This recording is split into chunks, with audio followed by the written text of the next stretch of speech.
Chapter 1. Naval Headquarters. Chen Mu had been in the world of pirates for nearly a month. Today, as usual, he gathered under the command of an unknown colonel. Sigh, while other protagonists start off as demigods, why must I begin as the lowest-ranking soldier? All dismissed. Remember to hold your posts diligently. There will be additional training this evening. With the temporary deployment of the naval squad concluded, Chen Mu proceeded to a new area for sentry duty. Ding! You have arrived at a designated area. The fishing system has been activated. Activation package is being distributed. Navy Bait 10. At that moment, a mechanical voice echoed in his mind. Chen Mu stared at the fishing rod that had suddenly appeared in his hand, momentarily dazed, before promptly striding toward the bay ahead. Fishing commenced. Ding! Congratulations, host, you have acquired the Saitama Physique. Ding! Congratulations, host, you have obtained Sea Prism Stone Bullets, Gem Holes 2. Ding! Congratulations, host, you have acquired Door Gems 2, can be embedded. Ding! Congratulations, host, you have received Imitation Gems 2, can be embedded. Ding! Congratulations, host, you have gained 50 million berries. Ding! Congratulations, host, you have acquired 100 million berries. Ding! Congratulations, host, you have received berries. Saitama Physique? Chen Mu's eyes sparkled. An uncontrollable wave of elation surged from his heart. With a vigorous flex of his arms, he sought to admire his formidable muscle strength. But it seemed no different from usual. Where's the physique that was promised? Just as Chen Mu's thoughts began to stir, a peculiar card suddenly appeared in the system's space, inscribed with various patterns and text. Upon examining the card, Chen Mu found it quite straightforward, displaying merely 3 postures. Prerequisites met, Saitama Physique activated. Current progress, 0-10.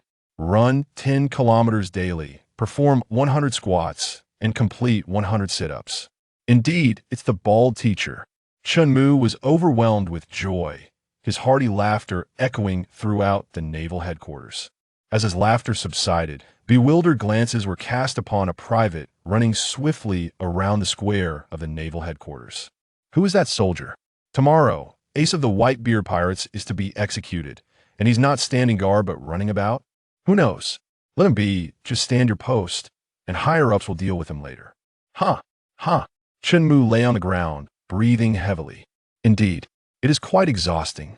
Let's see what changes my body has undergone. Ding! Saitama training chapter completed. Current progress, 110. Level increased by 100. Level 100? I saw Ace the other day. His level seemed to be only 55. Chen Mu pondered with furrowed brows. Ace's bounty was reportedly 550 million berries. 10 million berry bounty 1 level? I recall that guy, Card 2, had a bounty of 1 billion, right? Wait, what? I've gained Card 2 strength after just 1 day of training? No. That cannot be, right? I lack Card 2's domineering presence. But I possess a system, ha. One day, I shall undoubtedly attain that domineering presence. The following day, the 3 admirals held their positions in the rear, a towering execution platform behind them.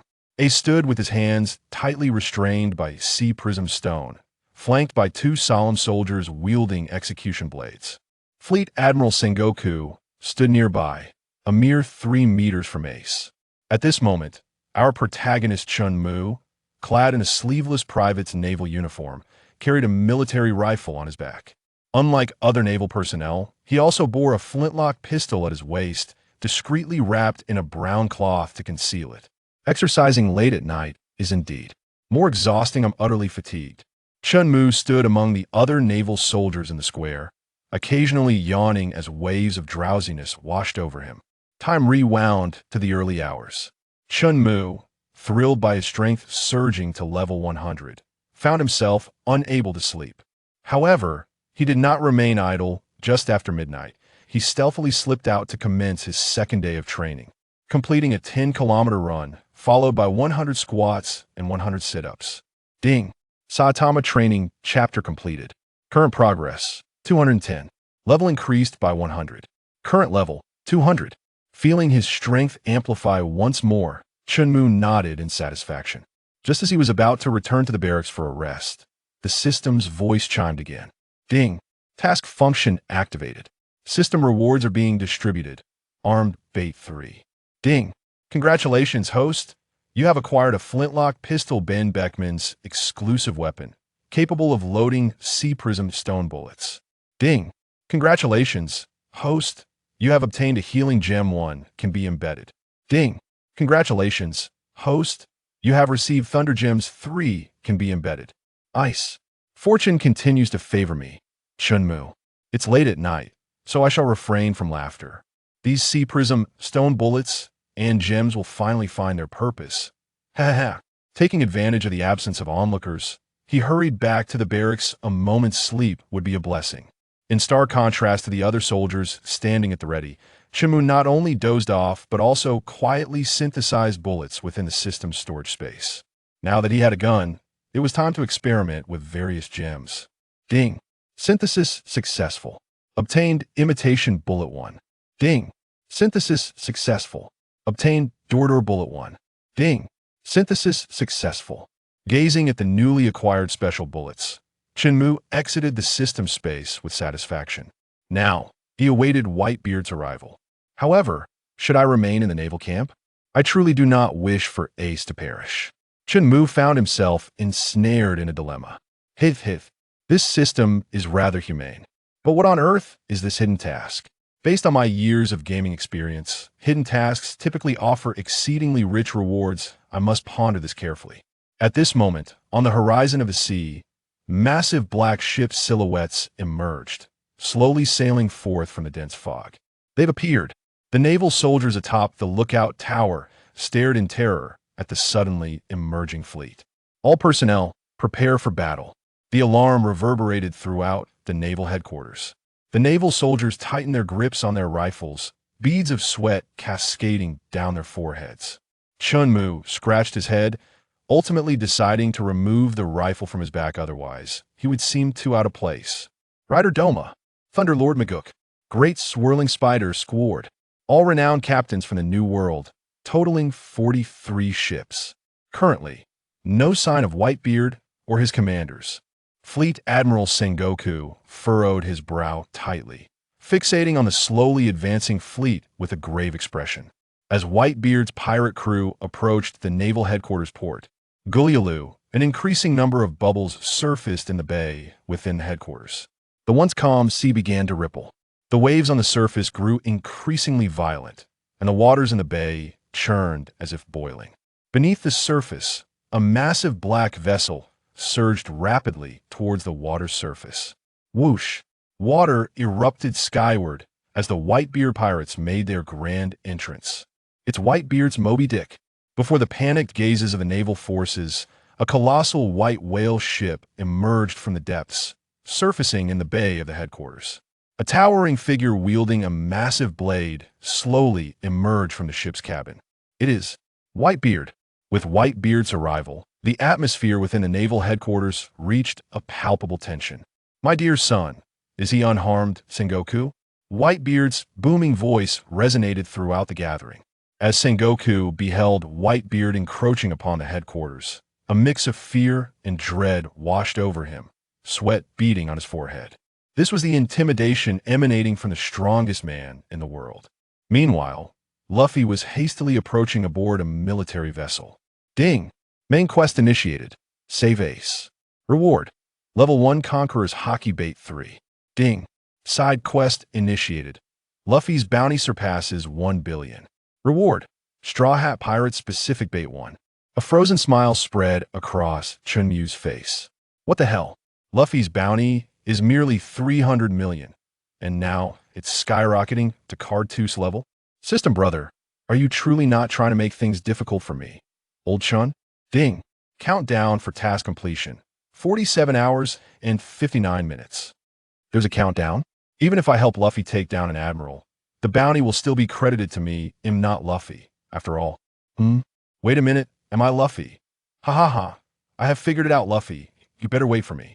Chen Mu stealthily slipped away from the ranks of the naval soldiers. Under the intimidating presence of Whitebeard, no one had the time to concern themselves with the whereabouts of a mere third-class soldier. If my memory serves me correctly, Luffy should be aboard a warship, but The ocean is vast. How could I possibly know which direction he is in? Ding. The map function has been activated. Luffy's location. Ah, it truly is a case of the perfect timing. But how am I to approach the warship on the sea? I now possess a physique akin to that of a seasoned athlete. Running across the surface of the water should not prove too difficult.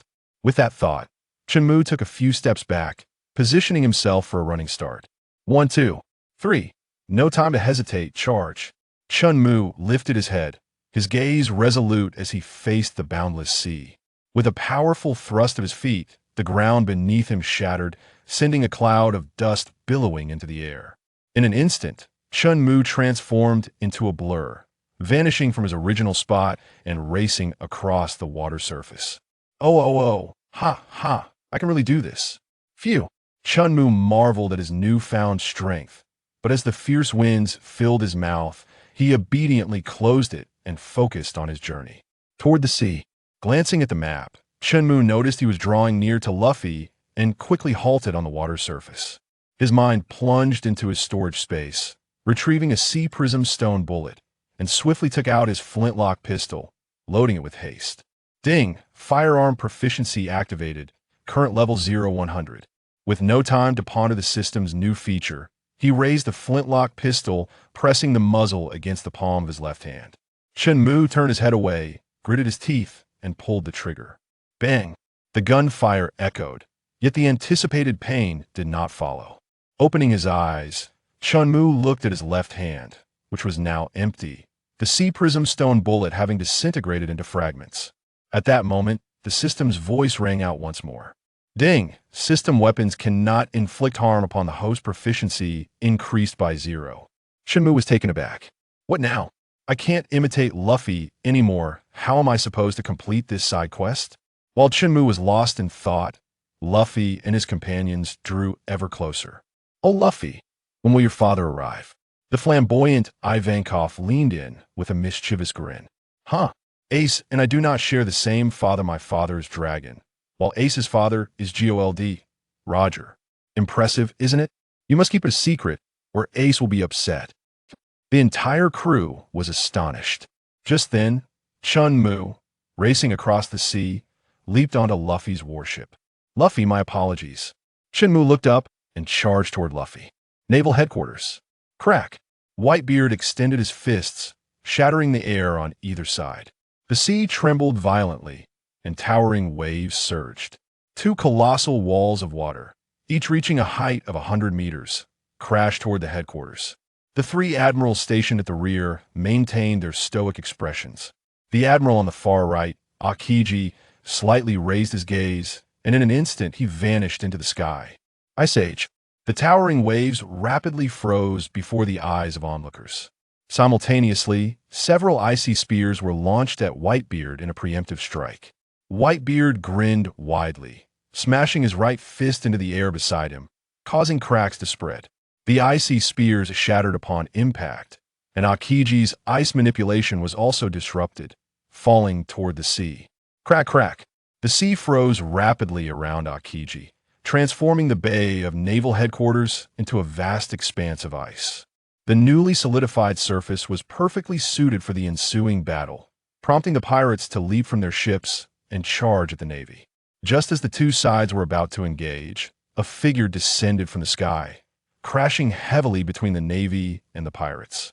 Countless shards of ice were sent flying in every direction, forcing the naval commanders and various captains to halt, shielding their faces with their arms to block the barrage of ice fragments.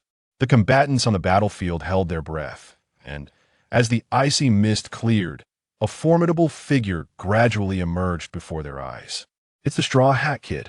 Both factions were taken aback. On the execution platform, Ace gasped in disbelief, staring at his foolish younger brother, shouting, Luffy, what are you doing here? Go, hurry up and leave. Simultaneously, the seated Garp opened his eyes, gazing at the significantly taller figure with a slight tremor, struggling to control his breath. This prompted Sengoku to furrow his brow, casting a concerned glance in his direction. Luffy slowly straightened his body and leisurely stepped out of the ice pit. Looking at the gathered navy, he spat a mouthful of saliva, which contained a few stone fragments.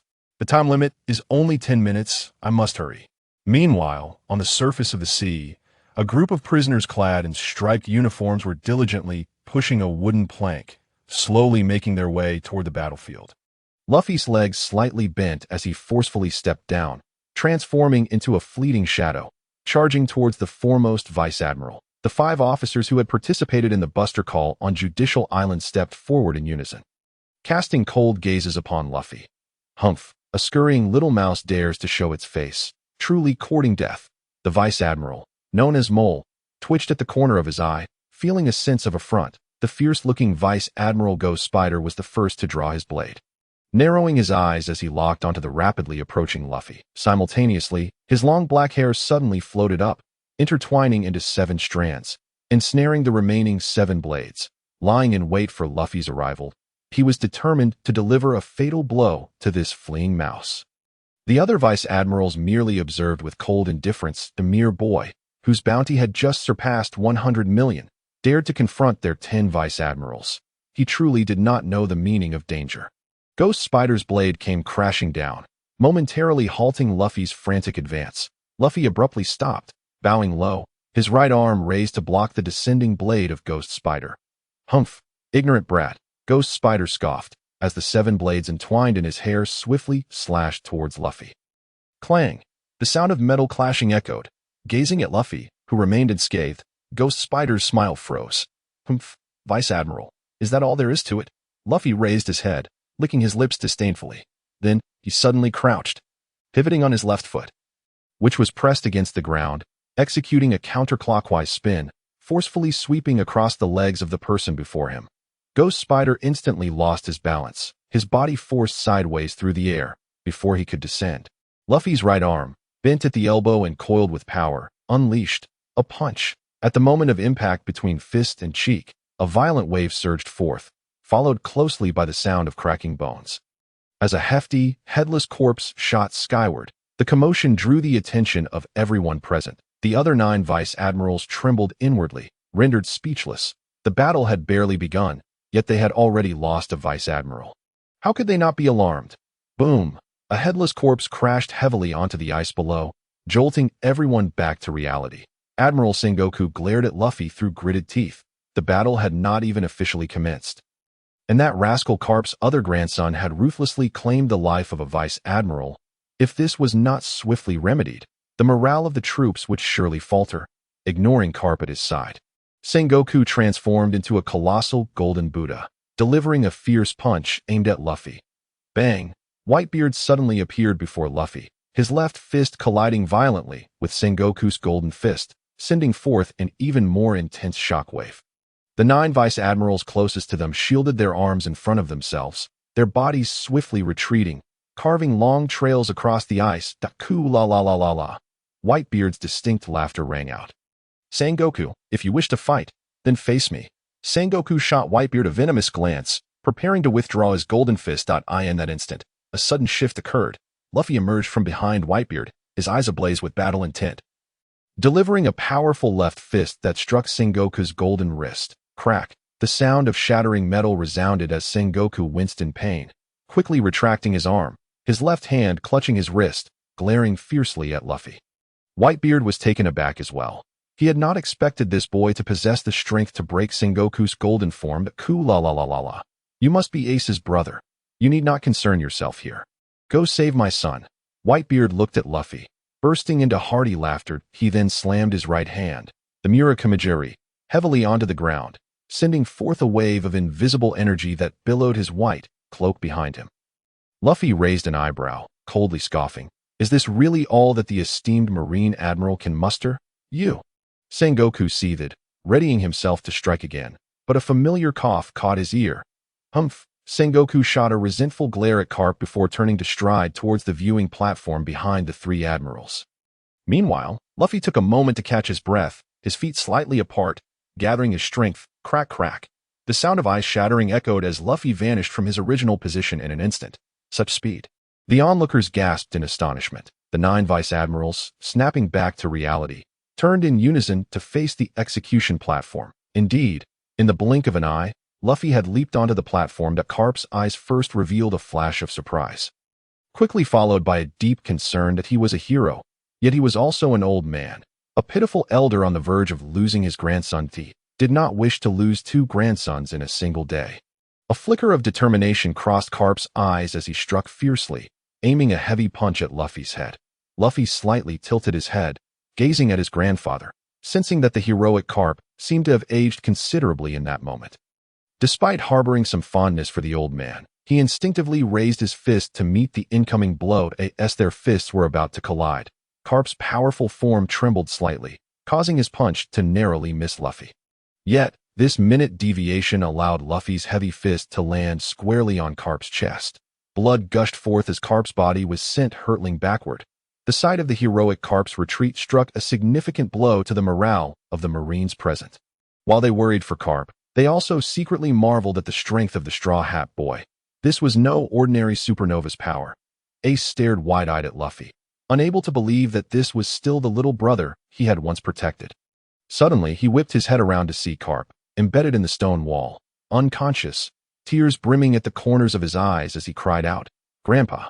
Meanwhile, Luffy stood there, dazed, staring at his own fist. At that moment, Luffy's entire being began to shimmer with a strange, multicolored light. As the glow around his face faded, it revealed the countenance that originally belonged to Chen Mu. Oh no, the time limit has expired. Chen Mu's heart raced, and he quickly retrieved a new imitation fruit bullet from the system space, placing it between his teeth and biting down hard as his jaws closed. Bluestone fragments and glimmering gemstone shards scattered across the execution platform. Feeling his face revert to Luffy's appearance, Chen Mu exhaled heavily. The events unfolding in that instant went unnoticed by all but one eye in the distance. Granny Tsuru furrowed her brow, fixating on Luffy's profile.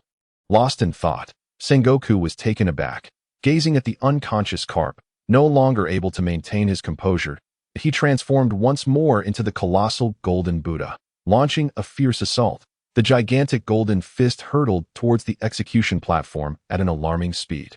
Whitebeard's heart raced. This old man was truly furious. He leaped forward to assist, but alas, Kizaru and Akiji joined forces to momentarily impede him. In that fleeting moment, the immense Golden Buddha's fist loomed over Luffy and Ace. Luffy had sensed Sengoku's impending attack, but the Admiral was simply too close. There was no time to turn and escape with Ace. In a critical moment, Luffy lunged toward Ace, drawing the flintlock pistol from his waist and aiming it at the colossal golden fist. Pulling the trigger, the bullet left the barrel just as it collided with Sengoku's massive fist. However, the anticipated violent impact did not occur. Instead, a massive circular portal opened in the air, less than 2 meters above the execution platform. Luffy grinned, instantly leaping into the spatial portal. The combatants were momentarily stunned. What just happened? Did Admiral Sengoku himself just let Ace and the Straw Hat Kid escape? Time rewinds to the eve of battle. Chen Mu arrived at the warship of Luffy and his crew, astonished to discover that he could not be affected by the sea stone bullets. In frustration, he placed a bullet in his mouth and chewed it to bits. Just then, the system's prompt echoed in his mind. Ding! Imitation bullet activated. Duration 10 minutes. Timing begins after first use. This sudden system notification filled Chen Mu with joy, and he stepped onto the surface of the sea. Leaping onto the warship, before anyone could react, he flashed to Luffy's side, placing his right hand atop Luffy's head and pressing down. Luffy was forcefully hurled beneath the deck, plummeting alongside himself into the depths below. Soon after, the entire ship's structure collapsed with a thunderous roar, sending everyone tumbling into the sea. When the group resurfaced, lifting the unconscious warlord and Luffy onto a massive wooden plank, Chen Mu had long vanished without a trace. Given that Ace's execution platform was perilously close to the positions of the 3 admirals, it was relatively easy for Chen Mu to leap onto the platform. Yet the challenge lay in extracting anyone from under the very noses of the 3 admirals. After all, Chen Mu was currently only at level 200, his strength comparable to that of a vice admiral. 1 admiral might be manageable, but 3. Although Saitama's physique defied conventional comparisons, he opted for caution, preemptively loading the door fruit bullet into his pistol, leading to the moment of Sengoku opens the door. Originally, this bullet was intended for Carp, but unexpectedly, this old man, protective of his own, launched a direct assault without even a word of introduction, leaving him no time to draw his weapon. Fortunately, Sengoku was prone to impulsiveness. Luffy, carrying Ace, leapt into the peculiar space of the door fruit, and upon landing, he was ready to sprint forward. Yet, a flicker of warning surged within him, prompting him to roll aside, while Ace was thrown to a distance that it was Admiral Akainu. At that moment, Akainu, who had been fixated on the execution platform, was startled by Sengoku's actions but resolutely refused to allow the son of Roger to escape. As he leapt through the circular portal, Akainu's arms had already transformed, becoming torrents of molten lava, surging towards the two figures within. What followed was a scene of Luffy evading attacks after Akainu entered. The circular portal behind him vanished, with Chen Mu's current marksmanship proficiency forcibly altering Sengoku's fruit abilities would take at least 5 seconds, which was already commendable, on the battlefield of the Marine headquarters. Whitebeard was the first to regain his composure. With a sweeping motion of his left arm, he repelled Kizaru and Akiji, swiftly returning to his ship. Karalalala, my sons, return when you've had your fill of fighting. The captains of the divisions quickly disentangled themselves from the Shichibukai and other vice admirals, making their way back to the ship for a retreat in the flickering light of the space. Luffy slowly rose, his gaze icy as he met Admiral Akainu's stare. Akainu coldly fixed his eyes on Luffy, remaining silent. Both retreated a half-step, their legs bending as they gathered strength, the battle on the verge of erupting. Suddenly, the entire space trembled slightly. Luffy's eyes widened in shock as a wave of dizziness washed over him. Not again. The first time he boarded Luffy's ship, he had experienced a brief bout of dizziness. Thus, after slamming Luffy onto the deck, his left fist came crashing down, utterly destroying the ship's body, causing the dizziness in his mind to finally dissipate. Yet now, that sensation returned, and Chen Mu realized that this space was likely within a ship's cabin. The dizziness intensified, and Luffy's complexion grew increasingly pale. He understood that he could no longer delay. With his right fist raised in preparation, he was about to smash through the ship at that critical moment. The ship swayed again.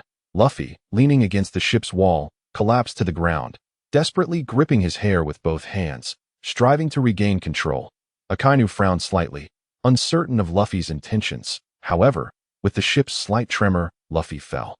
And without further thought, he charged forward with a raised fist. In his current state, Luffy was utterly drained, the dizziness escalating, rendering him incapable of gathering strength for a counterattack. Akainu advanced, poised to strike Luffy.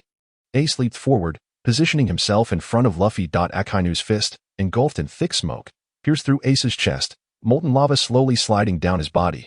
Ace offered Luffy a grim smile, opening his mouth, yet no sound emerged. No.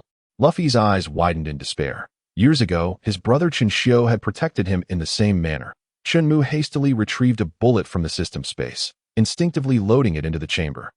Pressing it against the molten fist that had pierced through ACE.AS, he squeezed the trigger. The bullet, gleaming with a green aura, struck Akainu's fist, causing the lava to vanish instantaneously, transforming into a mere flesh fist, which then radiated a green glow. The wound on Ace's chest began to heal gradually.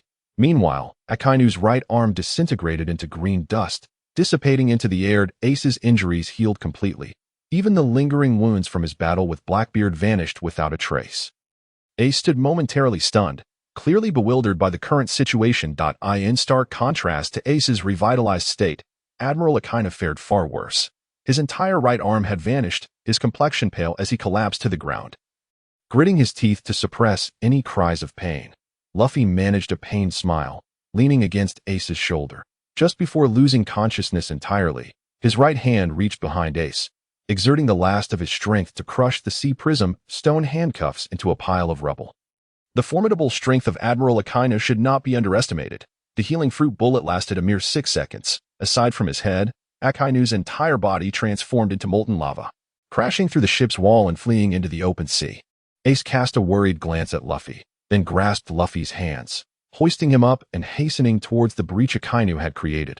On a pirate ship at the bay's outskirts, the elemental Akainu smashed through the ship's wall, racing towards Sengoku's direction. This sudden turn of events startled the pirates, realizing that their stronghold had been ambushed by a marine admiral. The great spider, Squard, watched as a massive hole was torn in his ship. Clearly unable to continue sailing on the open sea, rage surged within him as he raised his massive blade, charging towards the Akainu soaring overhead. Akainu's pallid complexion and inexplicable loss of vitality left him vexed. He was in dire need of treatment. Just then, He noticed a figure below hurtling towards him. Was it the great spider? Akainu paused momentarily, then his eyes gleamed with realization as he recalled certain peculiarities.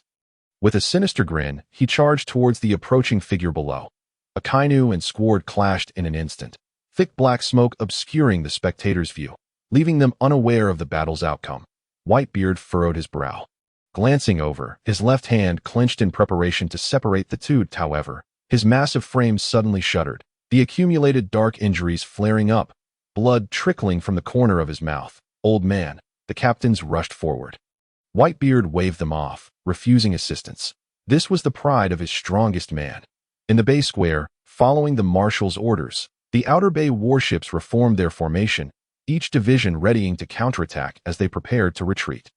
The phone bugs of the various marine leaders rang incessantly, and the warships surrounding the perimeter gradually began to close in. Faced with the retreating marines, the pirates believed the tide of battle had turned in their favor. Ace leaped from the ship's hull onto the icy surface, while the Luffy behind him gradually shook off the dizziness and regained consciousness. Where is this? Luffy slowly opened his eyes. Luffy, you're awake. Don't worry, I'll take you to Dad's ship right away. Upon hearing Luffy's voice, the frown on Ace's face faded, replaced by a radiant smile. On the ship? Luffy exclaimed, quickly struggling to break free. Luffy, what's wrong? Ace turned around, a puzzled expression on his face. Nothing.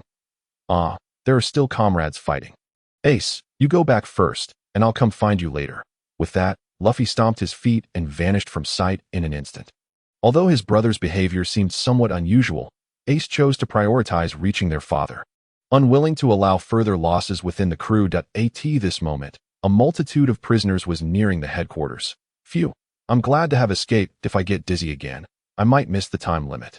Chen Mu hid behind a rocky wall, feeling a surge of relief as he patted his chest. Taking a deep breath, Straw Hat Kid, a voice of astonishment arose, followed by the sounds of swords unsheathing and bullets being chambered. Chen Mu hastily lifted his head, gazing at the crowd that had suddenly appeared before him. Blackbeard? At that moment, a flicker of light enveloped Chen Mu once more, as the effects of the imitation fruit faded, revealing his true form. However, this time, it was evident that Chen Mu had no intention of transforming again. The crew of Blackbeard stared in astonishment at Luffy, who seemed to have magically morphed into a different person. I thought the Straw Hat Kid had suddenly become incredibly powerful, but it turns out, Blackbeard was the first to react, striding toward Chen Mu. You are a violent fellow, why not join us? Blackbeard extended his rough hand toward Chen Mu. Just as Chen Mu was about to decline, the voice of the system echoed unexpectedly. Hidden mission triggered successfully. Defeat Blackbeard to seize the dark fruit and assist him in acquiring the Quake fruit. Please make your choice. Reward.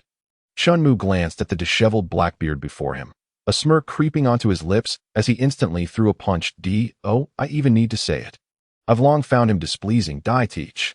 The treacherous Blackbeard harbored doubts about the peculiar marine before him, and in the instant Chen Mu launched his attack, he swiftly transformed his left hand into a vertical palm. Blocking the punch, dark water. Teach chuckled ominously, a black vortex forming in his palm. Chen Mu slowly raised his head, disdain filling his gaze as he retorted mockingly, I am no mere ability user. Boom. A violent shockwave erupted, causing half of Teach's body to collapse into nothingness, his mangled form crashing violently into the crowd behind him. Blackbeard hastily elementalized, mitigating much of the damage, yet being unusually sensitive to pain, he fell to the ground. Howling in agony. This moment, the Navy's encirclement plan commenced. Towering iron walls rose swiftly, enclosing everyone in the square. Under the barrage of laser cannons, the pacifista troops made their formal entrance. Sea flow, over-the-shoulder throw. A colossal water vortex soared over the Navy's encirclement, crashing into the square. Luffy and his companions officially stepped onto the battlefield. As they beheld Luffy's sudden appearance, Akiji and Kizaru wore serious expressions. As if facing a formidable foe, the two admirals immediately elementalized their bodies, preparing their strongest attacks. Luffy's re-entrance captivated everyone's attention. Marshal Sengoku transformed into a furious Buddha, and the two admirals furrowed their brows. While the Navy retreated a step in unison, the previously reversed situation fell back into a stalemate. Just then, the battlefield was shrouded in shadows, and all heads turned upward to see a massive figure blotting out the sun. plummeting toward the square. Quick, disperse. The Navy commanders regained their senses, shouting loudly. Saitama glared at the enormous shadow that obscured the sky, spitting in disgust as he ordered the peacekeepers to swiftly retreat from the center of the square. Boom. The colossal figure landed, shattering the ice surface in the center of the square and revealing the blue sea beneath. Following closely, several figures descended one after another, landing atop the immense silhouette. It was the gigantic warship. St. Juan Wolf. Those figures were the Blackbeard pirates. Both sides were taken aback. How could such a colossal giant fall from such a height? Time ticked by. Everyone soon realized that not a single member of Blackbeard's crew was able to stand. Look, the sea is turning red. The pirates hastily returned to their ships, witnessing the waters around Wolf rapidly turning crimson, exclaiming in shock. Hiding behind the ruins, Chen Mu smirked slightly, satisfied as he clapped his hands. Done. Ding. Congratulations to the host for completing the hidden mission. Defeating the Blackbeard crew. Completion rate 100. Rewards will be randomly selected. Please wait. Ding. Reward. Special weapon type, bait 1. I'll pass for today. Let's save it for tomorrow. Chen Mu pouted. The strongest aspect of the bald man was his fists, making any weapon he caught redundant. On board the Moby Dick, at its teach. Ace's eyes widened in fury as he prepared to rush forward and seize him. Whitebeard frowned slightly, raising a hand to stop him. In that instant, Kizaru appeared atop the colossal body of St. Juan Wolf, clicking his tongue in astonishment. Truly terrifying. Then, with a kick to each, he sent the unconscious crew members flying backward, where they were promptly shackled in sea-stone handcuffs by the Navy, led by Saitama, who personally escorted them to impel down. The prisoners have all escaped. What is Magellan doing? Saitama glared resentfully at the gigantic figure on the sea, reluctantly withdrawing from the battlefield. At this moment, Chen Mu successfully circled to the entrance of the headquarters bay. Gazing at the towering, sturdy encirclement, he took a deep breath, adopting a bow stance, his right arm's muscles taut. A serious punch. Boom. A tremendous roar reverberated across the battlefield. The pirates turned to look, noticing a cloud of dust rising behind them. Whitebeard furrowed his brow slightly, lifting the Kongu cloud cutter, swiftly spinning it before delivering a powerful slash. A shockwave surged toward the dust cloud, causing debris to crash to the ground, and a massive circular hole appeared at the base of the towering encirclement, with a diagonal crack slicing through the top. Karala, my sons, retreat. Whitebeard stood at the bow of the Moby Dick, turning to Sengoku. Sengoku, let us meet again in the new world. His left fist emanated a white glow, shattering the air before him, blocking Sengoku and the two admirals' attacks. This bastard. Sengoku's shoulder trembled violently as he glared at the Whitebeard pirates, watching them vanish at the edge of the sea. Kizaru turned his head toward Akainu, saying, Roger's son Ace, how come his injuries have vanished? Akainu, pale-faced, turned away, glaring at Kizaru with resentment, remaining silent. Akiji furrowed his brow, launching a deadly inquiry at Akainu. How did those sea-stone handcuffs come off? The Straw Hat Kid doesn't have a key. Does he? Akainu's expression darkened further, letting out a cold snort as he departed from the scene. Thus, the world-shocking Marineford War came to an end. Meanwhile, the red-haired pirates had just concluded their battle with Kaido. Ding! Congratulations to the host for completing the main storyline mission. Ding! The Devil Fruit system is now activated, earning fruit type bait 1. On the day the war ended, a small incident occurred. All of Whitebeard's subordinate pirates bid farewell and returned to their respective seas. However, the only one who remained aboard the Moby Dick was Don Quixote da Flamingo, Skypea. His ship had been destroyed by Akainu, leaving him no choice but to reach the next island to procure a new pirate vessel. Something all the captains could understand. Nevertheless, after boarding, Da Flamingo always sat alone in a corner, refusing to engage in conversation with anyone. Even during feasts with the captains, he remained taciturn. Observing Da Flamingo's strange behavior, Whitebeard furrowed his brow slightly. Ultimately, did he find out? Whitebeard was connected to various transparent tubes, fluids continuously being administered into his already weakened body. Ace, Da Flamingo, come here. Whitebeard reclined in his exclusive giant chair, his half-closed eyes slowly opening as he looked at his two sons. Once we reach the nearest island, I need you to undertake a task. His voice only reached the ears of the two.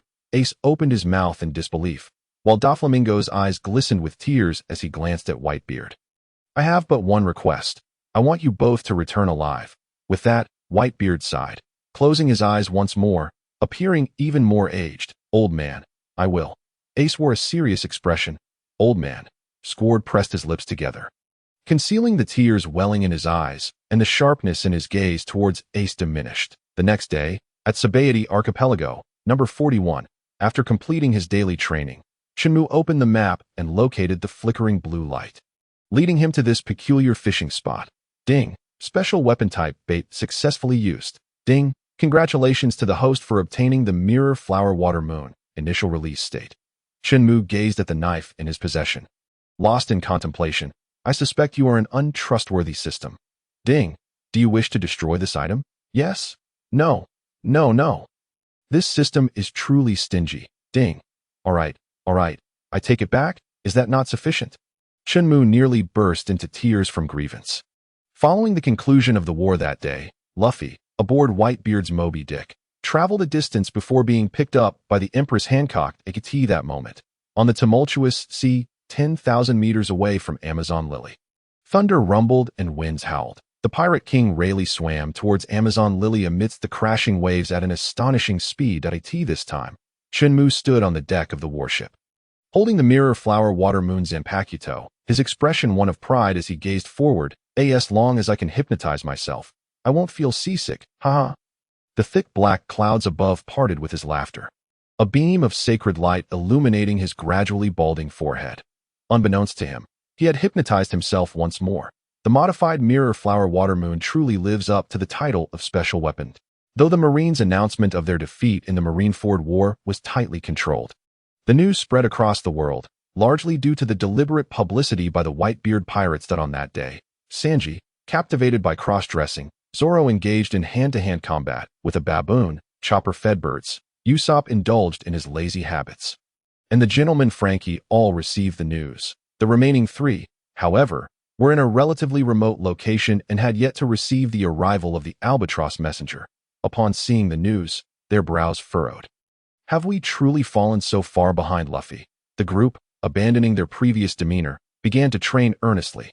Meanwhile, Chen Mu's ship now had an additional guest, Rayleigh, the Pirate King. Hey, old man, shouldn't you have introduced yourself before boarding my ship?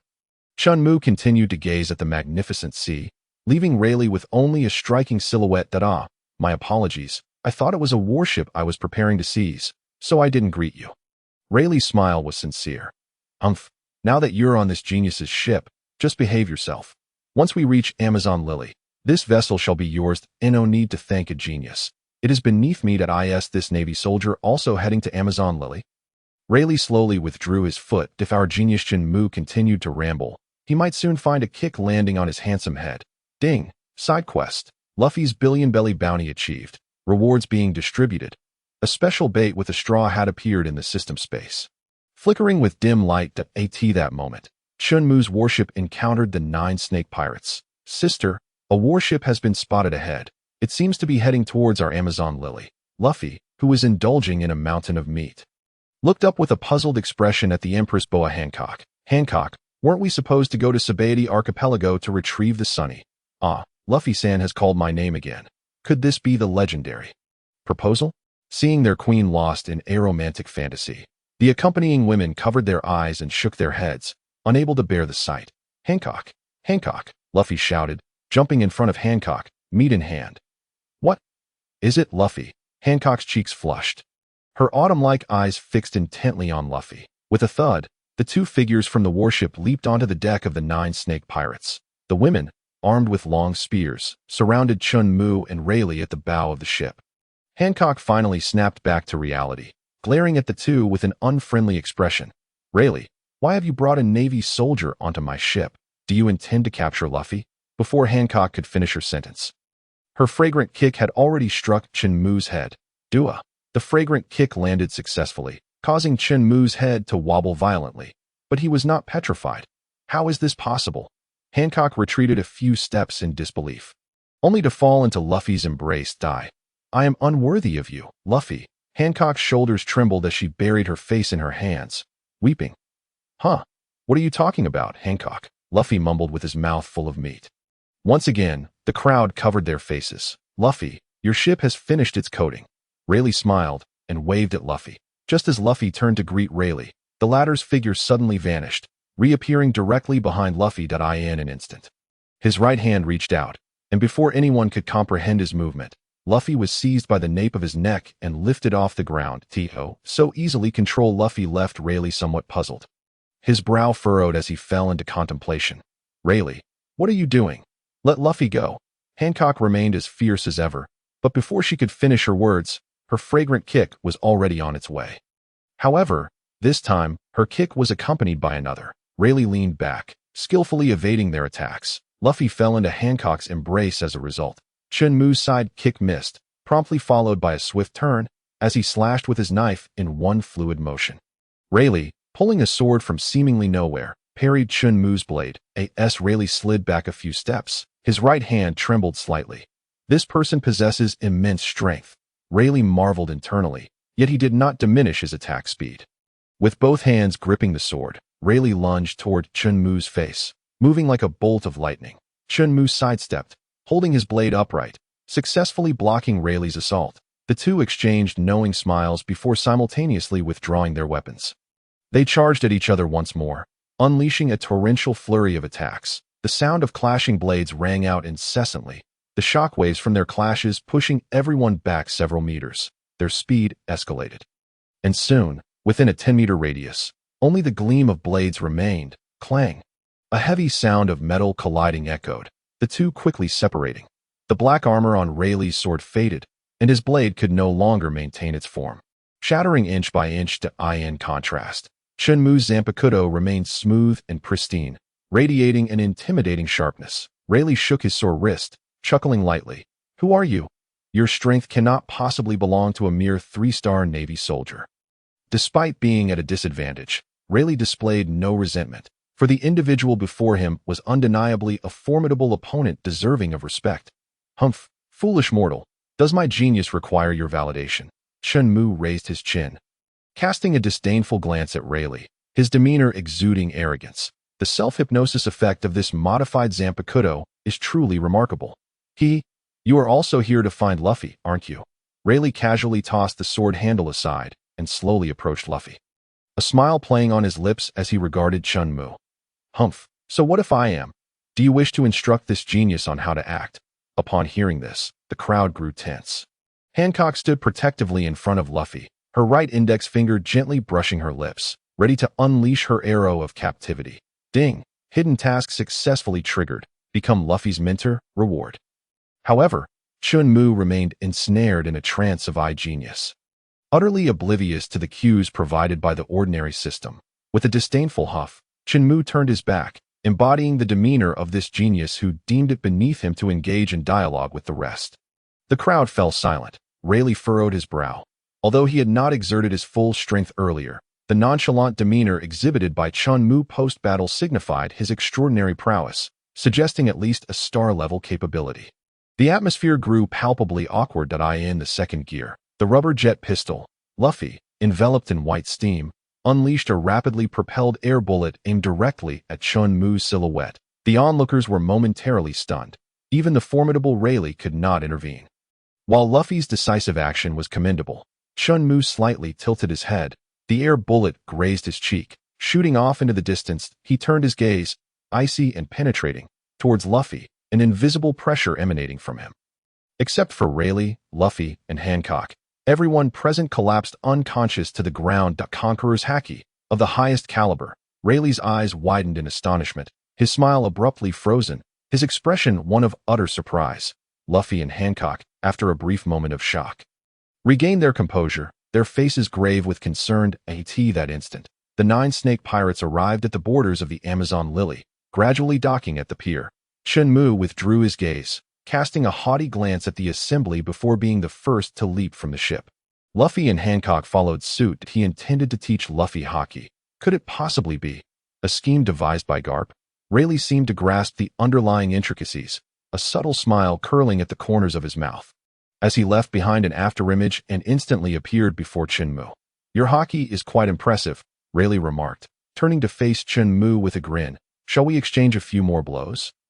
Without any forewarning, Rayleigh's armed left hand transformed into a blade, striking towards Chen Mu with lightning speed. Chen Mu braced himself with a bent arm, his own top-tier armed Haki clashing against Rayleigh's, rendering their powers evenly matched. Yet, this was merely the beginning. The two figures vanished from sight, transforming into two streaks of black lightning, fiercely assaulting one another, the sound of clashing metal resonating throughout the Amazon lily. A moment later, Chen Mu emerged first from the swirling clouds of dust, sliding back several dozen meters. In contrast, Rayleigh, smiling, merely took a step back with his left foot, stabilizing his position effortlessly. Rayleigh, fully armed, resembled a human weapon, every part of him brimming with lethal intent. Chen Mu, not particularly adept with weapons, found his soul-cutting blade to be a hindrance in such combat. Again, Chen Mu flicked his right hand, causing the blade to plunge into the ground. Leaving only the hilt visible to the spectators, he cracked his neck, clenched his right fist, and the black-red hue of his armed Haki enveloped him once more, re-entering a state of combat readiness. Rayleigh slightly crouched, the black-red armed aura again cloaking his limbs, his expression gravely serious. The impending clash of top-tier Haki masters electrified the atmosphere, with the gathered crowd holding their breath in anticipation. Chen Mu moved, stepping forward with his left foot, causing the ground to fracture, a wave of transparent energy radiating outward. He was now serious. Rayleigh, if I win, I shall take it upon myself to teach Luffy Haki. Chen Mu's eyes sparkled with excitement, the overwhelming conqueror's Haki enveloping the entire Amazon lily like a dark cloud. Those caught within its grasp fell one after another. Even Luffy and Hancock could not contain their tremors. Well then, let us begin. Rayleigh's words acted as a signal for war. In an instant, the two charged towards each other, fists, elbows, shoulders, knees, and legs, every part of their bodies wielding lethal strikes. A thunderous bang echoed, dust swirling in the air. A massive crater appeared on the ground, as if struck by a meteorite from the heavens. From within this expansive pit, one figure emerged, Chen Mu, his clothes tattered, revealing a physique that was both muscular and aesthetically pleasing. Yet, Rayleigh was nowhere to be found within the depths of the crater. Chen Mu unsheathed his soul-cutting blade, a faint glow flickering as it vanished into the system's space, patting Luffy on the shoulder. He declared, "For the next 2 years, I shall be your mentor." "What about Uncle Rayleigh?" Luffy inquired eagerly, watching Chen Mu's departing figure. "He has been defeated," Chen Mu replied, pausing momentarily before adding, "Though not entirely, he has entrusted you to me. And 2 years hence, I will take you to Sabaody Archipelago to retrieve the Sunny." With that, he vanished completely into the forest. Ding! Hidden task completed. Reward. Blind box feature unlocked. Chen Mu paused, puzzled. Isn't this a fishing system? Why is there a blind box feature? Blind box feature. The host may use exclusive special items obtained within the world as bait for fishing. Ding! Current location.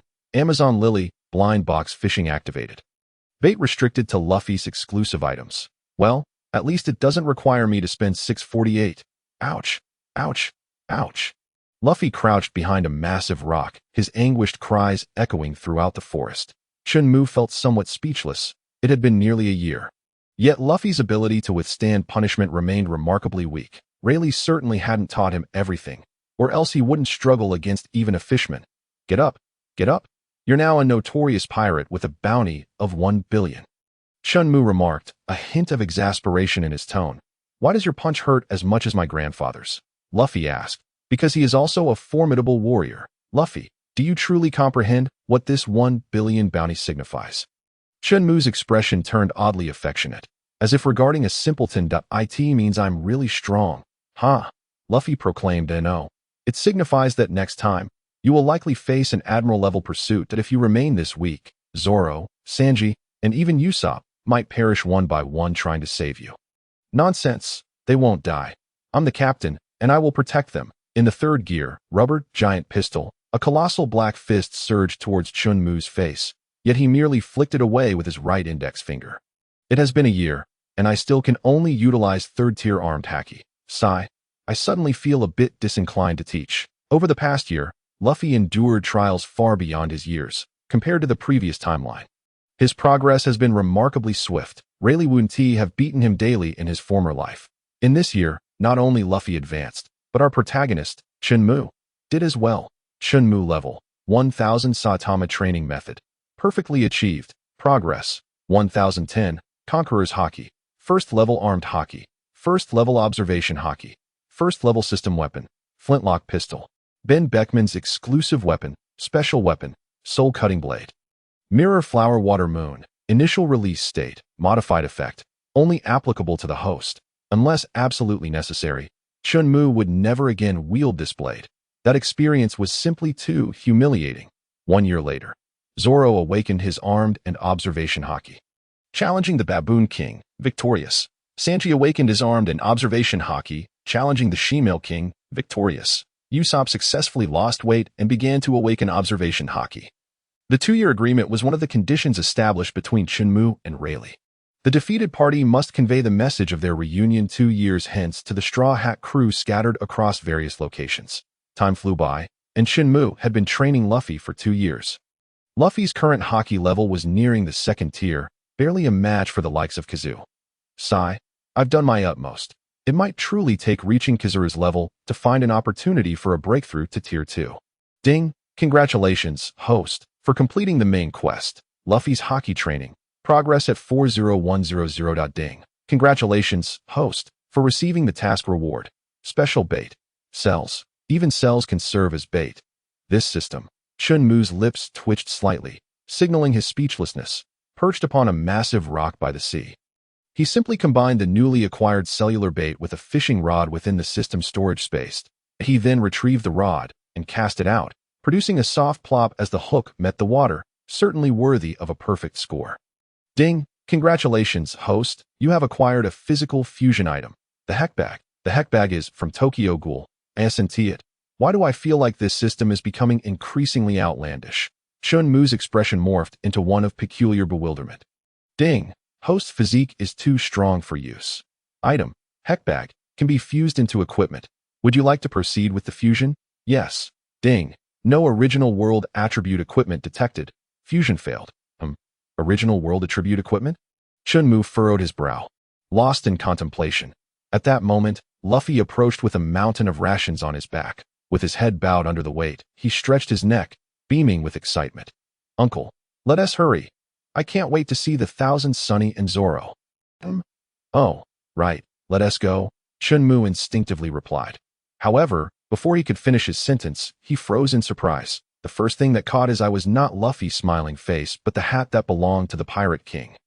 Roger, the hat. Chen Mu's eyes lit up with joy, nearly unable to contain himself. With that expression, one might believe he was about to devour a child. Luffy, let me see the hat. In a way, this is Shanks' S. No, this is Roger's. Huh? Roger. Gold. Roger. Ace's father. The ever-detestable spoiler hater, Chen Mu, found himself inadvertently spilling the beans today. This is truly, the boy who slayed dragons has ultimately become the dragon himself. Chen Mu's lips twitched. If he ever turned to darkness, Luffy would undoubtedly bear the blame.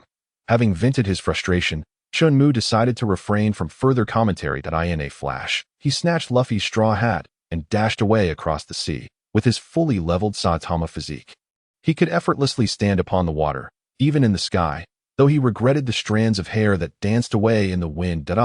My straw hat. Uncle, give it back. Luffy dropped his enormous food pack, leaping towards the shoreline, coiling his right arm back to launch himself at the distant Chen Mu. Uncle. Chen Mu's lips twitched. I'm only 6 years older than you, alright? I'm only 26 this year. Regarding the term uncle, Chen Mu had once inquired with Luffy, who replied, Rayleigh isn't even your match, so you must be an uncle. Chen Mu grimaced, realizing he had no retort. Let me see it, I'll return it soon. Ding! Original world equipment straw hat detected. Heckbag fusion commencing. Ding! Heckbag fusion in progress. Please wait. Fusion complete. Congratulations, host. You have acquired a new item. Devouring straw hat. Modified. Upon hearing the system's prompt, Chen Mu hurriedly gazed at the hat, which flickered with a crimson glow. Chen Mu's lips twitched. Why such a bloody hue for just a straw hat? Although he had endless grievances about the system's synthesis, or rather, magical modifications, he decided to steady himself and take a closer look.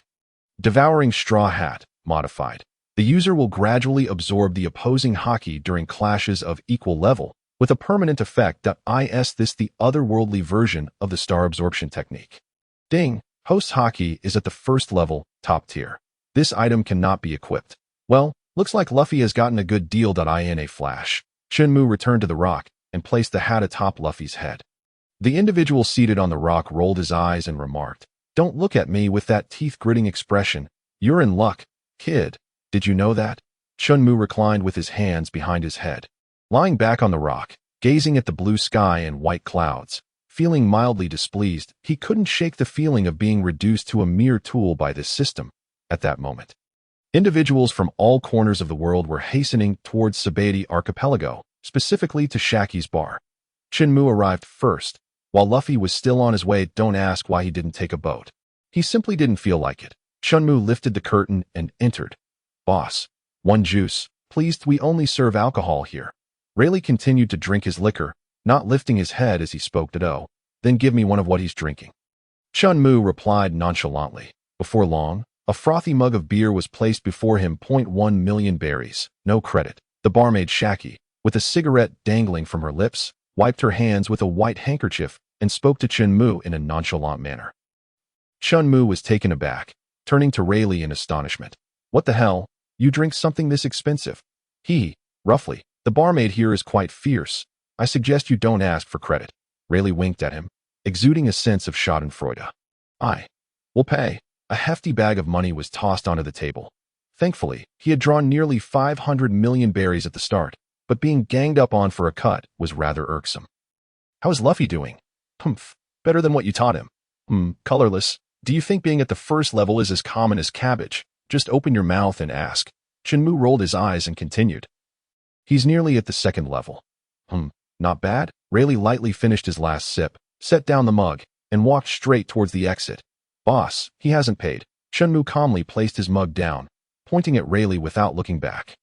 "He doesn't need to pay," Shaki replied lightly, lifting the curtain behind the bar and stepping inside. You came to check on Luffy's ship early, didn't you? Follow me." Chen Mu turned his head, letting out a heavy snort.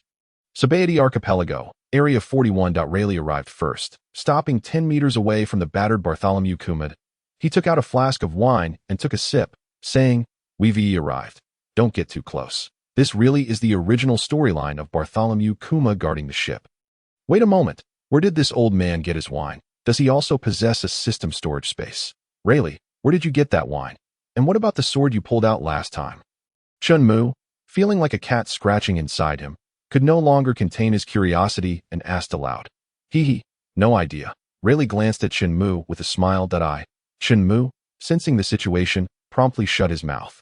Ever since this old man had barely bested him half a move last time, he had been persistently seeking ways to annoy him.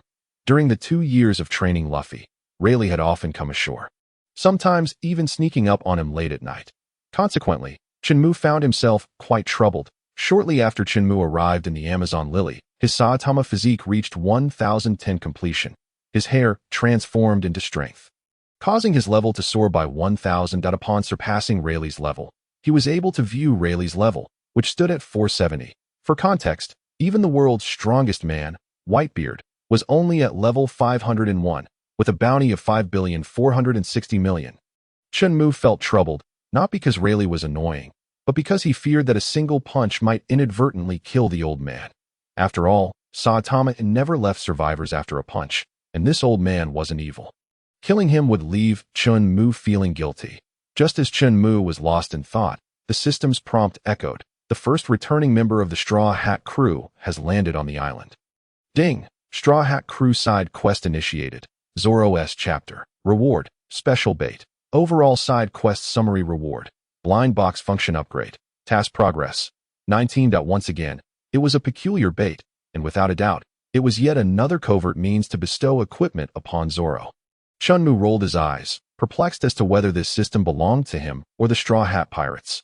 "Hey, old man, I have something to attend to, so I'll take my leave. Drink slowly." Chen Mu turned and waved his hand in farewell to Rayleigh, making his way towards the blue flashing point on the map. Rayleigh responded casually, but as Chen Mu vanished from his perception, a glimmer of amusement flickered in his eyes as he carelessly tossed aside his wine flask. Thud! The flask produced a subtle sound as it fell into the water. While Rayleigh had long since disappeared from sight, subquest, Zoro's Arc, engage in a fierce battle with Zoro, compelling him to once again wield the 9-sword style, Ashura. Zoro employing the nine-sword style. Chen Mu was taken aback. He couldn't quite recall the circumstances under which Zoro had unleashed such a formidable technique. His head throbbed with confusion. Wait, 2 years later, Zoro hadn't even revealed his true strength. How could he possibly access the ultimate three-sword style? Hold on. Ultimate Chen Mu's eyes sparkled with realization as he turned and sprinted towards the Navy headquarters. Moments later, Zoro found himself lost. Firmly convinced he was not astray, Zoro was eventually graced by Lady Luck, Perona, leading him to the correct location. At this moment, the Navy headquarters was in utter disarray as a figure resembling a private dashed into Admiral Kizaru's chamber, launching a surprise attack on the reclining admiral. Well, the person was unharmed, but his glasses had been snatched away. After exiting the Navy headquarters, Chen Mu headed straight for the Thousand Sunny. Kizaru's glasses were evidently a false prescription. Indeed, he was a charlatan among the Navy. Kizaru spat out the blue stone fragments from his mouth, transforming into a mere shadow that darted through the streets of Sabaody archipelago, kicking up a cloud of dust that obscured the sky. Meanwhile, Zoro, observing the desolate Thousand Sunny, yawned in boredom, preparing to lie down and indulge in a restful slumber. Just then, a familiar voice echoed in his ears. Zoro. Zoro's right eye shot wide open. This was Kana. In an instant, he vanished from his spot, racing towards the source of the voice. At that moment, the third-generation sword, Inma, glimmered ominously. Zoro halted abruptly, a savage aura flickering in his gaze. Breathing deeply, Zoro regained his composure, his right eye clearing. Kuna had perished long ago. It was impossible for him to hear her voice again. With that thought, a twinge of sorrow crossed Zoro's eyes. Zoro, I aim to become the greatest swordsman in the world. Zoro abruptly turned to face Dashiji, only to realize that the girl before him bore a striking resemblance to Dashiji, but was not her. Could it truly be Kana? She was alive. Zoro's face brightened, his hand drifting from the hilt of his sword as he prepared to rush forward and acknowledge her. Just then, a peculiar blade, radiating an unusual light, pierced through Kuna's abdomen. No. Once more witnessing a familiar friend die before him, Zoro's aura morphed into one of unrestrained fury. The dark purple energy surged from him, the surrounding temperature plunging sharply. The atmosphere grew frigid, nearing the point of freezing. Chen Mu, embodying Kizaru, was momentarily taken aback as he observed Zoro, who was now drawing his sword in ire. A slight alarm stirred within Chen Mu's heart as he sighed. Pondering the trials Zoro must have endured over the past 2 years, the murderous intent he now exuded was palpable. After regaining his composure, Chen Mu glanced at his Zanpakuto, a hint of surprise gracing his features. The modified mirror flower, Water Moon, could indeed be wielded against foes. The caveat was, it required a target to pierce, such as a tree. Kizaru slowly withdrew the blade from Kuna's body. In truth, he was merely extracting the sword from the tree. As the friction against the trunk produced an ear-piercing sound, necessitating a gradual withdrawal, Kizaru's expression turned frigidly sinister, a wicked smile gracing his lips. Haha, fortune favors me. Today, I can slay too. No sooner had he spoken than Zoro, radiating an overwhelming fury, arrived in an instant point. Three-sword style, ominous dragon's roar, flowing water. 3 razor-sharp currents of sword energy converged, coiling into a colossal azure dragon. Its gaping maw aimed to devour Kizaru. Kizaru removed his glasses, tossing them carelessly behind him, extending his right arm as the tip of the mirror flower. Water Moon met the heart of Zoro's onslaught. This scene echoed the legendary Battle of the East Blue, the first encounter between Zoro and Mihawk, where the latter had effortlessly parried Zoro's three-sword style with a mere dagger. Today, the tableau repeated itself, yet Zoro was no longer the novice he once was. Though his assault was thwarted, the azure dragon surged past Kizaru, carving a deep trench into the ground. The dragon rampaged forth, crashing into a massive tree 100 meters away, sending splinters of wood soaring into the sky. With a resounding crash, the giant tree toppled, a gust of wind dispersing the swirling dust, shrouding the figures of the 2 combatants in a tempest of debris. A gentle breeze swept through, clearing the airborne particles. Both figures remained motionless, with Zoro still facing Kizaru's impenetrable stance. Damn it! Zoro's face contorted with frustration. Gritting his teeth, he stepped back with his right foot, his body sinking low as his crossed blades swiftly separated into a horizontal alignment. Three-sword style, leopard, lute, jade. The blade's energy formed a swirling vortex. The mirror flower, water moon repelled by the rapidly spinning edges, allowing Zoro to break through Kizaru's defenses directly. Kizaru raised an eyebrow in mild surprise, clearly taken aback by Zoro's seamless transition into this technique. Zoro, propelled by the momentum of his charge, appeared just behind Kizaru, swiftly pivoting to face the unscathed admiral, his brow furrowed in concentration, exhaling a heavy breath. Zoro's expression turned serene, his three swords gradually enveloped in a dark, purplish hue. 9 mountains, 8 seas, all within one world. Gather 1,000 realms to form a small 1,000 worlds. Multiply this world by 3, and become the unceasing non-self. Three-sword style, ultimate, a great 3,000 great 1,000 worlds. This time, faster than before, like an arrow loosed from its bow, Zoro launched another strike at the still unaware Kizaru. The sharp blade's energy sliced through Kizaru's form, shooting off into the distance. Boom, boom, boom. Several colossal trees in the distance were severed in half.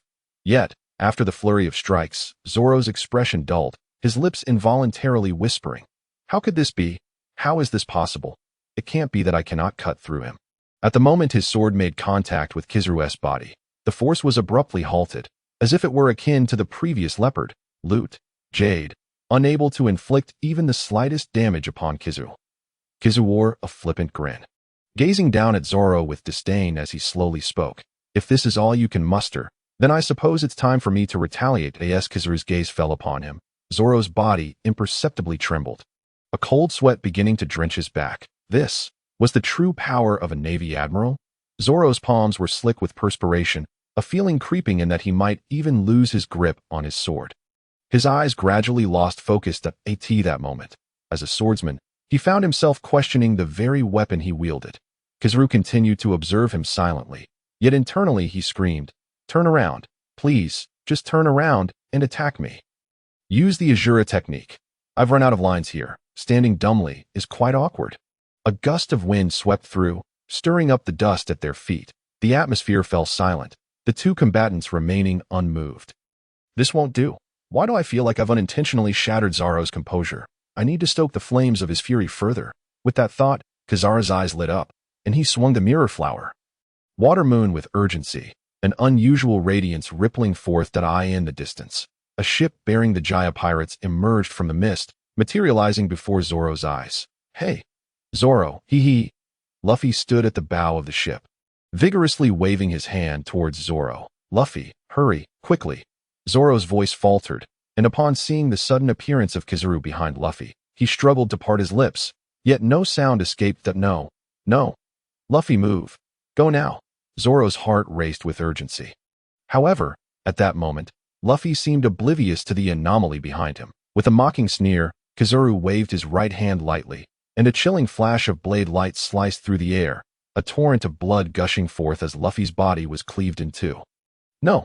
Zoro's mind reeled, and in that instant, nothing could restrain him any longer. That a dark, ominous aura surged forth, and Zoro's remaining right eye glowed a blood red, the aura of a ghost. Zoro's lips curled into a slight grin. Exhaling a plume of peculiar white mist. 9 sword style, the ghostly energy swirled around his right shoulder, and Zoro's face, now flickering with a hint of crimson light, gradually emerged. Ashura, a visage materialized on his left shoulder, its eyes still ablaze with a bloodthirsty crimson glow. Devil, 9, flash. A towering, 3-headed, 9-armed deity of black mist appeared behind Zoro. Compared to his 9-sword style from 2 years ago, Zoro now exuded an even more intense killing intent, ghostly energy. Kizaru's eyes gleamed with delight. Zoro had finally awakened, and the mission was nearing completion. Who is that? Bang! The illusion shattered, and Chen Mu, with a look of astonishment, watched as the mirror flower water moon slipped from his grasp, embedding itself in a nearby tree trunk. Rayleigh regarded Chen Mu with a broad grin, delivering a swift and decisive hand strike to the nape of Zoro's neck. Zoro staggered slightly before crashing to the ground. "Are you toying with him?" Rayleigh's eyes narrowed, a flicker of danger glimmering within. "Rayleigh, I'm going to kill you." Chen Mu howled in frenzy. Just a fraction more. It was so close. Rayleigh, emerging from some hidden corner, had kicked away the mirror flower water moon that Chen Mu held. The feeling of futility washed over Chen Mu, igniting an explosive fury within him. Rayleigh's brow furrowed, waves of transparent energy rippling from his form. The battle was on the verge of erupting. Ding, side quest. Zoro's chapter completed, rewards being distributed. Ding, congratulations to the host for acquiring an item. Special fishing bait done. Completed. The system's voice echoed in Chen Mu's mind. Chen Mu's spirit deflated, the overwhelming killing intent dissipating instantly. Ha ha ha. Chen Mu's mood brightened, leaping to a nearby branch, eagerly retrieving his fishing rod, only to find there are no fishing spots nearby. Chen Mu froze, having pulled out his long and oversized fishing rod only to be told there were no fishing spots. Rayleigh's mouth twitched, his pants. No, his first-level armed color was already in place. So, you're just going to stop fighting. Cough, cough. The fallen Zoro suddenly coughed twice and slowly rose from the ground, the remaining right eye barely opened. Yet the pupil appeared a dull gray. Rayleigh shuddered, staring at him in disbelief. Zoro, has your last eye gone blind as well? Ding, congratulations to the host for triggering a hidden quest. Eye of Ashura. Chapter 10. Rayleigh's aura abruptly fluctuated violently, irritating Chen Mu, who was still in a daze. This old fellow, does he really want to be beaten? With a whoosh, Chen Mu appeared right before Rayleigh, his brow furrowed as he followed Rayleigh's gaze. Chen Mu gaped at Zoro, his body trembling. Grabbing Rayleigh by the shoulders, he shook him frantically. What the hell did you do? Why does he look like this? Chen Mu demanded loudly. Rayleigh, however, was deep in thought, his brows tightly knitted. Just then, Zoro unsteadily stood up, looking around in a daze, but he discovered everything around him was shrouded in a gray haze, obscuring his vision. Ding, congratulations to the host for triggering a hidden quest. Eye of Ashura, reward, bait fusion function activated. The Eye of Ashura? Could it be? Shall we fish at the Ashura gate? Illusion? Yes or no? Ding, original world equipment lost, special fishing rod combination failed, unable to fish. Original world equipment lost. Chen Mu paused. When did I ever possess equipment from the original world? I remember now. It was Kizaru's glasses. Chen Mu scanned the ground around him, desperately searching for Kizaru's glasses. Sigh, I regret showing off. Now where will I find them? Huh. A glimmer of light suddenly reflected off the muddy ground, and Chen Mu stepped forward towards the target that it's broken, shattered into glass shards. Alas, this Ashura gate must be linked to Zoro. If this quest goes uncompleted, Zoro might truly become the world's greatest blind swordsman. With that thought, Chen Mu cast a sympathetic glance at Zoro, watching as Zoro's hands groped in front of him. His heart growing heavier. It's all Rayleigh's fault. If only he had let Zoro unleash the nine-sword style, instead of interrupting him. Rayleigh, I tell you, you will bear full, before the word responsibility could escape his lips. Chen Mu's eyes suddenly brightened. Ha ha ha. Original world equipment, is it? A smirk crept across Chen Mu's lips as he vanished in a flash. Rayleigh's eyes widened in astonishment, utterly taken aback. He hadn't realized. If Chen Mu had just executed his killing move, he would have. Glancing at Chen Mu, with the speed granted by his fully leveled Saitama inscription, he swiftly snatched Rayleigh's glasses, leaving Rayleigh still in shock. Realizing the gap in their strength, mind if I borrow these? With that, he stepped closer to Zoro, tucking the bewildered swordsman under his arm, and leapt away, disappearing from sight. Meanwhile, Rayleigh remained rooted in place, still processing what had just occurred. Ding, original world equipment acquired. Shall we proceed with the combination? Yes or no? Mirror flower water moon Rayleigh's glasses fishing rod, combining. Ding, new item acquired. Key to the illusory realm. Uses 1. Note. Upon usage, the assembly will disband automatically and cannot be recombined. Phew. Thankfully, Rayleigh's glasses can be returned. Let the fishing begin. Boom, boom, boom. Before his eyes, the sea surged tumultuously at the horizon. An enormous gate of sin slowly rose from the sea's surface. Waves crashed violently against the shore. Several smaller pirate ships shattered by the mighty surf, leaving only fragments of wood floating on the water. Rumble, rumble, rumble. The colossal Ashura gate fully emerged from the sea, the layers of mist only adding to the mystery of this evil god portal, simultaneously diminishing the fear of those who beheld it across the world. This massive, dark-hued door bore the carving of an exceedingly malevolent deity. The figure was entirely black, with 3 faces expressing varying emotions: anger, malice, seduction, their only similarity being the ever-present blood-red glow of their eye sockets. Flanking its sides were 6 serpentine arms, pulsating with a purple-black radiance. Each of the 6 arms wielded a uniquely shaped black weapon. Resembling snakes, grass, and spear blades, their forms diverse. Upon closer inspection, all 6 weapons lacked handles, crimson blood flowing from the deity's palms, trickling down the handleless blades into the blood sea below. Chen Mu stood in awe. Unable to recover from the shock, the height of this gate, it might as well pierce the atmosphere to send our bewildered little brother Zoro to tackle such a giant thing. Chen Mu's throat felt dry. Sympathy welling up as he glanced at Zoro. Yet Zoro's expression was unexpectedly calm, prompting a slight frown from Chen Mu. At that moment, Rayleigh was also drawn to the monumental change. Is this you're doing? Rayleigh furrowed his brows, his gaze fixed intently on the colossal gate, and spoke in a calm, yet commanding tone. Bring it forth. In front of Chen Mu. A hand hesitated momentarily, followed by a slight twitch at the corner of his mouth. I'll give it to you later. Rayleigh shot a perplexed glance at Chen Mu before turning his attention to Zoro beside him. Despite the immense pressure weighing down upon them, Zoro's expression remained remarkably tranquil, indicating that this gate was indeed prepared by Chen Mu for him. The depth of Chen Mu's abilities was becoming increasingly inscrutable. Zoro, with his eyes closed, took slow, deliberate breaths, resembling an ancient tree deeply rooted in the earth. The predominant hue of the space surrounding him was gray, the only vibrant colors being the 2 full moons suspended in the sky. The massive blood-red moon loomed amidst the clouds, its twin overlapping in a celestial dance. While the visible portion of the moon revealed only a fraction, merely a sliver of 15. Chen Mu lounged atop the forefront moon, leaning back with an air of nonchalance, observing Zoro below with a visage reminiscent of someone just roused from slumber. How dreadfully dull the so-called Shura Divine Gate was, in truth, a dual portal, and the position they currently occupied was the concealed reverse side of the gate. This aspect of the divine statue was not merely a bas-relief etched upon the gate, but a genuine Shura deity. The space was divided into 2 sections. The upper half comprised the Grey Realm, adorned with 2 moons and Chen Mu, while the lower half revealed the visage of the Shura deity. With Zoro standing at the tip of its nose, the deity's face bore 2 enormous hollows, its eye sockets, wherein crimson orbs transformed into the moons suspended overhead. Present, the Shura deity's demeanor was notably grave, paralyzed by trepidation. Originally, this realm lay within the deity's dominion, its colossal visage marred by dismembered limbs and skeletal remains. The abyssal depths of its dark eye sockets concealed countless sharp blades, and the alluring whispers of temptation echoed incessantly. However, following Chen Mu's entrance, the atmosphere shifted drastically. He dismissively waved his hand and shot a fierce glare at the deity below, instantly dissipating the ominous aura. That moment, after a prolonged silence, Zoro stepped forward with unwavering resolve towards the black abyss.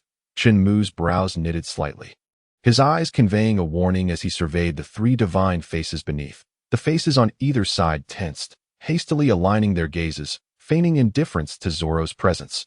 Meanwhile, the central face, plagued by anxiety, could merely endure the weight of Chen Mu's direct pressure. Rendered incapable of movement, regarding the hidden task at hand, Chen Mu had gleaned a fraction of insight, yet the peril entailed compelled him to intervene forcefully. The conditions for task completion were straightforward. Zoro was to seize one of the Shura deity's blood-red eyes.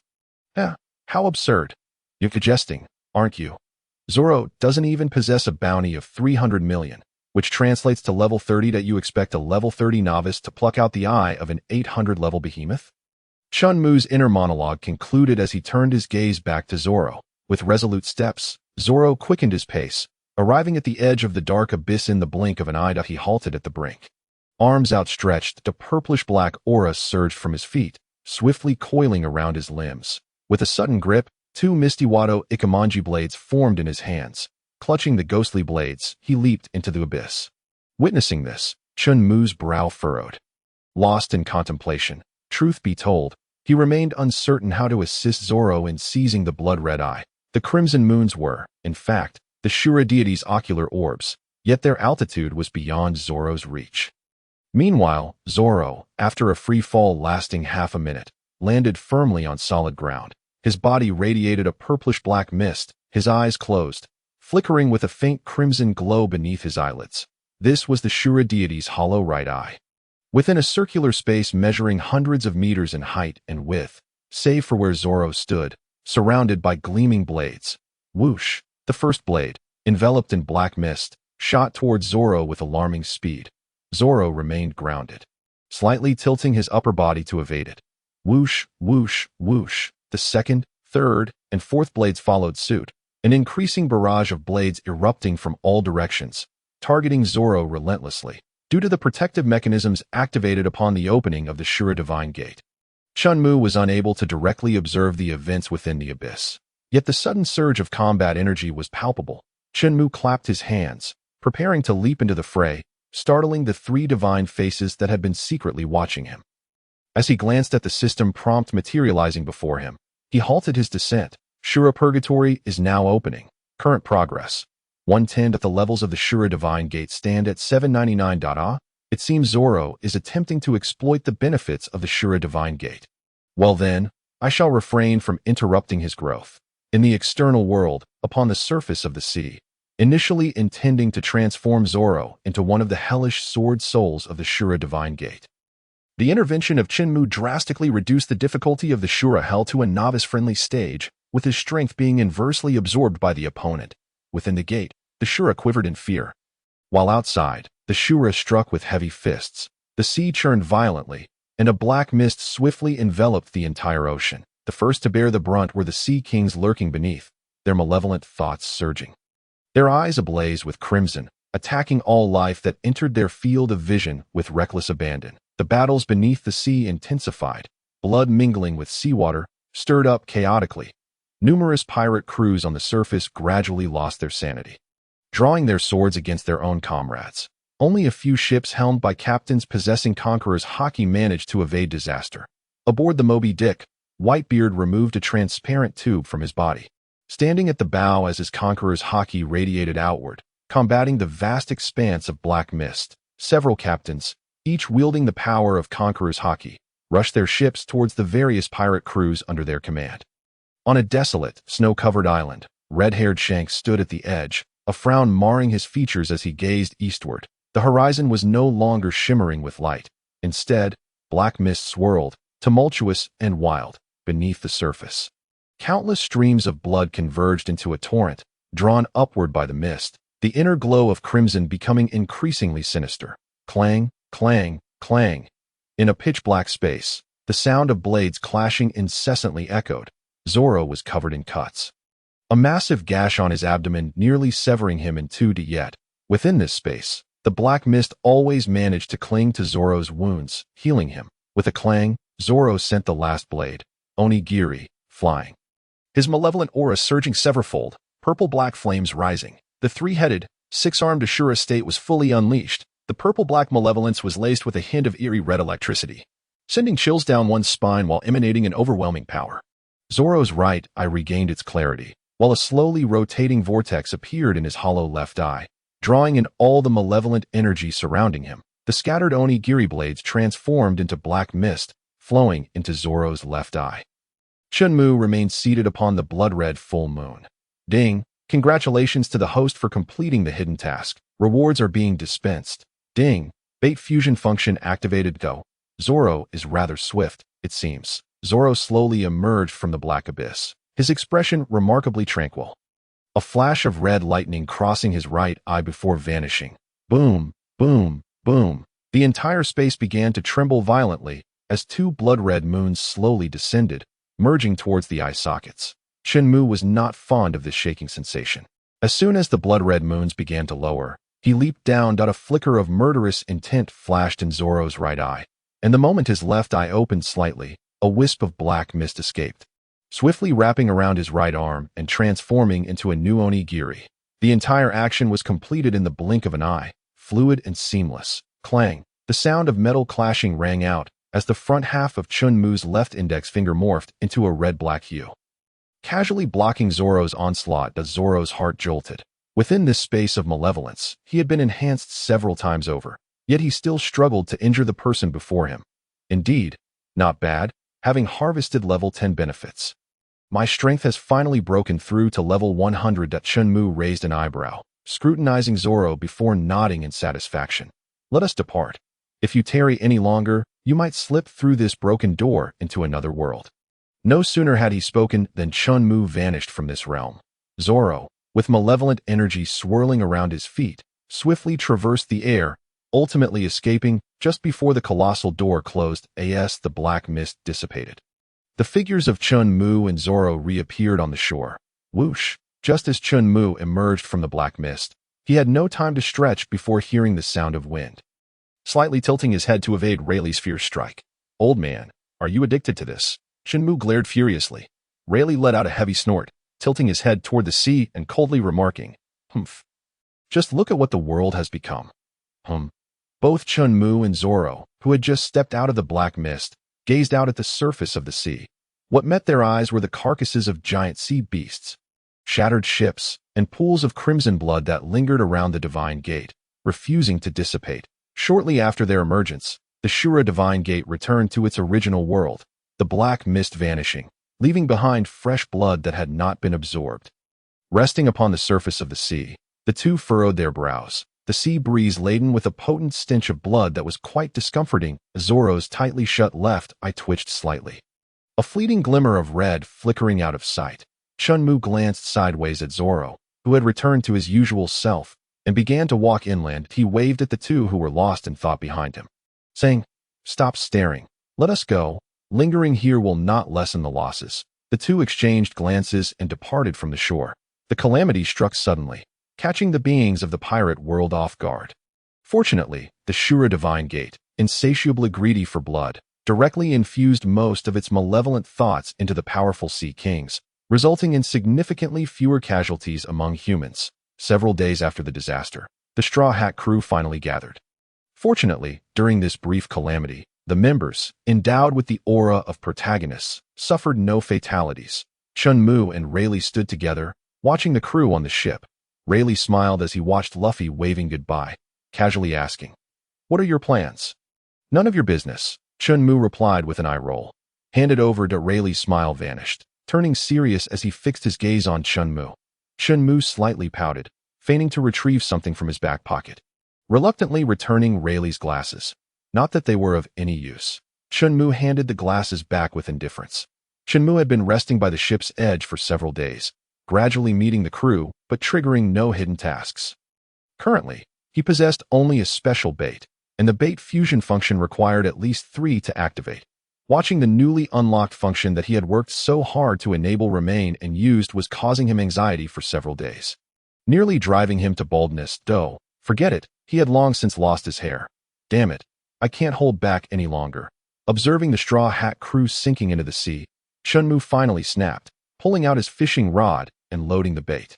"Ready to commence." Ding! Congratulations to the host for obtaining the item, Saitama's battle suit.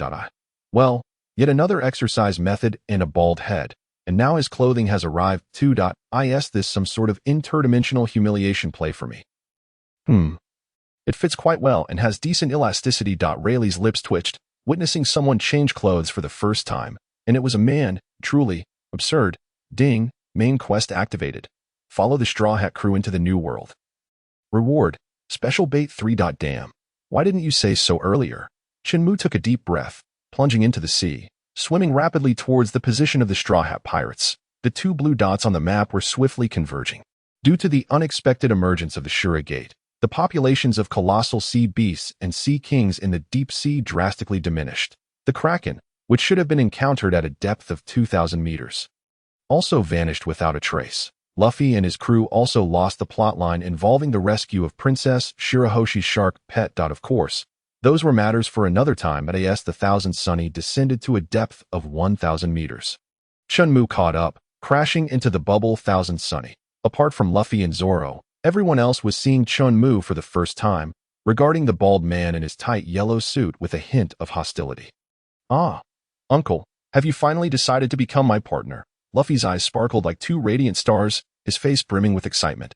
Zoro, somewhat taken aback, cast a glance at Luffy, realizing that this mysterious powerhouse was indeed an acquaintance.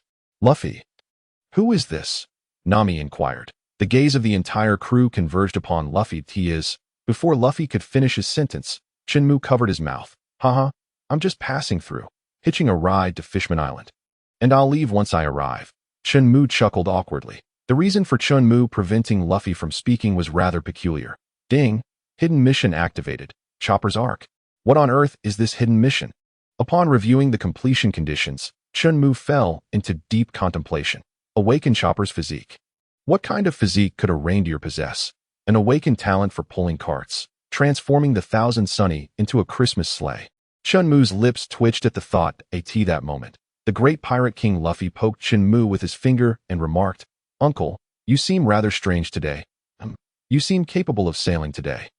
After 2 years of companionship, Luffy was aware of Chen Mu's seasickness issue. As for why he wasn't feeling nauseated today, he had to thank the pair of glasses gifted by Kizaru.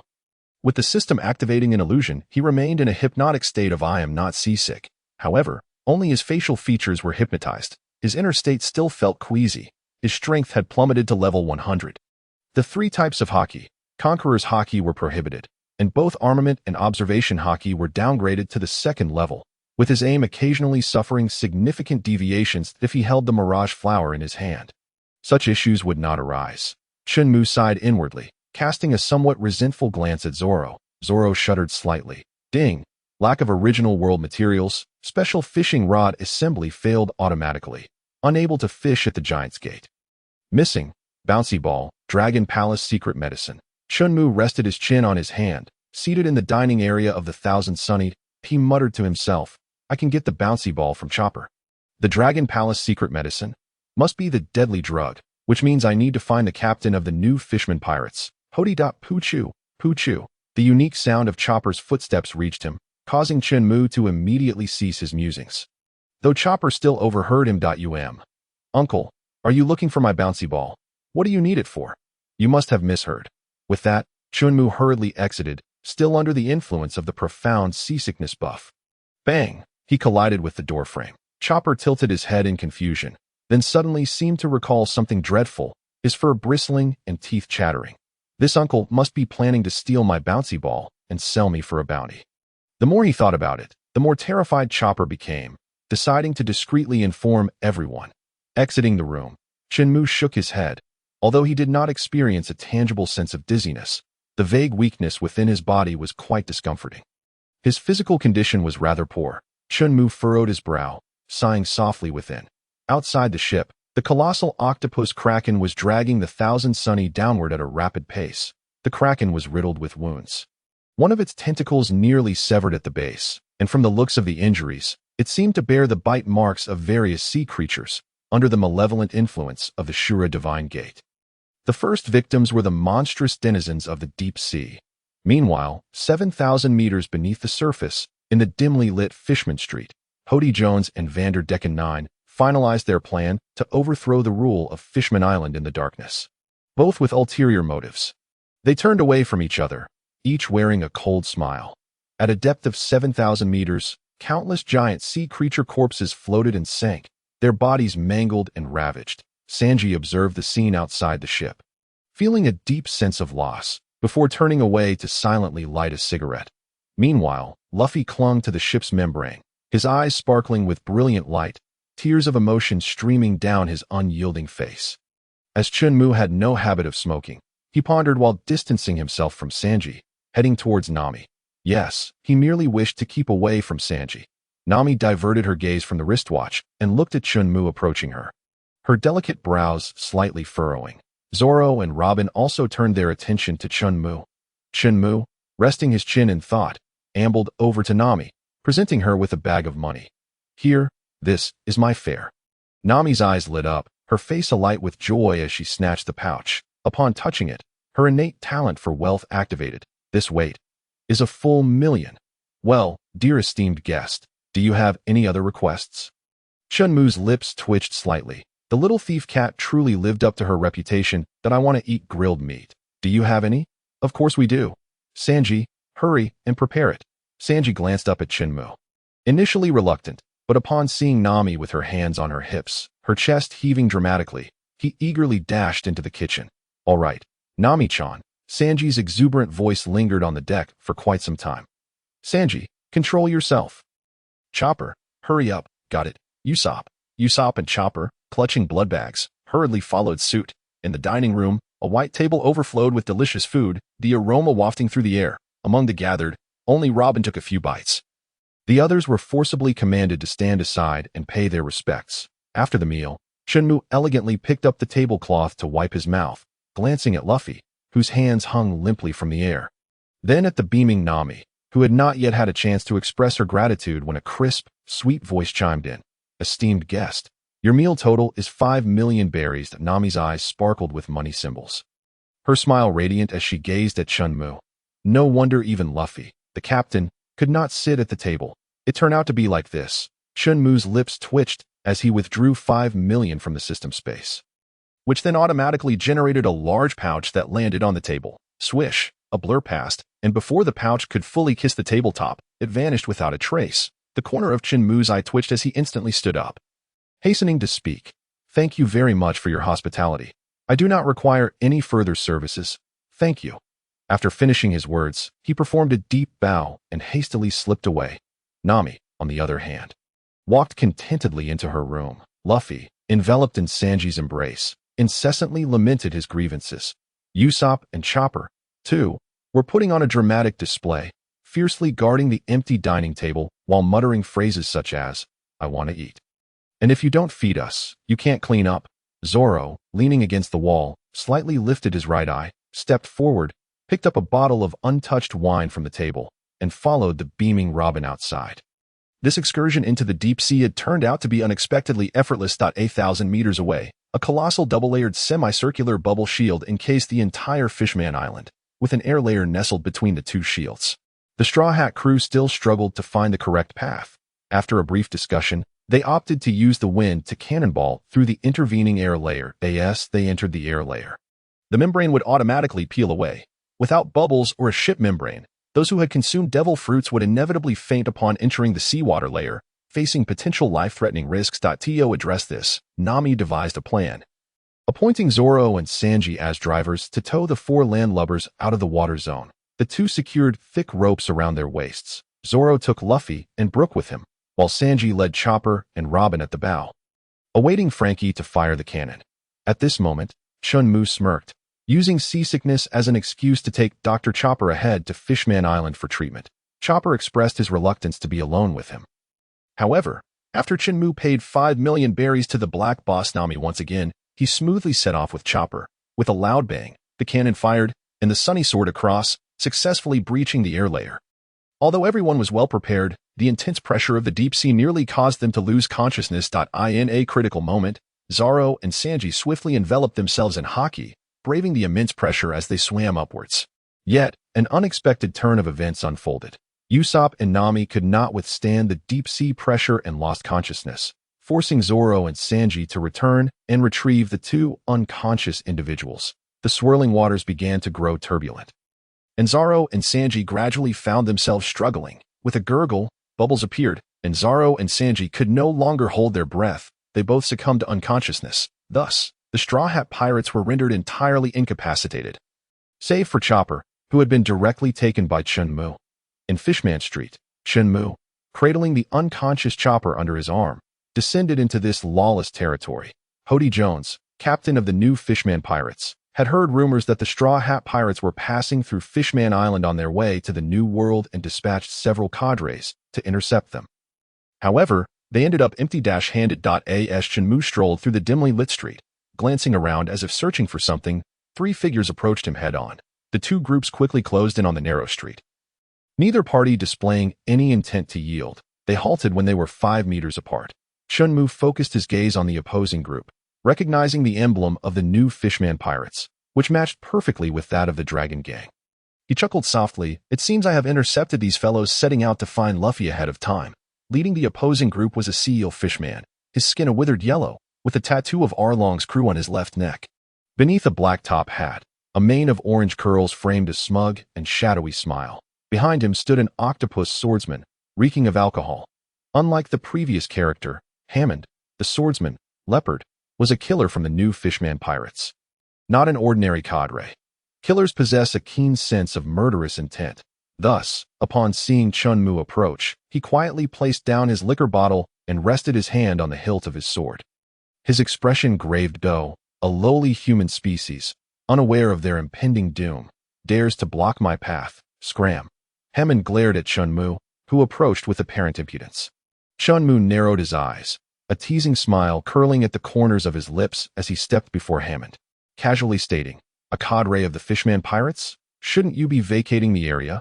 Before Hammond could finish his sentence, he caught sight of the brown raccoon tucked under Chen Mu's arm. No, it was the Straw Hat Pirate's pet. Chopper. Hammond's brow furrowed, and he fell into deep contemplation. What is going on? Did the Straw Hats get defeated as soon as they entered the island? Seemingly indifferent, Leopard took a step forward, blocking half of Hammond's body, and slurred, "Those who dare to come to Fishman Street are all strong. They are the allies we wish to befriend." He then extended the liquor bottle toward Chen Mu. Chen Mu paused, momentarily taken aback by the octopus swordsman's wave-like speech.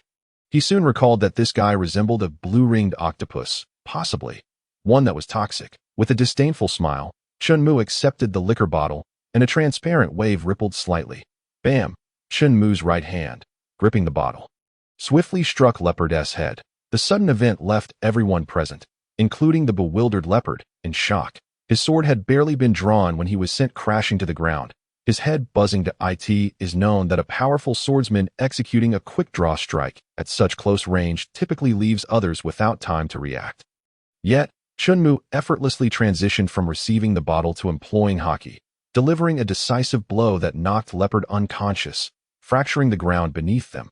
Hammond stared blankly at the cracks spreading across the ground beneath him, then glanced at Leopard in the center of the fissures, instinctively swallowing hard. A cold sweat trickled down Hammond's back as he eyed the smiling Chen Mu, instinctively taking a step back. What do you want? Hody is right here. Chen Mu waved his hand impatiently, cutting him off. Shut up and take me to your boss. Hammond gaped at him. Was this guy not afraid of death? The new Fishman pirates possessed S-grade poison. Did he truly wish to enter their stronghold? Observing Hammond's foolish expression, Chen Mu felt that continuing the conversation would only lower his own IQ. With a twitch of his lips, he delivered a swift chop to Hammond's thick neck.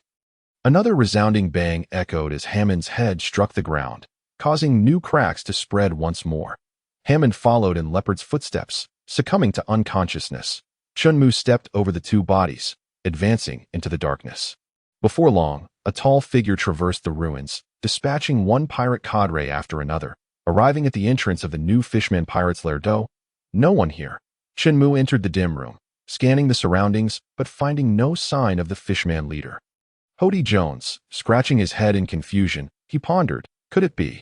They have already reached the Dragon Palace? At that moment, a red treasure chest in the corner caught Chen Mu's eye. Chopper, perched atop Chen Mu's head, instinctively sniffed the air, detecting the scent of some kind of medicine. While Chen Mu had been making his way through, Chopper had regained consciousness but chose to remain quietly beside him, observing the ferocious fishmen being dispatched. Chen Mu took a few steps forward, opening the red treasure chest to reveal a trove of red pills within. Chen Mu chuckled lightly, patting Chopper atop his head, inwardly exclaiming, "Mission accomplished. Ding! Discovered world item. S-grade poison." With a sweeping gesture, the treasure chest was instantly emptied, thousands of red pills appearing in the system's space. Chen Mu slightly lifted his head, casting his gaze upwards as he spoke. "Chopper, hand me the bounty ball." Chopper trembled all over, his expression one of sheer horror as he gazed ahead, tears of fear unwittingly streaming from the corners of his eyes. This man was attempting to rob me. He truly is a villain. Luffy. Zoro. Chen Mu rolled his eyes in exasperation, feeling somewhat speechless. Couldn't he just keep these thoughts to himself? Must he articulate them aloud? How awkward. With a soft sigh, Chen Mu reached up to grab Chopper from atop his head, inspecting him closely before slipping his hand into the yellow and white striped vest. Searching meticulously, he extracted 3 yellow spheres. What are these? Balloon balls. Chen Mu raised an eyebrow, his expression bizarre, internally lamenting the presence of these 3 yellow pills. Ding! Congratulations, host. You have acquired an item from the original world. Balloon ball. Ding! All items are ready. Automatic combination commencing. Ding! Special fishing rod combination complete. Preparation for fishing at the Gate of Giants is about to begin. Please prepare yourself, host. The entire Fishman Street shook violently. Gigantic fissures appeared in the ground, rapidly spreading outward, while low buildings collapsed in great swathes. Chen Mu exerted a powerful leap, shattering the rooftop and observing the catastrophic scene from above, his brow furrowing deeply, since this was an automatic fishing process by the system. He wasn't afforded any opportunity to prepare. On the ground, the more capable officers awakened one after another, hastily seizing their still-dazed companions and fleeing into the distance. Chen Mu could only shake his head in resignation, letting out a soft sigh. This street, which gathered criminal organizations, was essentially a large orphanage. Due to the mismanagement by the upper echelons of the fishmen, these already neglected fishmen had gradually fallen into depravity. The tremors continued, splitting Fishman Street in two, as buildings crumbled into ruins, massive stones incessantly crashing down upon the fleeing fishmen. Chen Mu descended slowly from the rooftop, his expression grave, his right fist gradually coiled at his waist. A layer of transparent energy rippling from his knuckles. With a deep breath, Chen Mu opened his eyes at the street's end, his right fist thrusting forth with ferocity. The sound of an explosive impact rang out.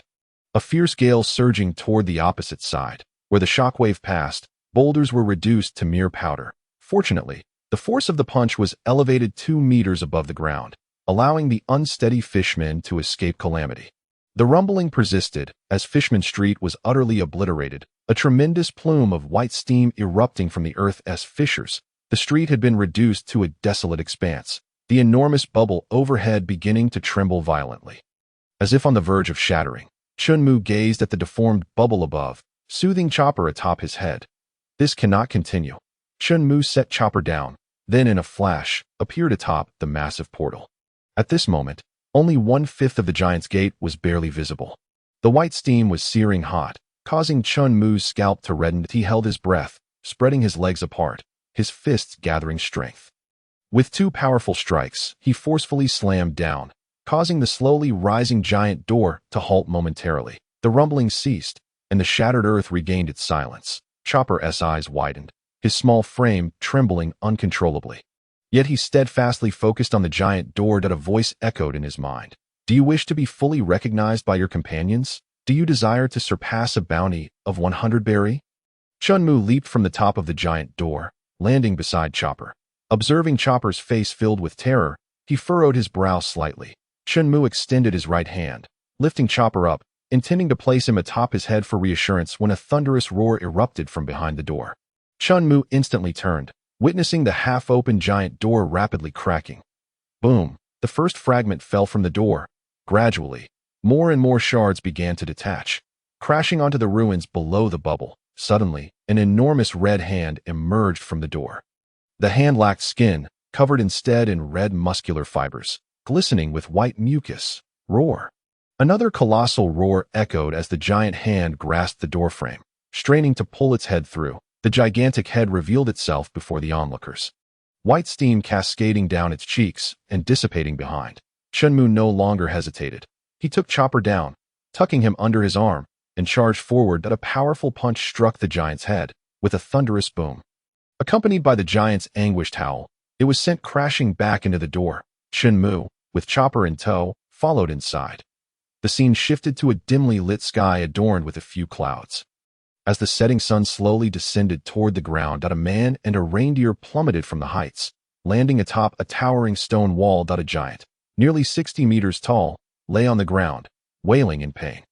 Chen Mu focused intently, noting the giant's forehead was caved in, numerous tiny cracks spreading and hinting at a slow rupture. From their vantage point, they could see a half-formed silhouette at the giant's nape. Chen Mu raised an eyebrow, casting an odd glance at Chopper, silently apologizing. I'm sorry, little Chopper, but I might have inadvertently ruined your fortune. The giant continued to howl, yet its wounds were visibly healing at an alarming rate. Chen Mu exhaled softly, relieved he hadn't obliterated the creature with a single punch. He crouched down, earnestly patting Chopper's shoulders, saying, Chopper, it's your turn now. Give it your all. With that, he vanished in a flash. Chopper, witnessing the slowly rising giant before him, was overwhelmed with fear, tears streaming down his face. Just then, 3 yellow pills rolled to Chopper's feet. Mine, balloon balls. Chopper hurriedly snatched the balloon balls and tucked them away. Boom! A colossal hand crashed onto the wall, sending debris flying. Chopper, seeing the hand just 5 meters away, bolted in terror. Another giant hand came crashing down, blocking Chopper's path, crying before the fight had even begun. Chen Mu leaned against the giant wall, listening to Chopper's pitiful cries from above. A vein throbbing on his forehead, a massive head rose slowly from beneath the wall, the dark eye sockets containing only a tiny white pupil.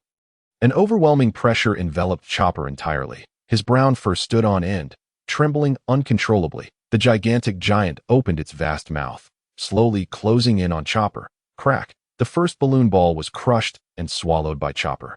Strength enhanced. Chopper transformed into a proper reindeer. Escaping just before the giant could bite him, he dashed forward without pause, leaping onto the giant's hand, fleeing into the distance. The giant roared in fury, reaching for Chopper with the hand he had stepped on. As Chopper ran with his head down, he felt the sky darken. He leaped with all his might, narrowly evading the grasping hand below. With a swift motion, he patted his chest, and a yellow pill popped out, which he caught in his mouth and bit down hard. Crack! The second balloon ball consumed. Chopper's muscles swelled, growing stronger and more powerful. Upon landing, he turned around and glared fiercely at the massive giant. Horns enhanced. His antlers rapidly grew to 2 meters in length, charging toward the giant's face. Poosh! White steam erupted forth, and Chopper was struck by the blasting steam, sent hurtling backward, his fur scorched red. Chopper lay on the ground in agony. Sensing the situation, Chen Mu shook his head and sighed, preparing to leap onto the wall to intervene in the battle. Crack! At that moment, a crisp crunch resonated. Chen Mu paused, a smile creeping onto his lips as he nodded in satisfaction. Haha! Is he entering a berserk state? No, wait. According to the progression of the plot, it would be expected that 2 years later, Chopper should be able to briefly control his berserk form. Chen Mu suddenly realized something was amiss. He stroked his chin, lost in contemplation. That a tremendous beastly roar jolted Chen Mu from his thoughts, and no longer hesitating. He lifted his gaze to the towering city walls, slightly gathering strength in his legs. With a crack, the ground beneath him fractured as he leapt onto the walls. To his left, an enormous giant tilted its head upwards, gazing at the monstrous creature across from it, seemingly indifferent to Chen Mu's presence. Chen Mu glanced to his right, his expression gradually stiffening. In no wonder the 60-meter-tall giant needed to look up. Chopper's fully berserk form must be around 70 meters tall. After observing for a moment, Chen Mu lowered his head, rubbing his somewhat sore neck, and lamented, the system has employed a counterproductive strategy this time. The beneficiary must have become the giant. However, the two colossal monsters remained oblivious to Chen Mu's thoughts, each raising their massive palms to strike at one another. Bang! The two gigantic hands collided violently, producing a thunderous roar that a fierce shockwave radiated outward, causing Chen Mu's white cloak to billow wildly, unfazed by the powerful gust. Chen Mu maintained a stoic expression, even feeling a twinge of nostalgia for his previous black hair. With a hissing sound, a plume of white steam erupted, momentarily obscuring the giant's form, while the intense heat emanated forth. Berserk Chopper roared in pain, and before he could retract his right palm, a crimson fist burst forth from the steam, striking Chopper squarely on the jaw. Boom! Chopper fell to the ground, sending up a thick cloud of dust. The giant's onslaught showed no signs of abating. It lifted its right foot and aimed a crushing stomp at the fallen Chopper. Witnessing this, Chen Mu's face flushed with rage, his teeth clenched tightly. Wishing he could throw a punch, after a fierce internal struggle, he ultimately gritted his teeth and turned his head away, relaxing his clenched fist. This was Chopper's trial. Moreover, a giant below level 300 could not possibly defeat a berserk Chopper over level 200 in one blow. I, Chen Mu, will tolerate you this time. Upon closer inspection, he noticed the giant's leg muscles bulging with power as it brought down its foot heavily upon Chopper's abdomen, eliciting another agonized roar from him. Chen Mu's breath quickened, his fists tightening involuntarily. The giant leaned forward, seemingly intent on concentrating its entire weight on its right foot, denying Chopper any chance of a comeback. Chopper's massive beastly head swayed, tilting high as he let out a tremendous roar, his thick right arm sweeping through the air, the brown fur on his beastly limb fluttering. With a resounding clap, Chopper's black fingers gripped the giant's ankle. Heaving upwards, the giant lost its balance, staggering back 3 steps, nearly toppling over. The monstrous Chopper slowly rose from the ground, his eyes radiating an eerie luminescence, devoid of any hint of mercy, as his massive hands thundered down towards the giant. The giant's arms, still in the process of being raised, were struck by Chopper's colossal hands, along with its own fists, crashing violently against its chest. Boom! This time, the giant truly collapsed onto the ground. Chopper raised his arms high. Howling at the sky, his black fingers clenched into fists, descending with fierce gusts towards the fallen giant. The sound of flesh colliding against bone echoed as the giant's shoulders were pulverized, with its shoulders shattered. The giant's massive muscular arms fell away, stirring up a cloud of dust. Chen Mu's eyes narrowed slightly as he silently calculated the time. Only a few seconds remained until the 3-minute mark. It was nearly time for him to intervene. Chopper had directly utilized his enlarged berserk form, and his vitality was steadily depleting. In truth, there was no other choice. Although he could transform without using the blue wave ball, the monster form in a conscious state simply could not compare to the giant's physique. Chopper exhaled a puff of white mist, clearly a sign of extreme fatigue, his towering body swaying slightly as he nearly toppled towards the nearby city wall. Fortunately managing to steady himself in time, the giant, in pain, howled as Chopper retreated 2 steps, his drooping arms reaching directly for the giant's ankle, when suddenly an unexpected turn of events occurred. Hiss! A jet of white steam erupted, obscuring the giant's form, and Chopper recoiled from the searing heat, roaring in frustration. After a brief moment, the steam dissipated, revealing that the colossal giant had entirely vanished. Chen Mu leaped into action, gripping the giant antlers and swiftly exiting this realm of giants. In the dim depths of the ocean, a massive bubble filled with remnants of shattered walls surrounded them, but a gigantic door, nearly bursting the bubble, shattered with a resounding crack. Chen Mu and Chopper burst forth. As the giant door had barely revealed a quarter of its entirety, with the majority still submerged in the void below, yet this small space was sufficient for Chopper to emerge sideways. With a soft pop, Chen Mu forcefully swung Chopper's antlers, breaking through the bubble above them, and torrents of seawater rushed in, causing stones and debris to plummet, while the merman gracefully navigated through the crevices of the boulders. Looking at Chopper, he had already reverted to his adorable form, his small face contorted in a frown as he slowly sank below. Chen Mu pinched his nose with his left hand, his cheeks puffing out. Amidst the falling rocks, he spotted a large stone slab, propelling himself off it with great speed to reach Chopper. Chen Mu tucked Chopper under his arm and glanced around. In the silent, pitch-black depths of the ocean, visibility was nil, but fortunately, it didn't matter. He had the map. Extending his curled form, he swam towards the blue marker on the map. The blue marker naturally represented Luffy and the others, who at that moment were far more fortunate than Chopper. Luffy and his companions, following the plot's progression, were rescued by Kami, riding a bubble turtle as they ascended from the depths of the vividly colored coral apartment. Before long, they reached the surface of the sea, where the graceful mermaids frolicked joyfully. The group was utterly astonished by the breathtaking scenery before them. Is this heaven? Sanji, overwhelmed with emotion, knelt on the ground, tears streaming down his face, unable to contain his excitement. Just then, a pristine arm emerged from the side, grasping Sanji's wrist, as a melodious voice chimed in. Are you illegal immigrants? How wild, but it's all right. I quite like pirates. With that, she yanked Sanji into the water, causing the other beauties to stifle their laughter. 2 years later, Sanji finally experienced the most beautiful moment of his life. Luffy and Chopper, encased in bubbles, sat on a nearby rock, laughing heartily at Sanji's playful antics. Usopp, with shining eyes, sighed. What a fairy tale world this is. Coral Island, mermaid in the profound darkness of the deep sea. Chen Mu held his breath, propelling himself with his right hand while his left hand dragged Chopper along. Swimming towards the blue marker on the map. He had been holding his breath for quite some time. Although he wasn't suffering from oxygen deprivation, the experience of being submerged in the frigid seawater was far from pleasant. Moreover, he was uncertain how long Chopper could endure this ordeal. Suddenly, he spotted a ship ahead. Chen Mu's eyes brightened, and he accelerated his leg movements, hastening towards the bubble ship adorned with the emblem of Ryugu Kingdom. Meanwhile, within the ship's cabin, the Neptune brothers were also making their way towards Mermaid Bay. They had encountered Sanjuro, the sea hero, in the forest of the sea, tasked with conveying the message to avoid conflict with Hody Jones and to meet afterward in the forest of the sea. Due to the slow exchange of information between Fishman Island and the outside world, Sanjuro had specifically brought a stack of wanted posters for them. The eldest brother, Shark Star, with his flowing blue wavy hair, perused the wanted posters of the Straw Hat crew one by one before handing them to his slender younger brother, Emperor Star, whose long red hair stood out prominently, followed by the third brother, Fiasco Star. After confirming the posters among themselves, they exchanged glances, falling into an unusual silence.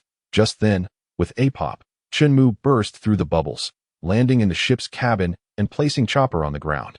He spun rapidly in place, causing droplets of water clinging to his battle suit to shoot out like bullets in every direction. The unfortunate third prince and the surrounding Nautilus Knights barely had time to surround the newcomer before being pelted by the water droplets. The cabin echoed with faint cries of pain. Upon hearing the noise, Chen Mu abruptly halted his spinning, casting an apologetic glance at those on the floor.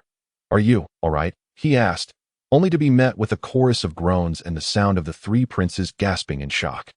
The atmosphere grew awkward. Having come aboard merely to hitch a ride, he had inadvertently incapacitated the entire ship upon arrival. If he claimed he meant no harm, they likely wouldn't believe him. Fortunately, the prone Chopper coughed up a couple of mouthfuls of seawater and gradually regained consciousness. The adorable little reindeer sat up, rubbing his head with his tiny hooves, slowly opening his eyes. Observing Chopper wake up, Chen Mu raised an eyebrow in surprise, realizing that the system had indicated the completion of a task.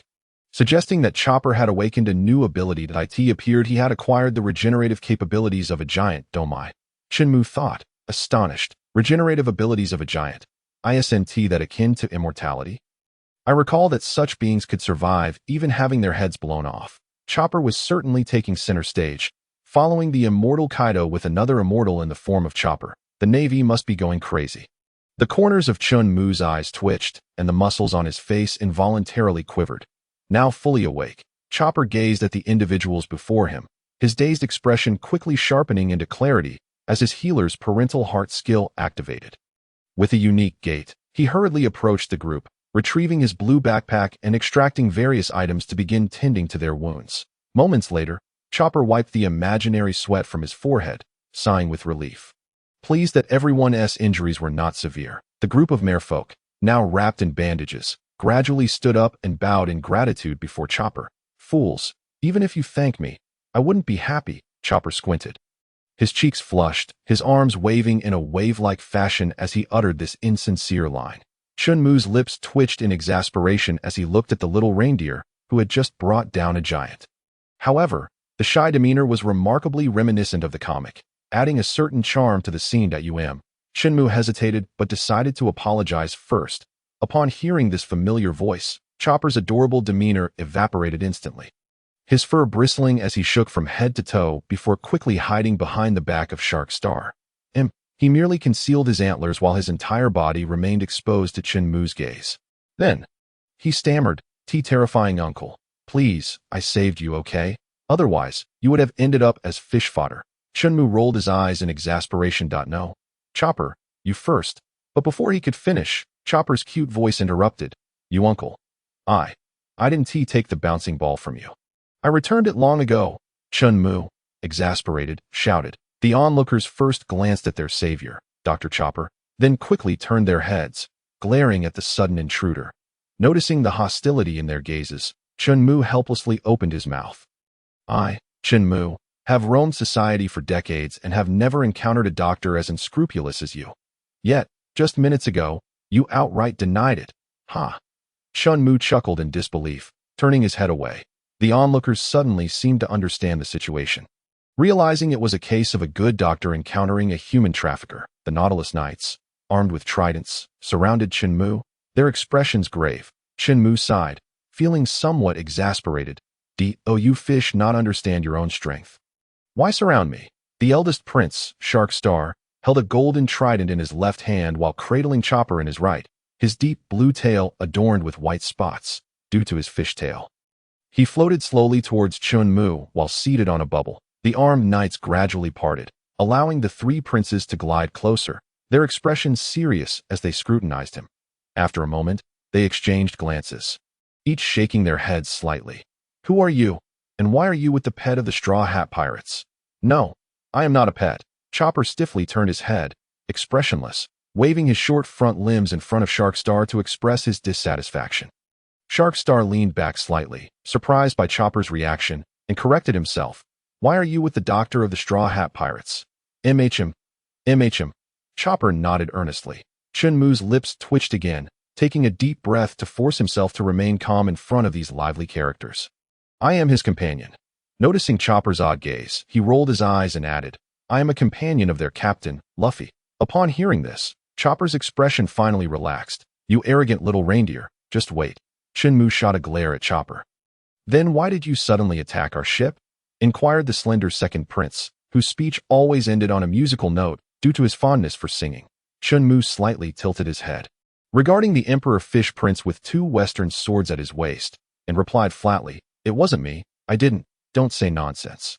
Just then, the corpulent third prince, who delighted in singing and dancing, jiggled his hefty body forward, ready to speak. All right, I admit it, but it wasn't intentional. Chen Mu could hardly bear the sight. The sight of the red-fleshed fish man twisting his body was already hard on the eyes, and if he added singing to the mix, he feared he might collapse right there. At this moment, both Sharkstar and the solemn Chopper nodded in agreement. Chopper, this fellow. Chen Mu took a deep breath, closing his eyes to avoid the sight. Though the veins on his forehead throbbed intermittently, clearly, he was not a master of managing his expressions. The atmosphere fell into an awkward silence. The Nautilus Knights looked towards the three princes, silently seeking guidance on how to deal with the intruder. The three princes exchanged glances, shaking their heads helplessly. This man's strength was clearly beyond their expectations. The eldest prince waved his hand, signaling the knights to lower their weapons, and turned to Chen Mu, saying, Since you are a friend of the Straw Hat Boy, please convey this message. Sanjuro says not to engage in battle with Hody Jones, and he is waiting for you in the forest of the sea. After that, he glanced at the still-dazed Chopper and gently added, Sanjuro is a good friend of that Straw Hat Boy. Is that a new friend of Luffy's?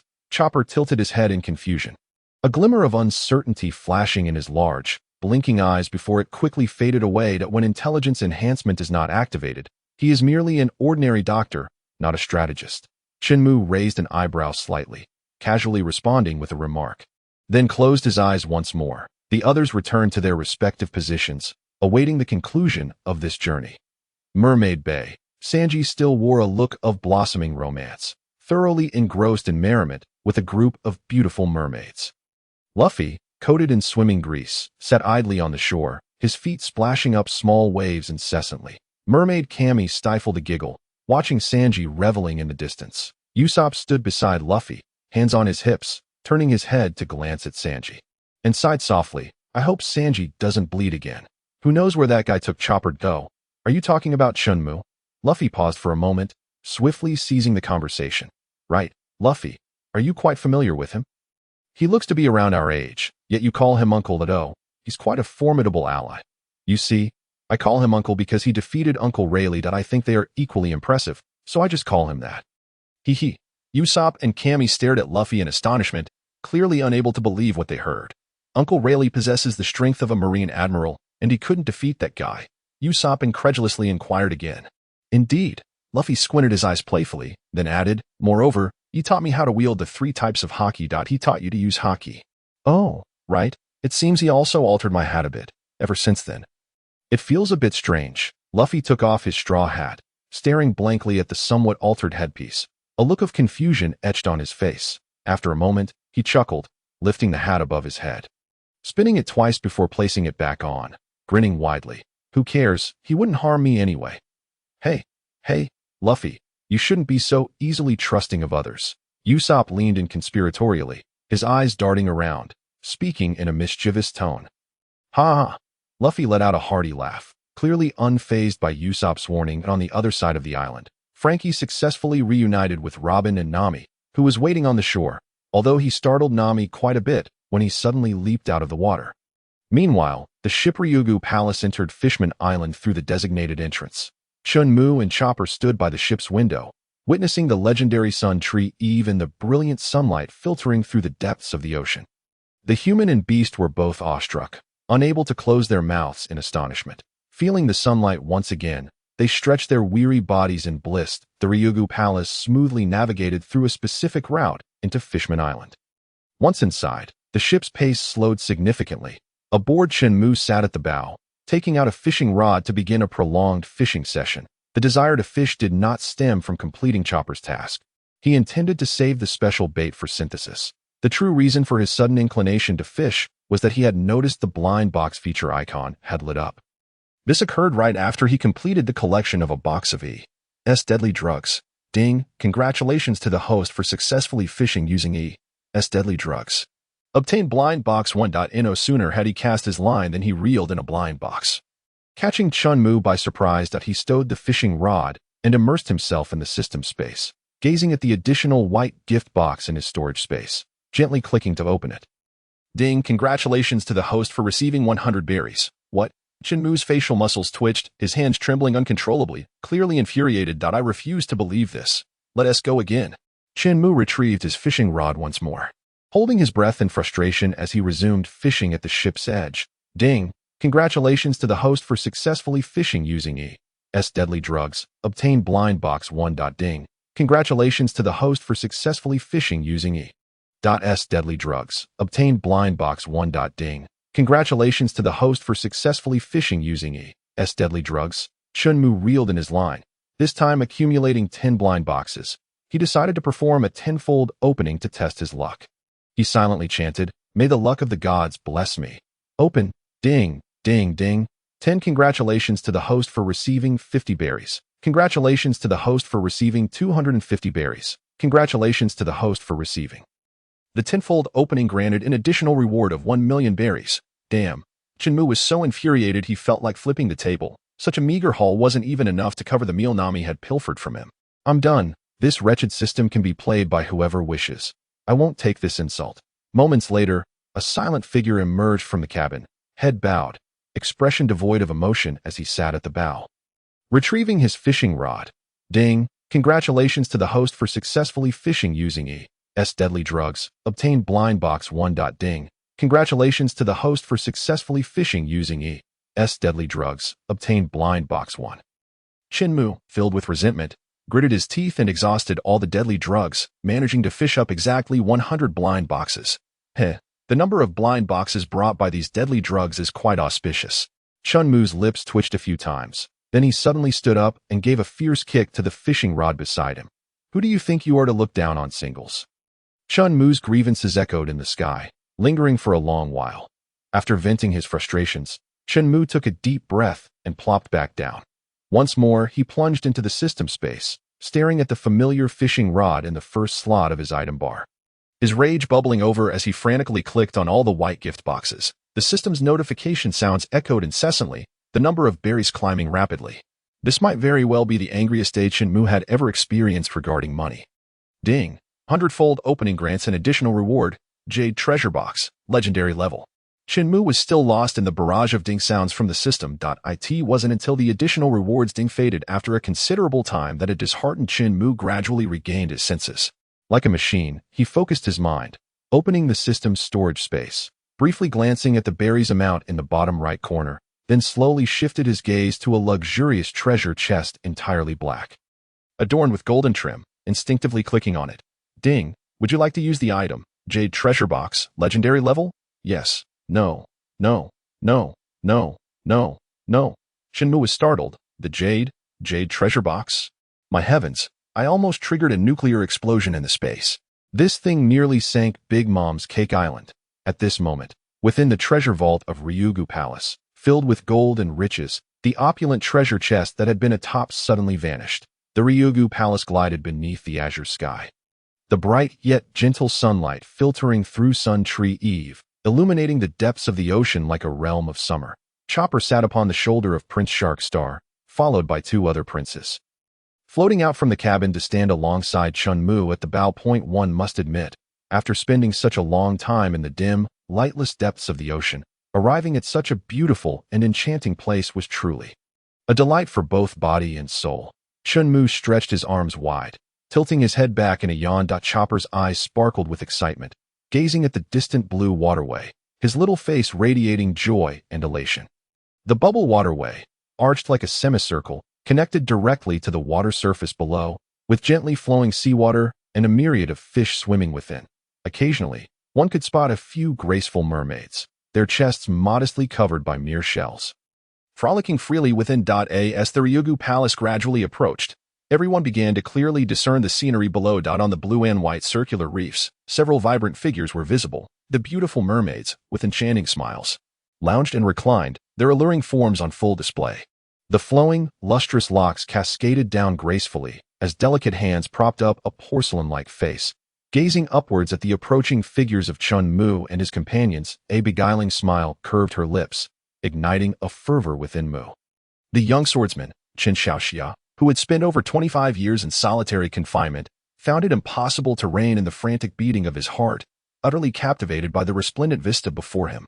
His eyes widened, unblinking, lest he miss a single thrilling moment. The enchanting mermaids, their slender waists accentuated, stood upright, waving and calling out to the three princes at the bow of the ship. Chen Mu eagerly reciprocated, engaging enthusiastically with the throng of fans below. The vessel halted 10 meters above the coral reefs, eliciting jubilant cheers from the beautiful mermaids. A rousing fanfare erupted, and Chen Mu was the first to leap from the ship, followed closely by the three princes. Accompanied by a retinue of Nautilus knights, Prince Sharkstar. As the noble princes drew near, the mermaid's spirits soared. Chen Mu's lips twitched in irritation as he glanced at the bandaged princes, silently opting to step aside. Alas, at the end of the day, they are still fish, lacking in aesthetic appreciation, he reassured himself with a shake of his head. Chen Mu, my lord. The eldest Prince Sharkstar surveyed the surroundings, failing to locate the Straw Hat crew, and addressed the solitary figure nearby. What are you doing? Chen Mu retorted indignantly, not bothering to turn around. Are you certain the Straw Hat Kid is here? Huh? Are you questioning me? Chen Mu clearly wished to avoid conversing with this ostentatious man, dismissively replying, It's fine, just take me here. You may leave now. With that, he beckoned to Chopper perched on Sharkstar's shoulder. Chopper's small face contorted in reluctance as he cast a teary glance at Sharkstar, then leapt slowly toward Chen Mu, his expression despondent. Sharkstar frowned slightly, not due to Chen Mu's demeanor, but rather because he had not directly relayed the message to Luffy himself, causing him some concern, especially since it was Jinbei who had given the task. Watching the unwilling Chopper, Chen Mu seized him by the collar and made his way towards the rocky hideout of Luffy. The reason Sharkstar and the others remained in place, Chen Mu surmised, was simply a lack of trust in him, considering his absence from the Straw Hat Pirates bounty poster. Preferably, he saw no need for lengthy explanations and called out for Luffy instead. With a graceful leap, he landed atop a pinkish-white coral rock and called down to Luffy below. Come out. These people have something to say to you. He then recalled something and added, Jinbei sent them to find you. Jinbei? Luffy lifted his head, making eye contact with Chen Mu, his eyes sparkling with excitement. Yes. After speaking, Chen Mu turned and plopped down, tossing Chopper onto Luffy's head. With a thud, Chopper's hat adorned Luffy's straw hat perfectly. The group of mermaids bit their lips, anxiety etched across their features as they gazed at the rocky shelter where Luffy hid, silently praying that he would not be exposed. The princes noticed the mermaids' unease, exchanging glances before drifting slowly in Chen Mu's direction, bubbles trailing from their waists or tails. Just then, a beaming Luffy burst forth from behind the rock, sprinting towards the princes. The knights immediately stepped forward, positioning themselves before the three princes, their tridents glinting menacingly as they blocked Luffy's advance, their expressions clearly stating no entry for outsiders. Luffy skidded to a stop, tilting his head as he waved at the princes behind the knights. Hey, did Jinbei send you to find me? Where is he? Has he decided to join my crew?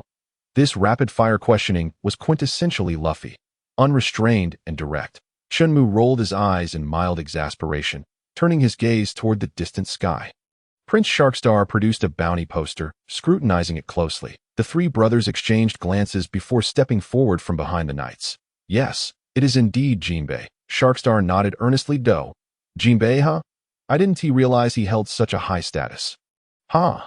With that, Luffy burst into laughter, seemingly unaware of the social faux pas he had just committed by casually referring to Jinbei as brother. The expressions of the three princes twitched, feeling somewhat affronted. Sharkstar forcibly composed himself, clearing his throat before speaking. Jinbei has spoken highly of your exploits, particularly praising your performance in the battle 2 years ago to me. Luffy's smile faded slightly as he pointed at his own cheek in confusion. Yes, Sharkstar affirmed with unwavering conviction, a hint of reverence gleaming in his eyes. Jinbei said, Had it not been for your valiant stand against the admirals, our benefactor from Fishman Island, Whitebeard, might have suffered grievous injuries or even. At this point, the expressions of the three princes grew somber. Upon hearing this, Chen Mu's expression froze, his fingers caressing his chin as he began to recollect the trajectory of the story. Although he had altered events, Whitebeard did not perish in the Marineford War. His age was undeniable, and the extent of his hidden injuries remained a mystery. Fishman Island was currently under his protection, but he feared it might soon fall into Big Mom's grasp. Chen Mu's brows furrowed deeper, an inexplicable anxiety washing over him. Wait, what does this have to do with me? Chen Mu suddenly snapped back to reality. When did I become so benevolent? Ding. Congratulations, host, for triggering a hidden mission. Become the guardian of Fishman Island. Duration undetermined, rewards unknown. Another unknown reward, likely something proportionate to completion, but this time the duration was absent. Does this imply there are still undeveloped storylines within Fishman Island? Chen Mu pondered, his mind racing through the narrative possibilities of the Fishman Island arc. In the distance, the captain of the Straw Hat Pirates and the three princes of Neptune were deep in conversation, while Usopp and Sanji emerged from behind the coral rocks. The beautiful mermaids sighed in relief, their elevated chests rising and falling. Hey, old man, we're off to the banquet. Are you joining us? Luffy waved at Chen Mu. A banquet? Chen Mu paused, then turned his gaze to the three princes, suddenly enlightened. Ah, these three young fellows wish to befriend Luffy, the notorious pirate with a bounty of 1 billion, especially since he is a friend of Jinbei. You all go ahead. I have some matters to attend to. So I want tea. Chen Mu smiled slightly, preparing to decline when a brilliant idea struck him. Indeed, once Whitebeard is gone, letting the Straw Hat Pirates fill that void would be ideal as for Fishman Island. Let them handle it. However, the problem of Big Mom, one of the four emperors, loomed large. Moreover, who knows how many more years Whitebeard has left? If this unknown reward is linked to the time of completion, wouldn't my score be abysmally low? All right, I'll accompany you. Chen Mu gracefully supported himself with both hands and lightly leaped down from the towering coral rock. Pretending to rummage behind him, he secretly retrieved a pink trinket, the bubble coral, from the depths of the system space. This item could be considered one of the more benevolent rewards among the 100 consecutive draws. The three princes gazed at the pink object in Chen Mu's hand, their eyebrows slightly raised in surprise. Why did he not utilize the bubble coral back then, despite having it? As the group continued to board the ship, they ascended directly upwards. The entirety of Fishman Island is divided into 2 layers. The Mermaid Bay is situated below, while Dragon Palace City occupies the uppermost pinnacle of the island. Chen Mu and his companions soared towards the depths of the sky, observing the diminishing buildings below, and then turning to admire the drifting white clouds beside them, each lost in profound contemplation. The wondrous sun tree, Eve, not only channels sunlight and air downwards, but also transmits the external weather and scenery, with the exception of the night. During their journey, they encountered numerous deep blue bubbles, each filled with seawater, housing miniature castles or luxurious residences occupied by noble fishermen aristocrats. Upon spotting the three princes at the bow of the ship, they greeted them warmly, to which the princes nodded in acknowledgement. Above the sea, in Impel Down, a man clad in the Justice military uniform appeared on the 6th level, the Infinite Hell. 2 years had elapsed since the Summit War, and Blackbeard and his crew had been imprisoned for nearly the same duration. Yet, compared to being slain by Chen Mu, losing 2 years of freedom seemed a rather lenient punishment. With a sudden burst, a molten lava fist emerged, melting a massive hole in the iron door of Blackbeard's teach cell. With scorching molten iron dripping onto the ground, hissing ominously as thick, acrid smoke billowed upwards. Blackbeard, gazing at the shadow before him, chuckled oddly. I never expected that the world government would send you. The epitome of justice. Despite the defeat in the Summit War, where Akainu bore the brunt of the blame, he was still a high-ranking admiral. Being openly mocked by a former warlord reduced to a prisoner was understandably infuriating. And he unleashed a fierce punch to Teach's face, sending 2 bloodied teeth flying. Ouch, ouch, ouch. Blackbeard, handcuffed, collapsed to the ground, clutching his right cheek in agony. Akainu cast a cold glance at him and spoke. The upper echelon has abolished the warlord system. The current fleet admiral is Akiji. He paused, clenching his teeth in frustration.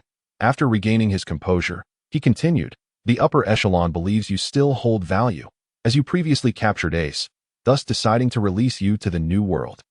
With the condition of annihilating the Whitebeard pirates, upon hearing this, Teach ceased his cries of pain, and a glint of malice flickered in his squinted eyes. Whitebeard is the strongest man in the world. And he was once my father. You want me to turn against him? From the moment you defected, you have already become his enemy. Ha ha ha ha. That makes sense, but what do I gain from this? The scornful smirk on Blackbeard's face grew ever more pronounced as he fixed his gaze on the fallen admiral. Ha. To think an admiral would personally come to impel down to release a prisoner. Perhaps you've been sidelined by the upper echelon. You? Akainu's face flushed with rage as he seized Teach by the collar, lifting him off the ground. Blackbeard, however, laughed unabashedly. Without benefits, how could the world government command us villains? Suddenly, as if struck by an idea, he added with a strange expression, "Oh, I forgot. You're just an admiral. Such decisions can only be made by the fleet admiral." Ha! His boisterous laughter echoed throughout the 6th level. Moments later, with a grim expression, Akainu was personally escorted out by the sycophantic prison warden, Hannibal. Shortly after his departure, Blackbeard and his crew swaggered out through the prison gates and boarded a massive warship that had been specially reserved for them. The vice warden, Magellan, stared wide-eyed, struggling to contain himself as purple poison dripped steadily from his tightly clenched fists. Hannibal, pinching his nose, jumped aside and disdainfully remarked, "Vice warden, have you got diarrhea again? Hurry back to your post. It stinks terribly." As the colossal warship departed, the gates of Impelled Down closed once more. Meanwhile, Luffy and his companions flew steadily upwards for nearly an hour, arriving beneath a vast blue water sphere. Dragon Palace City, perched at the summit of Fishman Island where sunlight penetrates, is a grand palace constructed from large coral reefs, shells, and other materials, with a gigantic dragon coiled around it, serving as the stronghold of the Fishman royalty. The sole entrance to Dragon Palace City is through a stone circular door as large as half a football field. As they approached the stone door, the eldest prince, Shark Star, extended his finger and pressed the red doorbell above. "Who's there?" "It's me," Shark Star replied coolly. Crossing his arms, "It's His Highness the Prince." "Quickly, lower the passage." The stone door obediently slid open, revealing a layer of transparent membrane, behind which lay a passage filled with azure seawater. Luffy and his companions stood at the bow of the ship, gazing up at the entrance with wide-eyed curiosity. Chen Mu, arms crossed, resembled a master of unmatched skill as he calmly observed the enormous opening. Noticing the reactions of the others, the eldest prince, Shark Star, nodded in satisfaction and then turned to cast an inquiring glance at Chen Mu. Why are you looking at me?" Chen Mu, suddenly sensing a curious gaze, raised an eyebrow in confusion as he returned the look. Shark Star slightly lifted his smooth brow and directed his attention towards the Straw Hat crew, speaking, "The Dragon Palace City is filled with seawater. If one is not a fishman, this may be necessary." With that, he produced an identical pink coral from his pocket. Luffy's eyes lit up as he eagerly snatched the trinket, marveling at it with childlike wonder. Grasping the bubble coral, Luffy pressed down hard on the tip, causing a transparent bubble to swiftly emerge from the base of the coral, gradually enveloping the group. Chen Mu slightly raised his eyes, glancing at the inquisitive faces around him. Lost in thought, he remained preoccupied with the blind box feature, resolutely refusing to admit that he was an unfortunate soul. This is indeed the proper entrance to Dragon Palace City. Hody Jones will need to utilize Dakin's target fruit ability to toss his subordinates inside. If I can guard the entrance. With that thought, Chen Mu suddenly saw the light, bursting into hearty laughter. The others looked on with bewilderment at the man who was laughing so merrily. With a soft pop, the Dragon Palace glided into the water-filled Dragon Palace City, and the Riegas swiftly swam upwards, the vibrant and resplendent underwater palace soon to be unveiled before their eyes.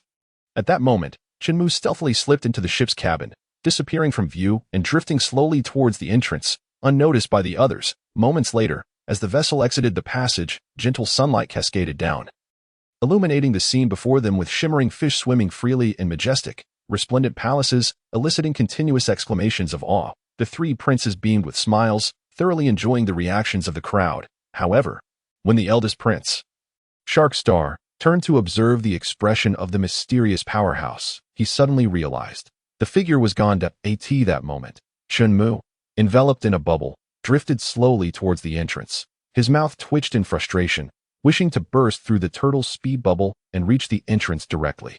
Yet he despised the feeling of being soaked by seawater, leaving him utterly vexed. Sigh. If only there were a swimming coating. Meanwhile, Nami was in a clothing store for prisoners, arguing passionately with the owner. "Wait a moment, dear customer. You're being unreasonable," exclaimed a Fishman shopkeeper with golden curly hair, sweating profusely and feeling utterly helpless. "Just sell it for 10,000 berries," Nami replied, extending her slender, white finger with utmost seriousness. "You're cutting too deep, dear customer. That's barely half the price." The bargaining continues unabated. Meanwhile, the supreme ruler of Fishman Island, King Neptune, rides his beloved whale, Hawaii, aimlessly surveying his cherished kingdom due to the influence of the Shura Gate. The fishmen have erupted into collective rebellion. Although this incident has not directly impacted Fishman Island, King Neptune feels that the situation is far from resolved. Moreover, his daughter's beloved pet has inexplicably gone missing at this critical juncture. The adorably clumsy shark, adorned in starry attire, remains unaccounted for. A massive warship glides across the sea. Blackbeard Teach stands at the bow, a sinister smile etched across his face, while the ruthless crew behind him wears expressions of grim determination. Poised for battle, armed with intelligence from the Navy, he has set his sights on the captain of the Whitebeard Pirates' 6th Division, Bray McKay. Though Bray McKay has limited screen time in the main storyline, he played a minor role during the Summit War. However, according to naval reports, this captain, who is not far from a dramatic exit, is suspected of possessing a devil fruit. Not far from Blackbeard, a pirate ship bearing the likeness of a white whale sails through the waters. Its mast adorned with a black flag emblazoned with a white-bearded skull. It is one of the 4 outer ships of the Moby Dick, clad in a purple cloak that displays the Jolly Roger of the Whitebeard Pirates. Bray McKay wears a purple triangular hat embroidered with a gray skull, secured by a yellow sash. As the captain of the 6th Division, he is somewhat stocky and somewhat plump, with a grayish complexion that, combined with his thick lips, gives him a generally affable appearance. Yet, at this moment, his face is clouded with worry as he is tasked by Whitebeard to inquire about the damage suffered by his crew. However, as he approaches the gathering point, he spots floating barrels nearby, along with that familiar black pirate flag. Bray McKay lowers his head, letting out a heavy sigh, his face etched with sorrow. The Knight Doma, who showcased remarkable prowess during the Summit War 2 years ago, matched the Navy Vice Admiral Mole's blow for blow, and alongside others, destroyed several pacifistas. His confidence, however, could not shield him from this world-class catastrophe, leaving one to lament the loss. Whoosh! A cannonball hurtles toward him, jolting Bray McKay from his reverie. His pupils dilate sharply before he quickly reacts that a small opening appears in his jaw, from which he retrieves an enormous wooden mallet. With agility, he leaps upward, striking the cannonball with a powerful blow. Boom! An explosion erupts, a plume of red flame shooting skyward, a thick cloud of black smoke lingering in the air. "Captain!" Urgent cries ring out as the crew, faces filled with concern, gaze at the ominous black cloud above. Whoosh! A rotund figure descends from the sky, landing on the bow of the ship. Bray McKay, his face blackened, exhales a plume of black smoke and slowly speaks, "I am unharmed." The battle-hardened crew swiftly gathers around him, while others rush to their stations, helmsmen and gunners alike springing into action, readying for combat. The Navy, a pirate at the main mast, peering through a telescope, spots the enormous warship in the distance. His pupils constrict in shock, exclaiming, "No, it's Blackbeard Teach." The crew is taken aback by the revelation. Yet Bray McKay's expression remains grave, with a hint of excitement glimmering in his eyes. "Haha, the traitor that Ace could not handle. It seems I shall be the one to deal with him. Everyone, prepare for battle. We shall eliminate this traitor for the 2nd Division with renewed vigor." Bray McKay retrieves another colossal hammer from his chin, his spirit aflame with determination. Blackbeard observes the confrontation between Bray McKay and the cannonball with a derisive grin, issuing orders to accelerate the ship's approach. As time passes, the large and small vessels draw closer. It is noteworthy that Blackbeard's warship is the same colossal vessel used during the demon-slaying order, comparable in size to Whitebeard's Moby Dick. Yet the 4 outer ships of the Moby Dick are somewhat smaller. The 2 ships collide, and Blackbeard's crew leaps from the warship, landing before Bray McKay. He. Blackbeard eyes the familiar face before him, erupting into a fit of maniacal laughter. Extending his right arm, a swirling mass of black energy gathers in his palm. Dark water. The speed of the charging Bray McKay intensifies, and Blackbeard's smile widens ominously. Although his hefty form appears uncontrolled, just before colliding with Blackbeard's outstretched hand, he swings the two hammers trailing behind him with tremendous force, aiming for the traitor who has slain his comrades. Blackbeard's grin falters, his pupils narrowing in alarm. While there are many agile figures, Blackbeard is evidently not among them. Just as the massive wooden mallets are about to strike Teach, a robust figure descends from the sky. Landing behind Blackbeard, two muscular arms stretch out, bracing against the oncoming hammers. The impact of wood against flesh reverberates with two dull thuds. Hee, well done, Bagus. Blackbeard's expression morphs into a terrifying snarl as the suction of dark water intensifies, causing K to stiffen, his ample belly pressing against Blackbeard's palm. Agonizing pain and a sense of helplessness overwhelm him. His eyes roll back, the world spinning as he loses grip on his hammers, which crash heavily to the ground. Captain! The crew, eyes wide with horror, rush forward, weapons drawn. Bang! With a resounding crash, Shiryu descends from above, landing heavily before the crew, an invisible aura of murderous intent enveloping the area. The advancing crew falters, fear flickering in their eyes. Shiryu grins malevolently as he unsheathes his blade, a wicked red glow shimmering along the edge. With a powerful swing, a torrent of crimson blade energy surges toward the bewildered pirates. Half an hour later, the entire 6th Division of the Whitebeard pirates, including their captain, has perished without a single survivor. Blackbeard stands atop the warship, a triumphant smirk gracing his face, clutching a brand new devil fruit. The white whale ship is claimed as a trophy and bestowed upon the former helmsman, Jesus Bagus. Thus, the first external captain of the Blackbeard pirates is born at the entrance of Ryugu Castle. Chen Mu gazes at the tightly shut stone gate, his eyelids twitching incessantly. Just then, whoosh, a colossal black flying axe pierces through the 2 layers of bubbles surrounding Ryugu Castle, hurtling northeastward. Chen Mu watches the swiftly passing axe. Momentarily entranced, this scene feels oddly familiar. Suddenly, he recalls. This is Vanderdecken's Baku fruit. His target is Princess Shirahoshi's hardshell tower. However, a system notification interrupts Chen Mu's thoughts. Ding! Captain K of the Whitebeard Pirates 6th Division has perished.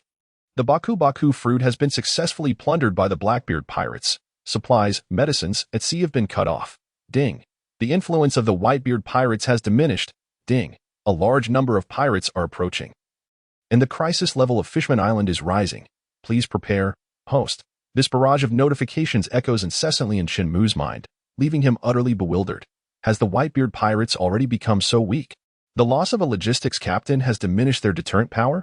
With a heart full of ambition and frustration, yet nowhere to vent, Chen Mu feels compelled to flip the table. The more Chen Mu contemplates, the more incensed he becomes, nearly grinding his teeth to dust. All I wanted was to take it easy, allowing Luffy to gradually assume control of Whitebeard's power. Yet after just one day of slacking off, you force me to expedite the timeline. Fine. You, system. You, Blackbeard. If I let you keep even a single whisker today, I shall consider your grooming impeccable. With that, he slightly bends his body, gathering energy before bursting through the bubbles, transforming into a flash of yellow light, racing toward the sea. At this moment, in a certain part of the dark abyss, Hody Jones, his expression grim, leads a cadre of officers onto Vanderdecken's ship. Captain Hody of the new Fishman pirates has arrived. The crew, filled with trepidation, cast wary glances at the uninvited new Fishman pirates, instinctively tightening their grips on their weapons. A voice of confusion emanated from the cabin, belonging to Van Decken, who continued, Hody. The sound of footsteps echoed as he descended the staircase. With his left hand stroking his small mustache, he leisurely emerged from the cabin. Wahahaha, Captain Hody, we meet again, wahahaha. Van Decken's laughter, reminiscent of a quacking duck, reverberated across the ship. Upon hearing the raucous laughter, Hody Jones's expression darkened even further, an icy glint flickering in his eyes as he addressed the intruder. Decken, the plan has been expedited. I intend to assault Fishman Island immediately. At this, Van Decken narrowed his eyes slightly, casting a scornful gaze at Hody and his crew. Noting that besides Hody Jones, nearly all the fishmen were grievously injured, their bodies wrapped in white bandages that eye in your current state. You are merely courting death. Return. Wah! Van Decken's face was a mask of derision as he brazenly mocked Hody. After delivering his scathing remark, he turned to retreat to the cabin for some rest. having already proposed to Shirahoshi earlier that day, and feeling disinclined to exert his abilities again. The members of the new Fishman pirates exchanged glances. A flicker of crimson igniting in their eyes, their breaths inexplicably growing heavy. Hody Jones, undeterred, surged forward, leaping over Van Dekken's crew, and launched himself towards the intruder. His eyes glinted with a savage crimson light as he forcefully pressed Van Dekken's head down, causing his face to collide violently with the ship's deck.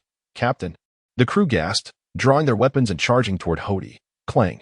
It was then that the octopus swordsman, Bartolomeo, with only 6 legs, unleashed a blinding arc of sword light. The crew, caught off guard, found themselves frozen mid-step, their upper bodies pitching forward, followed swiftly by darkness as they lost all signs of life. Bartolomeo. Van Dekken's eyes turned bloodshot as he roared in fury, his hands digging deep into the decaying deck, splintering white wood flying everywhere. Yet, Hody Jones maintained his grip, his eyes devoid of pity as he coldly stated, "Do you understand now? Curse you." Van Dekken's heart was a tempest of struggle, his hatred threatening to spill over. "Fine, I'll do it," Hody chuckled coldly, releasing his hold and stepping back before delivering a forceful kick to Dekken's abdomen, sending him tumbling overboard. "This ship is now mine." As Van Dekken flew a short distance before regaining his composure, he swam towards his ship with a stoic expression. Upon reaching the stern, a glimmer of vengeance flickered in his eyes as he removed the red glove from his right hand and flung it backward.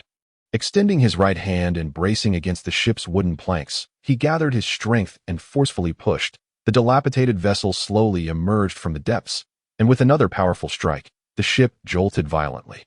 Accelerating towards Fishman Island, Hody Jones retrieved several potent pills, tossing them into his mouth, while the crew followed suit. The entire ship was suffused with an aura of unbridled brutality, Hody's maniacal laughter echoing alongside the swiftly departing vessel, gradually fading into the dark depths of the ocean. Meanwhile, a yellow figure burst through the sea's surface. Due to inertia, Chen Mu continued soaring skyward after breaking free, only slowing his ascent when he reached nearly 100 meters high, before plummeting back towards the ocean. Bang! With a resounding crash, Chen Mu, wielding the mirror flower watermoon, landed heavily on the deck of a massive warship. Under the guidance of Sniper Van Oka, Blackbeard and his crew were already on high alert. Before Chen Mu could steady himself, multiple blades descended upon his bare head. Clang, clang, clang. The sounds of metal striking rock echoed, forcing the crew back with the force of the impact, nearly causing them to lose their grip on their weapons.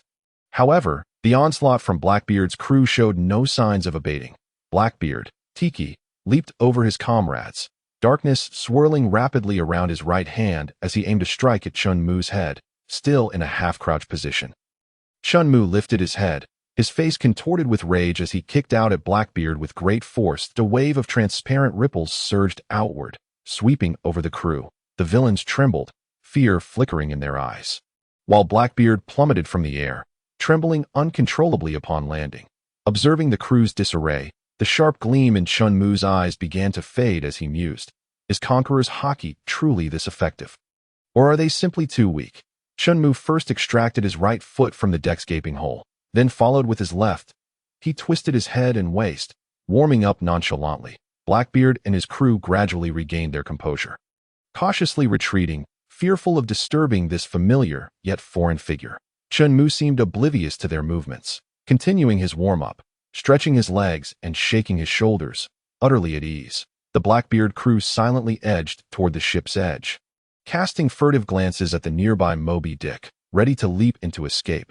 Blackbeard, lurking behind his crew, signaled with a sinister grin, his expression morphing into one of terrifying malice. "Dark hole," he bellowed, with a powerful slam of his hands.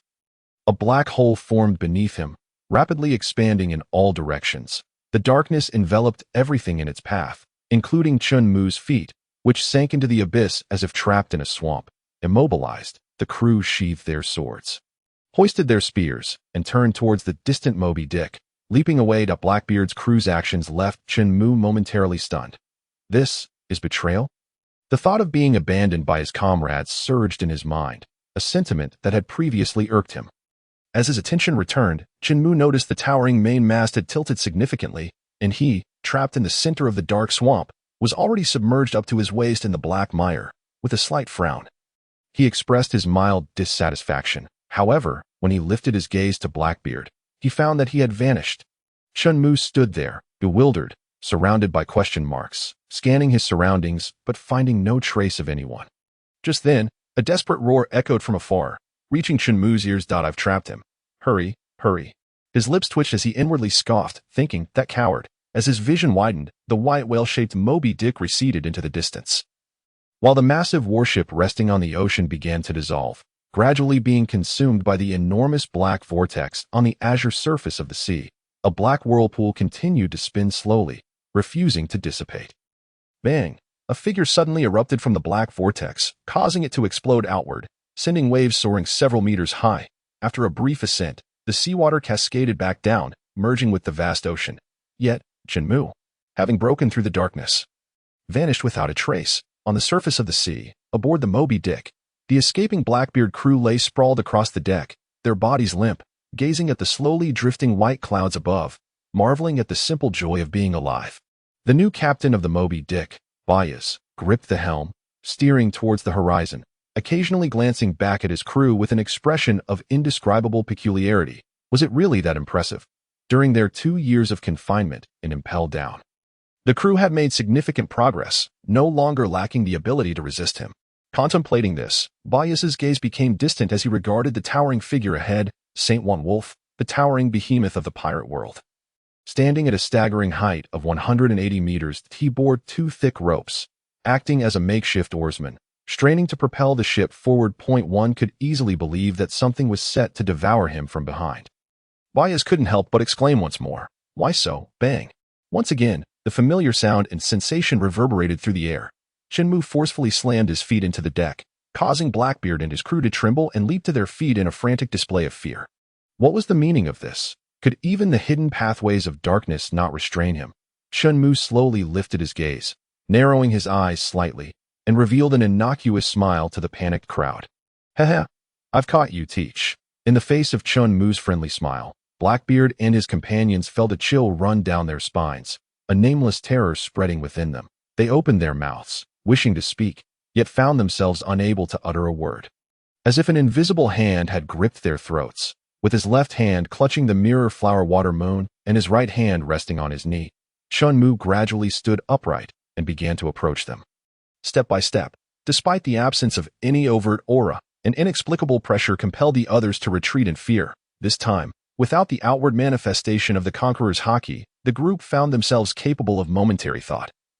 Though their bodies trembled uncontrollably, Blackbeard sat slumped on the ground, one hand pointing at Chen Mu while the other dragged his unwilling body backward, appearing utterly terrified. Chen Mu couldn't help but smirk inwardly, thinking, had he not merely given them a light beating once, 2 years prior? How could someone poised to become one of the 4 emperors possess such a fragile temperament? Unbeknownst to Chen Mu, while he had thought he had only given them a gentle thrashing, Blackbeard had endured a harrowing 2 years. After all, it was the fist of the formidable bald-headed Chiyu that had struck him. Though it wasn't maxed out, for someone who experienced doubled pain, it had been the most dreadful calamity. Now, being pursued by this very individual, memories of 2 years spent in a prison cell flooded back to him. A truly heart-rending experience.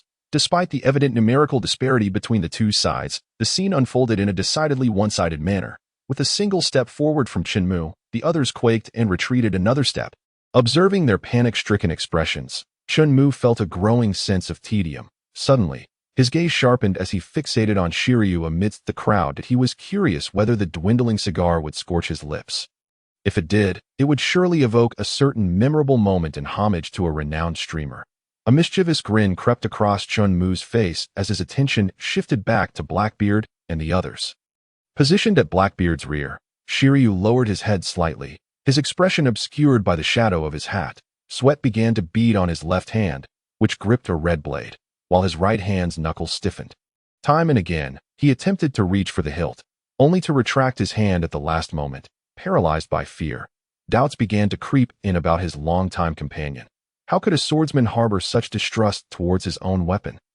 This was an emotion unbecoming of a swordsman, and despite his efforts to dispel this absurd thought, Chen Mu's figure repeatedly invaded his mind, shattering his confidence. Chen Mu felt innocent, having hardly laid a hand on Shiryu. As for why he had left such a profound psychological scar, That was the system's doing. It must have been the after-effects of the top-tier conqueror's Haki. The man named Chen couldn't help but feel a twinge of guilt, muttering to himself that he should refrain from using it in the future. It felt akin to striking a child. Truly sinful. Blackbeard's other side stood the tall and slender Luffy, adorned in a black top hat and a patterned white shirt, concealing a purple-red cane behind his back. With his right hand gripping the cane, he began to spin it slowly as the staff spun faster.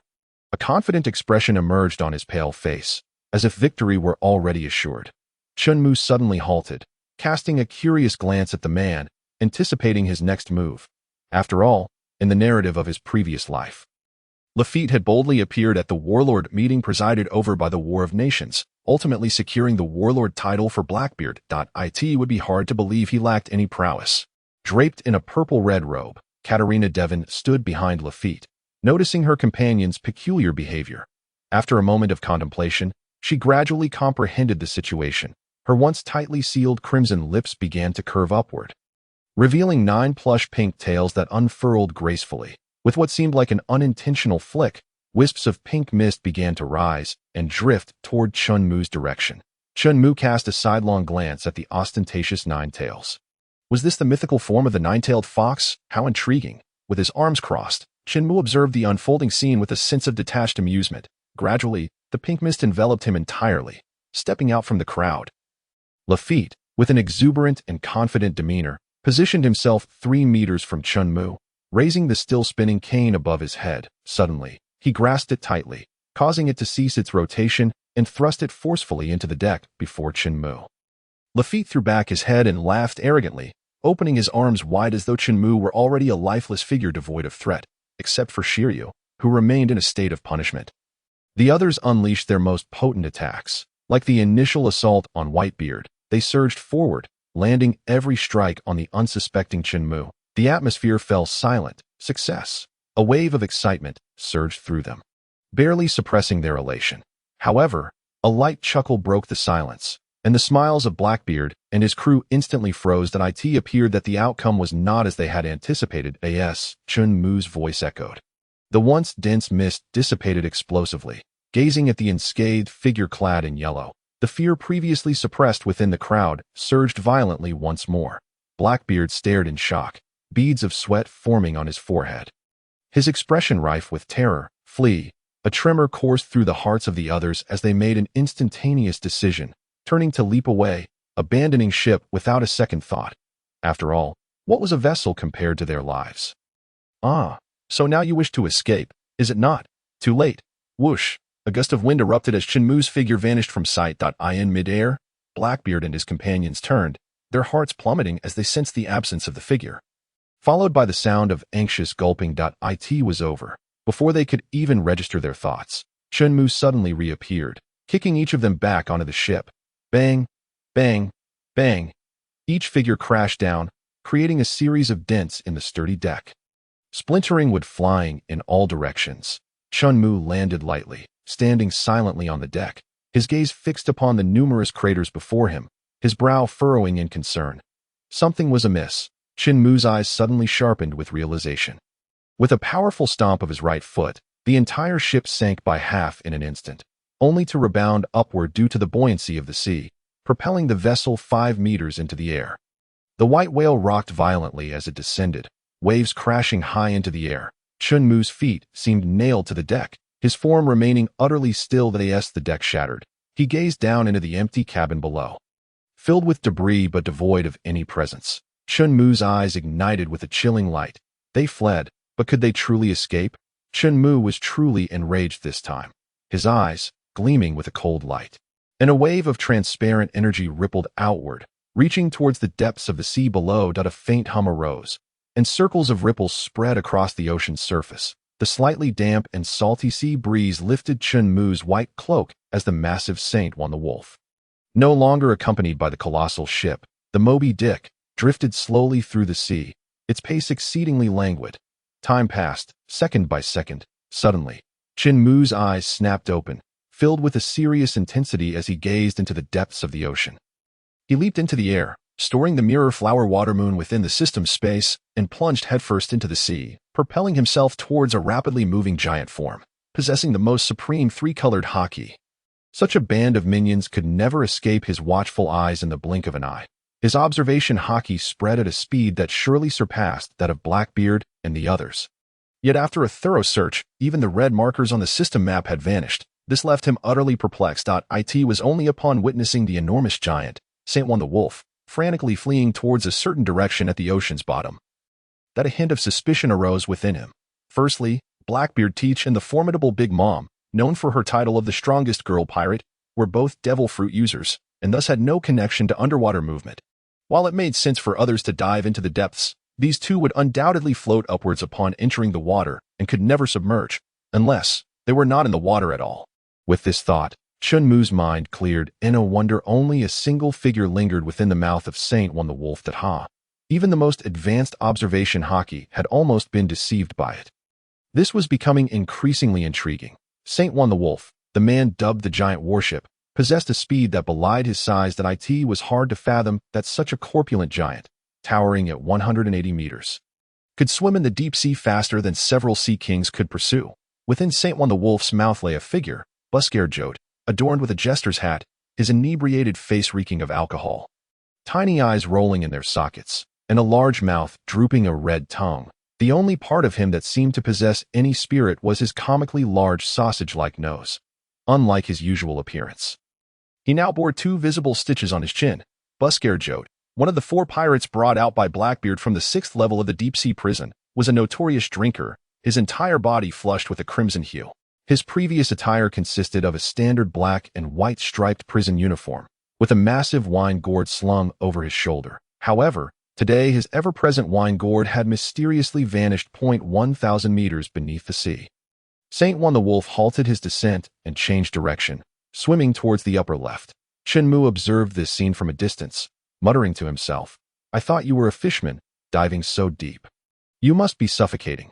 Then, with cheeks puffed out, he propelled himself off a submerged reef with his feet, cutting through the water like a sword, swiftly heading towards the massive giant. The reef that Chen Mu had leveraged suddenly cracked with a sharp crack, and fissures rapidly spread across its surface. The first fragment broke free. The enormous rock, towering 100 meters, shattered completely, plummeting into the abyssal trench below. On the ocean's surface, where the sea met the sky, the orange sun was half submerged into the water. Approaching dusk, the shimmering sea suddenly rippled with increasing intensity. A colossal figure burst through the water's surface, shattering the serene tranquility. This disturbance also startled Chen Mu, who was floating on the surface, carried along by the waves. Such a breathtaking sight was abruptly marred by the brown-haired, spiky-haired prisoner. Chen Mu's previously softened expression gradually turned serious. With a stern visage, he inhaled deeply, then swiftly turned, transitioning from a backstroke to a butterfly stroke, propelling himself rapidly towards the island-like form of Saint One the Wolf. Chen Mu's remarkably swift movements created tumultuous waves, trailing behind him a towering wall of water. The distance between the two was a mere few hundred meters, negligible for Chen Mu, even with his eyes closed. Saint One the Wolf sensed movement behind him and began to turn to investigate. But before he could complete the motion, he felt a violent force strike the back of his neck. His massive body lurched forward, propelling him several meters ahead, after colliding with a mountain of flesh. Chen Mu adjusted his posture, lifting his head above the water's surface. He shook his eyebrows and reached up to touch his bald head, his expression rather peculiar. He hadn't anticipated that this 180-meter behemoth would be so solid. Saint One the Wolf, known as the giant warship, was now groaning in pain, his hefty face contorted in agony. Blackbeard, the drunkard within Saint One's mouth, covered his ears, his towering frame rocked back and forth by the impact. "Ah, it's so noisy." Just then, Blackbeard, donning the jester's hat, seized the opportunity to leap from the gaping maw of the giant, landing on the right shoulder of the wolf. Once steady, he made a quick motion with his right hand beneath his jaw, and several figures tumbled out of the small opening. The individuals that emerged fell haphazardly in a heap upon the broad shoulder of the wolf, their eyes dazed, feeling as though the world was spinning. Unable to regain their bearings for quite some time. At that moment, a light-hearted chuckle echoed. "Hee hee, it truly is the bag fruit. Who would have thought it could hold people?" The towering prisoner, Blackbeard, nearly 6 meters tall, froze in shock and abruptly looked up. Disbelief etched across his face as he beheld Chen Mu, seated atop the head of the wolf, his drunkenness instantly evaporating. Chen Mu sat cross-legged, resting his right elbow on his knee while propping his slightly tilted chin, his expression radiating amusement as he gazed down at the others. Saint One the Wolf trembled, ceasing his cries of pain. His small, round eyes flung wide open, his teeth chattering incessantly. Chen Mu, with a smile gracing his lips, observed the now motionless jester giant below him with a teasing gaze. You, bus-scared Jote, clad in tattered prison garb, pointed a trembling finger at Chen Mu, his voice faltering. You haven't concluded your statement.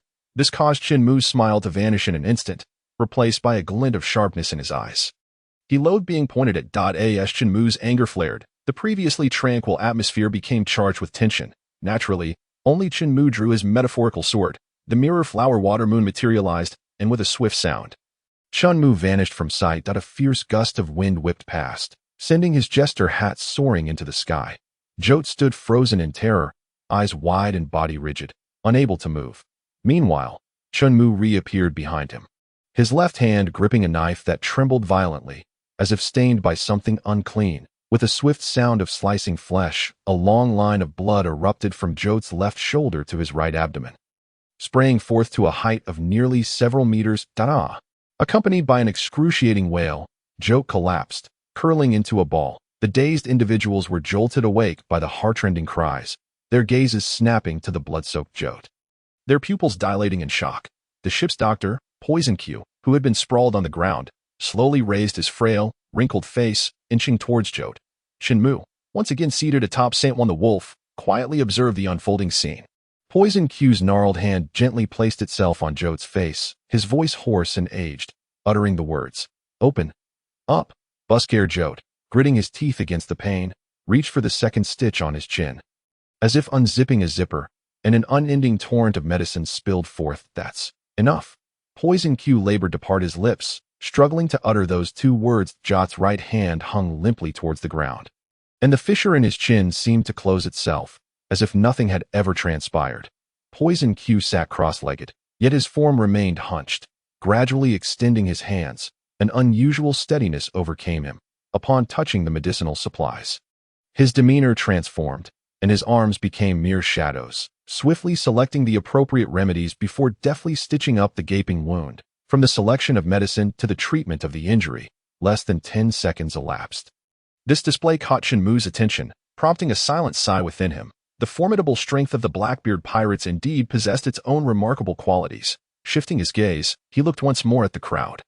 After wrapping the bandages around Jote, Poison Q's eyes dimmed, and he lowered his head slightly, retrieving a handheld fruit basket from behind him. He unveiled the basket, revealing a bountiful collection of red apples. Gently pushing the basket towards Jote, he spoke slowly. "Choose one." Before he could finish, the basket was seized by the muscle-bound fighting champion Bagus. Blackbeard furrowed his brow slightly, deep in thought as he regarded Jote, murmuring, "Let's not test fate this time."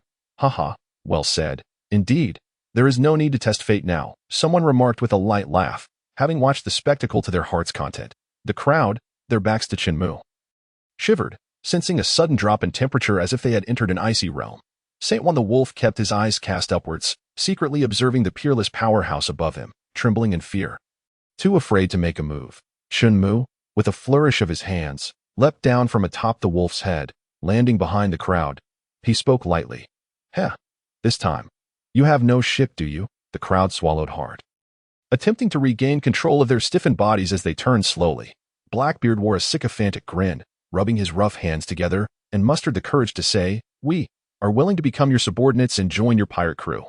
"Please, don't." Before Blackbeard could finish, Chen Mu waved him off, interrupting, "Stop. No more words. First, shave off your beard before speaking to me." The crowd fell silent, casting resentful glances at their captain, Blackbeard, sitting at the forefront, with his back to the others. Blackbeard's shoulders trembled as the sound of rustling echoed. Clumps of black stubble caught by the wind drifting away. He set aside the red fruit, and a single crystalline tear slipped down his cheek. The crew remained mute, the atmosphere suddenly heavy. Chen Mu rolled his eyes, internally scoffing. "It's just a shave. Why act like it's a funeral? Especially Shiryu. It's not like I'm shaving your beard. Why are you crying?" The illustrious blade, now reduced to a shaving tool. It is a renowned sword, a famed sword. Shiryu's heart seethed with indignation, the pain rendering him breathless. In his prime, Shiryu had wielded this bloodthirsty blade. carving his way from level 1 to level 6. Countless fools meeting their demise. Yet now it was unsheathed merely to shave. Shura sat in a corner, his back to the crowd, shedding his white military coat, repeatedly polishing his beloved blade. Chen Mu observed Shura's sorrowful expression and silently mourned for him for a moment. He shook his head, dispelling the bizarre thoughts swirling in his mind, and regarded the somewhat cleaner Marshal D. Teach. Satisfied, he nodded, feeling an immense sense of relief. This is the price for causing me trouble. Wait, something feels off. What has happened to me today? Suddenly becoming so fond of sarcasm.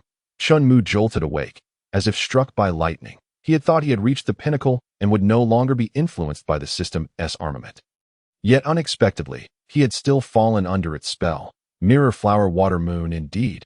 At Fishman Island, in the Mermaid Bay, the beautiful mermaids frolicking in the water suddenly sensed a shadow overhead, as a massive sailing ship plummeted from the sky. The merfolk swiftly dove to the depths, swimming frantically below.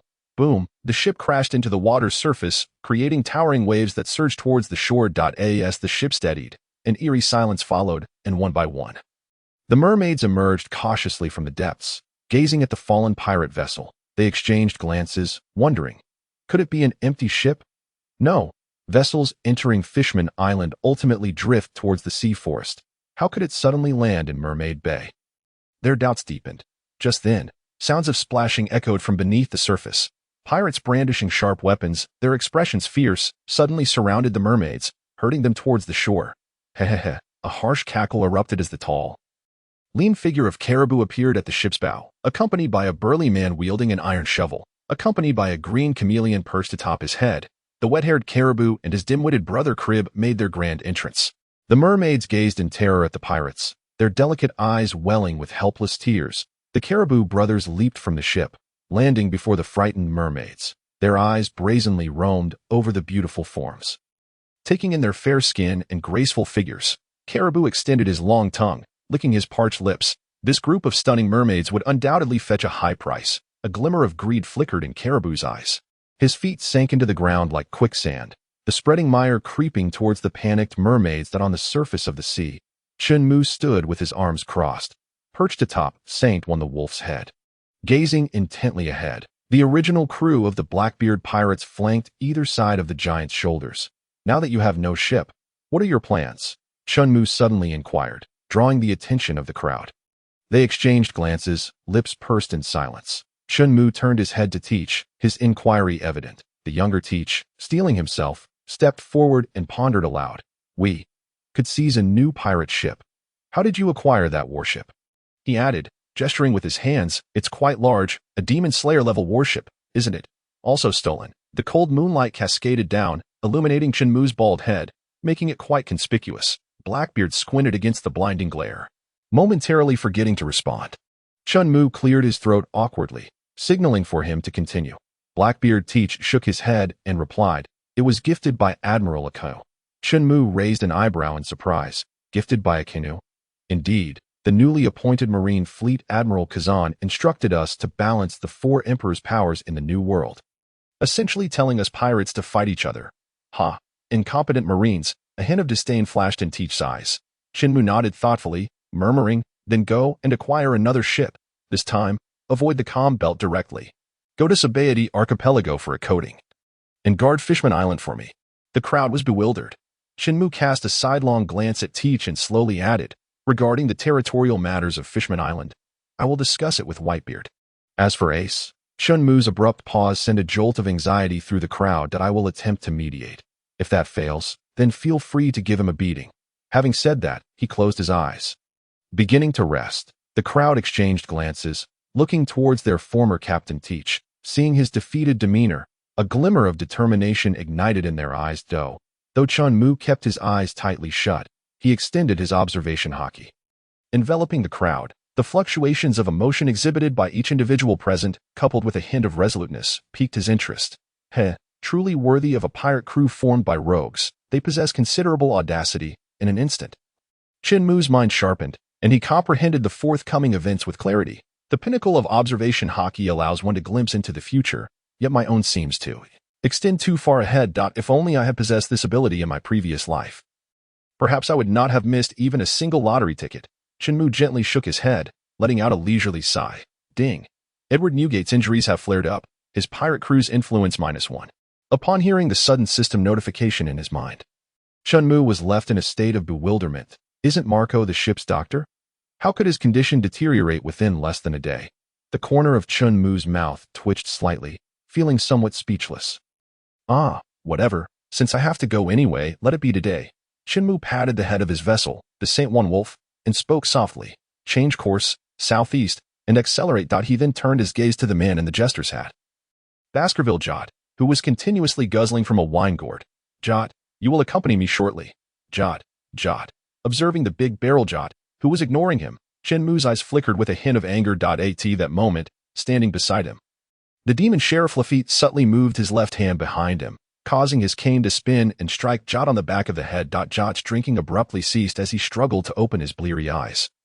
Tilting his head down in confusion to regard Lafitte, who was only at his waist height, Lafitte maintained a gentlemanly smile and calmly instructed, "Look up."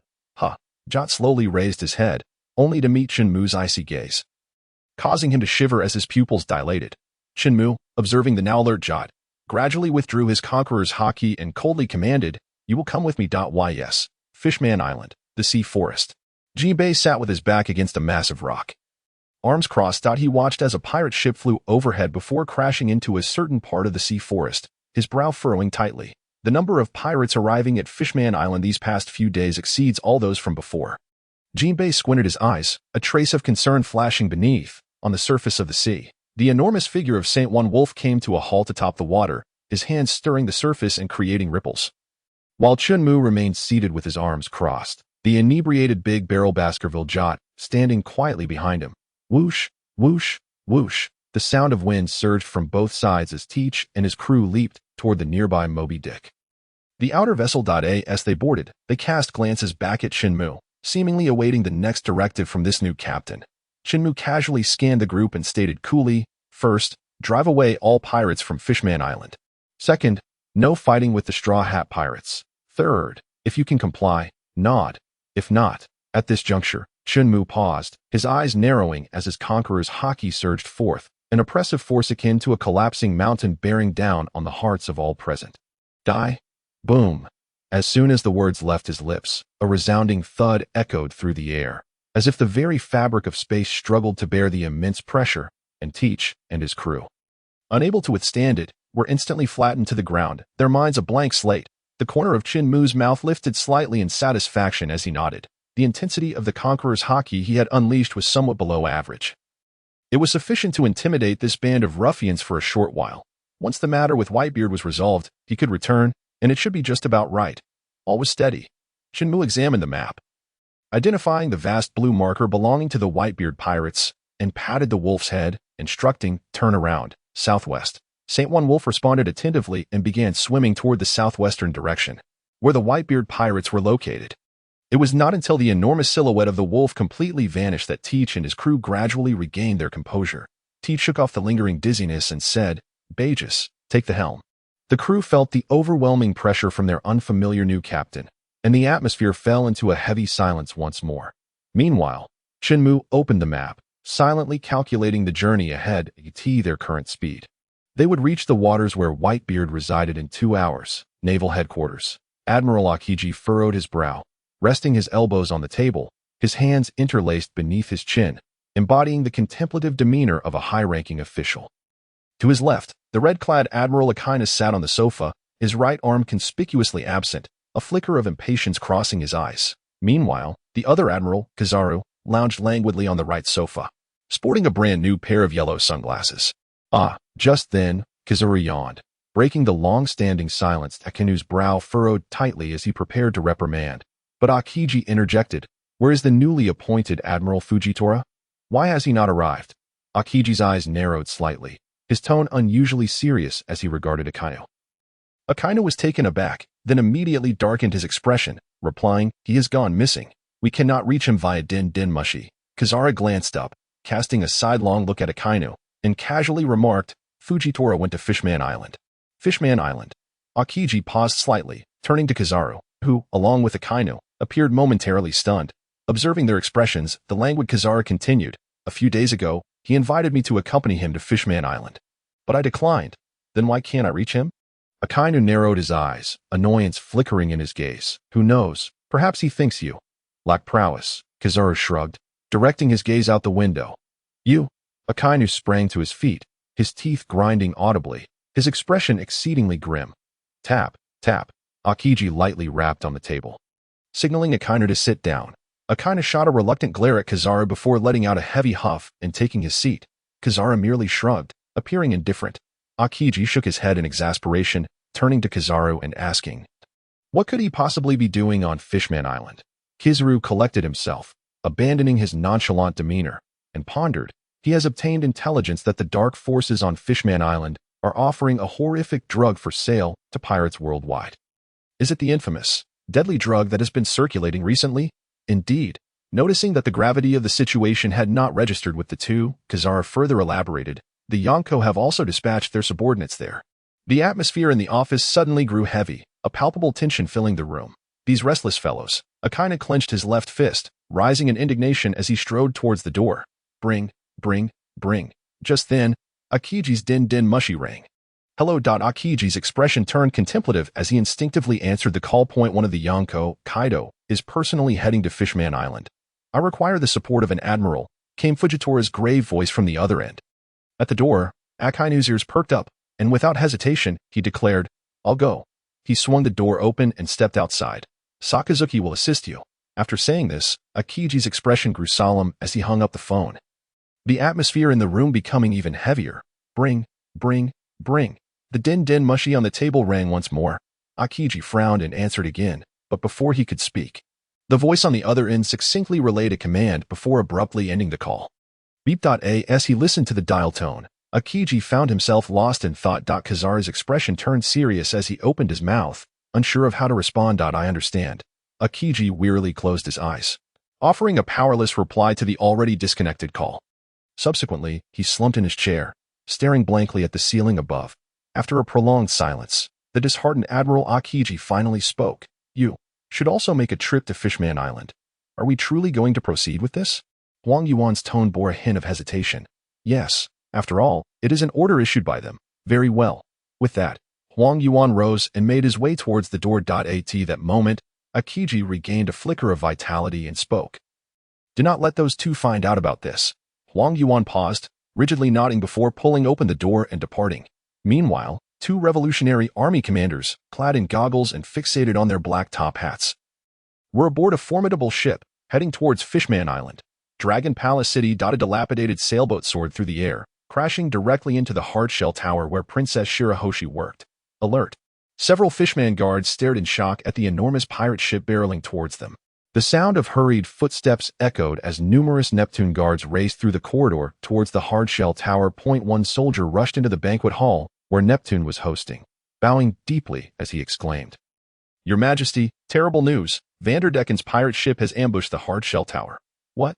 The gathered fishmen gasped in astonishment, their food dropping from their hands. Neptune furrowed his brow in anger, seizing his colossal golden trident and charging towards the hard-shell tower. Dragon Palace City, hard-shell tower. With a thunderous crash, Vanderdecken's rickety pirate ship collided violently with the outer wall of the hard-shell tower.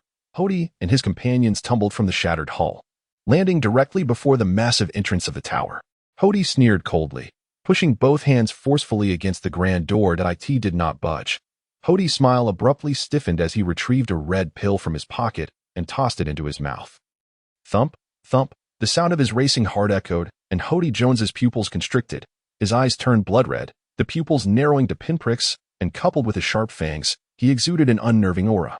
The veins in his hands bulged as he pressed against the door, his gray arms swelling like coiling dragons, expanding significantly.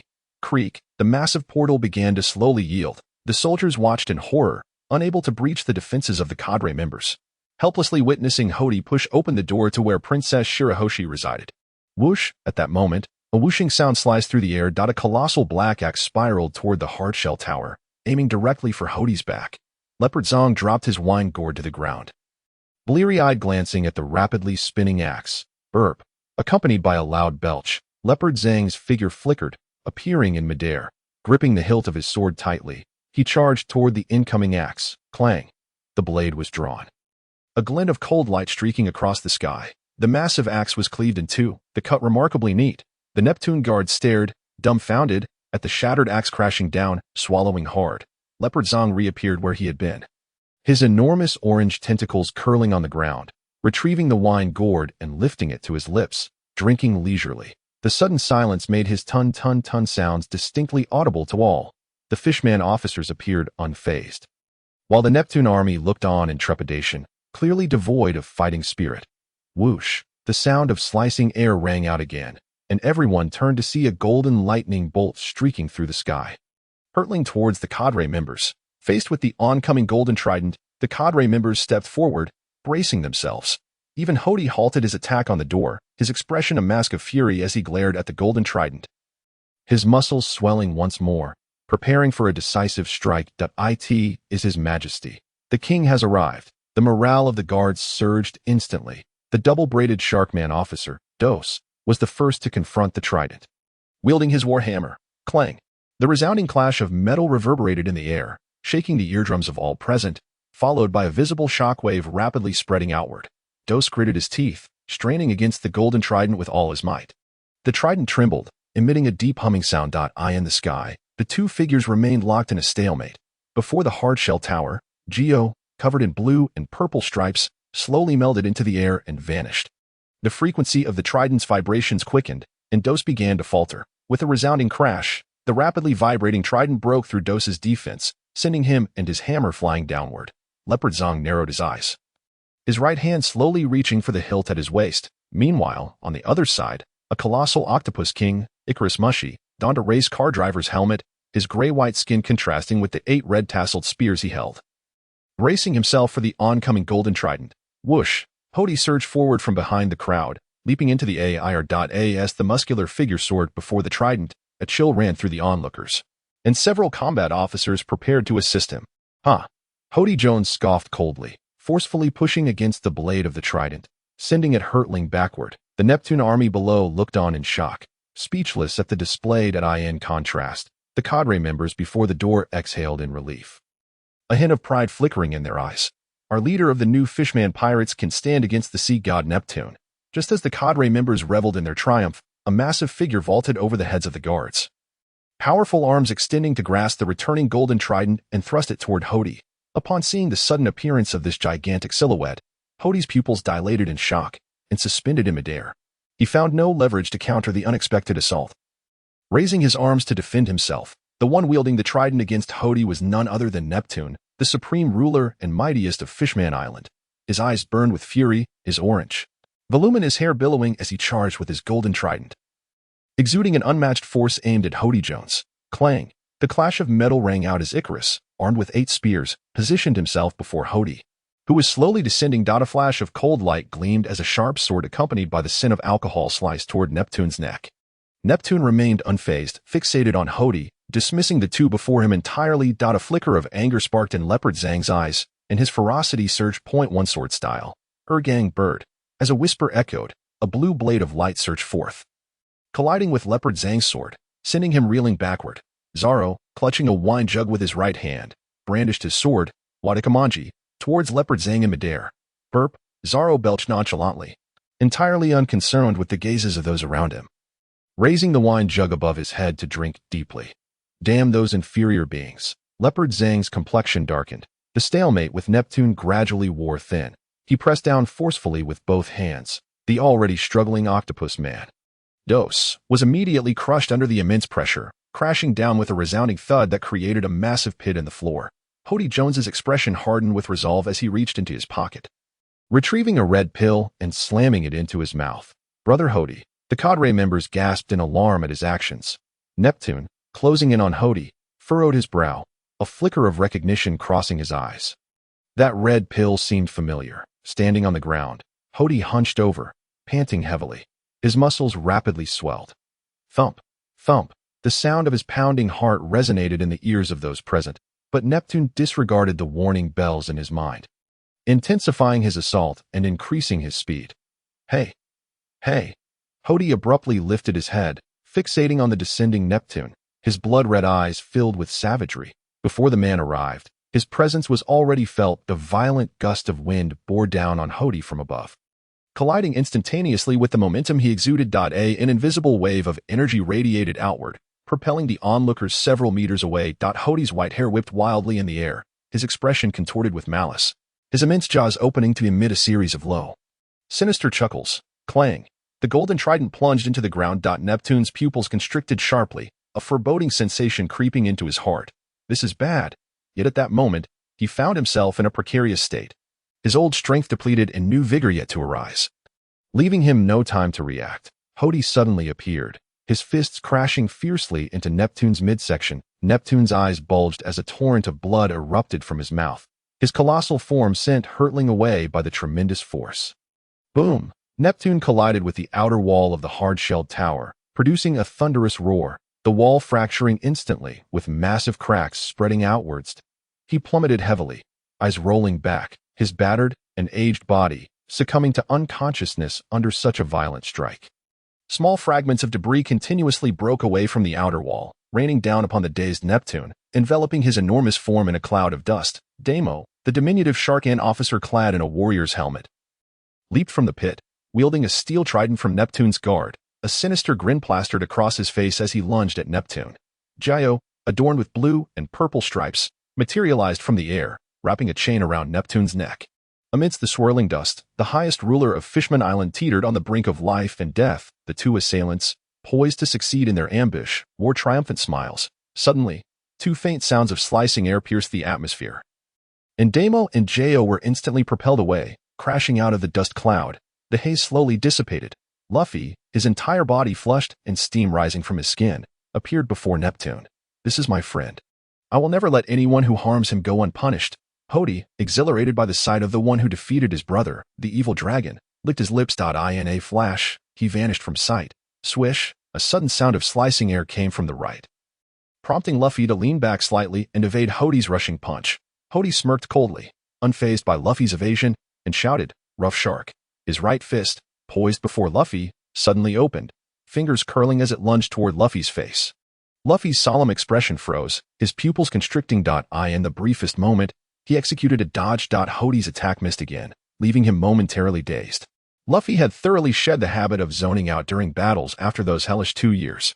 After all, he had been meticulously trained by a certain top-tier powerhouse for 2 years. In the blink of an eye, Luffy ducked to evade Hody's lethal grasp, his left foot pressing down hard, and his right leg shot up, delivering a kick to Hody's face.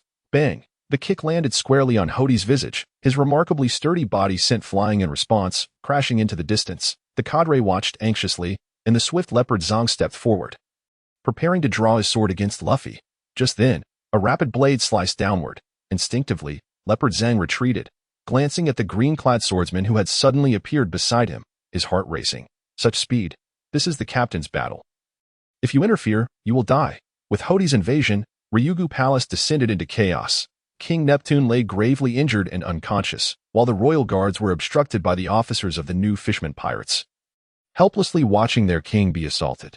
Thankfully, Zoro and Luffy arrived just in time. Otherwise, the supreme rule over Fishman Island might have changed hands today. On the battlefield, at the corridor's end, Hody, having been struck by Luffy, crashed through several columns before coming to a halt, his body buried under the rubble from the fallen pillars, raising a cloud of dust. The onlookers stared in shock, disbelief etched on their faces as they regarded Luffy. The strongest of the sea, His Majesty Neptune, has been defeated by this villain Hody, and the Straw Hat Kid has knocked him out with a single strike. This is simply too much for the fishmen to accept. While the crowd remained in stunned silence, Luffy and Zoro's ears perked up simultaneously, their brows furrowing as they glanced toward the cloud of dust. Thud! A fragment of stone tumbled out from the haze, followed by another, and yet another. Boom! A violent explosion erupted as countless stones erupted outward, striking the guards positioned at the front, who cried out in agony as they fell. Zoro, still half-dazed, casually waved his sword, shattering the rocks that came hurtling toward him.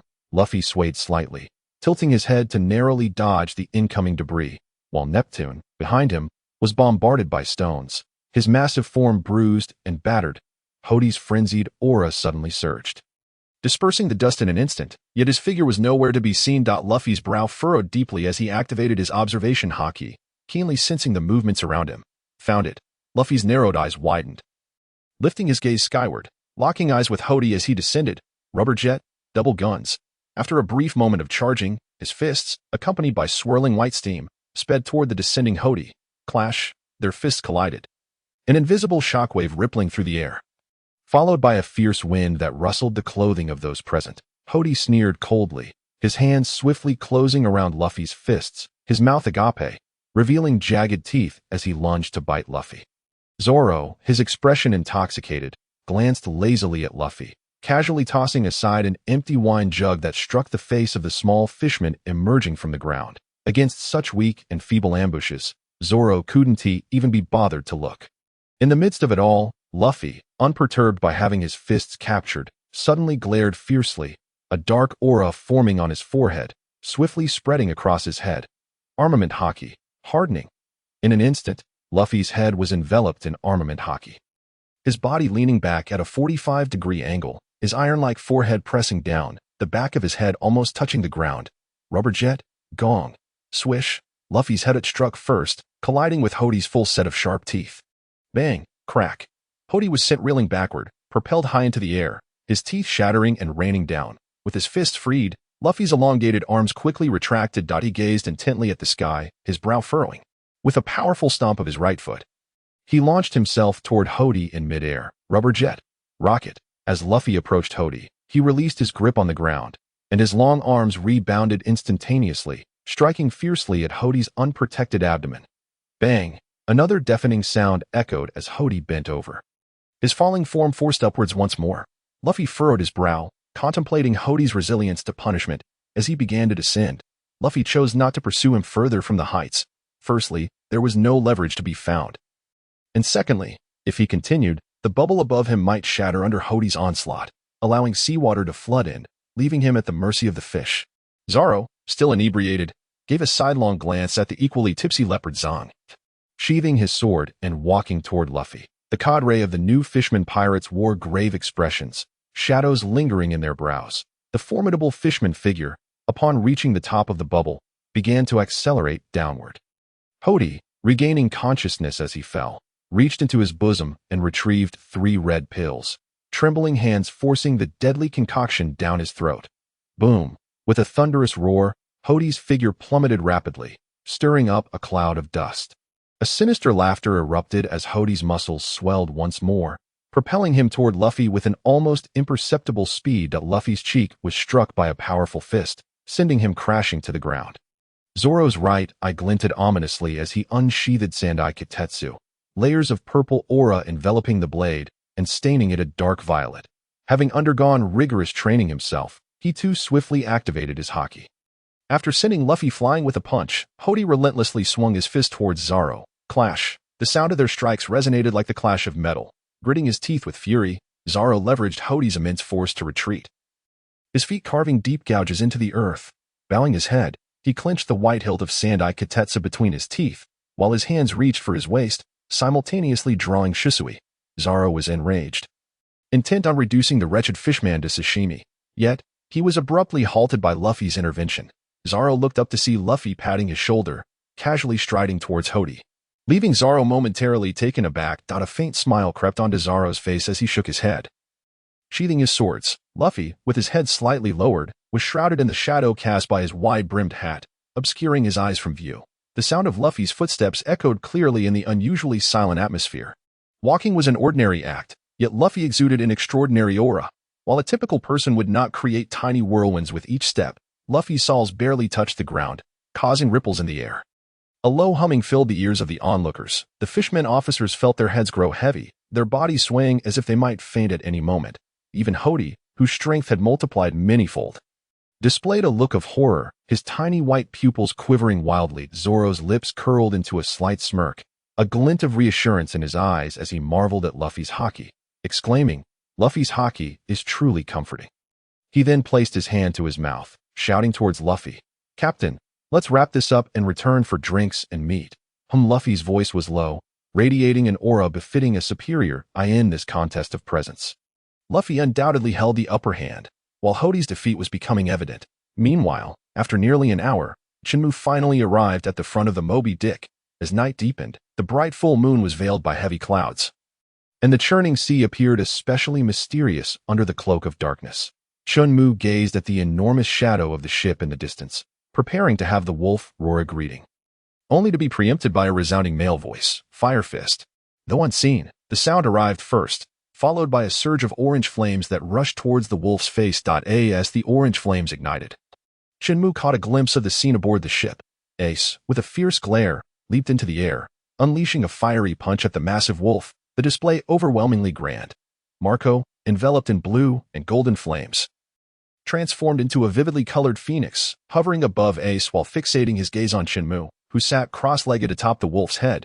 Boom! A violent roar erupted as the fiery fist collided with an invisible barrier, bursting apart spectacularly. The spectators on the ship felt a sudden chill. The previously light-hearted atmosphere turned heavy. Chen Mu casually blew the wisps of smoke rising from his knuckles, a look of disdain crossing his face. Damn it! Ace, witnessing Chen Mu's demeanor, felt a surge of fury rising within him. Just then, a deep voice boomed. Ace, come back. The crew members, locked in confrontation, turned to see a towering figure emerging from the darkness.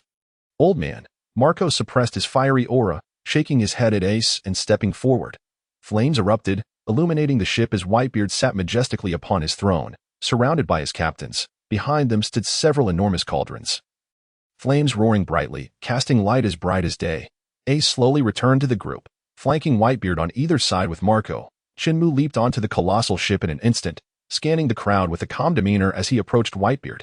Despite the man being hailed as the strongest in the world, Chen Mu felt no particular AWE.AT level 500. The strongest man was just like this, he thought, placing his hands behind his head and clicking his tongue in mild boredom. Chen Mu halted 10 meters from Whitebeard, gazing at the imposing elder adorned with 4 drips, sighing inwardly. Time takes its toll. Steeling himself, he smiled and said, Whitebeard, it's rather awkward to say this upon our first meeting, but I have no choice. That a flicker of confusion crossed Whitebeard's eyes as he regarded Chen Mu, waiting for his next words. From this day forth, Fishman Island belongs to me. Chen Mu maintained a serene smile, exuding an air of calm confidence. The crowd was momentarily stunned, their expressions shifting dramatically as the atmosphere aboard the ship plummeted to icy tension. Whitebeard narrowed his eyes slightly, commenting coolly, Fishman Island, you say? Heh, Neptune is a friend of mine. So, are you asking for money? Chen Mu paused, then shook his head with a faint smile. Indeed, it's Neptune's Fishman Island. Did Teach send you? Upon hearing this, the crew recalled the towering giant still lingering on the surface. That man was a member of the Blackbeard pirates, a notorious villain towering at 180 meters, known as the Giant Warship. The captains exchanged glances, noting the silent Ace before turning their gazes towards the wolf, a hint of murderous intent flickering in their eyes. Not exactly. Whitebeard was momentarily taken aback by this ambiguous response, chuckling lightly. You seem rather dissatisfied with your captain. Strange, Chen Mu mused. Whitebeard is unusually talkative today. Captain? No, he is merely a worker under my command. Chen Mu raised an eyebrow, nonchalantly responding. Recalling the system's prompt, he continued, currently, Fishman Island is being invaded by a multitude of pirates. I've sent him in to break the ice. As for the rest, I will handle it myself. Whitebeard forcefully yanked at the 4 drips on his chest, tearing several tubes out with a swift motion, then grasped the nearby Naginata, Kongun Kiri, rising slowly before charging at Chen Mu. In an instant, Whitebeard stood before Chen Mu, his massive frame halting abruptly. Lowering into a stance, he leaned forward, swinging the enormous blade down upon Chen Mu with fluid grace. As the blade sliced through the air, a long black fissure appeared, the immense force tearing through the very fabric of space. Chen Mu's eyes darkened as he raised his left hand, positioning Mirror Flower Water Moon above his head to block Whitebeard's overwhelming assault. As their weapons collided, the surrounding space trembled, a wave of transparent energy rapidly radiating outward. The captain stepped forward, palms extended to shield against the shockwave. Chen Mu regarded the colossal figure before him with an impassive expression, calmly stating, I advise you not to throw a punch. Unfazed by Chen Mu's threat, Whitebeard relinquished his grip on the long-handled blade, his fists glowing with a white light as they descended towards Chen Mu's head. I knew you wouldn't listen. Chen Mu sighed inwardly, executing a spin and sweeping kick, resembling a crescent moon gliding through the air, his right leg striking Whitebeard's knuckles. As their fists and legs met, a brief stalemate ensued before Whitebeard faltered, his formidable body toppling to the side. Old man. A cacophony of urgent voices reverberated through the air. The captains, their gazes sharpened with intensity, sprang into action. Leading the charge was Flame Sword Bista, the captain of the 5th Squad, who lunged at Chen Mu with the agility of a cheetah, his form slicing through the air with remarkable swiftness. In the blink of an eye, he was upon Chen Mu. His twin swords slashing upward at an angle towards Chen Mu's chest. With a deft sidestep, Chen Mu evaded the attack, his left hand sweeping downward, the blade leaving behind a series of shimmering afterimages as it arced toward Bista's head. Bista quickly retracted his swords, twisting his wrists to block the incoming strike with both blades. The clash of steel echoed sharply. Gusta, overwhelmed by the force of the blow, sank into the deck, his feet embedded within the wooden planks. Chen Mu cast a sidelong glance at Bista, observing his strained expression as he gritted his teeth to withstand the impact. Frowning slightly, Chen Mu reduced his force by a fraction, allowing Bista a moment to breathe. Yet still ensuring he could not escape, a piercing cry resonated from above. Marco transformed into a blue flame phoenix, with the elemental ace perched upon his back, gripping the semi-crystallized Jozu with his claws as they dove toward Chen Mu. Chen Mu regarded this peculiar duo with a smirk, first delivering a kick that sent Bista flying backward, then raising his right palm above his head to gently push against the descending Marco. A powerful gust erupted from his palm, striking Marco's left wing. The resulting cry of pain caused Marco to lose his balance and plummet downward. Released from Marco's grasp, the diamond-skinned Jozu completed his full crystallization mid-air, curling into a compact form and spinning rapidly as he hurtled toward Chen Mu. Ace extended his arms, transforming his hands into blazing flame guns, closely trailing Jozu. Ace's limbs arched backward, his hands pulling forth two slender streams of fire. Jozu, reflecting the flames through his myriad mirrored surfaces, scattered the fiery light into the surroundings, adding a flicker of brilliance to the inky blackness of night. Chen Mu's right palm remained outstretched, seemingly unfazed by the combined assault of Jozu and Ace. As if evasion was unnecessary. In mere moments, the spinning Jozu collided with Chen Mu's palm. A dull thud reverberated through the air as Chen Mu's hand firmly struck Jozu's face, observing the furious visage within the diamond's surface. Chen Mu smiled faintly. With a slight surge of power, he propelled Jozu back at an accelerated speed, sending him crashing toward the oncoming Ace. The humanoid flame in midair dissipated upon impact, yet it did not extinguish. The scattered flames reformed into three fireballs, trailing behind like comets as they skimmed across the diamond's surface before merging into a singular figure. Divine fire. Unknowable fire. Ace bellowed, thrusting his arms forward, slamming his palms against Chen Mu's temples with explosive flames that engulfed his head in a roaring inferno.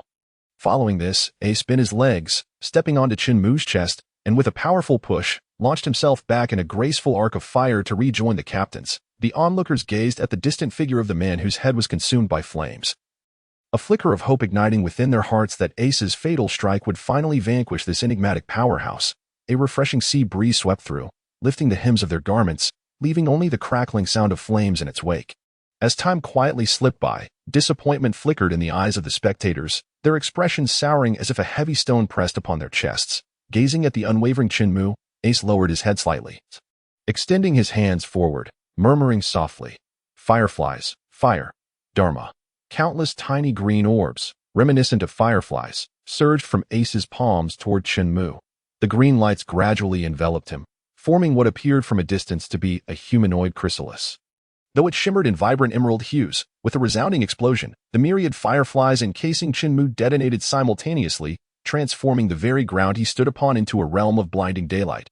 The onlookers shielded their eyes, bracing themselves against the wave of scorching heat that surged toward them. The searing gust persisted for a full 10 seconds before finally dissipating. As they lowered their hands and gazed upon Chen Mu, their squinting eyes widened in astonishment. How is this possible? They stood dumbfounded, staring at the figure that remained unwrinkled, their faces a canvas of shock as they struggled to comprehend the scene before them. "I told you, do not strike me." Chen Mu's voice, tinged with irritation, broke the spell of silence, jolting the spectators back to reality. As they regained their composure, their eyes shifted to Chen Mu, or more precisely, to the imposing figure behind him.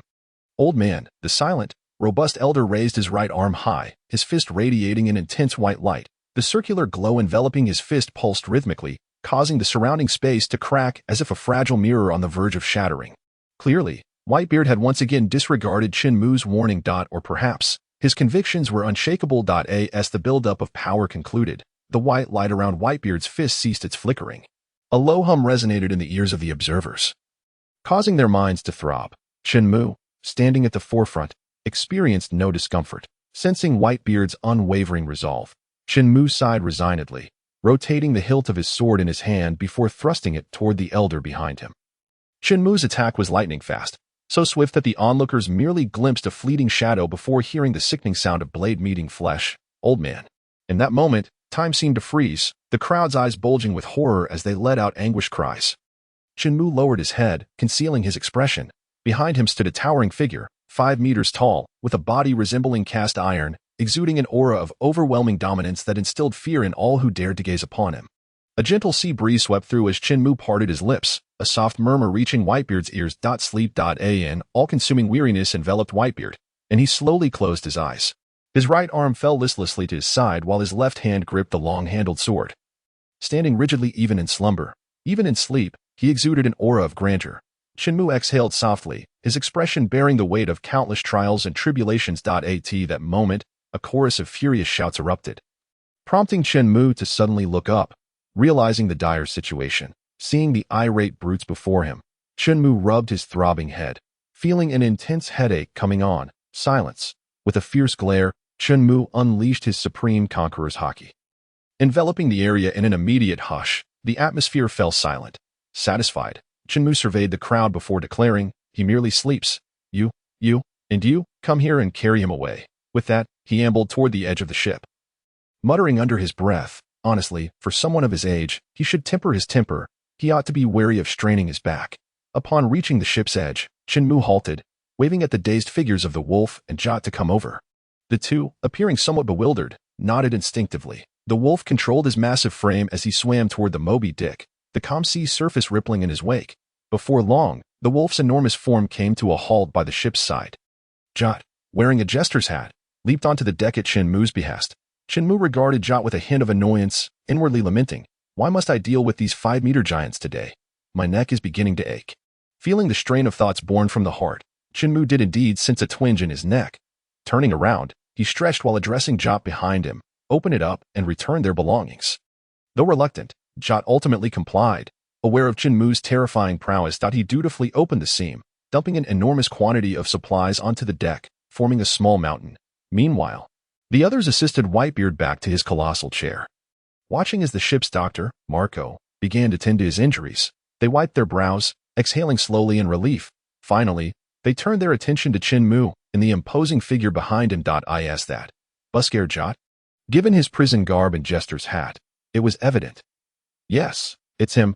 I saw him and impelled down." Ace's deep voice interjected into the conversation between Jaws and Vista. The two men glanced at Ace, whose expression was grave, feeling somewhat bewildered. Marco, having completed his treatment, approached, shaking off the remnants of blue flames from his hands, and murmured, "Has he always been a devil fruit user?" Ace narrowed his eyes slightly, shaking his head with a grim countenance.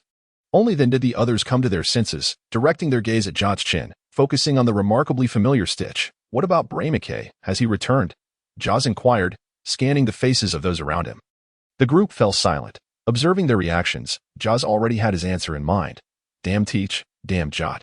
Anger surged within him as he stomped his feet and charged towards Chen Mu and the others. Midway through his advance, his powerful arms had already crystallized. A gust of wind erupted, and Ace and Marco arrived just in time to intercept the furious Jaws. Marco, transformed into a phoenix, hovered in midair, pressing his palm firmly against Jaws' forehead, calmly stating, "Stop." Jaws glared at Marco, irritated by his overly composed demeanor. Ace, standing in front of Jaws, emerged from his elemental form and coldly declared, "You are not his match." Trembling at Ace's words, Jaws couldn't believe it, exclaiming, "Ace, how could you?" As the captain of the team and also serving as the ship's doctor, Marco needed to think rationally, which Jaws could understand. But Ace should not be this way. Doubts began to creep into Jaws' mind, questioning whether he had misjudged Ace all along, his sorrowful gaze flashing with profound disappointment. "Oh, let me handle this." In an instant, flames enveloped Ace, his lower body igniting in fierce flames as he erupted forward like a blazing comet. Charging at Jot, who was still busy tipping over items, Chen Mu furrowed his brow slightly, raising his right arm once more, a swirling vortex of energy coalescing in his palm, ready to send Ace back. It was not that he wished to spare Jot.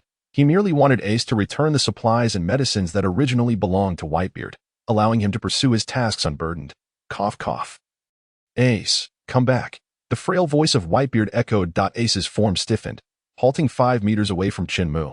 Gritting his teeth, He shot a glare at the grinning Jot before turning back. Chen Mu slowly retracted his right hand, slightly tilting his head to glance at the smirking Jot, a glimmer of coldness flashing in his eyes. Jot shuddered, his smile vanishing as he resumed his work. Whitebeard coughed lightly, his voice frail as he said, "You came, just to discuss Fishman Island with me?" Observing Whitebeard's deteriorating condition, Chen Mu frowned slightly, sighing, "How many more years can you protect Fishman Island? Moreover, the current situation on Fishman Island is embroiled in internal strife. Even the Navy and one of the 4 emperors, Kaido, have personally rushed there. The severity of the situation is beyond your control now. However, I can." Whitebeard fell silent. A chill coursed through the hearts of the crowd as they realized that even the immortal Kaido was heading to Fishman Island. What on earth was happening there? With a self-deprecating laugh, Whitebeard gazed at Chen Mu, asking, "Then can you tell me what has happened?" "Don't ask. I can't provide you with an answer. I don't even know what has transpired to gather them all at Fishman Island. Besides, I don't need to know. Just capture them and give them a beating, and everything will be fine. Perhaps if it's you, it might just work. Well, I've completed the 2 matters I needed to attend to, so I shall take my leave." With that, Chen Mu turned and lightly leapt onto the back of the great wolf. Jot, wary, cast a quick glance at the others before hastily following suit. As they watched Chen Mu depart, the group breathed a sigh of relief. Ace turned to Whitebeard and said, "Old man, let me go to Fishman Island." Whitebeard's eyes were half closed, appearing as if he were asleep. Jaws couldn't help but interject. Old man, Marco, standing with arms crossed, regarded the two and stated matter-of-factly, "As long as that man is still around, you cannot defeat Teach and Jot." A flicker of unwillingness crossed Ace and Ja's eyes. They wished to refute, yet found themselves at a loss for words. Observing the speechless crowd, Whitebeard sighed gently, "Everyone, return and rest." I in the dim and lightless depths of the sea. After experiencing the murder of his crew and the anguish of his ancestral pirate ship being seized, Dakin 9 pulled out a din mushi, dialing Princess Shirahoshi's direct line with a final glimmer of hope. However, Princess Shirahoshi's repeated refusal left him utterly disheartened. This time, he did not erupt in rage as usual. Instead, he calmly hung up the phone. With heavy steps, he boarded the Ark Maxim. Hody, with his head full of white hair, lay battered among the rubble. His cadre were also injured, panting heavily by his side. Luffy and Zoro stood side by side, their expressions stoic as they surveyed the trembling fishman pirates, a heavy pressure weighing on the hearts of the fishmen. Luffy spoke. Zoro yawned boredly, looking at Luffy with a puzzled expression. Is it over?" Luffy replied with a calm demeanor. Zoro turned his gaze to the quaking fishman cadres, disinterestedly curling his lips. "Yeah, it's over. Well then, let's go back to eating meat." With that, he turned first and began walking down the corridor. Zoro following closely behind, his brow furrowed, feeling as if something was missing. At the entrance of Ryugu Palace, a faint ripple suddenly appeared in the air, and the striped fishman Jess, blending seamlessly with the environment, materialized at the gate, pulling downwards with both hands. He, accompanied by a sinister laugh, the gates of Ryugu Palace slowly opened, revealing tens of thousands of fishmen and human pirates surging forth. Meanwhile, Chen Mu followed the marked map and found Teach and the others. Chen Mu remarked, "Are you really so spineless, Blackbeard? You were to become one of the 4 emperors after all." Chen Mu, seated atop the great wolf, observed the obsequious Teach with inner disdain. "Why haven't you gone for the coating yet?" Teach chuckled sheepishly. I'll go right away." Chen Mu rolled his eyes. "No need to go. Just wait here." "Wait." Teach and his crew looked at each other in confusion. "Wait." With that, Chen Mu closed his eyes, wearing a clown hat. Baskerville Jot cautiously glanced at Chen Mu before leaping onto the white whale ship. Amidst the puzzled gazes of the crowd, Jot approached Teach and whispered in his ear, "Boss, Whitebeard, lost." Teach's eyes widened in shock as he stared at Jot. "You saw it with your own eyes?" Jot glanced at the encroaching crowd, hesitated for a moment, then nodded heavily. "Yes." Hiss. A series of gasps echoed, coupled with the incredulous expressions of the crowd. It was simply. Chen Mu rolled his eyes, discreetly retracting his observation. Haki, on a massive battleship, the laid-back Kizaru and the stern Akainu stood side by side at the ship's bow, gazing into the distance. The atmosphere felt somewhat awkward. Kizaru rubbed his nose and remarked to the lost Akainu, "It's a bit chilly. I'm heading back." Akainu's expression stiffened as he turned to watch Kizaru saunter away, opening his mouth to speak but ultimately swallowing his words. Forget it. He wouldn't extract any useful information from this guy. Shaking his head, he decided to return to his quarters to rest. At that moment, on the horizon where the sea met the sky, a small island emerged. How could there be an island here? Akainu pondered, narrowing his gaze. It was Saint One Wolf. Akainu's expression suddenly turned grave, commanding his ship to accelerate toward the island-like silhouette, after advancing rapidly for a short distance. The colossal warship arrived before Wolf. Gazing upon the foolish giant, Akainu coldly inquired, "What brings you here? Where is your captain?" Wolf blinked his round, bean-like eyes, offering no reply. Witnessing this, Akainu's irritation flared. Thick smoke billowed from his shoulders, and fiery magma flowed, enveloping his arms. Just then, Chen Mu, reclining among Wolf's hair, slowly sat up.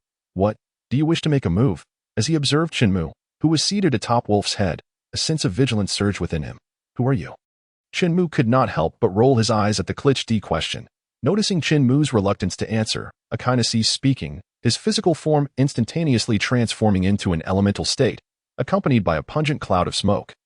Akainu instantly entered a combat stance. The thick, fiery lava dripped, causing black smoke to rise from the deck, creating numerous small craters.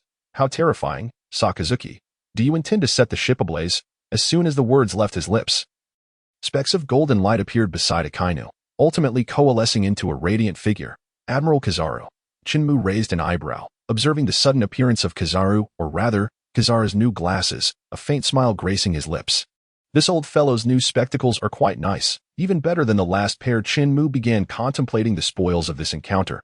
Under Chen Mu's gaze, Kizaru felt a chill run down his spine, his body bristling with unease. Casting a discreet glance around, he finally spotted Chen Mu, who was grinning amidst the wild hair of the giant. "Why did my observation Haki overlook this person?" Kizaru furrowed his brow, perplexity flooding his mind. A flash of blue light appeared, and a slender Zanpakuto manifested in Chen Mu's hand. Chen Mu smiled lightly. "I shall borrow your ship for a while." With that, his figure flickered and vanished from sight. The two admirals exchanged glances, leaning against one another, their observation Haki encompassing the entire area. Akainu's left arm transformed into lava, his clenched fist coalescing into a ravenous hellhound. Meanwhile, Kizaru, palms facing outward, spread his hands apart, revealing a golden sword that sparkled with light. Inu Nibble's Red Lotus and Amatsukase no Kin were instantly completed. The sound of hurried footsteps echoed as 5 vice admirals and a throng of soldiers appeared at the ship's bow. They first glanced at the vigilant admiral, then shifted their gazes toward the massive figure resembling a small mountain. Saint One Wolf. Upon recognizing the giant's visage, the vice admirals felt a slight jolt of alarm, their eyes flashing with caution as they scanned their surroundings. He, accompanied by a sinister laugh, the beardless Teach suddenly leaped onto Wolf's shoulder, presenting himself before the crowd. "Oh, it is you, Teach." A flicker of indignation crossed Akainu's eyes. Upon seeing the giant form of Wolf, he had already suspected Teach's proximity, yet under Chen Mu's pressure, he was forced to focus his attention on him. "Oh, is this the new warlord? How terrifying," Kizaru remarked, turning his head to squint at Teach, secretly relieved. If it were just this fellow, there should be no threat. Just as Kizaru prepared to breathe a sigh of relief, a warning sensation arose, his observation Haki detecting a faint but extreme danger signal. Whoosh! The wind suddenly gusted, sending soldiers tumbling from the warship into the frigid sea. The vice admirals, having reacted swiftly, crouched down just in time to evade the onslaught. Chen Mu stood at the side of the ship, retracting his left leg after delivering a kick, a flicker of surprise passing through his eyes. He soon understood. It was not uncommon for vice admirals to possess observation Haki, and besides, his intention was merely to blow them off the ship. Just as the thought crossed his mind, before he could settle it, a dazzling golden light pierced through his perception, descending toward his head in a vertical slash. Behind him, specks of starlight coalesced. Kizaru was coming. Whoosh! The golden sword sliced down rapidly, but Chen Mu slightly tilted his body, narrowly evading the strike. Seeing his attack miss, Kizaru smirked, his expression turning serious as he vanished into specks of golden light, dissipating into the air. Inu Nibble's Red Lotus. Akainu appeared behind Chen Mu, shouting. The massive dog head formed from lava crashed down. Feeling the intense heat closing in, Chen Mu bent forward, narrowly avoiding the strike. He inwardly sighed, nearly singeing the hair on the back of his head. Then, Chen Mu blinked his flashing big eyes, recalling that his flowing locks had been sacrificed to the earth 2 years prior. It was a gentle morning breeze when he tearfully cradled the soil, personally burying his youth. Suddenly, Chen Mu snapped back to reality. He swiftly retreated to the edge of the warship. Lifting his left hand, he gazed at the mirage in his grasp, a slight twitch at the corner of his mouth. The effects of this thing are becoming increasingly potent. Taking a deep breath, he turned to the two admirals standing side by side, his expression grave as he declared, "Come on, let us settle this swiftly." With that, his figure vanished from sight. Be careful, The exhausted vice-admirals cried out urgently. Akainu frowned, turning his head only to be met with the rapidly enlarging foot overhead. Boom. Chen Mu delivered a powerful kick, striking Akainu squarely in the face, obliterating his upper body in an explosion. Kizaru narrowed his eyes, observing the explosive result with a more serious demeanor. Then, in a flash of golden light, he transformed into shimmering specks, dispersing with the wind. Chen Mu maintained a calm demeanor, seemingly unfazed by Akainu's reaction, lightly stepping on the deck as he chased after him. 8. G mirror. Chen Mu suddenly looked up at the golden glimmering Kizaru in midair. A spark of brilliance flickered in his eyes as he abruptly halted his forward momentum, slapping his hands downward, using the recoil to propel himself toward Kizaru in the sky. Kizaru let out a mocking cry, and a blinding beam of light instantly enveloped Chen Mu. The beam pierced through Chen Mu and refracted, bouncing off the mainmast, then reflecting back toward Chen Mu in the air, enveloped in golden light.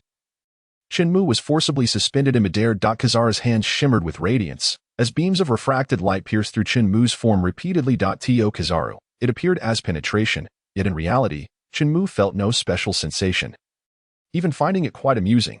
Warmth enveloped him, truly comfortable. Chen Mu closed his eyes, savoring the moment, unable to refrain from expressing his delight. The onlookers stood dumbfounded, watching Kizaru display his prowess. Akainu, unwilling to concede, coldly snorted, raising his lava-covered left arm to unleash a hellhound toward the suspended Chen Mu. The massive lava arm stretched swiftly, trailing billowing black smoke as it charged toward Chen Mu. Boom. With a resounding blast, the golden light vanished, and thick black smoke rapidly spread, occasionally erupting with red flames. Standing on Wolf's shoulder, Teach and the others, though astonished, exchanged glances filled with anticipation. May this terrifying individual perish here. They silently prayed. Compared to facing Chen Mu's oppressive presence daily, it would be better to let him meet his demise in battle. Thus, it was no wonder Teach and his comrades harbored such animosity toward him. Before long, a sea breeze blew in, dispersing the thick smoke, and tranquility seemed to return to the world. The eastern horizon brightened with a pale light, gentle sunlight illuminating the faces of the crowd, who squinted in pleasant contentment. Chen Mu sat atop Wolf's head, similarly squinting, gazing toward the direction of the sunrise, unable to help but exclaim, "This is my first time witnessing a sunrise at sea. Ah, this feeling is truly delightful." The crowd, resonating with his sentiment, nodded in agreement, gradually raising smiles of happiness upon their faces. Subsequently, the smiles on everyone's faces froze, and they all looked up at the sudden appearance of Chen Mu, their expressions swiftly transforming into one of utter astonishment, unable to conceal the shock within. Chen Mu lowered his head, casting a cheerful glance at the crowd, and waved a greeting. Disappointed, perhaps, his smile radiated warmth. Yet to the likes of Teach and the others, it felt as cold as the harshest winter, imbued with an unending chill. Chen Mu's slightly squinted eyes gradually opened wide, and his smile faded as he addressed the crowd with a frigid tone. "Now it is your turn. Go and seize that warship for me." His gaze turned icy, and the chilling command enveloped the group like a frosty mist, rendering them momentarily paralyzed with fear. A collective shiver coursed through them as they faced this undeniable order. And, disheartened, they averted their gazes, one by one, scaling the warship. Chen Mu watched as Teach and the others leaped aboard, a hint of amusement dancing in his eyes. He shifted to a more comfortable position, preparing to enjoy the spectacle. Lying on his side, he propped his head up with one hand, while the other grasped a red apple from the fruit basket belonging to Poison Q, which he began to nibble. This apple is quite delightful, surprisingly sweet," Chen Mu remarked with a look of astonishment as he surveyed the fruit basket, silently praising Poison Q for his choice. He then gently patted the head of the wolf, remarking, "Your fur could use a trim, it's rather prickly." The wolf, with a nervous glance, nodded in agreement. "Hey, steady there," Chen Mu exclaimed, swiftly catching the fruit basket with a slight reprimand. The wolf, startled, tensed every muscle, even slowing its breath. Meanwhile, aboard the warship, the yellow ape flashed down from the sky, landing beside Akainu, whose expression was grave as he gazed at Chen Mu, without Chen Mu's domineering presence to keep them in check. The vice-admirals, finally regaining their composure, stepped forward to stand behind the two admirals. Soldiers who had been swept into the sea began to climb back up via the rope ladder. Akainu, with his left hand tucked behind his back, glared at Teach and the others, growling, "Teach, step aside immediately." Teach glanced at the wolf behind him, then turned to Chen Mu, who wore a smiling expression, and shook his head in resignation. "Sakazuki, how about you let me have this warship?" Feeling the murderous intent emanating from Akainu, Teach swallowed hard and hastily added, "I'll increase the completion rate by 10%. Upon hearing this, a flicker of hesitation crossed Akainu's eyes. The yellow ape looked at Akainu in surprise. The inquiry in his gaze quite evident. Akainu remained silent, seemingly torn. Sakazuki, you'd best not do anything foolish. Do not forget who issued this command. At this, Akainu abruptly raised his gaze, a flash of trepidation surfacing in his eyes. Then, with gritted teeth, he unleashed a lava-infused punch, the Hellhound, aimed directly at Teach and the others. In an instant, the battle erupted. Dark water. Teach shouted, thrusting his hands forward as a black cyclone swirled rapidly from his palms.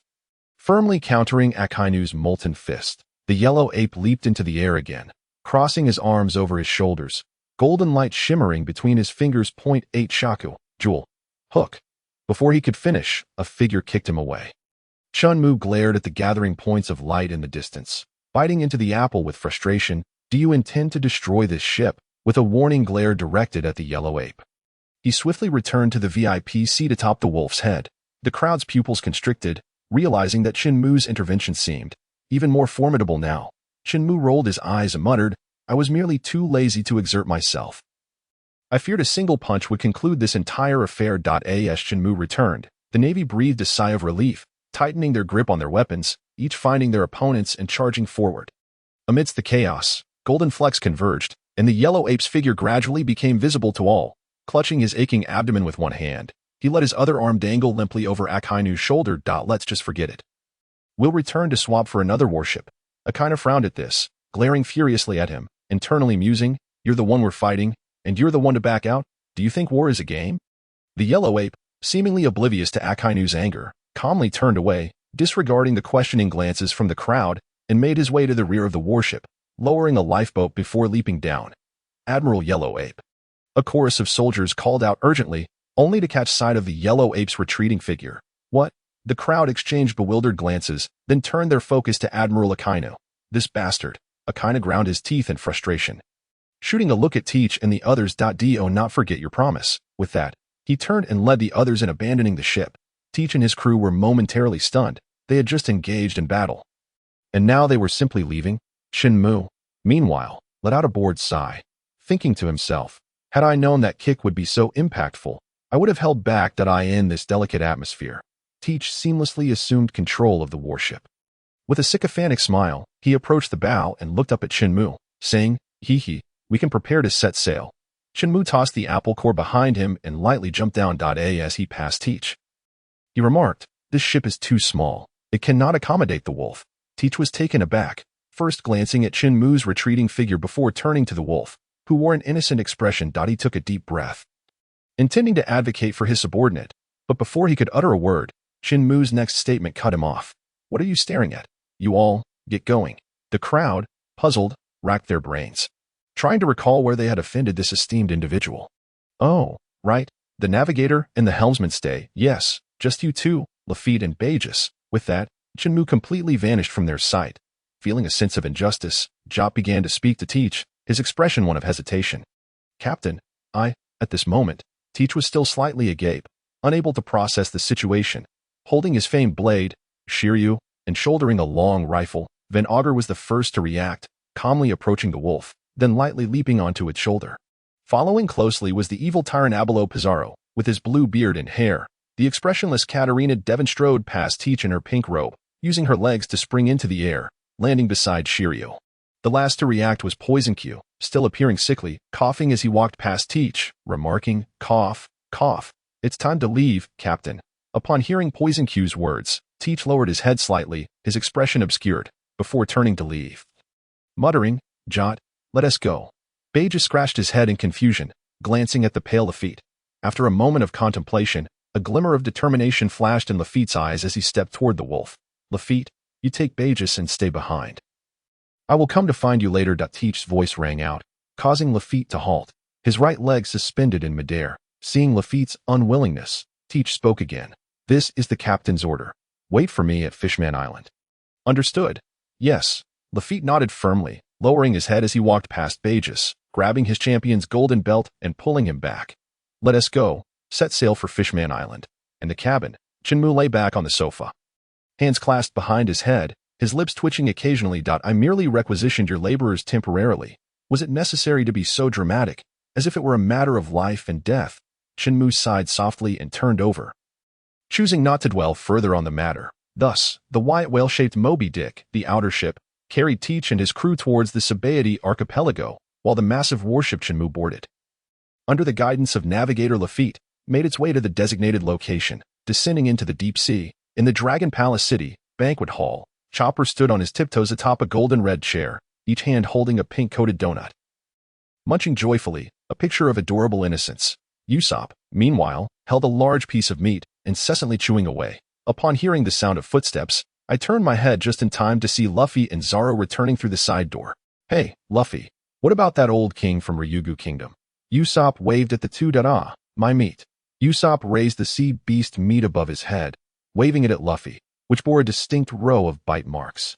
Luffy's face fell, a pang of hunger striking him. With a swift motion, Luffy's right arm elongated, seizing the sea beast meat from Usopp's grasp, and then, like a spring recoiling, he drew it back in an instant. Usopp gasped, "Luffy." After a brief moment of shock at Luffy's voracious consumption, Usopp quickly grabbed another piece of meat from the table and, turning his back to Luffy, began to devour it. Zoro lifted his right eyebrow. Glancing at the childish duo, shook his head with a slight chuckle, and moved to the opposite side of the dining table, settling down next to Chopper, with a gentle nudge of his muscular right arm. He pushed a few distant plates of desserts closer to Chopper, then casually picked up a wine jug and began to drink with a rhythmic tun-tun-tun.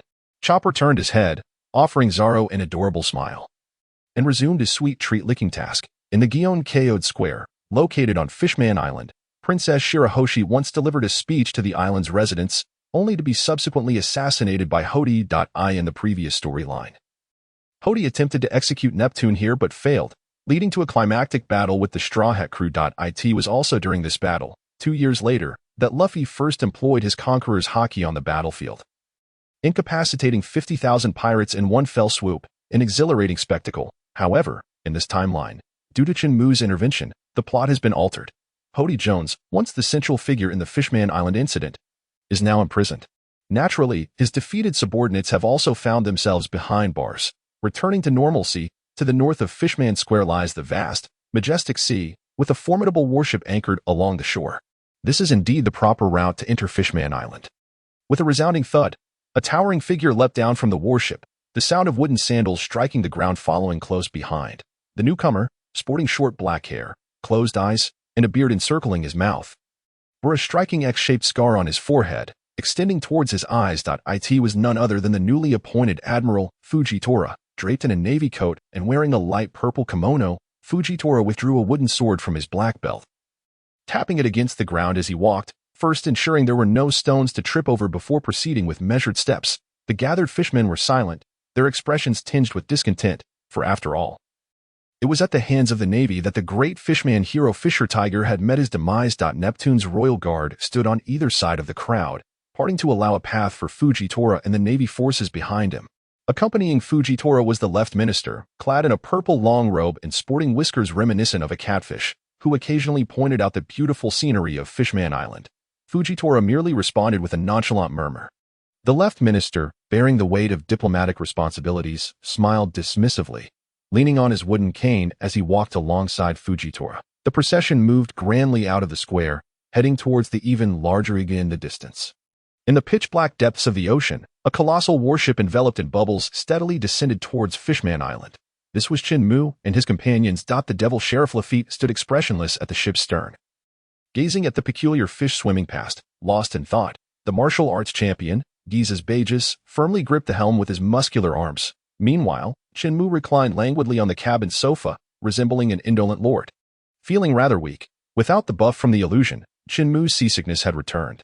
His eyes were glassy, arms dangling limply, clearly embodying the look of someone drained by indulgence. After some contemplation, he ultimately dismissed the idea of grabbing a knife, firmly believing that enduring seasickness a few more times would allow his body to gradually acclimate. The two outside remained oblivious to Chen Mu's current condition.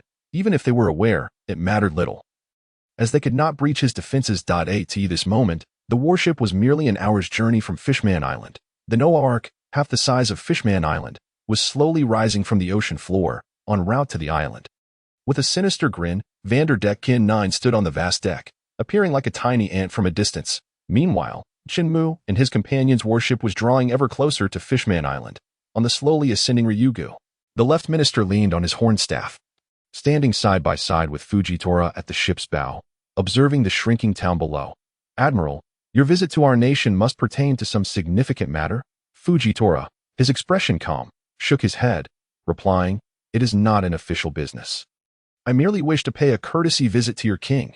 The left minister, contemplating, slowly turned to Fujitora. Is it regarding the World Conference? Fujitora initially nodded, then shook his head. The left minister furrowed his brow, lowering his head slightly, lost in thought. Thus, their conversation came to an end. In the banquet hall of Ryugu Palace, Luffy lay contentedly on the floor, patting his belly, which was several times larger than his body, and let out a satisfied burp. Zoro, also inebriated, lay not far from Luffy, fast asleep. Having feasted and drunk to his heart's content, Usopp, with a drunken grin on his face, bounced around the banquet hall, laughter echoing throughout. Just then, a rhythmic sound of footsteps filled the air. King Neptune, wrapped in bandages, entered through the side door, accompanied by his 3 princes and followed by a dozen guards. Clearly, they had completed their official duties and returned for the feast. Upon glancing at the sprawled Luffy and Zoro and the empty dining table, the expressions of the group turned peculiar. King Neptune cleared his throat twice and said, please fetch some more food. Prepare plenty of sea beast meat and wine, and oh, to bring a few more desserts as well. Yes. The guards nodded and turned to leave. Meat, wine, desserts. The moment they heard these keywords, the 2 and 1 beast instantly opened their eyes, their gazes sparkling with excitement. In response, the 4 of Neptune chuckled. Old man, have you dealt with those guys? Luffy asked with an expression of utmost seriousness. Neptune nodded knowingly, smiling. Yes, it's all taken care of. The sea beast meat will be served shortly. Please wait a moment. Ha ha ha. The 3 princes laughed heartily at this. Suddenly, Luffy remembered Nami, Robin, and the others, exclaiming eagerly, Old man, I have a few companions. Before he could finish, he was interrupted by a light chuckle from the eldest prince, Sharkstar, who waved a stack of bounty posters, saying, I've already informed the Ryugu troops to welcome your companions. They should be arriving shortly. Just then, the transponder snail rang. Everyone turned to look, their eyes brightening. Sharkstar chuckled. Well, here they come. The eldest prince, beaming, picked up the transponder snail, but as a flurry of urgent voices echoed, his smile gradually faded, replaced by a heavy frown, sensing the sudden change in his son's demeanor. King Neptune furrowed his brow, his voice low. What has happened? I see. I understand now. The eldest prince's expression darkened as he forcefully hung up the transponder snail. Among those present, only the eldest prince and Zoro were aware of what had transpired. Zoro raised his right eyebrow, casting a glance at the dazed Luffy eagerly awaiting food, and stood up. I've had too much to drink. I need to move around, he muttered, walking off to the side. The eldest prince was momentarily taken aback, his expression somewhat bewildered. That direction is the hard shell tower. What does this swordsman intend to do? With a shake of his head, he cast a glance at the crowd and spoke in a hushed tone. The soldiers dispatched have been captured. And Neptune urged, and what? And we have arrived. Prepare to meet your demise, Neptune. Ha ha ha ha. A shrill laughter pierced the air, and after a ripple passed through, the striped fishman officer, J, emerged before everyone. The crowd gasped slightly. Luffy looked up, his expression tinged with surprise. It appeared there was yet another fish that had slipped through the net. Just then, a cacophony of footsteps erupted as countless pirates surged in. These thousands of fishmen constituted merely a fraction of Hody's pirate crew. For after all, the Fishman Island was limited in size. Zoro remarked, found it. The crowd was taken aback. How had this individual returned so swiftly? At that moment, Usopp slid over to Luffy's side, grinning slyly. Zoro's luck is remarkable. This time he didn't get lost for long. Upon hearing this, Luffy was momentarily stunned before bursting into laughter. Zoro's eye twitched, and he turned, furious. Hey, Usopp, I heard that. Usopp disregarded Zoro's wrathful glare, placing his hands behind his head, looking up at the sky while whistling, and casually sidled away. How infuriating. Seeing Zoro's slightly mocking smile, Ju instinctively shuddered, then recalling the pirate army behind him, he took a deep breath to muster his courage and prepared to taunt loudly, only to be completely ignored by Zoro. His face instantly blazed with rage. You vile human, turn and look at me. I'm speaking to you, green-haired fool. Ju's roar echoed through the banquet hall. The atmosphere fell silent. Both Usopp and Chopper covered their eyes, signaling they could not bear to watch. Luffy's laughter grew more intense. He pounded the floor with his left hand while clutching his stomach in mirth, tears welling in the corners of his eyes. It was simply too amusing. Green-haired fool. Ha ha ha ha. Zoro slowly turned around, his head slightly bowed, obscuring his expression. However, the tremors of his body betrayed his barely contained fury. What did you call me? Zoro's voice was icy and steady. Ju quivered, his stripes flickering, and then, his entire form swiftly melded into the air, concealed within the atmosphere. Ju cautiously positioned himself at the rear of the pirate army, his eyes darting around in search of the green-clad swordsman. What did you just call me? Zoro's voice, devoid of warmth, echoed like the whisper of death, sending chills down spines. Ju's expression froze, his internal fear magnified infinitely. No. It couldn't be. Not only Ju, but even the thousands of pirates felt a shiver race down their spines. Each and every Fishman pirate, packed tightly in the banquet hall, collectively dared not to look back. As if facing an immense terror. In stark contrast, the few individuals like Luffy and Neptune wore expressions akin to innocent bystanders, patiently awaiting the unfolding spectacle. Clang, in the hushed banquet hall. The sound of a blade being sheathed resonated. Zoro's face was grim, the cold glint in his right eye gradually fading. His left hand hung at his side, while his right rested on the hilt as he brushed past Ju's shoulder. I do not strike those devoid of combat spirit. No sooner had he spoken, the trembling fishman instinctively parted to allow Zoro passage. Shortly thereafter, Zoro returned to Luffy's side, casting a fleeting glance at Usopp, whose guilty demeanor while whistling skyward amused him. Luffy patted Zoro's shoulder, his face alight with laughter. Neptune and the others felt a twinge of apprehension, their gazes toward Luffy and his companions now tinged with reverence. Your Majesty, the food and drink are prepared. Should we serve them? A seahorse fishman, dressed in a white apron and chef's hat, approached Neptune and whispered softly.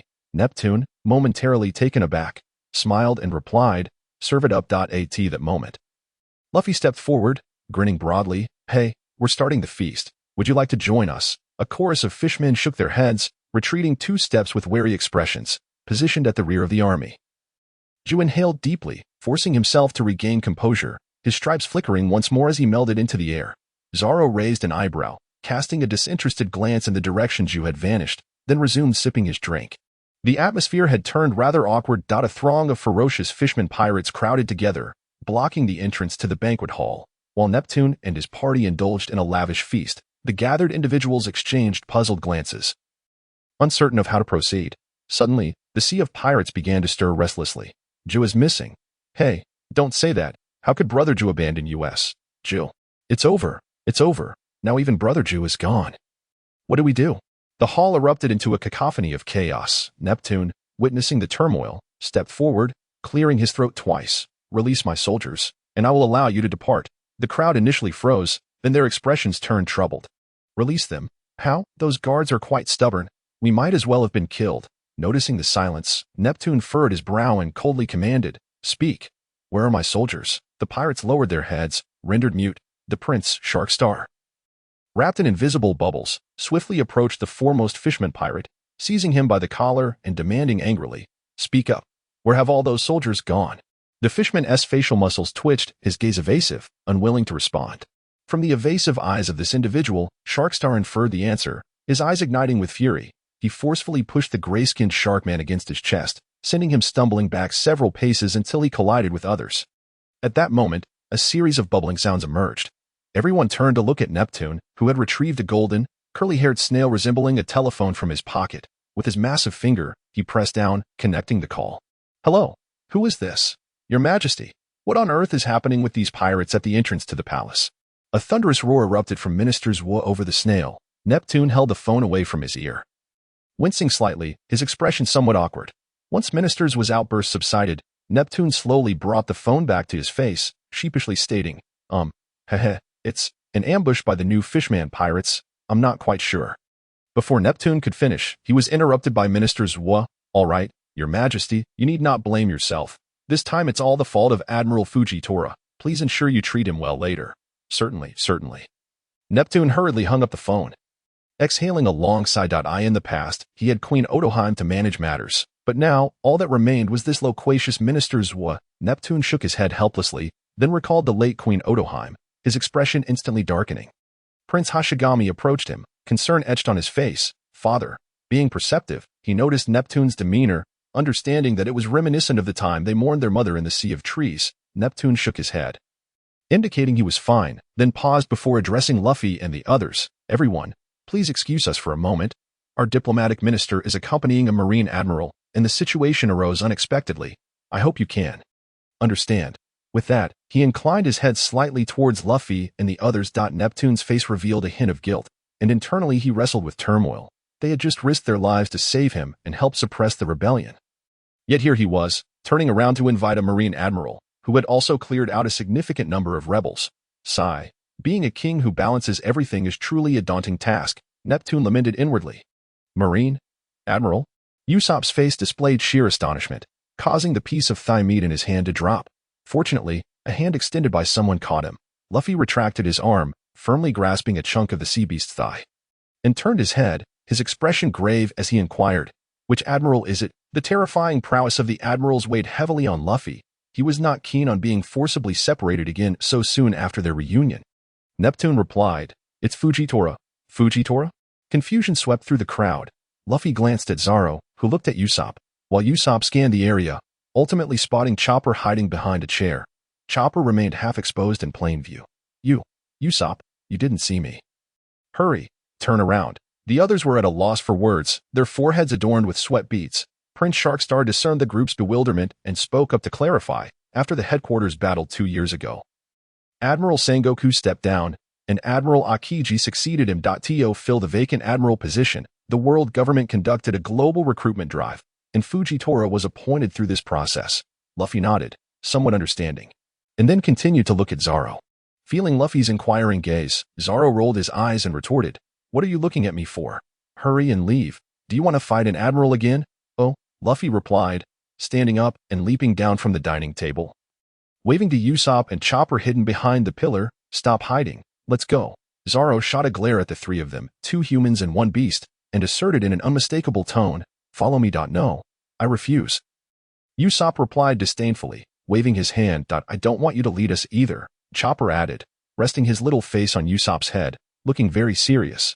Zoro turned his head, pouting slightly, and muttered under his breath, "Honestly, do the 3rd and 4th really talk to the 1st like this these days?" Usopp shouted indignantly, "Hey, we heard that. And why are you bringing up the order of arrival?" "TCH, Zoro turned away, leaving Usopp with a view of his green-haired head. "Well, since that's the case, why don't I lead the way?" At that moment, a resonant voice rang out from outside the banquet hall, interrupting their argument, and the entire hall fell silent. Luffy and the others turned to look behind the thousands of Fishman pirates. Tap, tap, tap. The sound of wooden sandals striking the floor echoed crisply. After standing at attention for a long time, the fishmen parted to create a path. Gazing towards the entrance. At the end of their line of sight stood a middle-aged man clad in a navy coat, holding a wooden cane that he tapped rhythmically against the ground, producing a series of soft tap-tap sounds. Seeing the high-ranking left minister cautiously accompanying this man, the crowd began to surmise the identity of the newcomer. Surely, it must be the newly appointed Admiral Fujitora. Admiral Fujitora has arrived. A light chuckle followed. "I presume this is the captain of the Straw Hat Pirates, Captain Luffy." Fujitora stepped out from the crowd, halting 10 meters away from Luffy, and smiled. "Blind man," Usopp exclaimed, staring at the imposing admiral, his facial muscles stiffening as he voiced the question on everyone's mind. Even Neptune was momentarily taken aback. It was his first encounter with this newly appointed admiral. "Where is this disrespectful individual from?" the left minister reprimanded. Seeing the crowd's lack of decorum towards Fujitora, he then turned to Neptune, asking, "Your Majesty, why are you so close to these pirates? Have these human pirates taken you hostage?" Guards. Veins bulged on the foreheads of the crowd. "You could at least give us a chance to speak." Neptune chuckled nervously. They're my guests. Guests. The left minister's beard quivered in anger as he stared incredulously at the clueless monarch. He then rushed forward, dragging his long catfish tail, and raised his bullhorn cane, forcefully tapping it against Neptune's knee, or rather, the area that might be considered a knee. With an expression of frustration, he questioned, "You mean to say these pirates are your invited guests, is that correct?" The 3 princes looked up at the sky, whistling nonchalantly, clearly disinterested in the unfolding drama. Yes, Neptune reluctantly conceded, realizing his 3 sons were ignoring his plea for help, and quickly added, "They also helped us capture the traitors. Hody and the others have already been imprisoned in the prison tower." The 3 princes and the right minister, whose arm was in a cast, nodded in agreement. Only then did the left minister relent, bowing slightly as he stepped back. The old minister momentarily acted out of concern. "I apologize for offending your Majesty." His tone was exceedingly sincere. No harm done. "No harm done," Neptune scratched his head awkwardly, chuckling. With the conversation between the sovereign and his ministers concluded, the hall fell into silence once more. Fujitora, eyes closed, bore a prominent X-shaped scar on his forehead, which added to his imposing presence. The Fishman rebels, already leaderless, were left reeling at the news of Hody's capture. More than half of them collapsed to the ground. They had promised to liberate Fishman Street and elevate them to nobility. It was all a deception. The thoughts racing through the minds of the rebels were singular. Now, what to do? To surrender would mean acknowledging the deaths of their guards, and coincidentally, not leaving a single survivor.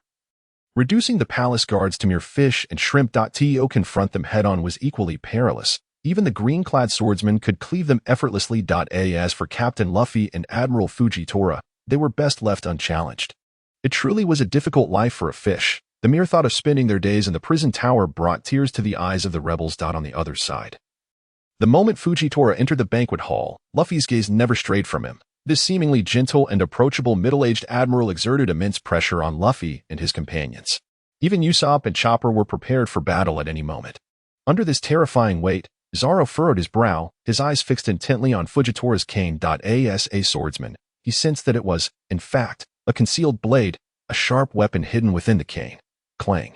Zoro bit down on the white hilt of Wado Ikamanji, gripping the flame-patterned inma in his right hand, while his left held the dark-backed, purple-toothed Akushu. All three renowned swords, belonging to the 21 Supreme Swords, were drawn. Fujitora's ears perked up, sensing an inexplicable battle intent. Instantly focusing all his attention on Zoro, Zoro felt the pressure intensify, gritting his teeth as he struggled to hold his ground while black armor began to envelop him. Shortly after, all three swords gleamed with a layer of dark iron.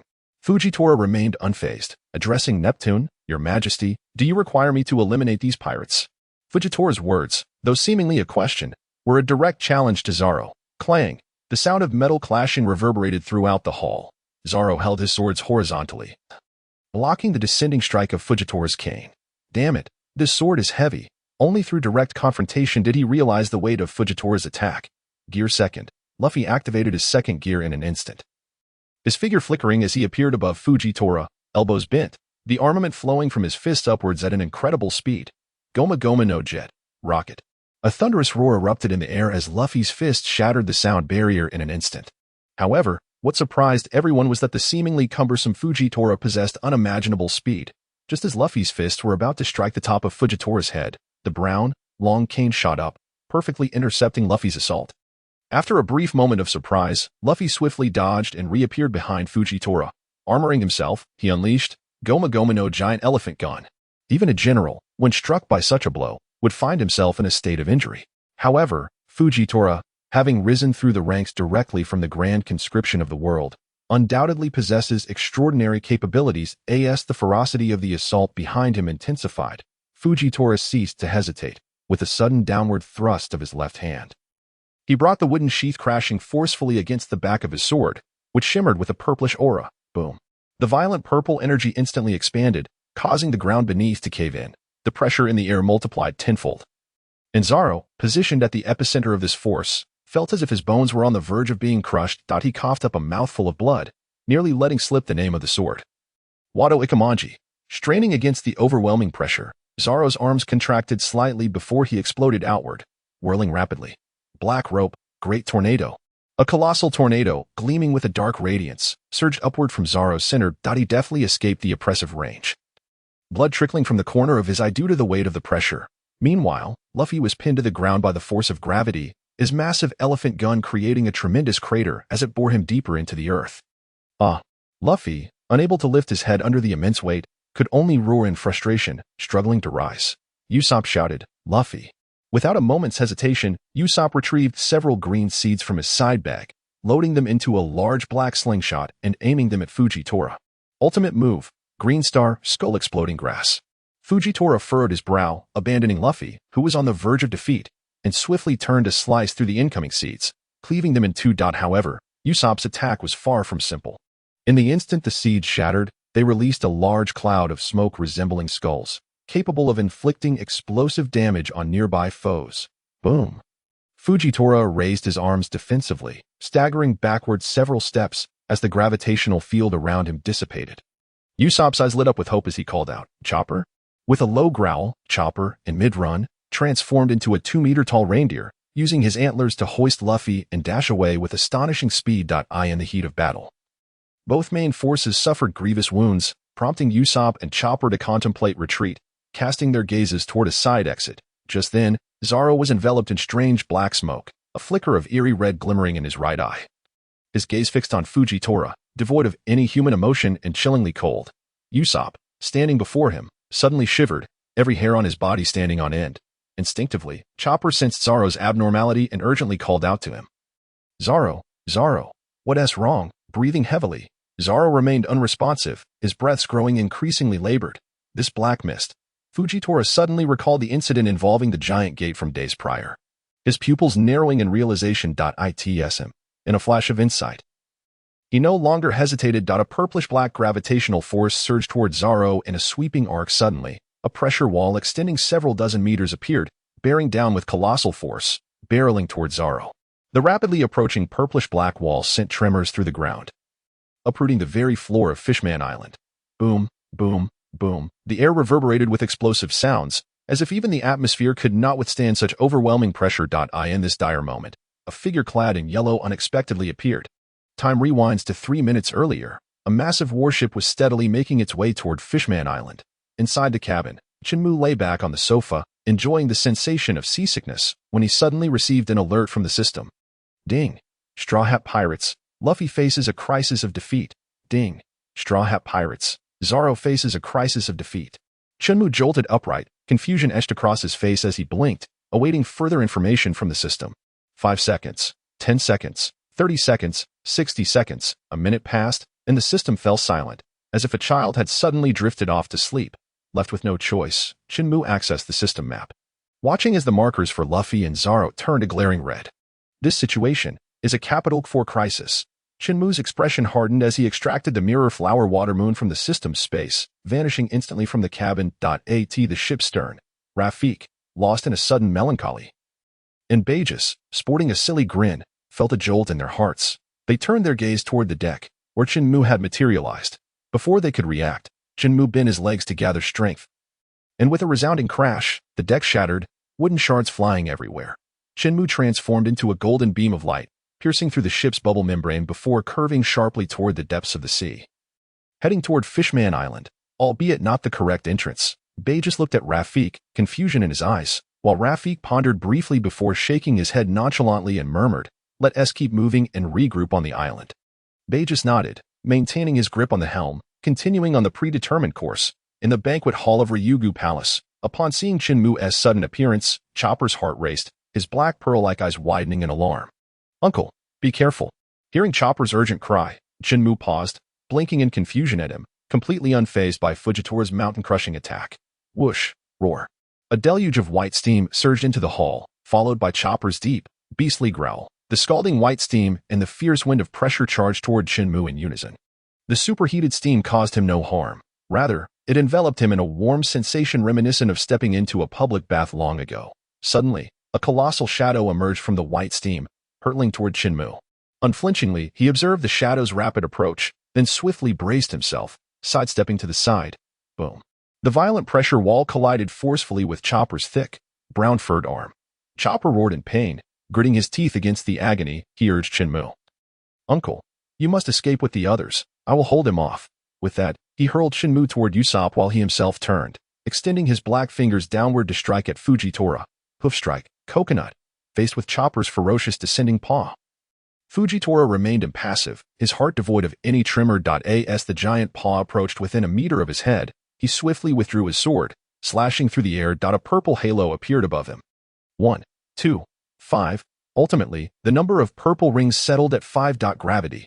Repulsion. With a quiet command, Fujitora sheathed his sword. In that instant, the purple rings above him surged with newfound might, expanding and ascending. Not long after Fujitora's blade was sheathed, Chopper's colossal paw made contact with the rings, his downward motion abruptly stalling. Yet, as Fujitora sheathed his sword, Chopper's giant paw began to tremble violently. No matter how he exerted pressure, he could not push down another inch. As the purple rings continued to expand and rise, Chopper's black paw ultimately lacked the strength to suppress them, being violently repulsed upward instead. His massive frame was sent crashing back to the ground. Chen Mu, quick on his feet, First delivered a heavy chop that rendered the soon-to-be demonic Zoro unconscious. Then, with a sweeping kick, a gust of wind propelled the dazed Usopp far away. Helplessly immobilized Luffy and the unconscious Zoro followed suit. Flying to the side. Having accomplished all this with ease, Chen Mu felt a shadow loom over him.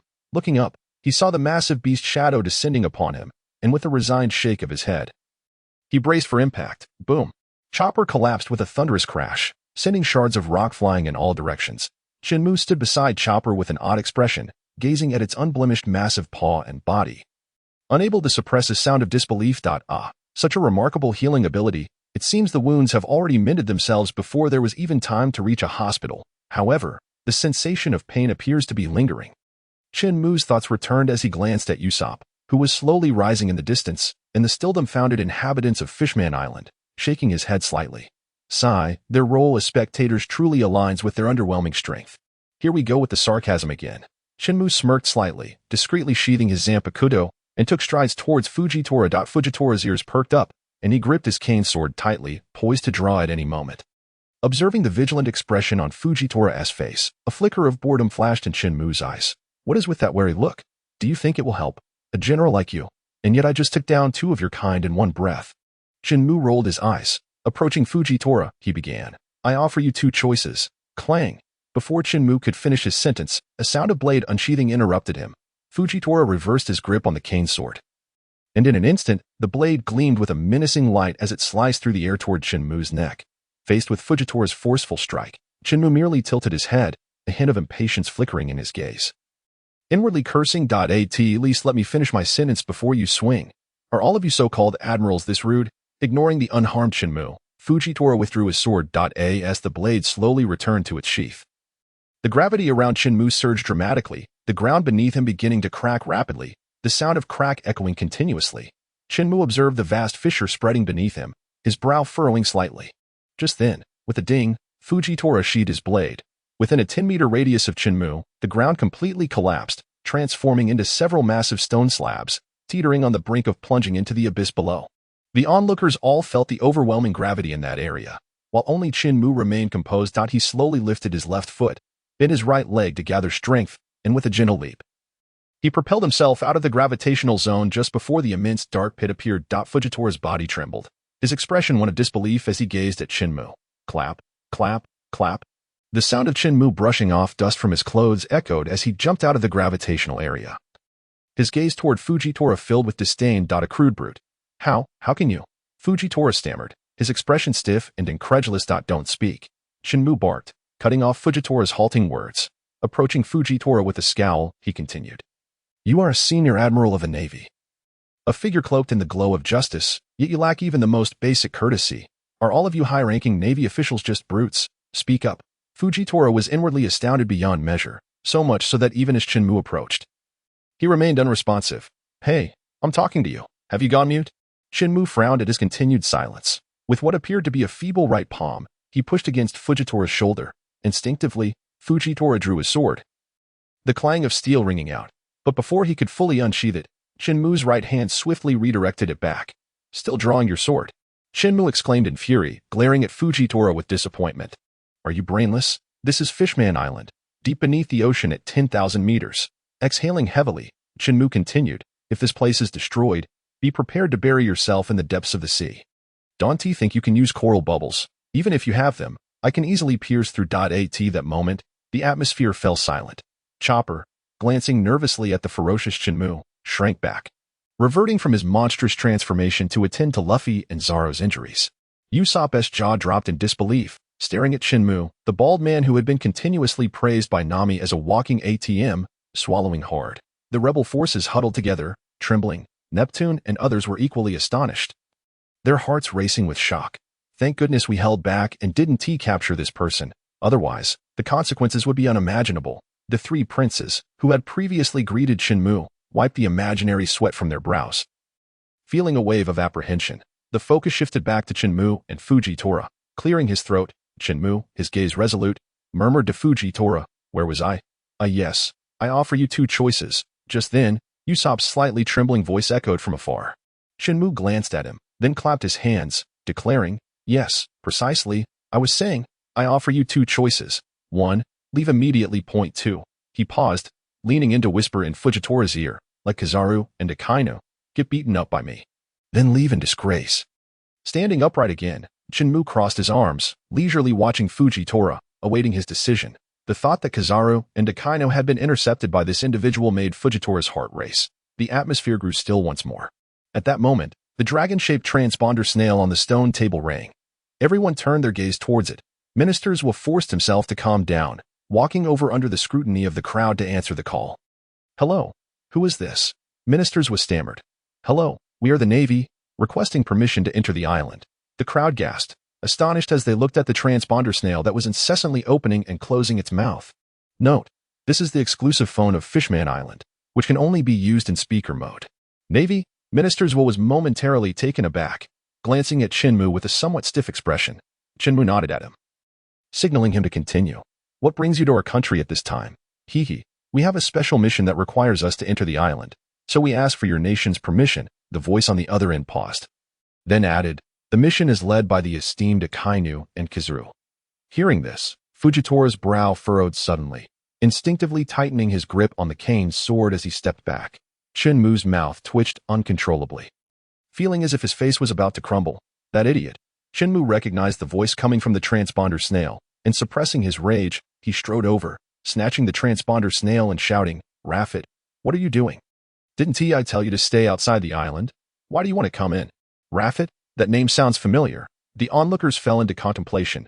Fujitora spoke somberly. Is that Lafitte of the Blackbeard pirates? Chen Mu cast a glance at Fujitora nearby, casually responding with a nonchalant on the other end of the call. There was a moment of silence, followed by a series of beeps. Hey, you actually hung up on me. Chen Mu laughed in anger. Fujitora spoke again. Why is he using our Navy's transponder snail? Chen Mu remained silent, adopting the demeanor of a serene beauty. Fujitora trembled in shock, his heart racing. Could it be that this person truly? Watching Fujitora's ever-changing expression, Chen Mu raised an eyebrow, thinking to himself, not bad, not as foolish as he appears. On the other side, Teach and his companions, having completed their coating in the Sabaody Islands, boarded the Moby Dick and commenced their journey to Fishman Island. During this venture, a minor incident occurred. Upon landing on the island, Teach casually seized a passing islander, inquiring where he could find a coating craftsman. The naive islander, intimidated by the fearsome countenances of the group, trembled and pointed in a certain direction, stammering that the best craftsman could be found in a bar on island number 13. Having received the information, Teach released the man's collar, laughing heartily as he pushed him aside and swaggered towards the destination.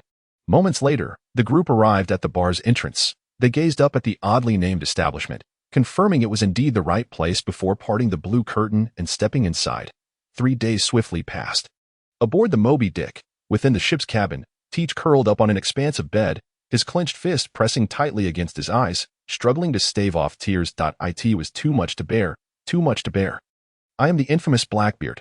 A subdued sobbing echoed from behind the closed door, reverberating through the dimly lit corridor, creating an atmosphere that could bring any listener to tears. On the deck, Shiryu and others stood at the bow, watching the elderly man with white hair waving them goodbye from the shore, his sunlit smile contrasting with the myriad of gem-encrusted rings adorning his hands. The group sighed in unison. In Dragon Palace City, within the dilapidated banquet hall, Fujitora, clad in a navy coat, bowed solemnly before King Neptune, expressing his apologies. Subsequently, he turned without a hint of nostalgia and departed. Meanwhile, the fishmen rebels sat dejectedly on the ground, encircled by the guards wielding spears. These guards were fortunate, having been summoned to greet Fujitora, thus narrowly escaping calamity. In the ruins of Fishman Street, a massive ancient vessel soared through the sky, heading towards the upper realms of Fishman Island. Vanderdeck-kin 9, clad in a yellow short shirt, stood on the vast deck, a malevolent grin spreading across his face, with a flicker of deep-seated hatred in his eyes. At that moment, in the banquet hall filled with the aroma of wine.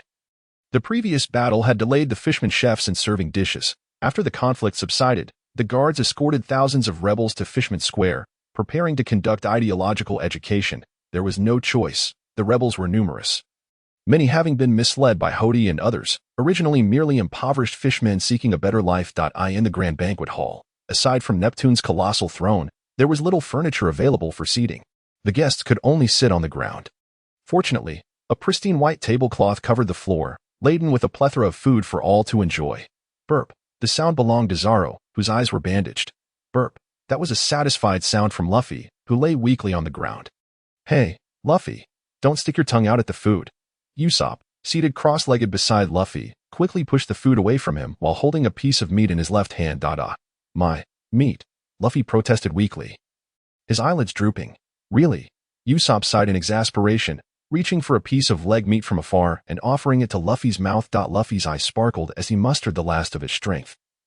Opening his mouth wide and taking a vigorous bite, straining to tear off that satisfying morsel. In the end, it was Chen Mu who could no longer bear to watch, grabbing Luffy by the nape and pulling hard, allowing the captain to finally consume that delightful mouthful. Afterward, when Luffy looked at Chen Mu, his eyes were filled with tears, overwhelmed with gratitude. Yet, our protagonist Chen Mu, a man of principles, could not allow such affection from a boy to go unchecked. He promptly pushed him away, successfully avoiding the tragic fate of having his clothes smeared with snot and tears. On another note, due to the overwhelming number of rebels to escort, some prison guards were hastily reassigned to assist. This led to a weakened security presence, allowing the remarkably stealthy Jiao to slip inside unnoticed. In the immense steel cell, Jiao, the last remaining officer of the new Fishman pirates, found Hody and the others in the lowest tier of the prison. Observing the weakened figures before him, Jiao froze, his voice trembling as he uttered, "Hody, brother Hody." Hody, with hair resembling white, brittle grass, struggled to lift his head, managing a smile at the concerned Jiao. As Hody smiled, his wrinkled face contorted. Coupled with his pale skin, it appeared particularly unsettling. Jiao felt a surge of dread, instinctively stepping back. How are you? In utter shock, Jiao found himself at a loss for words. Hody's parched lips parted as he laboriously spoke. Jiao, do you have the medicine? Extending his bony arm towards Jiao, who looked at the trembling, emaciated hand in disbelief, unable to reconcile this figure with the spirited Hody, the inspiring leader who had once led their new Fishman pirates out of darkness. Jiao instinctively retreated 2 steps, shaking his head vigorously, unwilling to accept the grim reality. I want alcohol. The equally frail Bepo reached out a withered tentacle towards Jiao as well. At that moment, a voice, ghostly and sinister, echoed behind Jiao. Oh, you possess that item, don't you? A tall, slender figure materialized behind him, whispering conspiratorially. Jiao trembled, his eyes bulging, struggling to breathe. Don't speak. Even after you're dead, that item will still belong to me. The chilling voice resonated once more. Jiao clenched his fists, pressing them against his throat, seemingly battling against an unseen force. After a moment, Jiao's breathing ceased, and his life force faded away. Watching their fallen comrade, Hody and the others could only extend their hands helplessly. Just then, they caught sight of the figure behind Jiao. It was a young man in a navy uniform, wearing sunglasses and sporting golden hair. This navy man wore a shadowy smile, his left hand raised, revealing a thread reflecting white light. The other end of the thread was ominously wrapped around Jiao's neck. The young navy crouched down, rummaging through Jiao's body, extracting 3 red pills, grinning widely. He then slowly rose, placing the pills into his pocket, and approached Hody and the others in the cell. Hody and his companion stiffened, beads of sweat forming on their foreheads. The man stood before the iron bars, offering a cold smile. Then, with a swift motion of his right hand, the solid iron bars were sliced apart. And simultaneously, Hody and the others were also severed. Thus, in that dimly lit prison cell, Hody and his comrades were forced to meet their demise. 5 nearly transparent threads hung in the air, crimson blood flowing along them towards the man. More precisely, it flowed into the vial in his hand. Shaking the red vial filled with blood, the sinister smiling Doflamingo wrinkled his nose, his grin becoming increasingly intoxicating as he mused, "Is this the essence of life? Truly marvelous." He then placed a vial of blood into a red box with golden edges, chuckling ominously, "I shall generously leave 1 vial for those 5 old men, but the price, he. Accompanied by the sound of polished shoes echoing down the corridor, the sinister and coldly charismatic Admiral Fujitora vanished into the depths of the prison. Meanwhile, on the other side, Fujitora led the naval forces back to their warship, setting course for Fishman Island. At the bow of the vessel, Fujitora stood silently, his hands resting on a brown cane, with a solemn rear admiral following closely behind.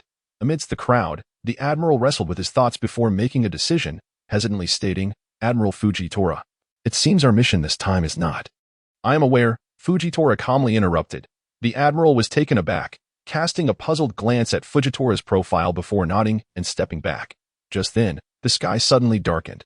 The admiral looked up, his pupils constricting at the sight of a massive ship hovering overhead. With great difficulty, he swallowed hard and stammered, "Sir, it appears we cannot escape." Fujitora's ears perked slightly, Sensing the anomaly, he raised his cane to chest level, gripping the hilt of his sword, and leaned slightly forward. The previously serene expression on his face shifted to one of gravitas.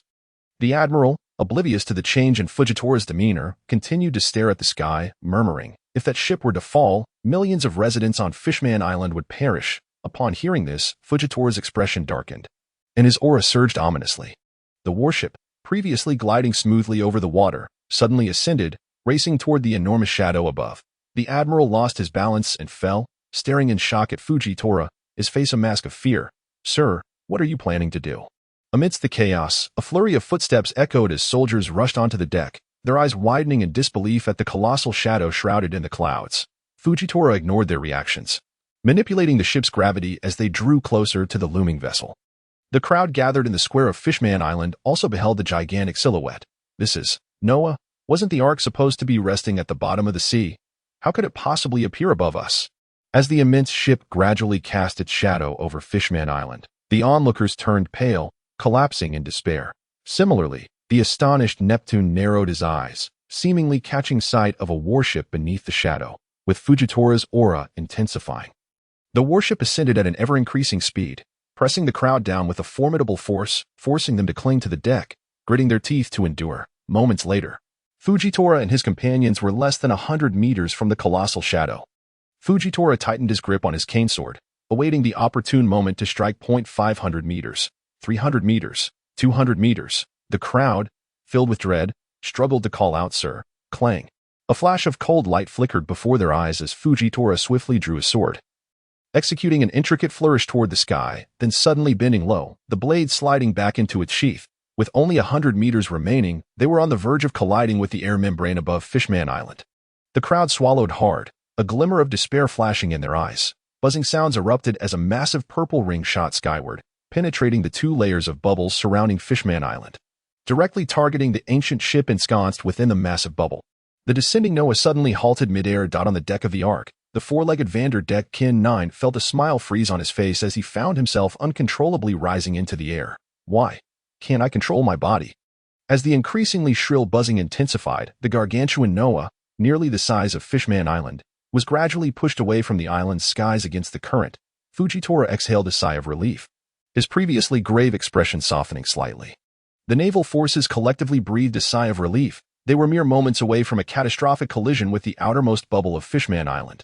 Had it truly broken, they would have perished alongside the island in the depths of the sea. In Fishman Square, witnessing Noah recede from above the island, the crowd released a collective breath, their faces reflecting a sense of survival against the odds. The immense bubble ship, Noah, having been repelled hundreds of meters upward by Fujitora's gravitational force, tilted at a 45-degree angle, gliding closely along the outer bubble of Fishman Island, descending into the dark abyss below. Meanwhile, Vanderdeck Kin 9, clad in a yellow robe, was ejected from the ship's body as it ceased its descent due to the repulsive force. Fortunately, he was protected by a layer of buoyant coating, sparing him from disaster. However, whether he would encounter other dangers lurking in the deep sea remained uncertain. Ding! Congratulations, host, for completing the hidden task of becoming the guardian of Fishman Island. Completion assessment in progress. Please wait. Ding. Defeated the new Fishman Pirates Rebellion. Completion 30. Ding. Territory ownership of Fishman Island changed. Formerly Whitebeard Pirates. Completion 30. Ding. Prevented the Vow ship from crashing. Completion 10. Maximum possible 40. Rewards being distributed. Please wait. Ding. Congratulations, host, for unlocking the equipment modification feature. Reward. Special fish bait 7. He. Finally, I can merge the fish bait, Chen Mu exclaimed, drawing the attention of those around him.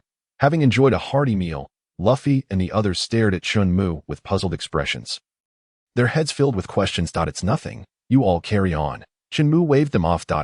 Observing Luffy and Zoro swiftly entering slumber, Chen Mu's mouth twitched, choosing not to dwell further on it and immersing his mind into the system space. Ding.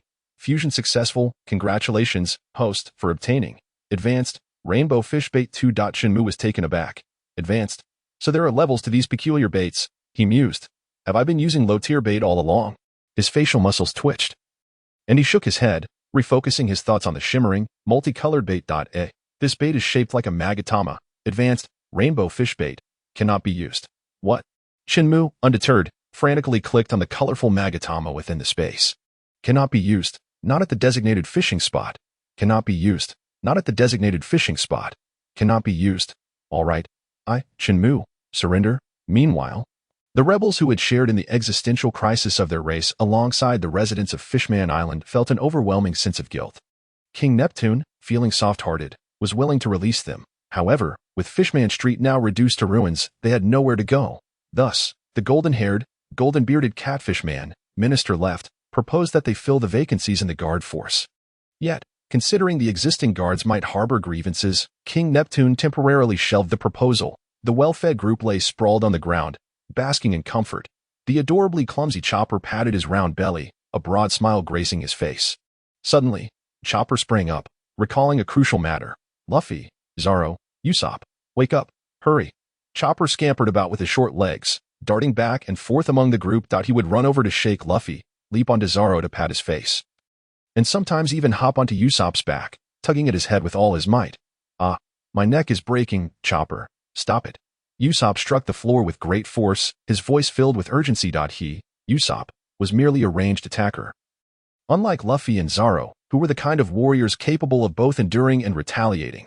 Moments later, the group managed to sit up with great effort.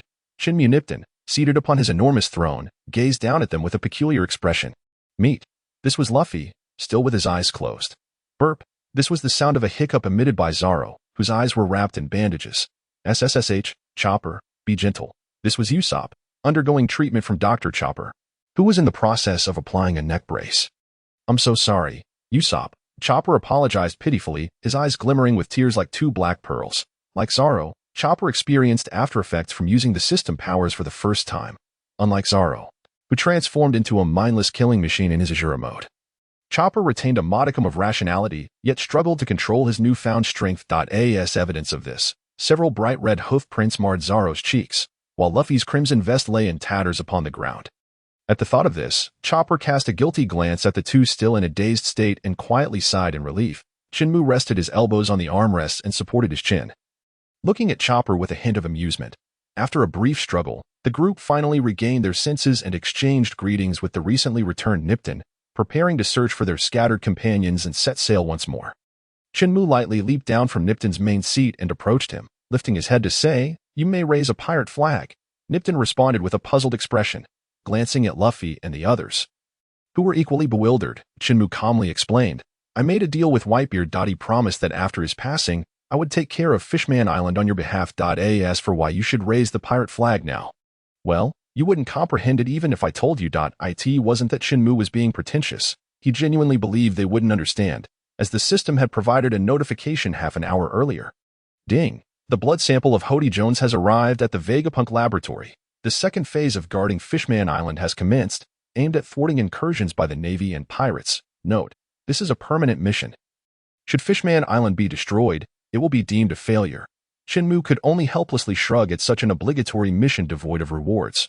After all, in the narrative of his past life, the E.S. deadly drug was merely stolen and utilized by Hody, without attracting the attention of dark forces. In this life, due to his presence, the plot had shifted, drawing the gaze of various global powers, which inadvertently brought this forbidden drug into their sights. Sighing softly, Chen Mu lamented, "While Whitebeard can still hold on for a few more years, I must quickly elevate the Straw Hat Pirates to the status of emperors, so I can enjoy a bit of respite." Neptune, pondering for a moment, concluded that Chen Mu had no reason to deceive them. Thus he spoke, "Very well, let us raise that pirate flag. We shall use the Straw Hat Pirates flag."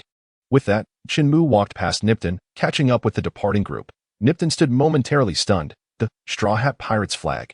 In the Fishman Bay, amidst a thunderstorm, Nami called out sharply, unleashing a lightning attack upon the crew of Caribou that had appeared before her.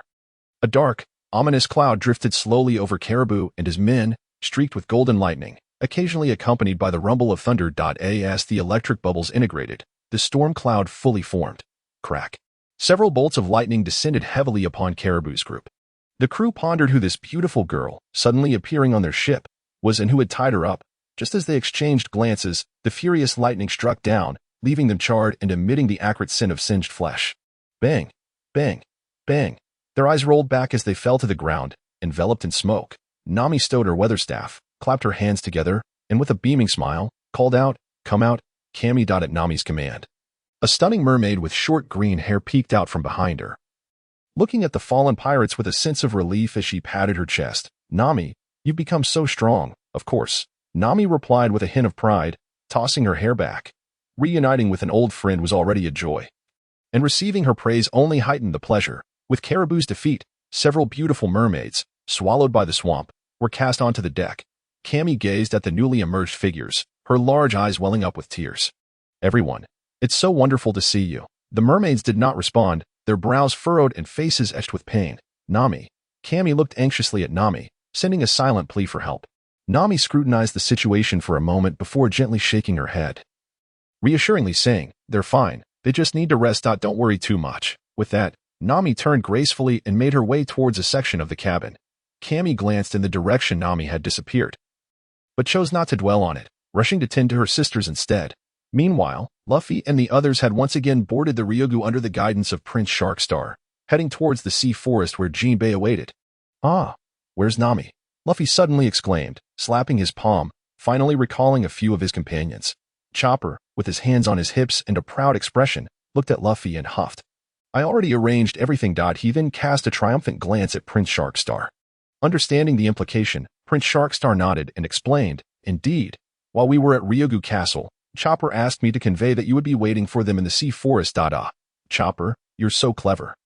Usopp grinned broadly, giving Chopper a thumbs up.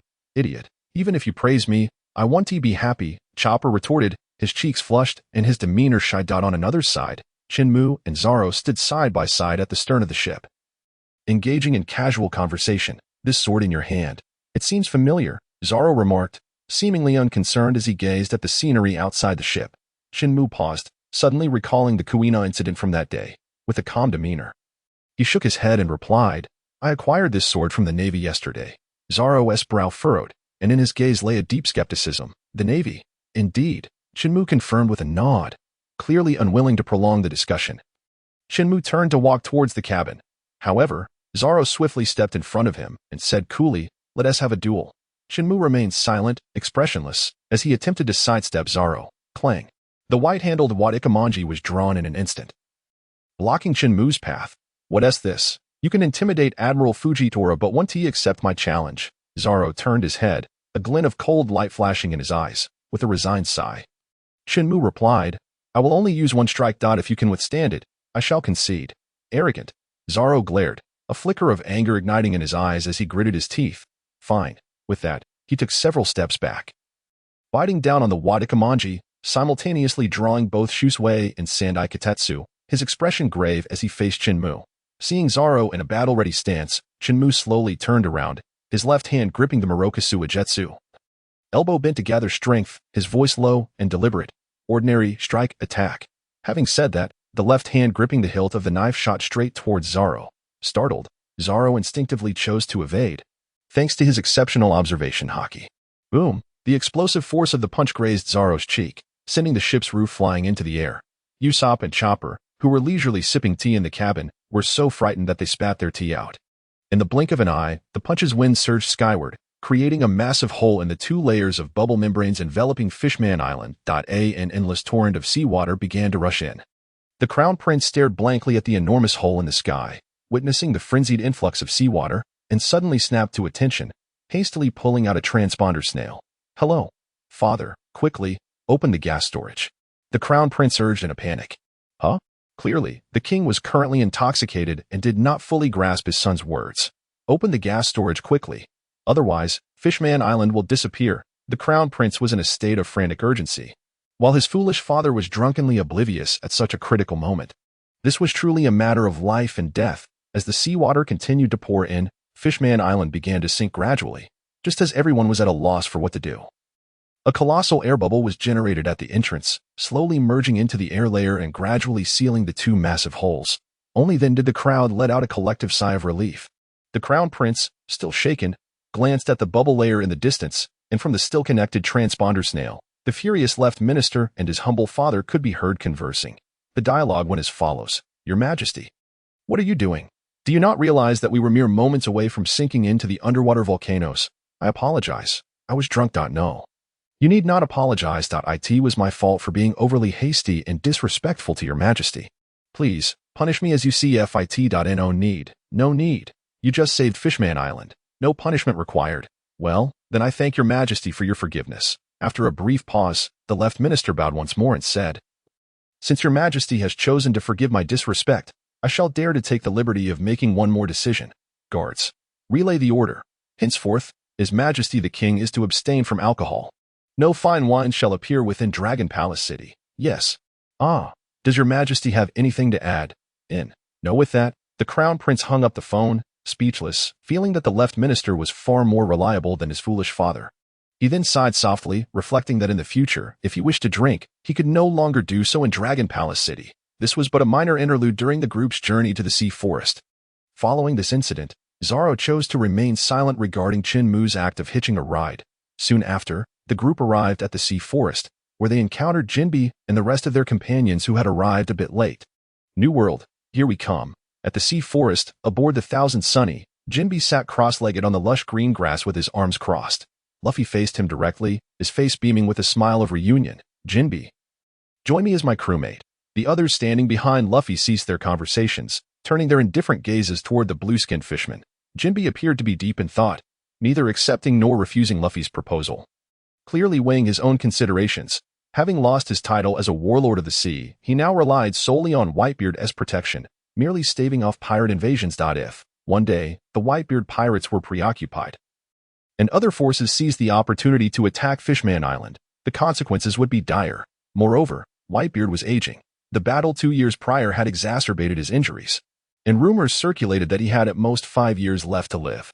Should Whitebeard fall, Fishman Island would indeed become a piece of meat for others to carve. Thus, Jinbe was currently deliberating on how to safeguard Fishman Island or find a powerful ally to secure its protection. While he found Luffy quite appealing, he was not alone. Behind him lay a vast nation, filled with countless subjects. After all, in the eyes of those dark forces, the beautiful merfolk were akin to moving mountains of gold. Jinbe, Jinbe, Jinbe. Noticing his prolonged silence, Luffy grasped Jinbe's arms, shaking him vigorously. Observing their captain's foolish demeanor, the others could only face bomb, unable to bear the sight. Chen Mu, after a brief moment of recollection, discerned Jinbe's thoughts. Calmly, he stated. Jinbe, at the entrance to Fishman Island, besides the Whitebeard pirates' flag, the Straw Hat pirates' flag has also been raised. Are you aware of this? The Straw Hat pirates' flag has been raised at the entrance. Shouldn't it only be the Whitebeard pirates' flag? Jinbe pondered deeply, unable to comprehend. The others, equally bewildered, turned their inquisitive gazes toward Chen Mu, awaiting further elaboration. Chen Mu chuckled, looking at Luffy, and explained. At that time, you all left in such haste that you only heard me instruct Neptune to raise the flag. Missing the most crucial part of the conversation, noticing the mounting curiosity among the group, Chen Mu decided to be straightforward. Whitebeard asked me to convey to Neptune that from now on, the guardianship of Fishman Island will be jointly undertaken by him and the Straw Hat Pirates. Upon hearing this, the group initially felt it was merely about jointly protecting a territory with Whitebeard. Moreover, most of the time, they were merely bystanders. Yet, sensing a deeper meaning in those words, they furrowed their brows, lost in contemplation. The first to grasp the underlying significance were the intellectual duo, Robin and Nami. They exchanged glances, their eyes reflecting profound astonishment. The hidden implication in this dialogue was an alliance. Nami even covered her mouth in disbelief. Meanwhile, the seemingly rough but insightful duo, Sanji and Frankie, noticed Nami and Robin's unusual reactions and cast them inquiring glances. Robin glanced at the two, forcing herself to calm her excited heart, and addressed the group. Everyone. The others looked up, their faces filled with confusion. The four emperors have invited us to form an alliance.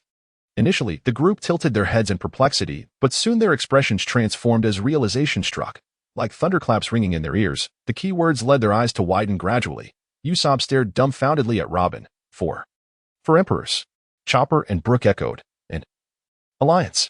The first to regain composure, Sanji silently lit a cigarette, gazing at the scenery outside the ship as he slowly exhaled a smoke ring. Zoro, however, remained largely unperturbed. Luffy, with a look of confusion, turned to Robin. Is that Ace's old man? Why would he want to ally with me? I don't know. Oh, but I wasn't aware of this. The group, transitioning from shock to joy, suddenly froze, their expression stiffening.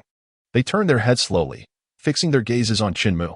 After hearing Robin's analysis, Chen Mu, the person in question, was also taken aback, pondering, was this truly Whitebeard's intention? I had no idea. Subsequently, sensing the eyes of the group upon him.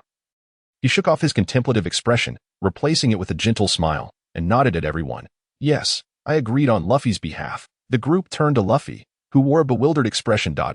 If you, uncle, agreed, then I'll ally with that old man. With that, Luffy placed his hands on his hips, beaming at everyone.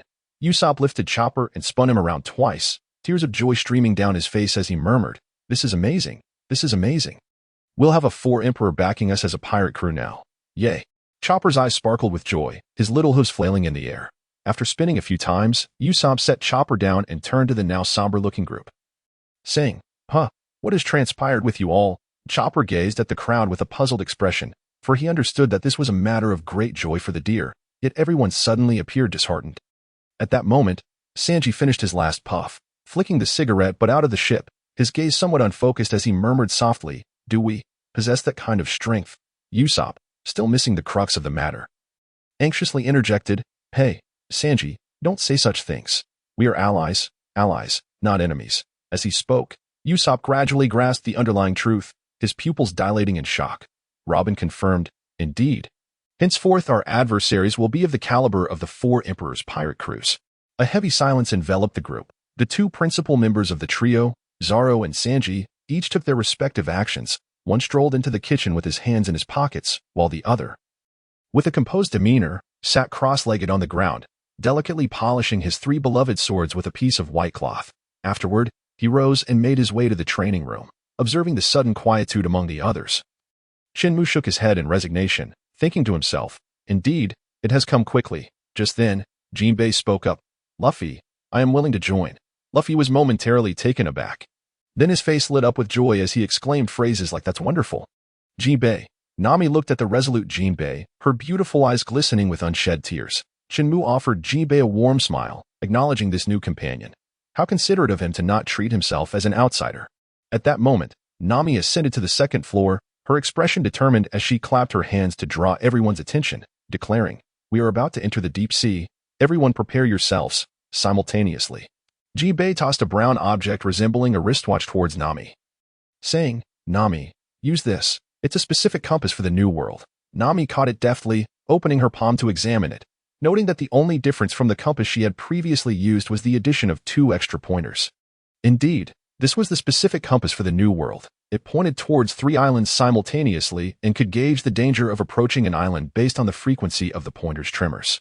Upon hearing Jinbei's explanation, Nami instinctively considered discarding it. Jinbei looked at Nami with confusion, unable to comprehend why a navigator would reject the existence of a record compass. Suddenly, Luffy's laughter rang out, and Jinbei turned to see Luffy's eyes sparkling with excitement as he stretched his neck towards Nami on the 2nd floor, exclaiming, "Nami, I want to go to that place." Nami's face was filled with terror as she shook her head vigorously. "Hey, Luffy, calm down." Usopp, anticipating Luffy's intentions, angrily grabbed Luffy by the neck, attempting to pull him away from Nami. "No, I am the captain. I want to go there." Pausing for a moment, he smiled at Nami and added, "Nami, you will safely guide us there, right?" Upon hearing this, Nami stiffened, slowly lowering her head and murmuring a faint Nami. Usopp weakly opened his mouth but chose not to continue. Soon after, the Sunny officially departed from Fishman Island through the enormous circular stone gate. Frankie, too, retrieved several specially crafted square wooden blocks from the ship, linking them together and tossing them into the sea to serve as upward propulsion, buoyancy. At that moment, Chen Mu lay feebly on the bed, murmuring to himself, "In the future, if I can go ashore, I will resolutely never board a ship again." Chen Mu slowly closed his eyes, but suddenly a large, beautiful mermaid appeared in his mind. Meanwhile, on the sea's surface, several massive warships formed a surrounding circle, lying in wait for Luffy and his companions to surface. At the forefront of one of the warships, Smoker, clad in a navy coat, held a cigar between his lips while wielding a weapon made of sea prism stone, known as 10 Hands. He quietly awaited the emergence of Luffy and his companions. "Luffy, this time, I shall not allow you to escape." Smoker reminisced about the fierce battle from 2 years prior. During that brutal confrontation, one of the 16 vice admirals, the Ghost Spider, was slain by Luffy's punch, shocking everyone present. However, he was not among those astonished. Even if Luffy possessed the strength to defeat a vice admiral, he remained unfazed, for in their previous encounters, it was always this straw hat-wearing boy who ultimately fled. He had long since discerned Luffy's weaknesses. As Smoker's thoughts wandered, he heard a gentle footfall behind him. Yet he did not turn, for he knew that only one person aboard could produce such a soft sound. Tashigi approached Smoker's side, brushing aside her hair blown by the sea breeze, and softly inquired, "Can we trust the words of those pirates who escaped from Fishman Island?" Smoker exhaled a thick smoke ring, smacking his lips, and replied resolutely, "All I need to know is that they will emerge from Fishman Island." "That is sufficient." After a pause, he tossed a record towards Tashigi, saying, "Based on my understanding of him, he will undoubtedly choose to head towards the most perilous Raijin Island. And this is their inevitable route." Tashigi caught the record pointer, observing one pointer trembling violently, her brows furrowing in concern. "All right, let's pull ourselves together. They should be arriving soon." Meanwhile, in the tranquil depths of the sea, several massive floating wooden blocks were linked together using a specially crafted hemp rope. Tethered beneath the head of the lion on the Sunny, pulling Luffy and his companions upward towards the surface, just then, a rapidly swirling white current appeared, winding through the water like a white serpent. Coincidentally, this unknown current, leading to an uncertain destination, emerged directly above the floating wooden blocks. The blocks were swiftly drawn into the high-velocity current, spinning violently, and dragging the Sunny along with them. Within the current, the Sunny accelerated in the direction of the current's flow, spinning faster. The crew was left dizzy, clinging desperately to stable objects to prevent being thrown overboard. Fortunately, the large bubble coral gifted by Fishman Island was robust enough to withstand the current without being destroyed. Otherwise, the newly reunited group would once again be forcibly separated. The crew gritted their teeth and endured. However, one certain Chen Mu, who had been tossed about in the cabin, was in a dire state. Moments later, as a fishman, Jinbei seized the opportunity, grasping hold of the tumultuous giant block and breaking free from the powerful current. However, the force of the current was overwhelming. Jinbei, holding onto the tethering rope, was relentlessly dragged forward along with the Sunny. After progressing a short distance, Jinbei spotted a cluster of submerged reefs ahead. The serpentine path of the swirling current wound through the vast underwater rock formations. And Jinbei finally found the moment to rescue the others. Just as they were about to collide with one of the massive reefs, Jinbei swiftly hardened his hands with Haki, and using the momentum of their forward movement, he plunged his left palm, akin to a blade, into the reef. Though the force of the current continued to pull him forward, carving a long groove into the reef's surface, Jinbei, with a serious expression, utilized the slight resistance provided by the reef to unleash a long-prepared technique. The muscles in his right arm, shrouded in Haki, swelled as a surge of immense power erupted, with a powerful flick of his right hand gripping the special rope. He executed the current, single-arm overhead throw. Like a pendulum, the Sunny was abruptly hurled out of the current's passage, breaking free from the crushing pressure of the rapid waters, and shot upwards. Having already released his right hand, Jinbei took a moment to catch his breath, then propelled himself off the reef, swimming swiftly towards Luffy and the others. Splash, on the tranquil sea surface, a towering wave, reaching several dozen meters high, suddenly erupted. The Sunny, enveloped in bubbles, broke through the water, once again basking in the sunlight. On the deck, the crew gathered together, some sitting, others lying down, all displaying an expression of sheer fatigue. Only Luffy, gazing at Jinbei with a silly grin, wore a look of squinted delight. "Jinbei, this time, it's all thanks to you," Usopp said, lying on the ground, his voice weak. "Yes, it is my duty," Jinbei replied, appearing contemplative as he offered a calm response. As a mature middle-aged fishman, Jinbei consistently maintained a demeanor befitting his age. Luffy continued to beam at Jinbei, clearly pleased with the addition of this new companion. Meanwhile, Nami, leaning against the white railing on the second floor, slowly stood up, her delicate face occasionally betraying a hint of discomfort. Glancing at the compass on her wrist, Nami's brows furrowed tightly. "Nami, what's wrong?" Robin, seated on the stairs, noticed Nami's unease and inquired softly. Nami lowered her head and gently shook it, saying, "Our current position is quite peculiar." The others paused, turning in unison to look at Nami on the second floor. "Peculiar?" Chopper, sitting on the soft grass, tilted his little head, observing Nami. Nami remained silent for a moment before sighing softly. Addressing the group, the compass points in 3 different directions. After a brief pause and a glance at everyone, she continued, "All 3 pointers are shaking violently." Chopper, Usopp, and Brook huddled together, their faces reflecting sheer horror. "Oh, I understand. That means, regardless of the choice we make, we will end up in a dangerous area," Frankie mused, stroking his chin thoughtfully. "Yes," Nami nodded anxiously. The atmosphere immediately grew heavy. Just then, the sound of a door creaking open announced Chen Mu's appearance before the group. Leaning weakly against the doorframe, his face pale, He looked at everyone and spoke in a halting manner. How much longer? Until we reach the next island. The group was momentarily taken aback, turning their gazes toward Nami once more. Nami pressed her lips together, remaining silent. Nami. Usopp, observing the turmoil on her face, could not help but speak. But before he could finish, he was interrupted by Jinbei. We are in a doldrums. Jinbei slowly opened his eyes, his tone somewhat grave. The others? Nami took a deep breath and nodded at the group, stating, Jinbei's assessment is correct. The problem we face is not about which island to land on, but how to escape this doldrums. At that moment, as everyone felt at a loss, Chen Mu's mind echoed with the system's prompt. Ding, new fishing point detected, bait available, advanced, rainbow fish bait. On the surface of the sea, a massive warship was anchored steadily, perfectly positioned directly above the exit of Fishman Island. 3 admirals, draped in navy coats, stood silently at the bow of the ship. Their differing ideologies led to minimal communication among them. At this moment, the contemplative Vice Admiral Squirrel slowly opened his eyes, disregarding the gazes of the other 9 Vice Admirals, and approached the 3 silent admirals. Gentlemen, Squirrel halted 5 meters behind Kizaru, addressing the 3 with a serious tone. Oh, Kizaru raised an eyebrow, turning slightly with a hint of curiosity to regard the bowing Vice Admiral. Fujitora's expression remained unchanged, still leaning on his cane as he gazed into the distance. Akainu's face flashed with displeasure. He merely tilted his head, casting a sidelong glance at the respectfully standing Vice Admiral behind him, his tone icy. Speak. At Akainu's prompting, Squirrel dared to lift his head slightly, though he did not meet the eyes of the 3 admirals, and calmly stated, I have just received a report that Vice Admiral Smoker from the G5 branch did not intercept the Straw Hat pirates at the entrance of Ragin Island, one of the exits from Fishman Island. After a pause, noticing that the 3 admirals had no intention of interrupting, he continued, he suspects that Luffy and the others have gone to the least dangerous punk hazard and has requested to proceed alone. Furthermore, he stated. Squirrel's words trailed off, stopping abruptly. Having been engrossed in listening, Akainu suddenly sensed the silence behind him. He abruptly turned, his eyes flashing with anger, and spoke with impatience. What else did he say? Speak. Squirrel pressed his lips together, hesitating briefly before revealing. He said he would personally go to Punk Hazard to pursue the Straw Hat pirates. To prevent any unexpected occurrences. He requested that we must go to the entrance of another island for an ambush.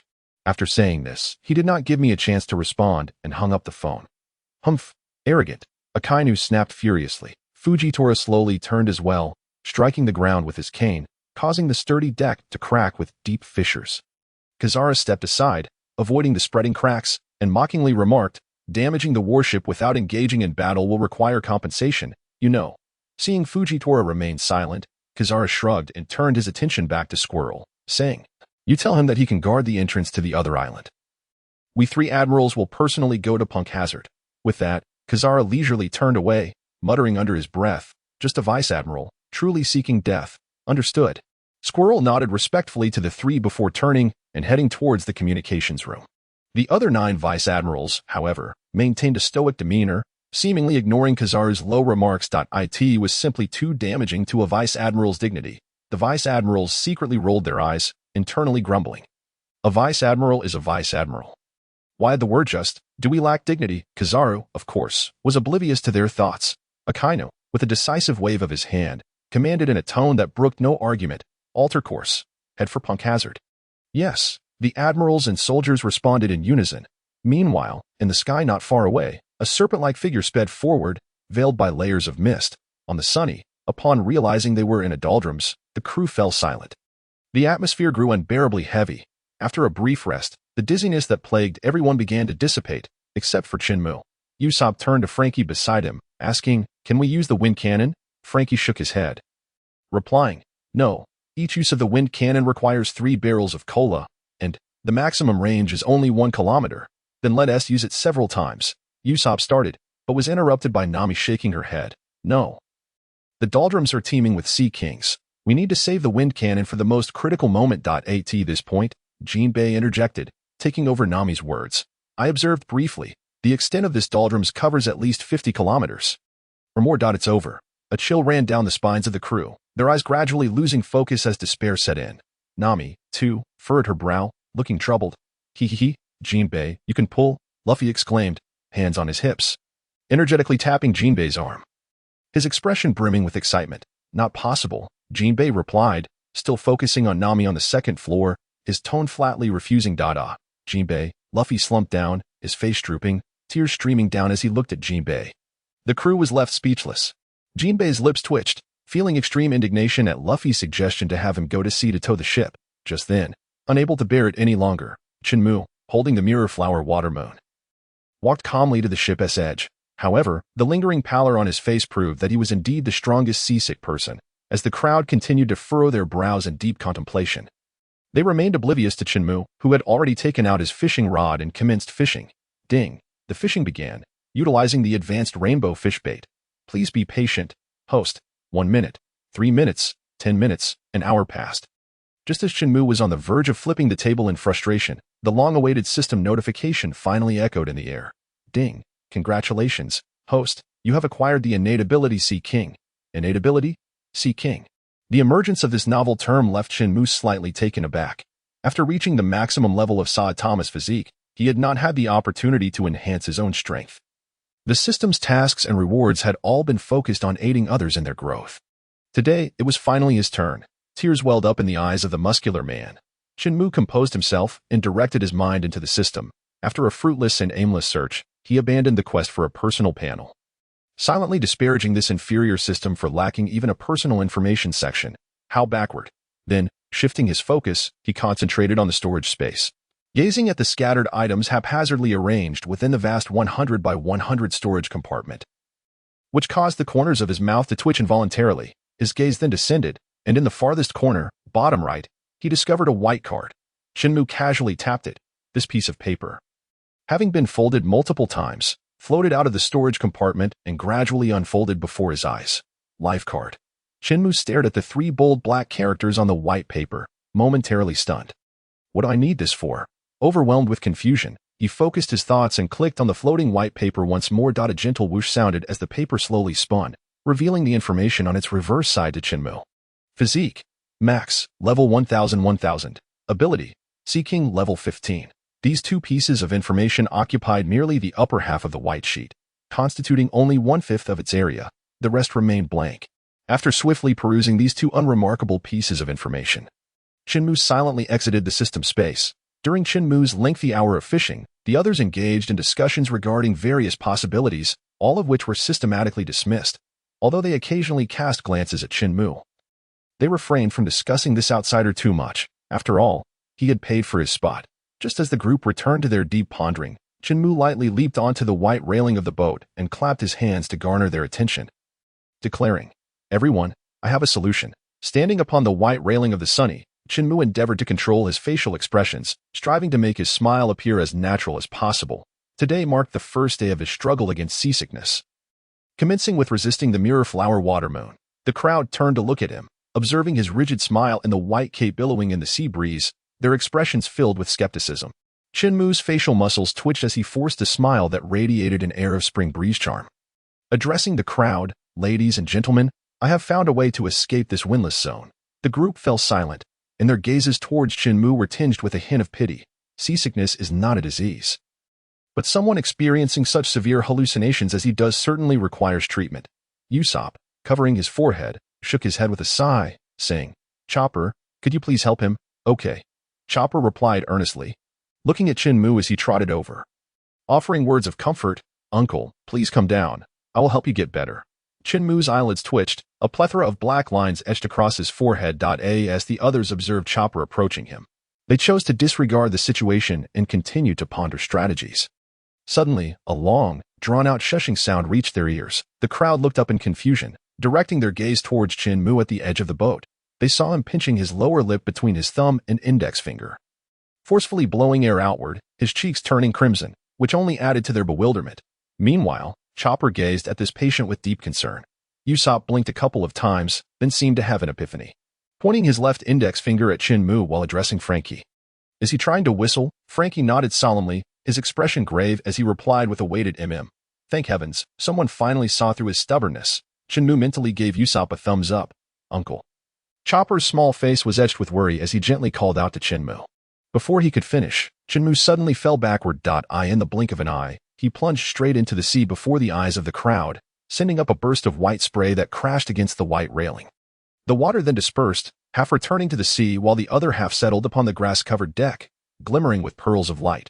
This fool. Sanji's eyelids twitched as he steadied himself against the railing, flicking away his cigarette, ready to jump in and save him. However, Sanji's movements abruptly halted, and he swiftly retreated, raising his arms defensively. The crowd, bewildered, intended to inquire but were suddenly drawn to the sound of a crashing wave. Turning their heads towards the side of the boat. Crash? A towering white wave surged upwards, its height nearly crashing down upon the main mast, illustrating the tremendous force behind it. Having weathered various tempests, the crowd quickly assumed defensive stances after a brief moment of panic. After all, the ship would not capsize. They merely needed to ensure they weren't thrown overboard by the waves. Smack! The massive wave crashed down heavily upon the crowd and the deck, causing the Sunny to sway violently. Once the spray settled, the boat gradually regained its stability. The crowd, still on the ground, shook their heads and slowly rose. Nami rubbed her sore shoulder, which had been stung by the waves, and gazed out at the sea. To her astonishment, she saw Chen Mu, arms crossed, wearing a look of contentment, slowly rising from the water. As the crowd regained their composure, they noticed Chen Mu ascending from the sea, their perspective shifting from level to upward. When Chen Mu's height surpassed that of the main mast, they finally comprehended the enormity of the creature beneath him. It was an enormous whale, its length above the water matching that of 3 Sunny ships, and its height exceeding the main mast, casting a shadow over the crowd and enveloping them in darkness. Hey, everyone, do you see the method I mentioned? Chen Mu's voice echoed from above them, and before they could respond, he continued, Frankie, I will have the whale open its mouth shortly. You can tie a rope to its teeth, and I will have it tow us forward. Also, I won't come down when it's time to change course. Just have Nami notify me. Once Chen Mu finished speaking, the crowd slowly emerged from their state of shock. He can actually summon a sea king, they thought, incredulously gazing at the colossal creature. Meanwhile, a massive warship sailing towards Punk Hazard gradually came to a halt on the water's surface. The generals stood at the bow, their expressions grave as they fixed their gazes upon the enormous sailing ship approaching them. This must be the Revolutionary Army's fleet, thought the weasel, narrowing his eyes slightly, a glint of sharpness flickering within. With a cigar clenched between his teeth and a consistent smile gracing his face, the short-bearded General Huanshan calmly nodded. The Revolutionary Navy fleet. A raven, entirely cloaked in black, circled above the main mast before descending towards the shadowy figure below. A tall, slender man, adorned in a coat of black feathers and sporting a beak-like contraption over his mouth, slowly raised his arm to catch the raven that was diving towards him. After a brief exchange of glances, the man in black feathers waved his arm, causing the raven to seamlessly meld into the depths of his dark plumage, much like a droplet of water merging into the sea. The Northern Army commander, exuding a chilling aura, narrowed his eyes as he gazed into the distance at the warships, speaking in a tone tinged with frost. There are 10 vice-admirals, and it seems a general lurks among them. Pausing, he cast a sidelong glance at a striking woman donning a red high-top hat and a crimson waistcoat, her long skirt trailing behind her, and added nonchalantly, Shall we engage, Commander Bello Betty of the Eastern Army? With a cigarette dangling from his mouth, lowered his red-tinted glasses and disdainfully snorted at the raven. Let them go this time. With that, he turned his trim waist and strode towards the cabin.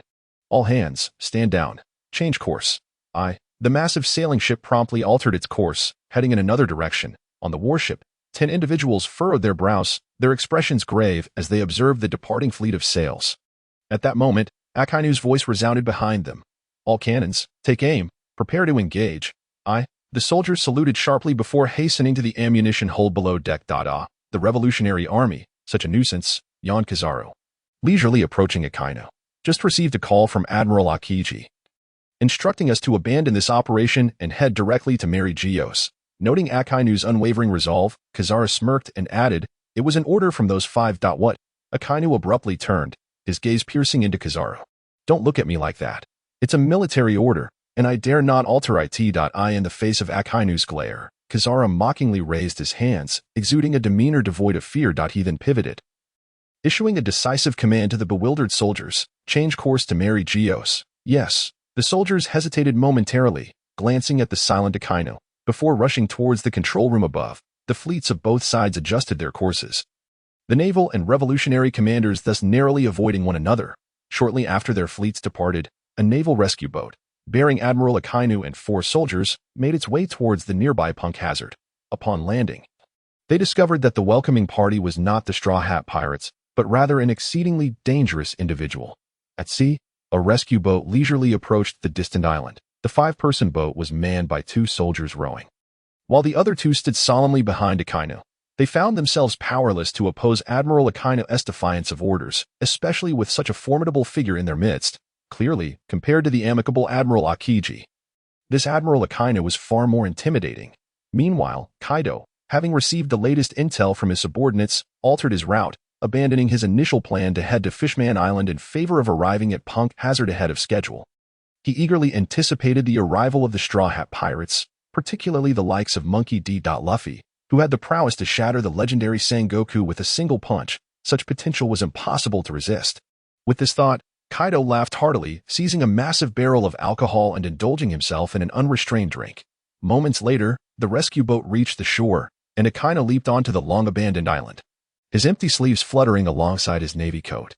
"You need not follow. Stay here and wait for me," he instructed the hesitant soldiers behind him.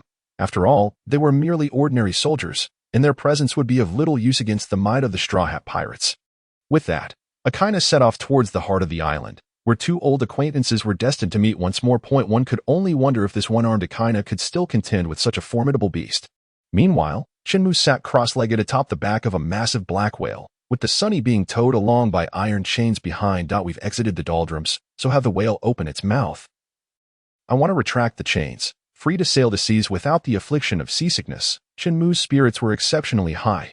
However, Frankie's voice drifted up from below, disrupting his rare moment of tranquility.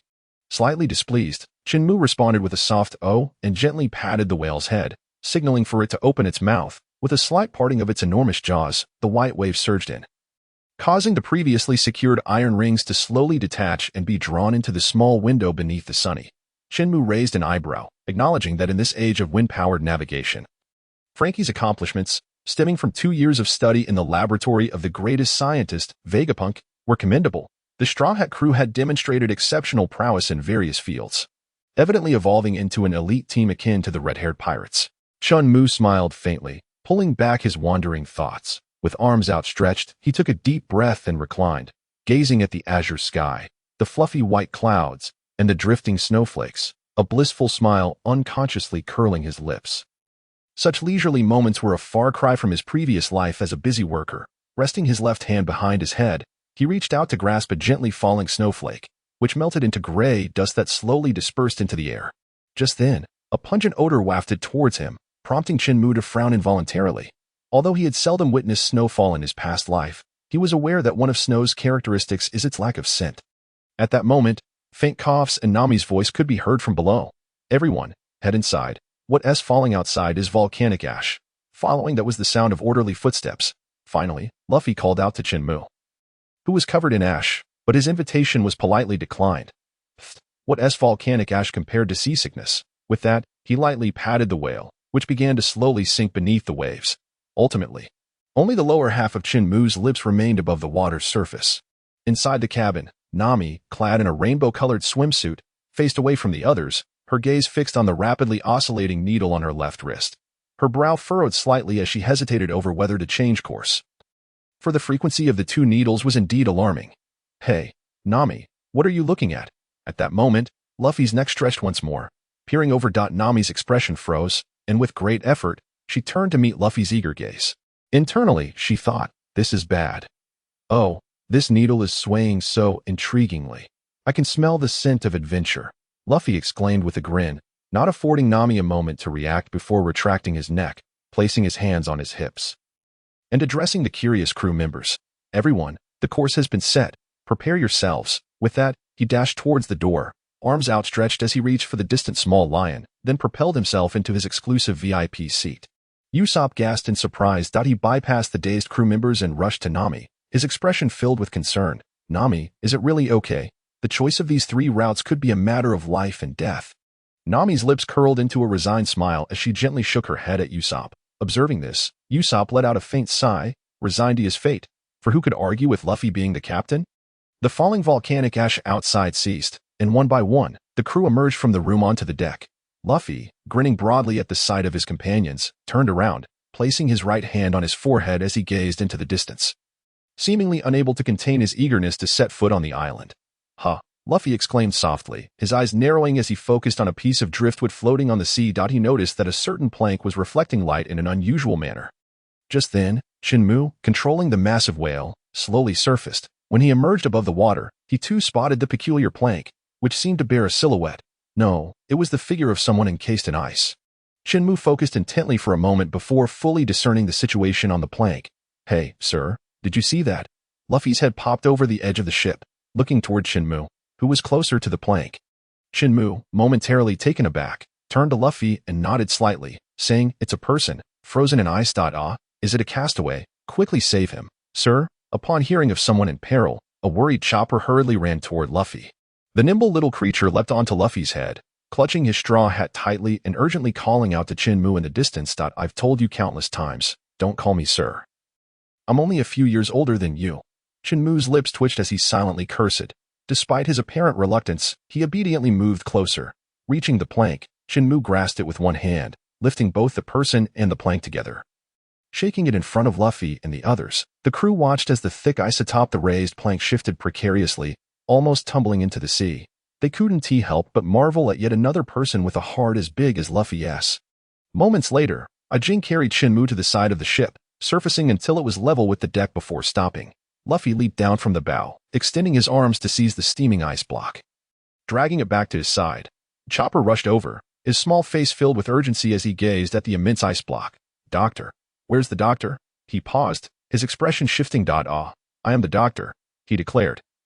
And with a serious demeanor, he donned a stethoscope and signaled to the others. Usopp and Brook looked on, bewildered, while Sanji silently flicked his cigarette away and retreated into the kitchen, the one who understood the situation best. Zoro stepped forward. With a clang, he drew his sword, tossing it expertly so that the blade faced down, and swung forcefully. The cracking of ice echoed as the thick layer shattered at a visible speed. Freeing the pale figure within, albeit temporarily unconscious, Chopper stepped closer to the fallen castaway, placing the stethoscope against his chest for a few moments. He sighed with relief, informing the group, "He is just unconscious.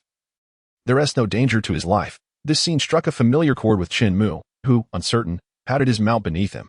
Ajin rose higher again, and from an elevated vantage point, Chen Mu could see the castaway trapped in the center. "This is Zifa." Chen Mu's pupils constricted as he first glanced at the man's purple hair, then shifted his gaze to the sea stone mechanical arm on his right side, confirming his identity. "This is Black Arm Zifa. What a twisted fate to encounter him here." Chen Mu's eyes revealed an indescribable strangeness as he looked at the others, observing the relieved expressions of his companions. Chen Mu's lips twitched even more. It was at this moment that the financial officer, Nami, spoke up. "We haven't stumbled upon another troublesome character, have we? Our food supply is already quite scarce." As she said this, Nami instinctively glanced outside the ship, only to find that Chen Mu had vanished, replaced by a colossal shadow beyond sight. "Goodness, had I been on the ship just now, I might have narrowly escaped another bout of extortion." Upon hearing Nami's somewhat disdainful tone, Chen Mu instinctively clutched his little treasure chest, urging Ajin to rise higher. Simultaneously, he patted his chest, secretly relieved. Nami, not spotting the person she had in mind, found it somewhat dull and shifted her gaze back to the unconscious elder being tended to by the crew. "Ah," Robin exclaimed, as if shocked by electricity, retracting her delicate fingers. "This person's right arm is made of sea stone." The crew looked on in realization, their attention locking onto the massive mechanical arm. "It's actually a powerful weapon forged from sea stone," Nami mused, her eyes lighting up with excitement. "This should fetch quite a price." Hey, Nami, this is a patient," Usopp replied, his eyelids drooping as he quietly chided Nami. Clang! The crew turned to see Nami, who wore a proud expression, and glanced back at Usopp, who was squatting on the ground drawing circles, steam rising from a lump on his head. The crew's foreheads were lined with sweat. Expressing their exasperation, Frankie lifted Zifa onto his shoulder, following Chopper's lead as they moved him to the sickbed. During this, Luffy, unable to contain his curiosity, touched the mechanical arm twice, exclaiming, "So cool," before collapsing weakly against Usopp. Hey, Luffy, that thing is designed specifically to counter abilities. You really shouldn't touch it," Usopp remarked, a hint of helplessness in his voice. "Yes, such a weapon must have been created to deal with you ability users," Sanji said, silently lighting a cigarette, his gaze towards Zifa gradually becoming more intriguing. "Hey, you foul chef, you're not considering using him as an ingredient, are you?" Zoro, noticing Sanji's unusual demeanor, nudged him with his elbow. Grinning mischievously, "Shut up, mosshead," My chef's knife is only for food. Sanji retorted. Oh, I was just saying. Why are you so worked up? Zoro casually turned away from Sanji, muttering under his breath. I can hear you. Sanji huffed. Glaring at Zoro's back. At this moment, Nami passed between the two, casting a worried glance at the unconscious Zifa on the sickbed. He might be an enemy. We cannot afford to be careless in the new world. Especially with 4 ability users aboard our ship. It feels too dangerous to keep him here. The crew paused, contemplating Nami's concerns. This person truly poses a significant threat, just as they deliberated whether to restrain him and seek the nearest island to leave him behind. Luffy spoke up. Where's the sir? Why isn't he here? Luffy looked around, failing to spot Chen Mu. Nami, puzzled, turned to Luffy, wondering why he was concerned about someone else while they were preoccupied with the safety of their own. Suddenly, Nami's expression shifted as a thought struck her. She hurried outside, calling up to Chen Mu. Sir, please come down. We need to ask for your opinion on something. Chen Mu, who had been idly sitting, was momentarily startled as he looked down to see Nami waving at him. Her figure accentuated by the rainbow bikini she wore. His eyes sharpened as he scanned the area. Then he cleared his throat, adopting a more mature demeanor. Yeah, you go ahead. I'll come down. He secretly complimented her.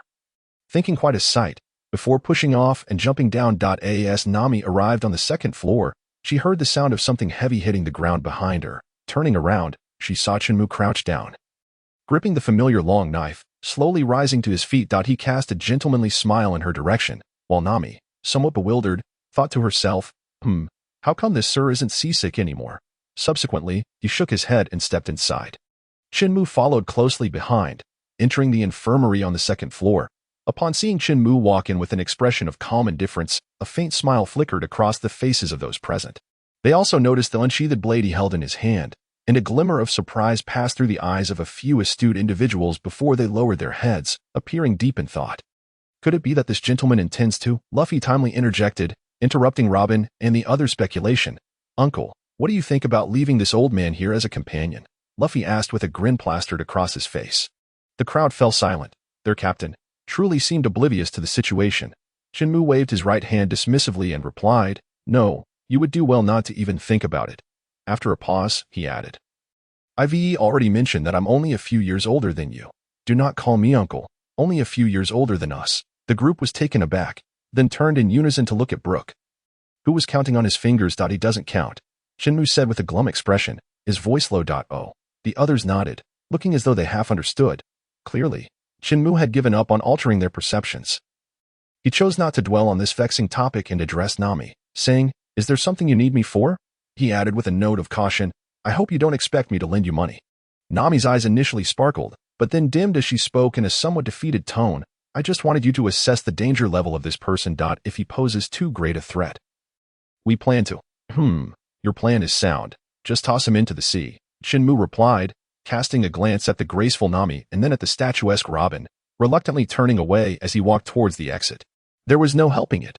This feeling of weakness made him feel as though his masculine vigor had all but faded, a rather disheartening sensation. No, uncle. We don't intend to throw him overboard. We just plan to tie him up first and then release him on the nearest island. Nami quickly clarified, sensing the peculiar gazes from the others.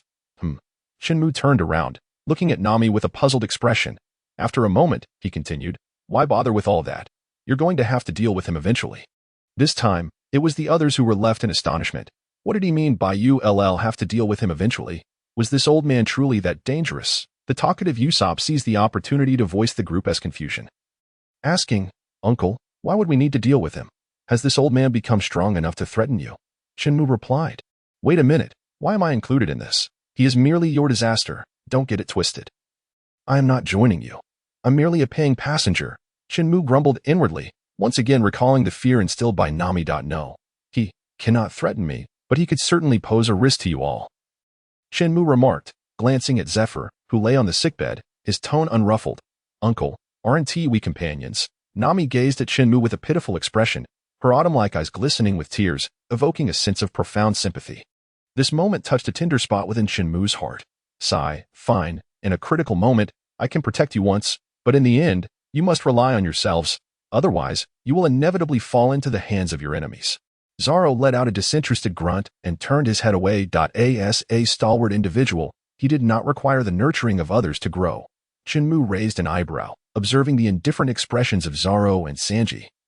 Then glanced at the visibly relieved Usopp and Chopper, finding the entire situation rather amusing. That uncle, do you know his identity? Nami blinked her watery eyes, pointing with a pitiful demeanor at the person on the sickbed. Yes. Chen Mu smiled slightly and nodded at Nami. Then, is he really dangerous? Nami continued to play the innocent. Indeed, he is truly dangerous. Chen Mu maintained his smile, occasionally glancing in a certain direction. Nami seemed to notice Chen Mu's gaze and instinctively puffed out her impressive bosom, declaring that uncle must surely know his identity. Chen Mu's eyes narrowed slightly, and he nodded dreamily, saying, his name is Zephyr. He is the teacher of Kizaru and the others. The group's pupils dilated, and the infirmary fell into a profound silence. After a brief moment of shock, Chen Mu regained his composure. Shifting his gaze away from Nami, he looked at the frozen expressions of the others and silently cursed himself for the inadvertent spoiler. Observing the astonished faces around him, Chen Mu sighed in resignation, saying, rest assured, he currently holds no real power and cannot mobilize the nearby naval forces. Neo, the new Marine, is killing even the Navy. That shouldn't count as Navy. Chen Mu mumbled with a hint of guilt.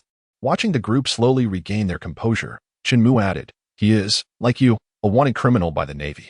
The crowd was momentarily taken aback, their eyes filled with confusion. Chen Mu glanced at them, sighed again. Since he had already spilled the beans, he might as well reveal everything. Chen Mu had successfully hoodwinked himself. His identity was that of a former admiral, with Kizaru and Akainu being his first batch of students, while the current admiral, Akiji, was from the third batch. Due to certain extraordinary circumstances, he had withdrawn from the Navy headquarters and independently established a naval force known as Neo. Chen Mu paused, his gaze narrowing as he looked at Zephyr, his voice lowering. The purpose of this force is to eradicate all pirates in the world, regardless of good or evil. The group immediately turned their attention to the rugged old man, their eyes flashing with intense wariness. His absolute hatred for pirates, coupled with formidable strength, this man, indeed, posed a significant danger. Just as the uncle had warned. At this moment, Nami set aside her shyness and gazed at Zephyr with a conflicted expression, furrowing her brow in deep thought. Then, what about us? Chopper, feeling both frightened and sympathetic, spoke up to inquire of Captain Luffy. After contemplating for a moment, Luffy broke into a carefree smile, saying, what's the big deal? Just let me send him flying when the time comes. I will personally protect my companions. The group felt a warmth spread through them as they looked at Luffy with resolute determination. Well, since the captain has spoken, we shall keep him here. The kind-hearted Robin smiled radiantly at everyone. I'll be responsible for getting him ashore, Zoro added coolly before leaning against the wall to sit down. Although Luffy agreed to keep this individual on the ship, the main combatants decided to remain vigilant, just in case. Then let us heal him up, Chopper, Luffy said with a grin, directing his eager gaze at Chopper. Thank you, Luffy. Chopper looked at Luffy with deep gratitude, nodding earnestly. On a desolate island, rife with a chilling atmosphere, frost covered the terrain. Akiji, draped in a white navy coat adorned with a golden-edged blue medal on his left chest, stood quietly at the highest point of this ice island, observing a group of Navy soldiers tirelessly searching through the ice and rubble for vital materials. The soldiers, clad in white Navy winter coats, wore white naval caps that could cover their ears, along with thick cotton gloves. They endured the bitter cold, relentlessly scouring the icy terrain for supplies deemed as crucial military assets, known as Devouring rock. The unique property of Devouring rock was that it would explode violently upon contact with oxygen, which was why Akiji had to endure the cold while sending his subordinates to search for the remnants of these hazardous materials that survived the explosions. Akiji furrowed his brow and closed his eyes. His body heavily coated in frost, his legs encased in solid ice, with white vapors emanating from him towards the ground. After a considerable time, Akiji opened his eyes, the icy mist within dissipating. He gently lifted his leg, shattering the ice clinging to his foot, and proceeded towards the military ship on the ice surface. Admiral, the soldiers halted their tasks, standing tall and saluting as Akiji passed by. Akiji frowned slightly, being a person who disliked trouble. He could only endure and respond out of obligation. Once he reached an open area, he glanced around to confirm that no one was present. With a swift elemental transformation, an icy chill enveloped him, concentrating towards his feet before erupting violently, propelling him towards the distant warship. Moments later, Akiji landed upon the vessel, the cold aura dissipating around him. Countless specks of light suddenly gathered around him, gradually coalescing into a human silhouette. It's quite cold, smirked Kizaru, raising an eyebrow as he cast a teasing glance at the jagged icy islands. Yes, you've arrived. Akiji replied coolly. I seem to have arrived late. Indeed, he has escaped, under the circumstances. The word teacher lingered on Akiji's lips, but he opted to suppress it, letting out a sigh inwardly. Is that so? Kizaru remarked, hands plunged deep into his pockets, casting a meaningful glance at Akiji. Akiji exhaled a breath of cold air, nonchalantly turning away as he brushed past Kizaru. Just as he approached the edge of the ship, he halted, not turning back as he stated, the mission to guard Mariewa is cancelled. You shall handle the Dwayne Rock incident. Lastly, recalling Kizaru's nature, he added thoughtfully, this task was entrusted by the five. With that, Akiji effortlessly retrieved his bicycle from the ship's railing, an icy ladder extending towards the sea. Kizaru's eye twitched as he observed this newly appointed admiral riding away on his bicycle, leaving the mess for him to clean up. What a hassle, Kizaru lamented, rubbing his temples in exasperation. Inside the Sunny's infirmary, Zephyr's left fingers twitched slightly, and he gradually emerged from his unconscious state. Luffy, who had been with his head bowed, suddenly looked up, a fleeting glimmer of sharpness in his eyes. Sitting nearby, Chen Mu's ears perked up as he caught a faint sound of a sword's whisper from outside, a slight smirk curving his lips as he thought. His vigilance is commendable. On the hospital bed, Zephyr strained to sit up, his movements labored. Chopper jumped off his swivel chair, lifting a steaming bowl of medicinal soup and presenting it to Zephyr. This is a warming herbal soup. Please drink it quickly. With a pale complexion, Zephyr turned slightly to glance at Chopper in the corner of the bed, managing a grim smile. Thank you for saving me, Doctor. After expressing his gratitude, he extended his left arm. Trembling as he reached for the soup, ignoring the temperature, he tilted his head back and gulped it down. Burp, Zephyr shuddered, a contented belch escaping him. Observing the slight flush returning to Zephyr's cheeks, Chopper let out a heavy sigh of relief. Luffy exclaimed, Uncle, that thing in your hand looks so cool. Where did you get it? Upon hearing this, Zephyr was momentarily taken aback before letting out a self-deprecating chuckle, shaking his head. This was severed by some scoundrel pirate and replaced by a mad scientist from the Navy. It's called the crushing prosthetic. Chen Mu, upon hearing this, was momentarily stunned, recalling that Whitebeard was still alive, while that nominal son, Whitebeard 2 Edward Weevil, had not yet made an appearance, unlike Chen Mu, who was lost in thought. Luffy and Chopper gazed at Zephyr's mechanical arm with shining eyes. Noticing the spark of excitement in Chopper's eyes, Zephyr chuckled lightly, saying, I wouldn't recommend you use such a heavy thing. Dr. Chopper. It's amazing. Chopper seemed oblivious, his eyes gleaming brighter. Luffy cast a reluctant glance at Zephyr's mechanical arm before turning his gaze to Zephyr's wrinkled face. So, are you a Navy officer? No, I resigned due to my age. Zephyr replied, shaking his head, his expression growing melancholic as if recalling something. In contrast to Zephyr's sorrowful demeanor, Chen Mu, emerging from his reverie, silently observed the desolate figure in the corner, drawing circles with a forlorn air. To think that I would be referred to as uncle alongside someone of such advanced age. I'm merely 26. Though initially taken aback by the misunderstanding, Chen Mu gradually grew accustomed to it over time. After a brief moment of sadness, Chen Mu gathered his thoughts. Rising quietly, he fixed his gaze on Zephyr's mechanical arm, familiar fragments flashing through his mind. Zephyr's timeline was marked by an attack at the age of 65, where nearly all his students, except Ein and Binz, were annihilated by Edward Weevil. Then at 70, he assembled his mechanical arm and formed a pirate guerrilla squad to hunt down pirates. At that time, Ein and Binz joined him. Yet, Zephyr remained a Navy officer then. Chen Mu meticulously pondered, linking all events, and fell into contemplation once more. The Shichibukai. Chen Mu's eyes suddenly brightened as he recalled this vital connection. Indeed, Zephyr's resignation from the Navy was due to the massacre of his students by Edward Weevil, who had been inducted into the Shichibukai. Consequently, his fondness for the Navy vanished utterly, even to the extent of becoming an adversary. Realizing the course of events, Chen Mu nodded slowly, a hint of pity reflected in his gaze towards Zephyr. Such a pitiful old man. Watching Zephyr's weathered face, Chen Mu was struck with a thought. His brow furrowing once again. He felt as if he had overlooked something significant. Casting a glance at the pensive Chen Mu, Luffy turned to the now stirring Zephyr, inquiring with curiosity, what does that uncle plan to do? Should we drop you off at the next island?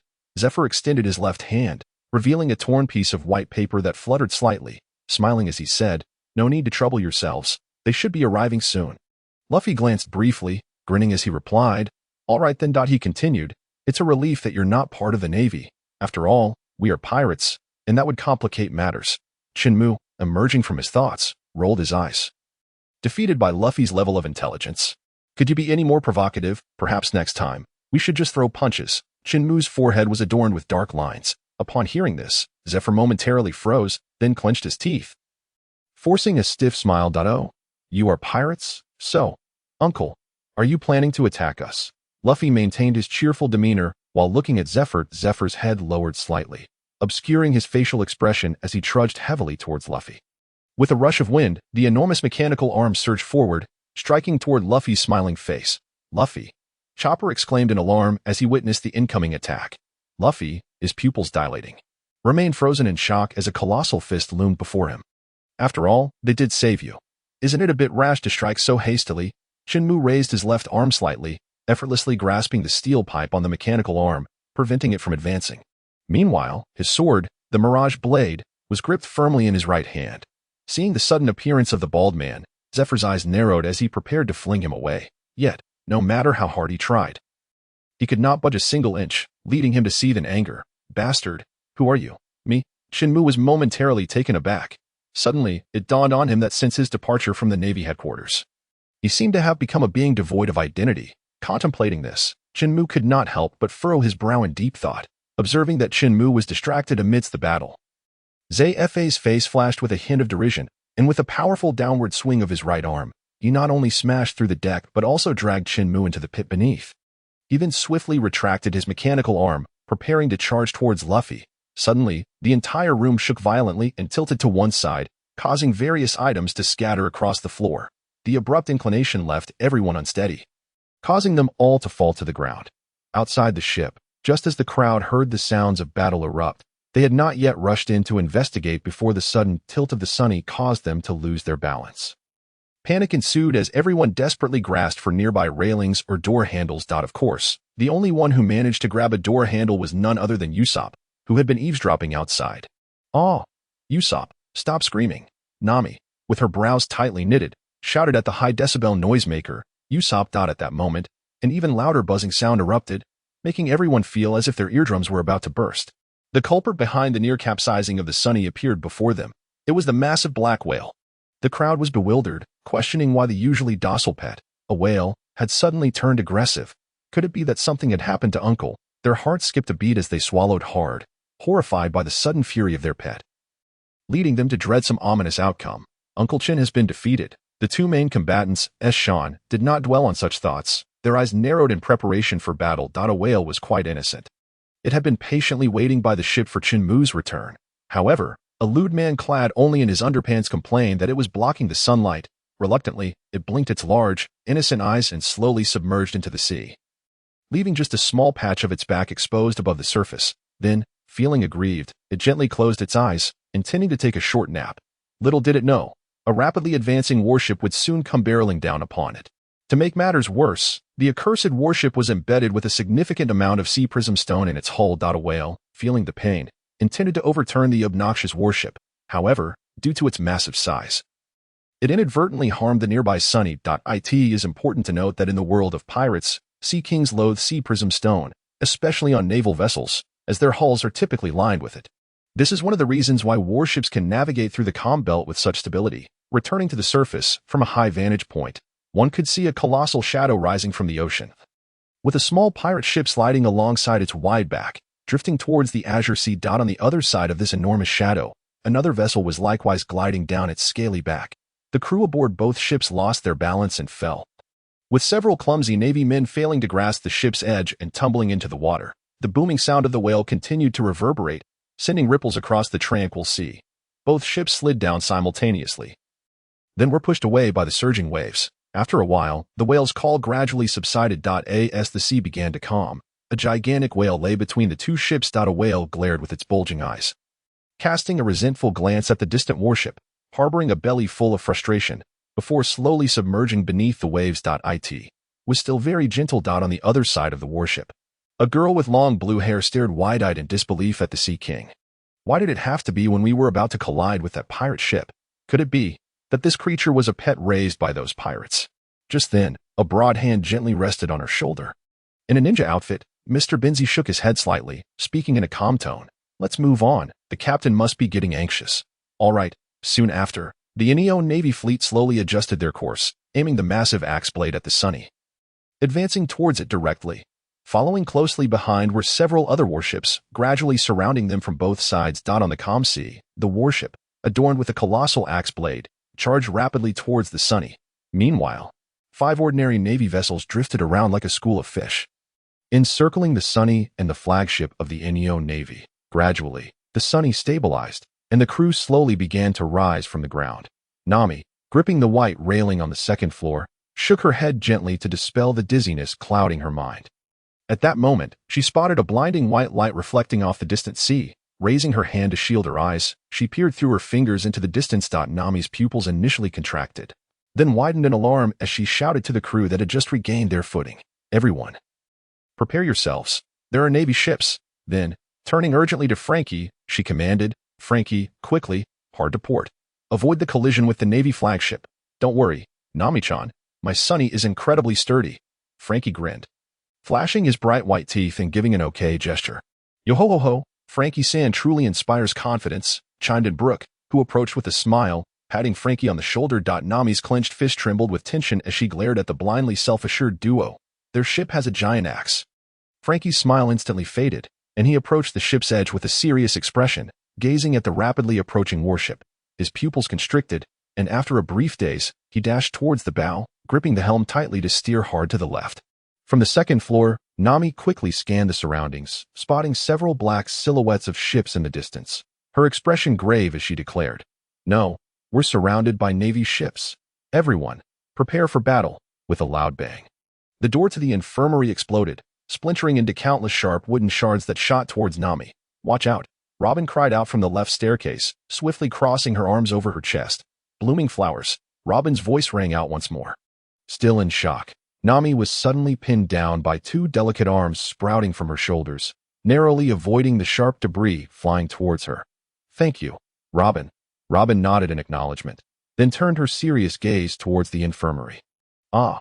A cry of pain echoed as Luffy was propelled out of the room, crashing through the second-floor railing and landing on the deck's grass. "Are you all right, Luffy?" Robin asked, her hands gripping the railing. Worry etched on her face. "It hurts." Luffy groaned as he sat on the ground, rubbing his reddened face while waving at Robin from the second floor. Zoro's expression darkened as he drew his sword, the Wado Ikamanji, and rushed into the room, followed closely by a grim Sanji. Clanging sounds of metal striking metal echoed from within the room, occasionally punctuated by Sanji's furious shouts. Regaining his composure, Luffy leaped up, joining the fray. On the surface of the sea, the Sunny began to flee to the left, with the massive warship in hot pursuit. The distance between the 2 vessels was rapidly closing. "This won't do. We can't evade them. Everyone, prepare to fight," Nami declared, her brow furrowed as she waved to the crew below. On the enormous warship, the gleaming axe blade drew ever closer, now just mere meters from the Sunny stern. "Frankie, think of something," Usopp shouted, gazing at the gigantic warship that obscured the sunlight. "It's too late." Frankie was also drenched in cold sweat, as the massive axe blade drew near, poised to kiss the mainsail adorned with the Jolly Roger of the Straw Hat Pirates. In this critical moment, a figure clad in yellow burst forth from the second floor, racing up the main mast towards the lookout tower at its pinnacle. The onlookers could barely catch a glimpse. As if a golden streak of light had flashed past them. In less than a second, the figure in yellow appeared atop the lookout tower. Chen Mu's speed surpassed the sound barrier. As the crowd beheld Chen Mu's emergence at the tower's peak, the delayed sound of an explosion reached their ears. With a resounding clang, the razor-sharp blade collided, sending sparks flying. Beneath the enormous axe, Chen Mu gripped the mirror flower water moon with his left hand, positioning it defiantly in front of him, successfully halting the impending blow. The 3 main forces rushed out of the room, landing steadily on the white railings of the second floor. Luffy crouched on the railing, tilting his head back, his left hand grasping the lower railing, while his right hand shielded his forehead as he gazed up at Chen Mu, a glimmer of brilliance flashing in his eyes. Meanwhile, Sanji and Zoro stood expressionless on either side of Luffy, one sheathing his sword, while the other slightly bowed his head, igniting a cigarette with a soft click. The crowd collectively looked up at the resolute figure atop the lookout tower. The sound of his white cloak rustling in the sea breeze resonating in their ears. Nami's eyes glistened with tears as she gazed at Chen Mu, softly repeating words of relief like "We are saved," at the bow of the ship. Usopp and Frankie turned around, their faces filled with astonishment as they beheld Chen Mu. No, it was more accurate to say they were staring at the figure he held aloft in his right hand, the very source of calamity here. Black Arm Zephyr. Yet, At that moment, Zephyr's eyes were tightly shut, his weathered face devoid of its former ferocity, having succumbed to unconsciousness. Chen Mu slightly raised his head, glancing at the long axe tip that grazed past his scalp, and parted his lips to utter a single word. Crash. The crowd was momentarily taken aback, puzzled by the old man's peculiar utterance at such a critical juncture. Yet, in the next instant, they comprehended, with the low rumble of a colossal whale. A massive black figure emerged from the depths, sending the enormous warship soaring into the air. The onlookers watched as the ship sailed through the air like a parabolic arc, crashing into the distant sea and generating towering waves that surged dozens of meters high. Their hearts secretly trembling. So this little fellow possesses such great strength. A deafening roar jolted them from their reverie. Gazing at the monstrous wave that obscured the sunlight, their minds went blank. If that wave crashes down, the Sunny would surely sink. Chen Mu observed the approaching wall of water, his lips twitching as he inwardly criticized this foolish whale. Releasing his grip, Chen Mu allowed Zephyr to plummet in free fall, extending both arms forward, including the one still clasping the sword. Then, a long inhalation echoed as Chen Mu's cheeks flushed, puffing up like a balloon. Whoosh! The sound of fierce wind roared, standing atop the ship. Chen Mu managed to blow apart the nearly 50-meter-high wall of waves with a single breath. All done. A slight smirk graced his lips as he leapt down from the lookout tower. The onlookers gazed in awe at this seemingly divine figure descending from the heavens, momentarily entranced. After a brief moment, Nami was the first to regain her senses, her beautiful eyes shimmering with tears as she lunged into Chen Mu's embrace. "You idiot," she sobbed softly. Chen Mu was momentarily taken aback, raising his hands in the air, unsure of how to respond. At this time, Sanji, with a glum expression, puffed on his cigarette, jealousy flickering in his eyes. After a brief moment of weeping, Nami seemed to realize something amiss, her cheeks flushing red as she hastily withdrew her delicate arms that had encircled Chen Mu's neck. Chen Mu raised an eyebrow, taking in the sight of the bashful Nami, and found her breathtakingly beautiful. Cough, cough. Zephyr, lying on the ground, erupted into a fit of violent coughing, his complexion turning dreadfully pale, his mouth slightly agape. He seemed to be gasping for more air. Chopper rushed over to examine him, and after a thorough inspection, he turned around with a look of urgency. "He has severe asthma." The crowd pressed their lips together, remaining silent, yet a flicker of compassion glimmered in their eyes. Even in such a state, they still felt sympathy. Chen Mu noticed the crowd's expressions and sighed inwardly. As everyone looked at the unresponsive Zephyr, tears began to well up in Chopper's eyes. Chen Mu shook his head, approached Chopper, and with a gentle motion of his right foot, hoisted the fallen Zephyr onto his shoulder, heading towards the staircase leading to the second floor. Just as he was about to step onto the stairs, he paused and turned to the crowd, stating, "This time, I will keep watch over him." He then smiled gently at Chopper, saying, "There are patients in need of treatment. Doesn't Dr. Chopper plan to come along?" Chopper was initially taken aback, then nodded emphatically, a broad smile lighting up his face as he followed closely behind Chen Mu. The atmosphere felt somewhat tense. Luffy, as captain, flashed a grin at the others, declaring, "I believe in the old man." The crowd turned to Luffy, whose face bore a cheerful expression, and they chuckled softly, their previously furrowed brows gradually relaxing. Zoro glanced at the others and said, "In that case, leave the remaining navy to me." With that, he unsheathed his sword, gripping it firmly in his mouth, while both Akiji and Sandai Katetsu were drawn as well. At that moment, Sanji leaped up, standing alongside Zoro at the ship's bow, gazing at the encroaching naval vessels, and remarked coolly, "You can't take all the glory for yourself." With that, he flicked away a cigarette that had been lit unbeknownst to him. Am I right, Mosshead? Sanji's eyes sparkled with mischief as he looked at Zoro with a teasing grin. "What did you say, you stinky cook?" Zoro snapped back, gritting his teeth. "What, do you want to fight? Just so happens I'm in a bad mood." Sanji retorted with a fierce expression. Observing the two fierce expressions, Usopp sighed helplessly and closed his eyes. At that moment, Luffy jumped up, placing his hands on both of their shoulders, forcefully pressing their foreheads together, as if they were two bulls locking horns. Looking at the bewildered expressions on their faces, Luffy chuckled and declared, "This time, the spotlight belongs to me." Meanwhile, Akainu and Kaido finally crossed paths. Damn it, how did that bastard end up here? Akainu's mood plummeted as he gazed at the burly man with horns atop his head. Thud, thud, thud, thud, thud.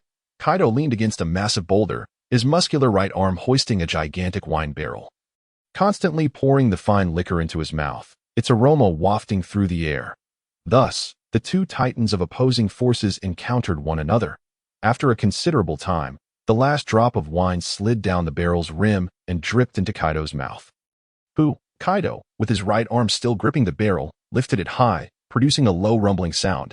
After a few seconds of silence, seemingly realizing that he had indeed run out of wine, he smacked his lips twice in disappointment. Casually tossing the barrel behind him and glancing at Akainu in the distance. Burp. Hey Navy Admiral, do you have any wine? Kaido squinted at Akainu, waving his hand lazily. Humph. Akainu grunted heavily, offering no further response. Kaido smacked his lips again, slowly propping himself up, crossing his legs in a seated position as his drooping eyelids gradually lifted, revealing a fierce fighting spirit in his gaze. Hee. It's been a while since I've fought. Akainu, not one to back down, unleashed his aura, his left fist clenched with swirling black smoke emanating from it, molten lava dripping steadily to the ground, producing a series of hissing sounds. Burp. It seems you can't defeat me now. Kaido tilted his head, eyeing Akainu's empty sleeves with a mocking grin. Humph, one hand is enough. With that, Akainu's eyes narrowed, and he swung his left fist forward, charging at the smirking Kaido with ferocious speed. Simultaneously, thick smoke billowed from all over his body as he activated his elemental transformation. As he gazed upon the approaching Akainu, the contempt in Kaido's eyes intensified. With a swift motion, his right hand reached behind him, and a massive spiked club materialized before him, crashing down towards the onrushing foe. Thunder, Bagua. Observing the lightning club mere inches away, Akainu's brows furrowed, transforming his left fist into a downward strike, narrowly evading what could have been a disfiguring blow. Kaido raised an eyebrow, a flicker of surprise crossing his gaze. This fellow, despite having lost an arm, possessed such acute combat instincts. As Kaido marveled, his battle fervor surged anew. How intriguing. He chuckled softly, instinctively, as he beheld the nearly crawling Akainu. Kaido lifted his foot to step forward. Hellhound. Magma. Akainu's low shout momentarily startled Kaido, halting his descent. In that fleeting moment of distraction, the molten lava on Akainu's left arm ceased its flow. The ground began to seethe with heat, the earth turning a fiery red, fissures appearing and spreading with searing intensity. After a brief pause, Kaido's eyes reignited with fierce battle spirit, his aura swelling violently, momentarily extinguishing the scorching flames that erupted from the ground. With a thunderous stomp, his right foot crashed down heavily upon Akainu's back. Yet the sound that resonated was that of the ground being struck. Kaido's gaze sharpened, focusing intently. Thick black smoke billowed, and the raging flames scorched his battle boots. While Akainu's figure had seemingly vanished, feeling the sting of being outmaneuvered, Kaido's chest tightened, and he couldn't help but roar in fury, propelling himself into the air and transforming into his dragon form. Akainu. His furious roar echoed throughout the entire island. Meanwhile, Akainu, submerged in the molten depths, gradually emerged behind a colossal tree. Great Fire Blast.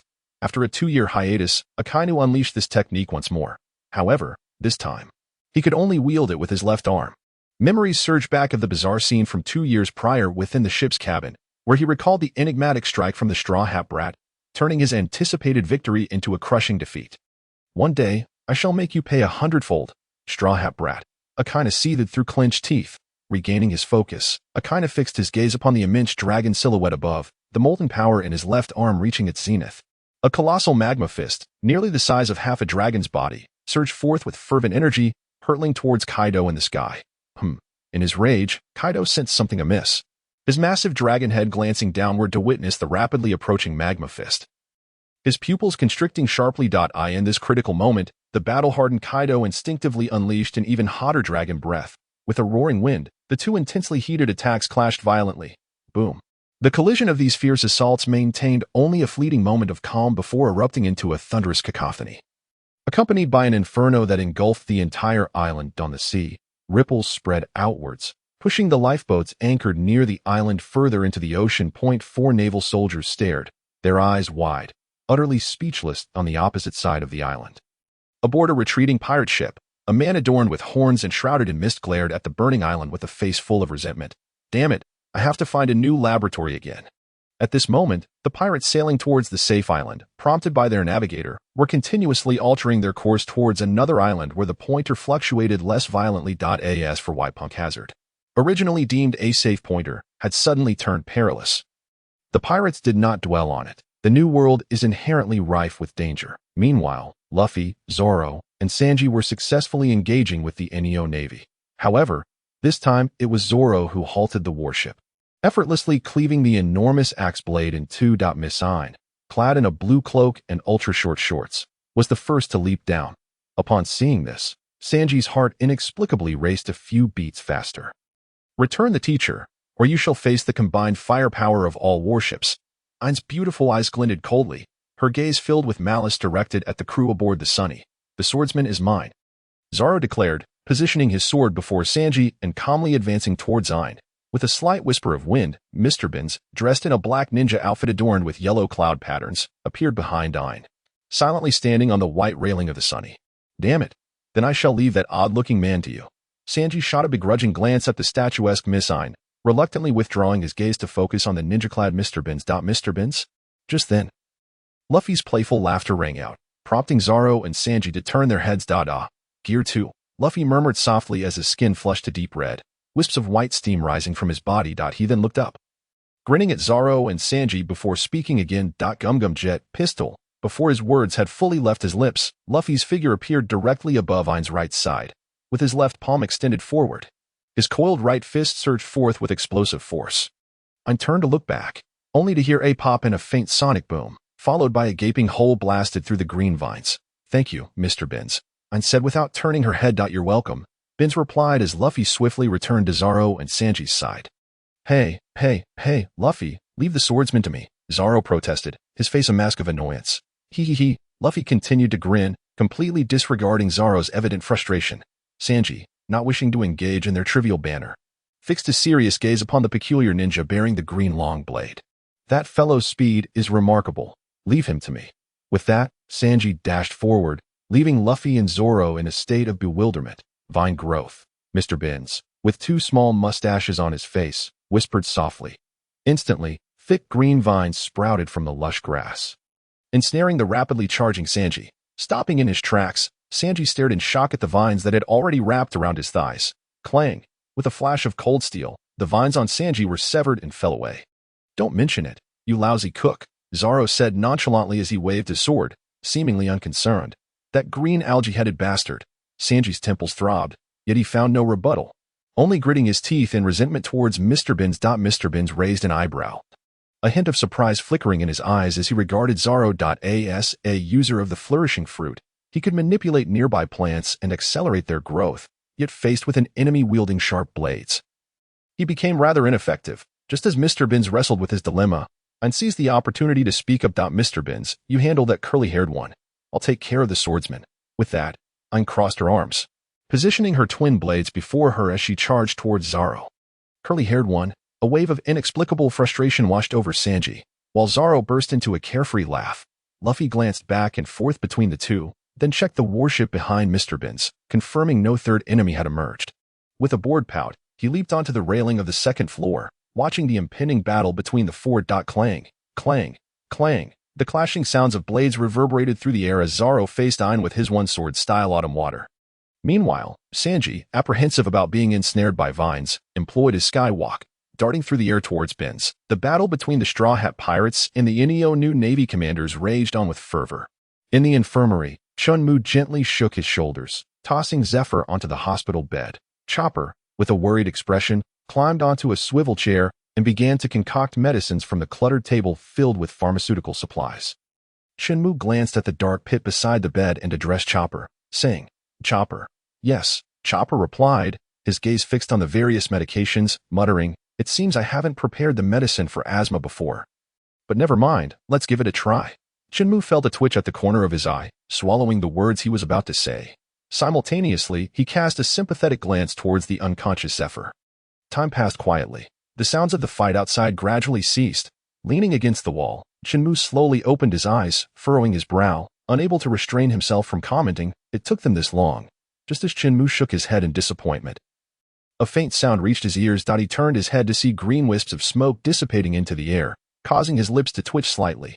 Chopper, seated on the swivel chair, had a glimmer of excitement in his eyes as he gently shook the test tube filled with the green liquid, his demeanor brimming with eagerness. Accompanied by a series of pika-pika footsteps, Chopper approached Zephyr's bedside, raising his head and blinking his big, dark eyes at Chen Mu, who stood nearby.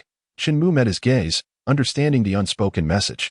Switching the sword to his right hand, he grasped Chopper's collar with his left, effortlessly lifting him and placing him beside Zephyr's pillow. Watching as Chopper pinched Zephyr's nose and slowly poured the green potion into his mouth, Chen Mu couldn't help but offer a moment of silent tribute for the elderly uncle. Meanwhile, the 5 fighters who had concluded their battle stood apart. Ain, slightly out of breath, had beads of sweat trickling down her fair, delicate cheeks. Mr. Benz, clad in ninja attire, was breathing heavily, gripping his green-handled longsword defensively in front of Ain, casting a wary glance at Sanji. He. Luffy's laughter shattered the solemn atmosphere. Zoro furrowed his brow slightly, tilting his head to observe Luffy's grin, a sense of foreboding flickering in his heart. Sanji also cast a side glance, feeling a pang of anxiety. Luffy, noticing the 12-year-old versions of the young Sanji and Zoro, lit up with excitement, eager to test his limits. I'm made of rubber. I wonder if your abilities can affect me. I really want to find out. Zoro and Sanji sighed, covering their faces with an expression that conveyed, I knew it would be like this. The average IQ of our entire pirate crew has undoubtedly dropped because of him. Ain's furrowed brows relaxed momentarily as she looked at Luffy with a gaze that conveyed concern for his mental faculties. Thinking, does this pirate have a problem with his brain? Zoro and Sanji, covering their eyes, sighed once more, sharing the same sentiment of resignation. At that moment, Luffy's smile vanished, and his expression turned serious. You've turned my comrades into this state. As their captain, it troubles me greatly. Just as he finished speaking, his eyes suddenly sharpened, and a wave of transparent energy rippled outward like water, swiftly sweeping over the 2 opponents. Conquerors Haki, Ain, and Ben stiffened, an indescribable pressure enveloping them, as if burdened by a colossal mountain. After a brief struggle, they ultimately succumbed to Luffy's Conqueror's Haki and collapsed. A pink glow radiated from Zoro and Sanji, gradually causing them to grow taller and sturdier, their oversized clothes fitting them once more. Luffy leaped down from the 2nd floor, landing between the 2, and clapped his hands on their shoulders, cheerfully exclaiming, Long time no see, Zoro, Sanji, he. The 2 first glanced at the grinning Luffy, then turned to each other, their eyes flashing with disdain. Useless stinky swordsman and perverted cook. At that moment, a distant warship slowly surrounded Luffy and the others, its dark cannons aimed squarely at the Thousand Sunny. The atmosphere grew heavy with tension. Just then, a swooshing sound pierced the air. A towering figure burst forth from the 2nd floor of the Sunny, soaring towards the distant warship. Luffy, Sanji, and Zoro were taken aback, focusing on the receding silhouette and its characteristic mechanical arm. Is that the Navy uncle? Before anyone could ponder further, a faint sound of footsteps echoed behind them. Luffy turned to see Chen Mu emerging from the room, his face beaming with joy as he waved. Uncle. Chen Mu, gazing into the distance, abruptly turned to the person waving below, growling, From now on, do not call me uncle. Chen Mu's lips twitched in annoyance as he shot a glare at Luffy, then shifted his gaze to the unconscious duo. Chen Mu turned and descended the stairs, walking slowly toward Ain and Benz, his expression grave. Upon reaching them, he bent down and hoisted them over his shoulders, not looking back as he stated, I'll be right back. Without waiting for Luffy and the others to respond, he leaped onto the deck. With a resounding splash, the white whale emerged from beneath the surface, and Chen Mu landed squarely on its broad, dark back. Sitting cross-legged atop the white whale, arms crossed, he gazed sternly at the distant warship, casually placing Ain and Benz down beside him. Moments later, Chen Mu, astride the massive black whale, approached the warship. A throng of soldiers stood at the ship's edge, their faces etched with anxiety, all aiming their dark firearms at Chen Mu, who was 10 meters away. They also kept a vigilant watch over the still unconscious Zephyr, who lay at the center of their ranks. Observing the new Navy soldiers, their faces obscured by brown hoods, Chen Mu smirked and muttered under his breath, if it weren't for the long guns in your hands, I would have thought you were wizards. Thus, Chen Mu remained seated atop the black whale, watching the soldiers on the warship with an air of indifference. Noticing that the newcomers seemed unwilling to attack, the soldiers collectively sighed in relief. Suddenly, Chen Mu heard a faint sound. Turning his head, he saw Ain struggling to rise from the ground, her eyes tightly shut, a pained expression etched on her face as she clutched her forehead. After a moment, she gradually opened her eyes, surveying her surroundings, and the unexpectedly present bald young man. Who are you? Ain's pupils dilated as she instinctively reached behind her, drawing 2 pistols and firing 2 shots at Chen Mu. Chen Mu's lips twitched as he swiftly leaned back, evading the 2 utterly harmless bullets. The gunfire naturally attracted the attention of the soldiers on the warship. However, due to the size of the white whale, they could not directly see what was happening above and merely exchanged puzzled glances. Cough, cough, cough. Just as the soldiers were uncertain whether to initiate an attack, a faint coughing sound emerged. The soldiers parted to the sides, gazing at Zephyr as he slowly pushed himself upright. Zephyr gasped for breath, his weathered face revealing signs of fatigue. After a brief moment, Zephyr's breathing steadied, and he gradually opened his eyes, meeting the excited gazes of the soldiers. He managed a faint smile and said, "I am all right." After glancing around, a sense of foreboding washed over him. Where are Ain and Binz? The crowd bowed their heads in silence, the atmosphere abruptly stalling, plunging into an oppressive stillness. After a brief interlude of tranquility, a flurry of gunfire erupted, accompanied by a voice that was all too familiar, Song Shang. Upon hearing the voice of his student, Zfa's brows furrowed deeply as he turned his gaze towards a colossal figure nearby. Was this a Sea King? Zfa's expression stiffened, disbelief washing over him as he beheld the massive creature. How could a Sea King approach when the surrounding warships were embedded with numerous sea stone? After a fleeting moment of shock, Zfa's eyes sharpened, and without hesitation, he leapt over the heads of the crowd, agilely navigating his way to the top deck of the warship. There, he beheld a scene atop the creature's back. It was him. Zfa's pupils constricted as he discerned the familiar figure of the bald man in white robes, along with his students Ain and Binz, who were embroiled in a fierce struggle. For a moment, Zfa stood there, transfixed. The man who had nearly crushed his skull sat there, seemingly indifferent, calmly allowing blades to strike against his bald head, the clanging sounds reverberating incessantly. "Oh, you're awake." Just then, Chen Mu, sensing the situation, casually turned to Zfa and remarked, "We were about to fall asleep waiting for you." With that, Chen Mu exaggeratedly yawned, only to be met with another clang as Binz landed a jump slash on the back of his head. Teacher, panting heavily, Ain caught sight of Zfa on the warship, a flicker of joy crossing his eyes. However, his expression quickly turned grave as he urged, "Teacher, you must leave quickly. This man is too powerful. We will hold him off." "Yes, teacher, please hurry," Binz added anxiously. The reactions of Ain and Binz stirred memories of the internship ship incident from years past, conjuring images of that scoundrel pirate wielding a long-handled scythe. How infuriating. Observing the near exhaustion of Ain and Binz, Zfa clenched his teeth in determination, propelling himself towards Chen Mu. "How could I abandon my students and flee?" In midair, Zfa's eyes blazed with fury as he shouted at the two. Chen Mu replied, "Please open your eyes and see clearly. It is I who has been taking the hits." Chen Mu found amusement in the trio's response. "You are the ones relentlessly attacking me. And yet you feel wronged." Just as the words left his mouth, Zfa's figure swiftly approached, and the weighty mechanical wall was about to come crashing down on Chen Mu's handsome face. With a swift lean back, Chen Mu evaded the heavy mechanical arm. Zfa's vision blurred, and the bald man had vanished before him. The sudden disappearance of the adversary left Zfa momentarily stunned, causing him to charge straight into the dazed Ain. "Hey, old man, could you please refrain from being so rash?" Chen Mu commented, slightly annoyed, as he dodged the massive fist that grazed past his nose. He then seized Zfa's ankle, halting his forward momentum abruptly. "Can't we sit down and have a proper discussion?" At the sound of those words, Zfa, propelled backward at an even greater speed, was forcefully embedded into the stone wall of the warship's top deck. "My apologies, that went awry." Chen Mu scratched his head awkwardly as he observed Zfa failing to enter the window gracefully. Then, turning to the astonished duo, he suggested, "Why not? You both go rescue him first. Then return to continue your assault." Chen Mu offered a sheepish smile. Watching Zfa being repelled, uncovered his mouth in a gasp, worry flooding his eyes. Hearing Chen Mu's arrogant words, he shot a resentful glare at him before leaping towards the distant warship. Binz discarded his nearly dulled blade to the side and followed closely behind.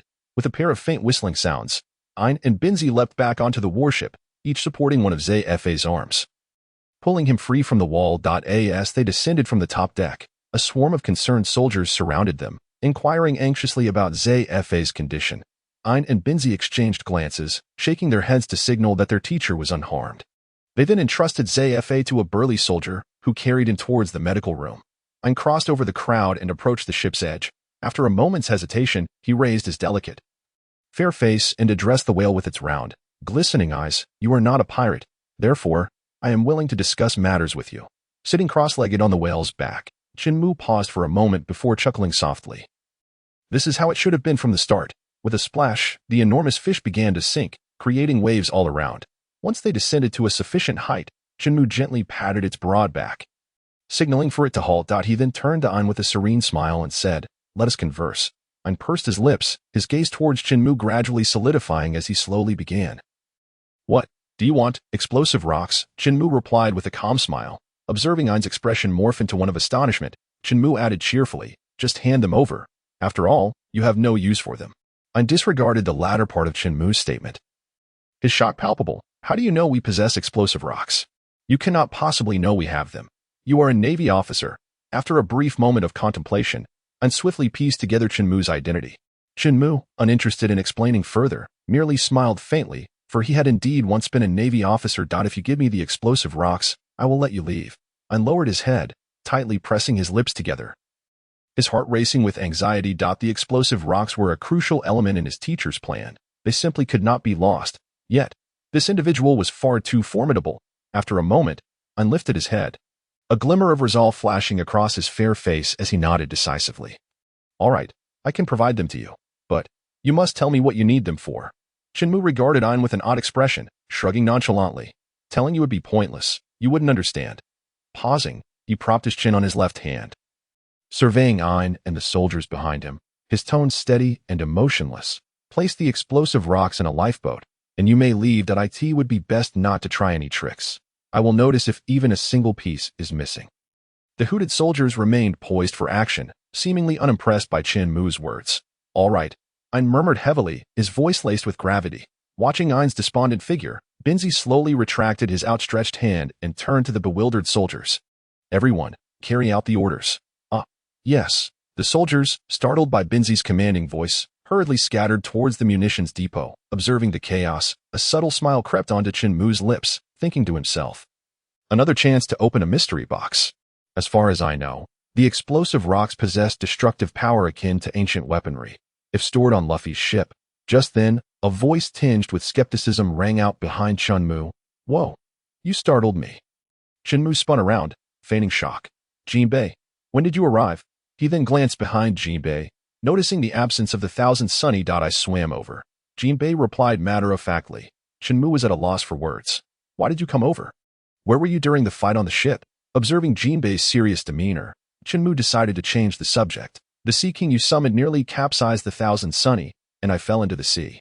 Oh, Chen Mu cast a sidelong glance at Jinbei, wearing an expression that suggested disbelief. You still haven't answered me. Report. All the explosive rocks have been stored on the lifeboat. At that moment, a soldier saluted the backs of Binz and Ain, reporting loudly, which also caught the attention of Chen Mu and Shinpachi. Well done. Chen Mu silently praised, then leapt onto the small boat filled with red canisters. Without looking back, he commanded, Jing, take Shinpachi back to the ship. I shall join you shortly. With that, he crouched at the stern, grasping the edge of the boat tightly, inhaled deeply, and then exhaled forcefully. Whoosh. The sound of rushing wind erupted, transforming the rowboat into a motorboat, leaving two white trails as it shot off into the distance. In no time, Chen Mu vanished from sight. A small boat quietly floated on the vast and boundless sea, surrounded only by the endless azure waters. Chen Mu stood at the stern, excitement coursing through him as he rubbed his hands together, muttering incessantly, let me see what peculiar and extraordinary, legendary, items the system has dispatched this time. Unbeknownst to him, he had forgotten the previous blind box draw, which had yielded a completely useless legendary item. Ding, congratulations to the host for successfully using the explosive rock for fishing, gaining a blind box 1. Chen Mu paid it no mind, quickly grabbing a glass jar filled with liquid explosives, baiting the hook, and casting the line. Performing the entire sequence of actions with fluid grace. As for why he chose not to utilize the system's automatic loading this time, Chen Mu merely smiled mysteriously. The mysteries of the arcane are beyond the comprehension of such a trivial system. Time passed, and the boat filled with red canisters rapidly diminished, while the exquisite gift boxes with black bottoms and red tops piled higher and higher, gradually forming a 3-meter tall hill. When the last red canister was thrown into the sea, accompanied by that familiar ding sound, Chen Mu nodded in satisfaction, smoothly stowing the fishing rod into the system's space. Now it was time to witness a miracle. With a commanding shout, Chen Mu erupted in an incredibly radiant glow. Open! His eyes sparkled with intensity as his hands became mere blurs, swiftly unboxing each gift box at lightning speed. The hill of black and red gift boxes visibly dissolved before his eyes. Ding, ding, ding. A series of system notifications echoed in Chen Mu's mind. After the nearly 100 gift boxes had been swiftly opened, Chen Mu let out a long sigh, wiping the virtual sweat from his forehead. Come on, let me witness the descent of the lucky one. Chen Mu silently prayed, then closed his eyes, immersing his spirit into the system space. Upon seeing the vast emptiness of the storage compartment once more, Chen Mu couldn't help but feel a surge of anticipation as he continued to scroll down. Moments later, the item list finally reached its end, gazing at the fragmented items in the corner. Chen Mu's heart sank, a hint of foreboding washing over him. It couldn't be disastrous, could it? Chen Mu swallowed nervously, his fingers trembling as he pointed. Weapon Forging Fragment X99. Note: 100 weapon forging fragments can be combined to create the weapon forging function. Current fragments total 99 out of 100. Chen Mu was taken aback. It was his first time fishing up fragments. Glancing at the number in the lower right corner, he noticed that his belly had not increased. Raising his eyebrows in surprise, wondering, could it be that this system has run out of money? Shaking his head, Chen Mu refocused his gaze on the fragment occupying but a single space, contemplating the prominent X99. Falling into deep thought, logically speaking, it should all be here. Why is there one missing? Meanwhile, on the ice-encased, shattered island, Kizaru stood silently in midair, one hand in his pocket, the other holding the glass jar filled with red liquid. After wasting so much time, only finding one was truly bothersome, Kizaru, feeling rather uninterested, curled his lip and casually tossed the exceedingly dangerous explosive behind him towards the vice admirals. The group of serious-faced vice admirals instantly changed expressions. Panicking and huddling together, hands raised, fixated on the red parabolic arc in the air. Don't crowd, be careful. Fire Fist, hurry and throw away that cigar. I refuse, with that. The bearded Vice Admiral Fire Fist promptly retreated from the crowd. Watching the once serious Vice Admirals now acting like children scrambling for toys, a gentle smile gracing his face. On the other side of the sea, several warships surrounded the flagship like stars around the moon. Beginning to withdraw slowly, amidst the retreating fleet, Ein and Ben stood solemnly at the bow of the ship, while Shinpachi and the enormous Sea King floated on the surface, watching their departure at the bow of the flagship. Ein forced a smile, her beautiful eyes gradually losing focus as she gazed into the distance, her voice tinged with a dreamy quality. Benz, if the teacher awakens, how shall we face him? As for the teacher, I'm not sure either. Benz replied with a bitter smile, shaking his head. The two fell silent, the atmosphere growing heavy. On the shimmering surface of the sea, Shinpachi floated half-submerged, quietly observing the departure of the special fleet. Feeling a pang of melancholy, a partner capable of effortlessly making the Navy retreat is indeed trustworthy. As he reached out towards Ajing, it subtly dodged away. Consequently, Shinpachi awkwardly cleared his throat and swam toward the sunny. Meanwhile, Chen Mu, in a fit of frustration after fruitless contemplation, decided to abandon thought altogether. Why not just ask them directly? After pondering for so long, his head was pounding. Chen Mu reclined comfortably on the small boat, patiently awaiting Ajing's arrival. Moments later, waves began to ripple across the tranquil sea, and Chen Mu slowly opened his eyes, a smile gracing his lips. Haha, here they come. Chen Mu sat up, smiling as he gazed towards a certain direction on the sea.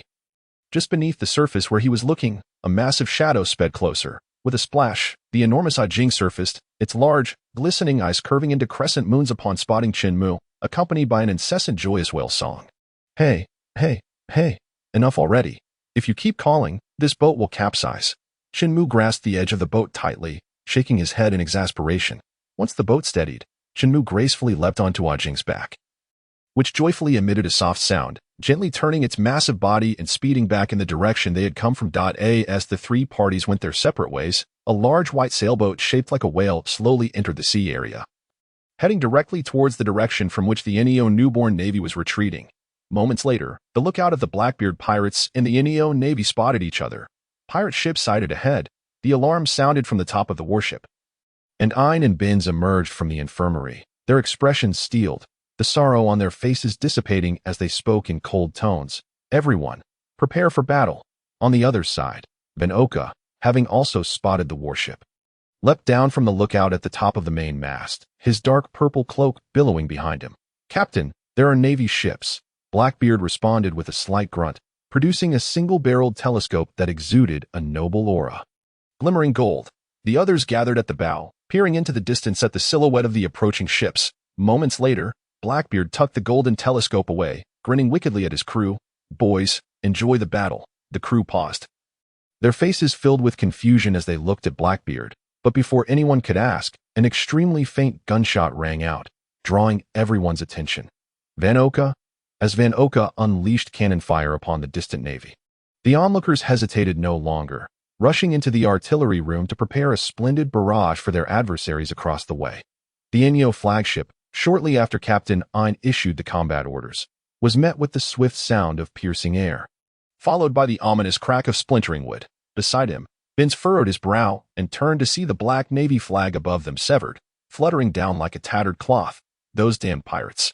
Ein and Benz's pupils constricted, their anger surging instantaneously that a fierce battle was imminent. Meanwhile, less than half an hour's journey from the Enyo warship, the formidable Huang Yuan was making his approach aboard a massive vessel. Note: Ein and his companions were still heading towards the island housing the second lava lake, known as Volcano Sightseeing Island, which aligned with Huang Yuan's direction. At this moment, Chen Mu reclined lazily on the back of Jing, casually making his way to the Sunny. Why was he no longer anxious about the weapon forging function faltering at the final hurdle? It was hardly his fault. After all, the system's map only indicated the positions of foes and allies. The moment Chen Mu and Ein completed their transaction, the Enyo Navy ceased to be classified as an enemy, and thus the corresponding red marker vanished from the map. For this reason, Chen Mu once more derided the system, lamenting its lack of even a basic NPC search function. At this juncture, the White Whale ship and the colossal axe-blade vessel successfully docked, prompting both sides to engage in close-quarters combat. Bang! The muscle-bound Bages leaped onto the warship first, laughing boisterously, his hands curling into claw-like shapes as he charged towards the slender Ein. A flicker of disdain crossed Ein's delicate features as pink radiance shimmered in her palm, and she struck down heavily towards the on-rushing Bages. Boom! As their hands met, Ein was thrust back by Bages's immense strength, her black high heels sinking into the deck under the force. Despite her body tensing, Bages's overwhelming power rendered her unable to control her rapidly retreating form, carving 2 long trenches into the ground. Fortunately, Benz arrived just in time to shield her, preventing her from being forcefully hurled off the ship and into the perilous sea. "Thank you, Benz," Ein breathed, slightly panting.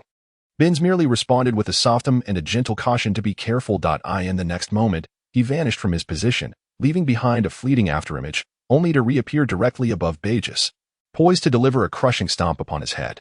Bages, sensing the impending assault, grinned malevolently and raised his right fist to counter. The once overconfident Bages was enveloped in a pink glow, his accumulated force momentarily faltering, even causing his muscles to contract to a certain degree. "What is happening?" Bages gasped in alarm, and before he could comprehend the changes in his body, he was struck resoundingly on the head by Benz's descending foot, crashing through the deck and embedding himself deeply within. "Watch out!" Ein cried out, jolting Benz, who was about to pursue. As 2 fiery pink orbs rapidly approached, Benz instinctively leaned back, narrowly evading the imminent retreat shot and the razor-sharp attack that nearly decapitated him. Seeing his offensive thwarted, Shirlu huffed in frustration, inhaling deeply on his cigar before retracting the slicing blade and transitioning to a downward cleave, the crimson blade of light swiftly severing the 2 fiery orbs cast by Ein, causing them to dissipate in the air. Just as Shirlio's old strength was waning and new energy was yet to manifest, Benz took advantage of the moment, bending backward and delivering a kick towards Shirlio. Shirlio's pupils constricted, and with no time to react, he could only tilt his head aside, hoping to evade the fierce kick. Bang! With a resounding crash, Luffy arrived just in time, thrusting the base of his staff against Benz's foot, intercepting the fierce assault on Shirlio's behalf. Ignoring the pain in his foot, Benz understood he could not hesitate at this moment. He planted his kicking foot heavily, tightening his abdomen, and lunged forward towards Ein. Executing a swift roll, Benz's agile form pivoted, coming to a steady halt beside Ein. During this brief skirmish, Teach and his companions had all jumped aboard the warship, while the youthful Bages, now aged 12 years younger, leaped from the pit. Teach glanced at the younger Bages before turning his gaze to Ein, a glimmer of greed flickering in his eyes. He, what an intriguing ability. Teach grinned menacingly as the dark aura began to swirl around his right hand. Lafitte adjusted his hi-hat with his left hand, and with a gentle push of his right thumb, a glimmer of cold light emanated from the blade of his staff. At the back of the throng, the portly Basque Choate made an exaggerated move, pulling a massive cannon from his jawline seam, resting it on his right shoulder, aimed directly at Ein and her companions. In an instant, the sounds of drawn blades and loaded firearms filled the air. The atmosphere grew palpably tense. Thud, thud, thud. The sound of heavy footsteps echoed, causing both sides on the brink of battle to pause. Everyone turned their heads upward. A robust elderly man emerged from the doorway on the second floor. "Teacher," Ein gasped, her small mouth covering her lips, tears shimmering in her eyes. The soldiers erupted into cheers, dissipating the heavy atmosphere in an instant. In stark contrast, Teach and his companions furrowed their brows in contemplation. Their gazes laden with suspicion towards the elderly figure on the second floor. This old man, he looked somewhat familiar. Amidst the crowd's confusion, Shirlio's breaths quickened as he stuttered. It's Blackwrist Zephyr. A naval powerhouse from the same era as Sengoku and Garp.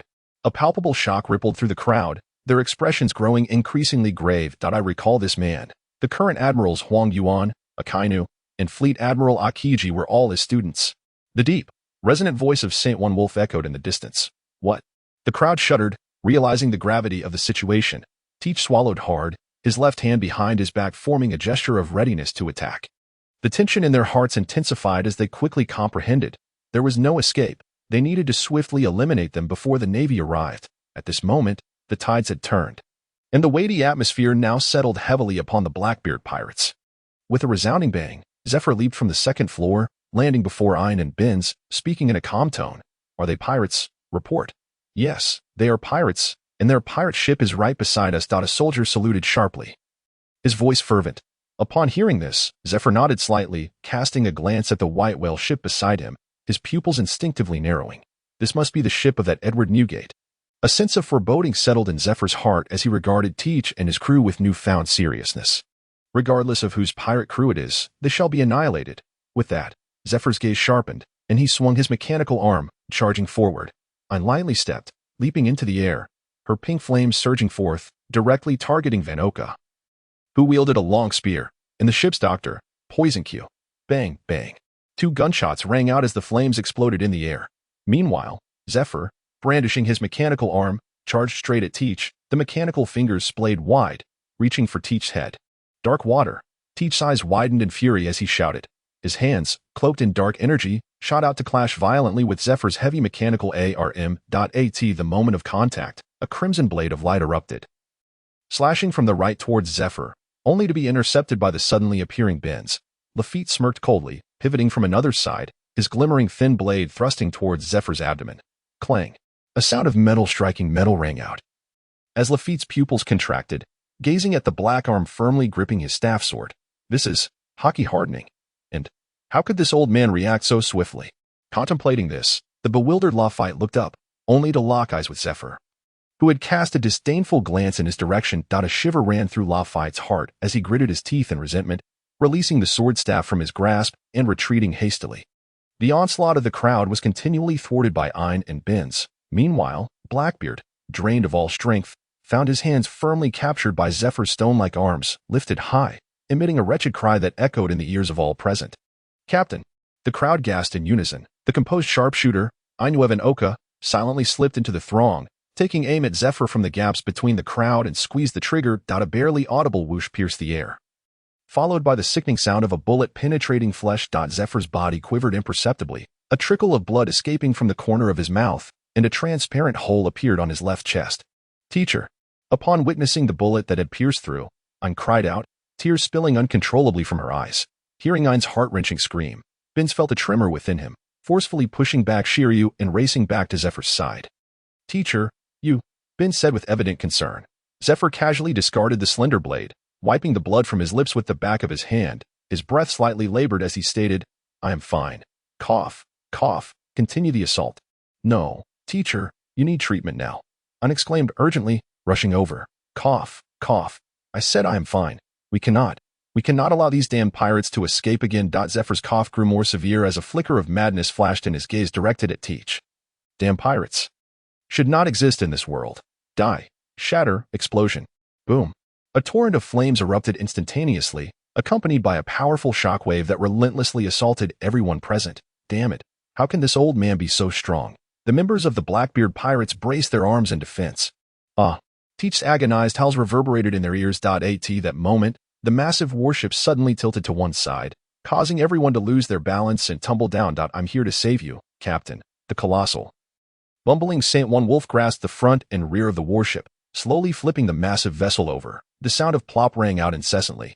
Amidst a flurry of panicked cries, the Neo Navy's flagship was completely overturned by the wolf, sending everyone aboard crashing into the water. Those submerged quickly regained their composure, swimming towards their comrades, while the now robust Burgess carried the charred Teach, Shiryu hoisted the unconscious Katarina Devon, while the tyrant Abelo Pizarro held Jot and clutched Zephyr's mechanical right arm. Swimming upward, Aina and Binz were also rescued by other Navy soldiers. Splash, Shiryu, and the others surfaced one after another, being hoisted onto shoulders by a gigantic hand. Meanwhile, Aina and Binz were lifted onto a lifeboat by soldiers.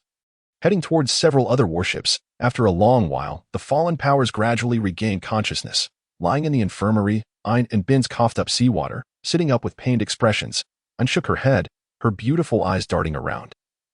But she only noticed Binz, who was coughing violently, and did not see the figure they revered, prompting her to cry out in urgency. Whereas the teacher, the soldiers around them immediately dimmed their expressions. Speak up, where's the teacher? Seeing the silence from everyone, Aina grew increasingly anxious.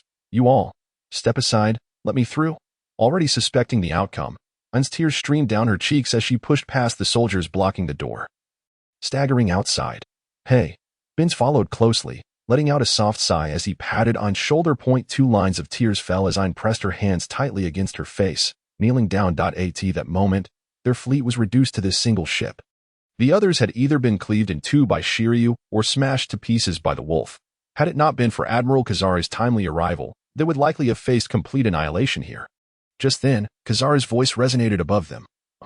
I've caught up, and if there is nothing else, I'll hang up now. Before the person on the other end could respond, Kizaru abruptly closed the transponder snail watch on his left hand, ending the call, and leaped down to the railing in front of Aina and Binz.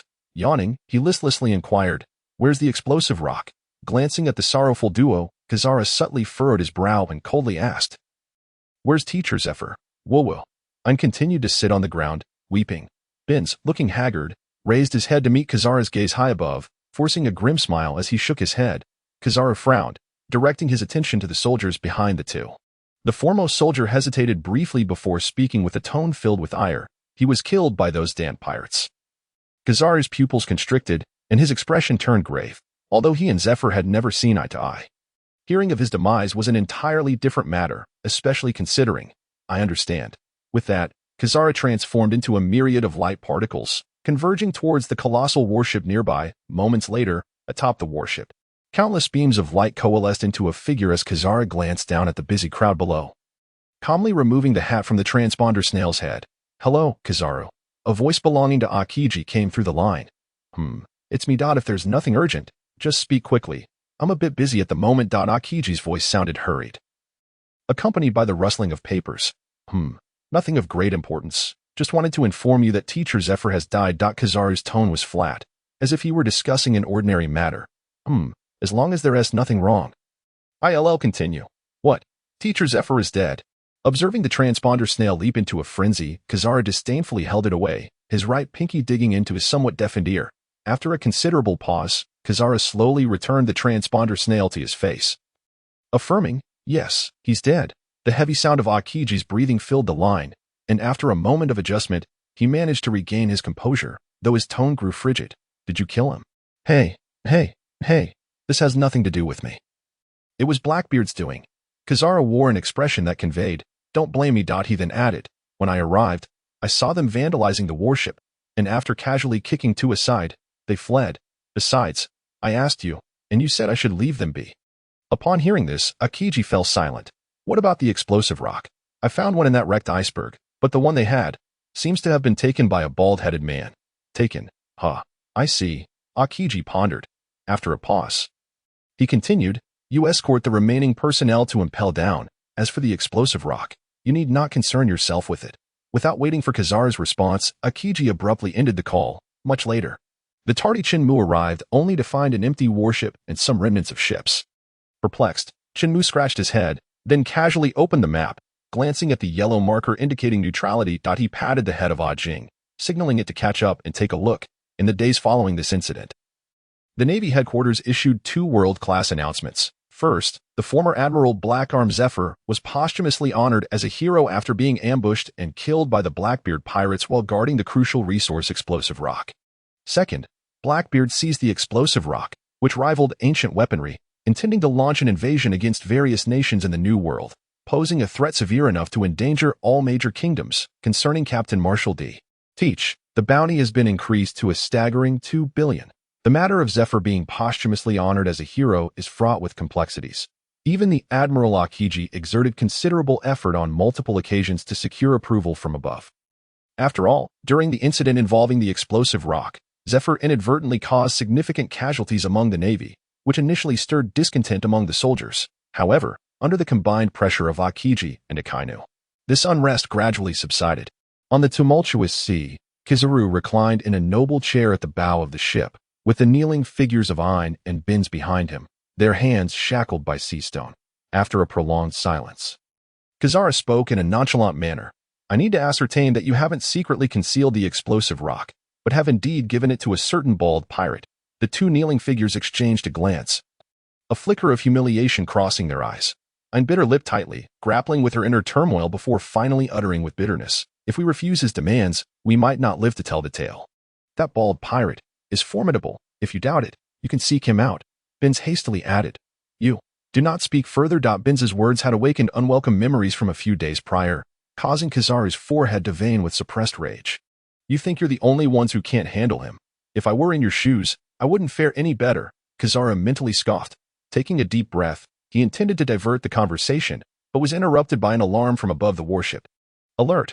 A colossal sea king has appeared behind us, estimated to collide with us in 1 minute, the voice from the lookout tower announced. Sea king. The crowd was momentarily taken aback, observing the dazed vice admirals. Kizaru smirked, expressing his boredom. Oh, the fearsome sea king. Squirrel. It's up to you. Yes, sir. The squirrel nodded solemnly. Now, let us change the subject. Kizaru gently clapped his hands, prompting Ain and Bins to turn back and face him. He continued, without the explosive rock, how do you intend to fulfill Z's last wish? Upon hearing this, Ain's pupils constricted slightly, her mouth agape, a look of being uncovered crossing her face. We don't know, Bins said dejectedly. It was understandable that Bins felt this way, as he was not the one handling daily military affairs. Despite Kizaru's seemingly lethargic demeanor, one does not attain the rank of admiral without exceptional capabilities. Kizaru did not even glance at Bins, his imposing gaze fixed upon the blue-haired girl. He knew that she would be the one executing military orders following Zephyr's demise. In other words, she is the new admiral. Though Kizaru maintained a facade of mirth, Ain felt no warmth in his smile, only an endless chill. When it comes to the safety of the new world, even this seemingly lazy admiral had to muster his full concentration. Just as the atmosphere became almost suffocating, the sharp voice of the radio pierced through again. Enemy attack. Kizaru's eyes twitched once more. What is going on? Can't I have a moment of peace to finish my conversation? This is quite disruptive to my rest, Kizaru lamented internally. With a resigned sigh, he acknowledged that there was no choice. The interrogation would have to be interrupted. Kizaru slowly rose, uncrossing his arms, lifting his right foot in a teasing manner. And before he could set it down, he transformed into countless golden specks of light, converging towards the top of the warship. The vice admirals, displaying grave expressions, drew their weapons and rushed toward the stern. The officers felt a chill run down their spines, already speculating about the long-absent squirrel. Moments later, the stern was bustling with activity, for vice admirals standing at the forefront. Kizaru stood atop the warship, his navy coat billowing in the wind, his gaze fixated on the rapidly approaching Sea King, but more accurately, on the bald man atop its back. Indeed, it was him. At that moment, upon the broad black back of the whale, a vice admiral sporting a mohawk lay still with his eyes closed. On his back sat a bald man clad in yellow, with a white cape billowing behind him. It was Chen Mu. Indeed, under Chen Mu's command, the whale had caught up with this yellow marker. However, unbeknownst to Chen Mu, this yellow marker was slowly transitioning to a deep crimson. His animosity towards the Navy was quietly intensifying. Chen Mu slightly raised an eyebrow, contemplating the figures at the stern. He might not remember the vice admirals with whom he had only crossed paths once, relying solely on his memories to identify them, but the silhouette of the man in yellow at the top of the warship was etched in his mind. After all, they had fought only a few days prior. Chen Mu cleared his throat softly, shifting his weight from the squirrel's back, and then beamed a smile towards the distant Kizu. Ah, long time no see. Old Huang. As he spoke, he waved his hand at Kizaru, who looked down at him with a puzzled expression, momentarily bewildered, wondering if this man was a friend of the admiral. Kizaru, noticing the strange looks from those around him, felt a twitch in his eye. Taking a deep breath, he transformed into a golden beam of light, shooting towards Chen Mu. Observing the rapidly approaching golden light, Chen Mu's smile remained unwavering, exuding an air of calm. He knew that Kizaru would not strike at him. Or rather, he dared not. As anticipated, the beam dispersed, and Kizaru appeared 10 meters away from Chen Mu, disdainfully remarking, Unknown individual, why have you followed me again? After a pause, he added. Just to clarify, I have no desire to fight this time. If you want the ship, feel free to take it. With that, he mockingly raised his hands in a gesture of surrender. Seeing Kizaru's odd expression, Chen Mu's smile faltered. Does he truly believe I am a pirate here to rob the sea? Chen Mu merely chuckled awkwardly, disinterested in explaining himself. Watching Chen Mu's silence, Kizaru hesitated momentarily, then pointed at the squirrel on the ground. May I take that fellow back with me? Then, with a dismissive pout, he added, Of course, if you prefer not to return him, you may propose conditions that I will convey your requests to our admiral. With that, he shoved his hands back into his pockets and began to turn away. Aren't you supposed to hear my conditions? Why are you turning to leave directly? Chen Mu couldn't help but critique. He then rolled his eyes in exasperation, gently pushing the squirrel, who spun around and slid to Kizaru's feet. Coming to a halt under Kizaru's gentle foot, Kizaru regarded the smiling Chen Mu with a raised eyebrow, questioning, If you have nothing further to discuss, shall I take my leave? Saying this, Kizaru lifted the squirrel by his collar with one hand, while the other gestured behind him, conveying a look of if you remain silent, I will truly depart. Cough, cough. Chen Mu cleared his throat. Suppressing the urge to scoff, he spoke in a deep voice. I need to speak with Aine. She should be on your ship. Oh, the blue-haired girl. Kizaru squinted, his voice slightly drawn out. The girl, yes, she is blue hair. Chen Mu initially paused, then suddenly realized, Kizaru referring to her as a girl is not incorrect. Considering he is already 58 years old, given Aine's age, she indeed qualifies as a girl. She is the notorious criminal that our admiral specifically ordered me to escort to impel down. Kizaru slightly frowned. After a moment's contemplation, he mused, The ship can be yours, but the person cannot. Chen Mu raised an eyebrow. I only wish to ask a few questions. There's no need to be so tense. With that, he offered Kizaru a friendly smile. Kizaru evidently did not fully trust Chen Mu, responding with a teasing tone. Transferring a criminal is not something I can easily report to the admiral.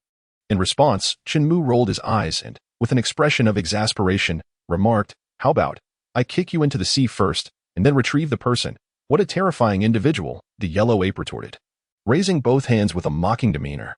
Without waiting for Chen Mu's reaction, he transformed into a beam of light and shot towards the warship. Seemingly unperturbed, he nonetheless left behind a whisper that echoed in Chen Mu's ears. You have 10 minutes. If you exceed that, war will commence. Chen Mu shook his head in resignation, feeling that the yellow ape's words were far from jest. Is this what ambiguous justice entails? With a silent shake of his head and a bitter smile. He mused, Am I really that terrifying? Shortly after the yellow ape returned to the warship, Chen Mu gracefully leaped forward, landing before several vice-admirals. Casting a glance at the watchful crowd, he smiled with composure. Aside from the 4 emperors and the 7 warlords, they had yet to encounter such an unabashed pirate, causing their expressions to momentarily darken. However, as the supreme commander aboard the warship, the yellow ape had not spoken. And thus they refrained from acting, silently parting to create a path for Chen Mu to pass. Ignoring the hostility in their gazes, Chen Mu strode forward with an air of calm and confidence. Moments later, he arrived at the bow of the ship, where he beheld 2 individuals kneeling in the center. The yellow ape had already taken a seat in the ornate chair adorned in gold and crimson, crossing his legs and leisurely observing Chen Mu. Clearly, the yellow ape had no intention of allowing Chen Mu to leave his line of sight, and he was somewhat curious. What could possibly compel this man to willingly oppose the entire navy and seek information at such a cost? Upon hearing footsteps, Aine and his companion turned in unison. In that instant, their pupils dilated in shock. It's you. The sight of that familiar figure left them utterly astounded. Chen Mu remained silent, his expression calm as he returned their gaze. For a moment, the bustling bow was filled only with the sound of the howling sea breeze. As time ticked by, Chen Mu, unwilling to endure this peculiar sense of weakness any longer, took the initiative to speak. Where's the last bomb rock? Upon hearing this, the yellow ape's pupils constricted momentarily, but he quickly regained his nonchalant demeanor, even stifling a yawn. Unaware of the yellow ape's unusual behavior, Chen Mu turned his attention back to Aine and, with a tone of impatience, stated, I have little patience right now. You best speak the truth. As Chen Mu's words fell, the atmosphere aboard the ship grew heavy. Even the gentle sea breeze felt bone-chilling. The silence was palpable. At this moment, the yellow ape's expression shifted, his tone becoming slightly grave as he remarked, You have 5 minutes left. Chen Mu cast a fleeting glance, disregarding his statement, observing Aine, who had lowered his head in silence.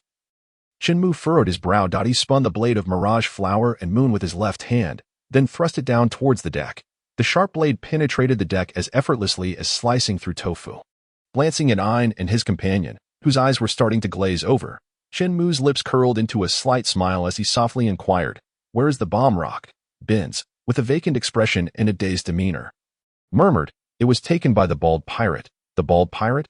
Chen Mu's heart raced, barely restraining himself from unleashing a punch. Ignoring Bins, he turned slightly to fix his gaze on Ain, his voice low and commanding. "Where's the last bomb rock?" Ain trembled, a hint of fear washing over her pale face as she stammered, It was taken by that terrifying man."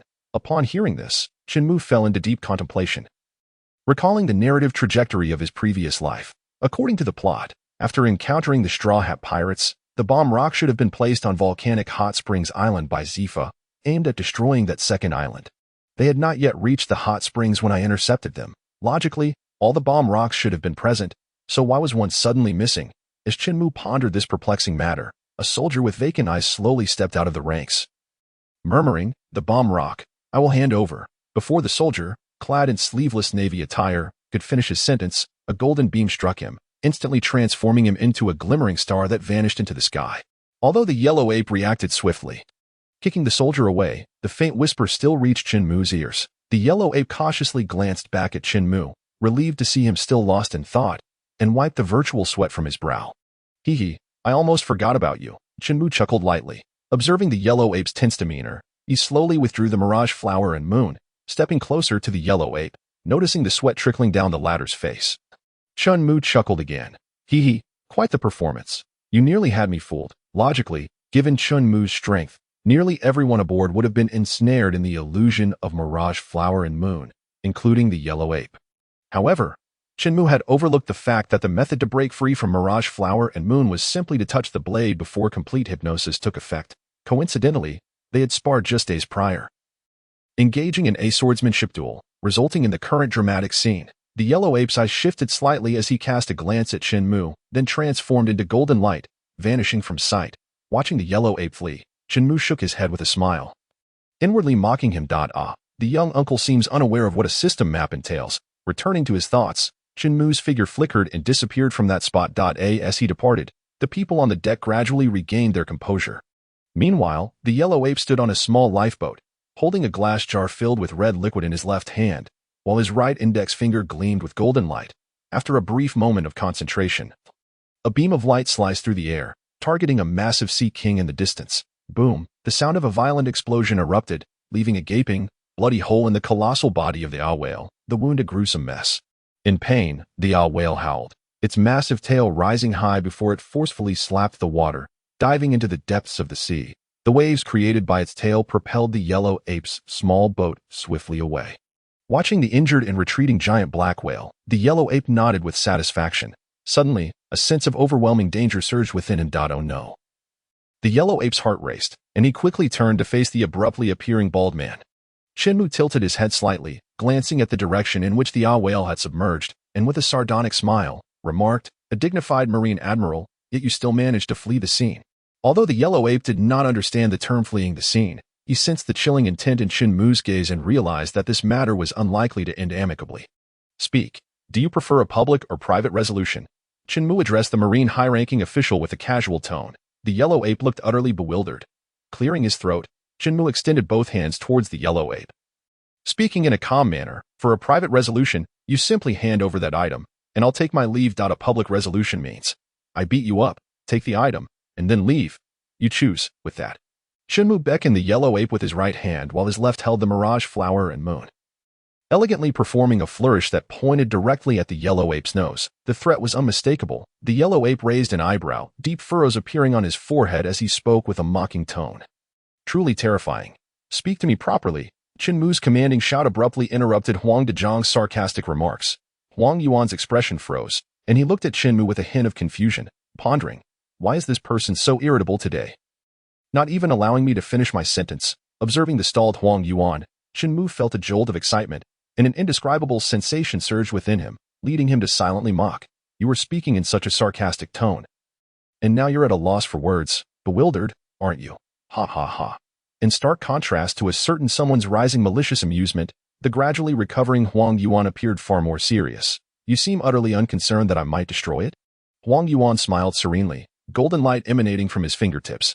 Chen Mu's boisterous laughter came to an abrupt halt as he stared blankly at Huang Yuan. Observing the suddenly dazed Chen Mu, Huang Yuan felt a surge of satisfaction. And the dangerously glowing fingertips inched closer. If one listened closely, they could hear a faint crack sound. Upon noticing the tiny cracks on the glass jar, Chen Mu's eyes widened, and a fierce aura rushed towards Huang Yuan. However, Huang Yuan had already shifted into an elemental form, allowing the golden specks to be blown away. As soon as the violent gust of wind ceased, they would return to him in a swirling manner. Chen Mu's expression darkened, and a glimmer of murderous intent flashed in his eyes as he looked at Huang Yuan. Oh dear, such a frightening aura of murder, Huang Yuan taunted nonchalantly. The heavy sound of breathing echoed on the small boat, seemingly struggling to contain the fury within. After a brief moment, Chen Mu's breathing gradually steadied, and his expression returned to a calm demeanor as he spoke softly. Think carefully, is it worth risking your life over such a trivial explosive stone? Huang Yuan's smile faded, and he locked eyes with Chen Mu, speaking in a low voice. But I know you need this. Enough. I don't wish to waste more breath. Chen Mu impatiently waved his hand.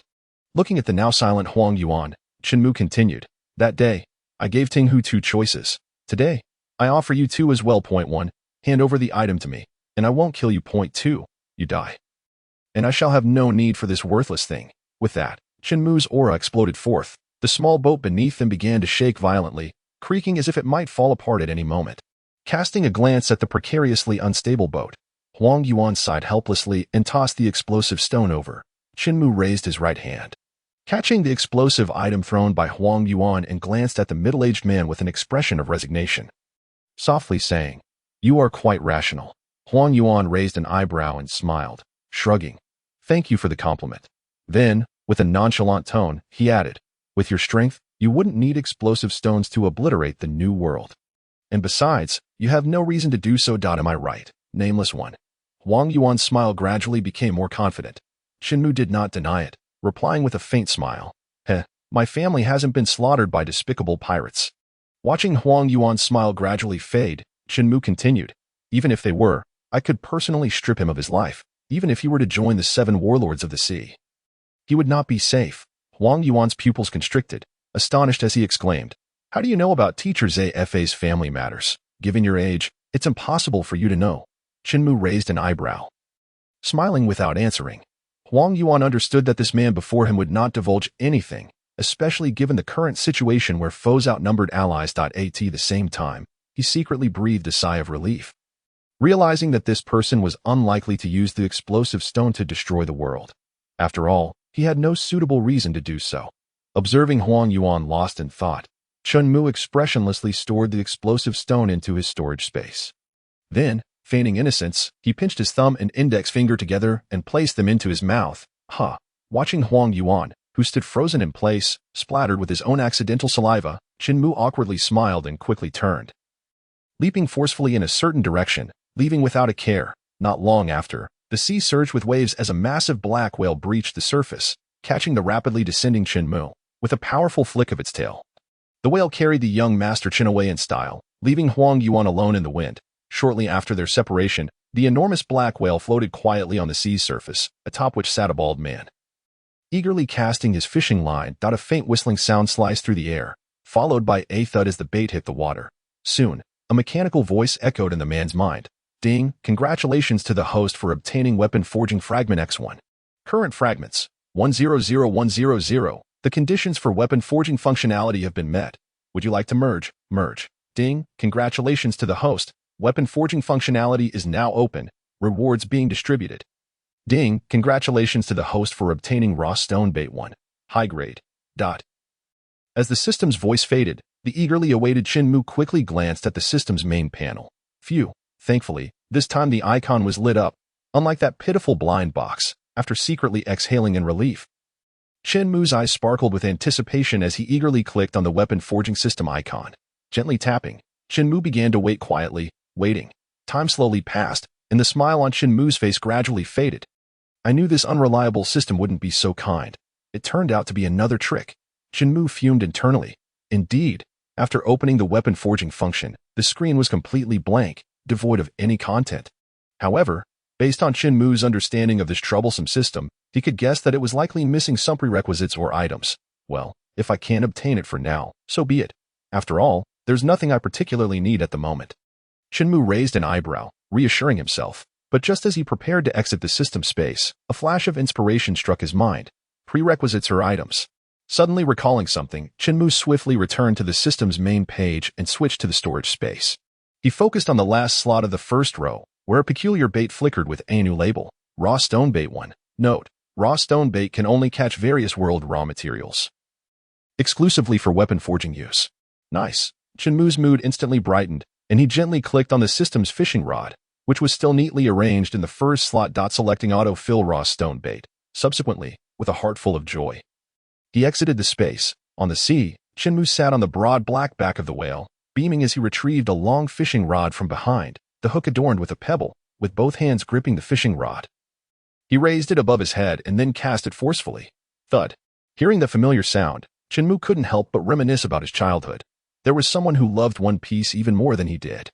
Remembering this, Chen Mu chuckled softly, shaking his head as he sighed. Take your time. Perhaps there will be a day to return. Ding. Fishing successful. Congratulations to the host for obtaining a blazing raw stone. Can be forged and embedded. Chen Mu pulled the line with force, reeling it in. He gently held the fishing line, staring in confusion at the black stone on the hook. This thing can be called blazing. Where's the flame? Chen Mu's mouth twitched involuntarily. After enduring the torment of the system, he felt too drained to complain and could only sigh helplessly. Fine, this troublesome system, while shaking his head and sighing.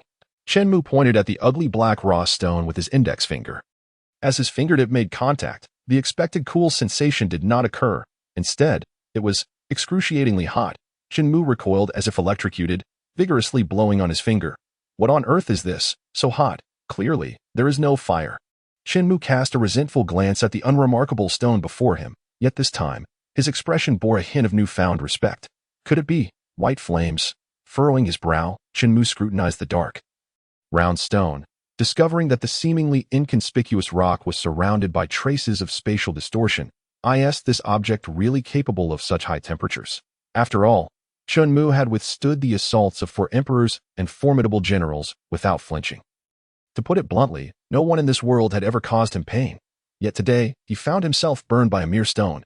Though he was uninjured, this long-forgotten sensation of pain compelled him to reassess the existence of the system.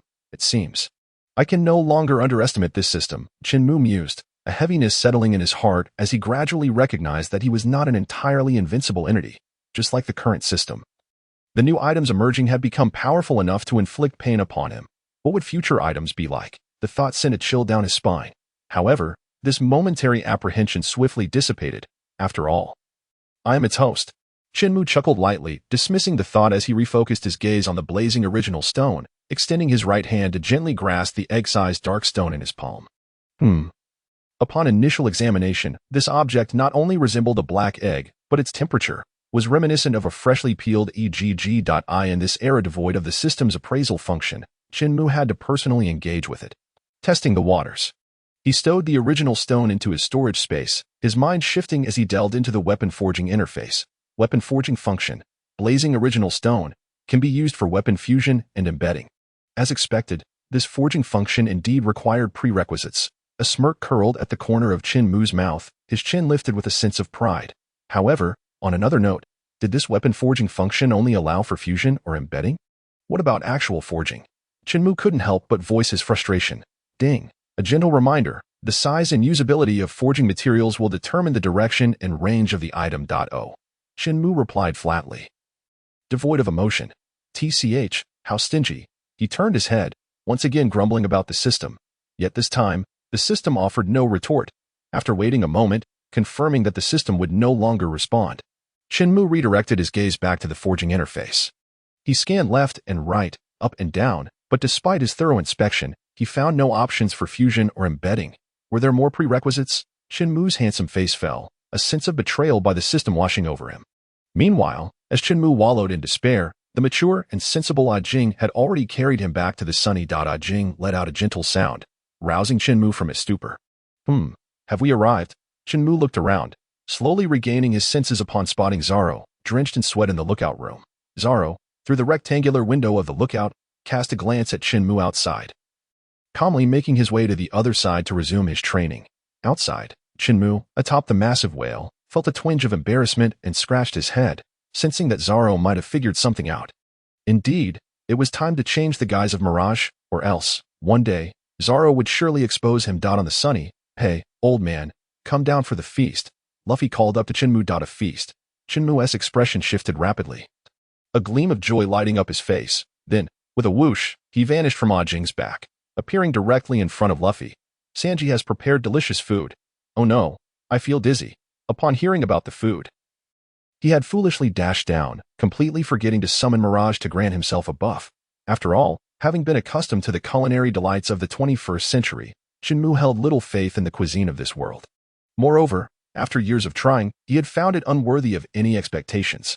Yet, Sanji was no ordinary chef. His creations were simply delectable.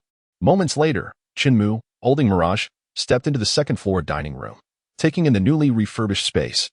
He couldn't help but praise, "Frankie, you're amazing." This restoration speed, it nearly rivaled the system. Once seated, the smiling faces of the gathered friends turned to Nami, and then to Luffy, whose fate was firmly grasped by Nami's hands. Then, everyone may begin." Observing Nami's gentle smile, Chen Mu instinctively shuddered, nearly dropping the spoon in his hand. "Well, everyone is quite polite. In that case, let us allow our guest, this dashing young man, to start first." Following which, he pitifully added, "If our guest does not commence, we shall all remain hungry." Seeing the pleading expressions in everyone's eyes, Chen Mu sighed deeply and picked up his knife and fork, slicing into the fragrant, succulent meat on his plate. Our esteemed guest has begun to savor the delicacies. Now, everyone may partake.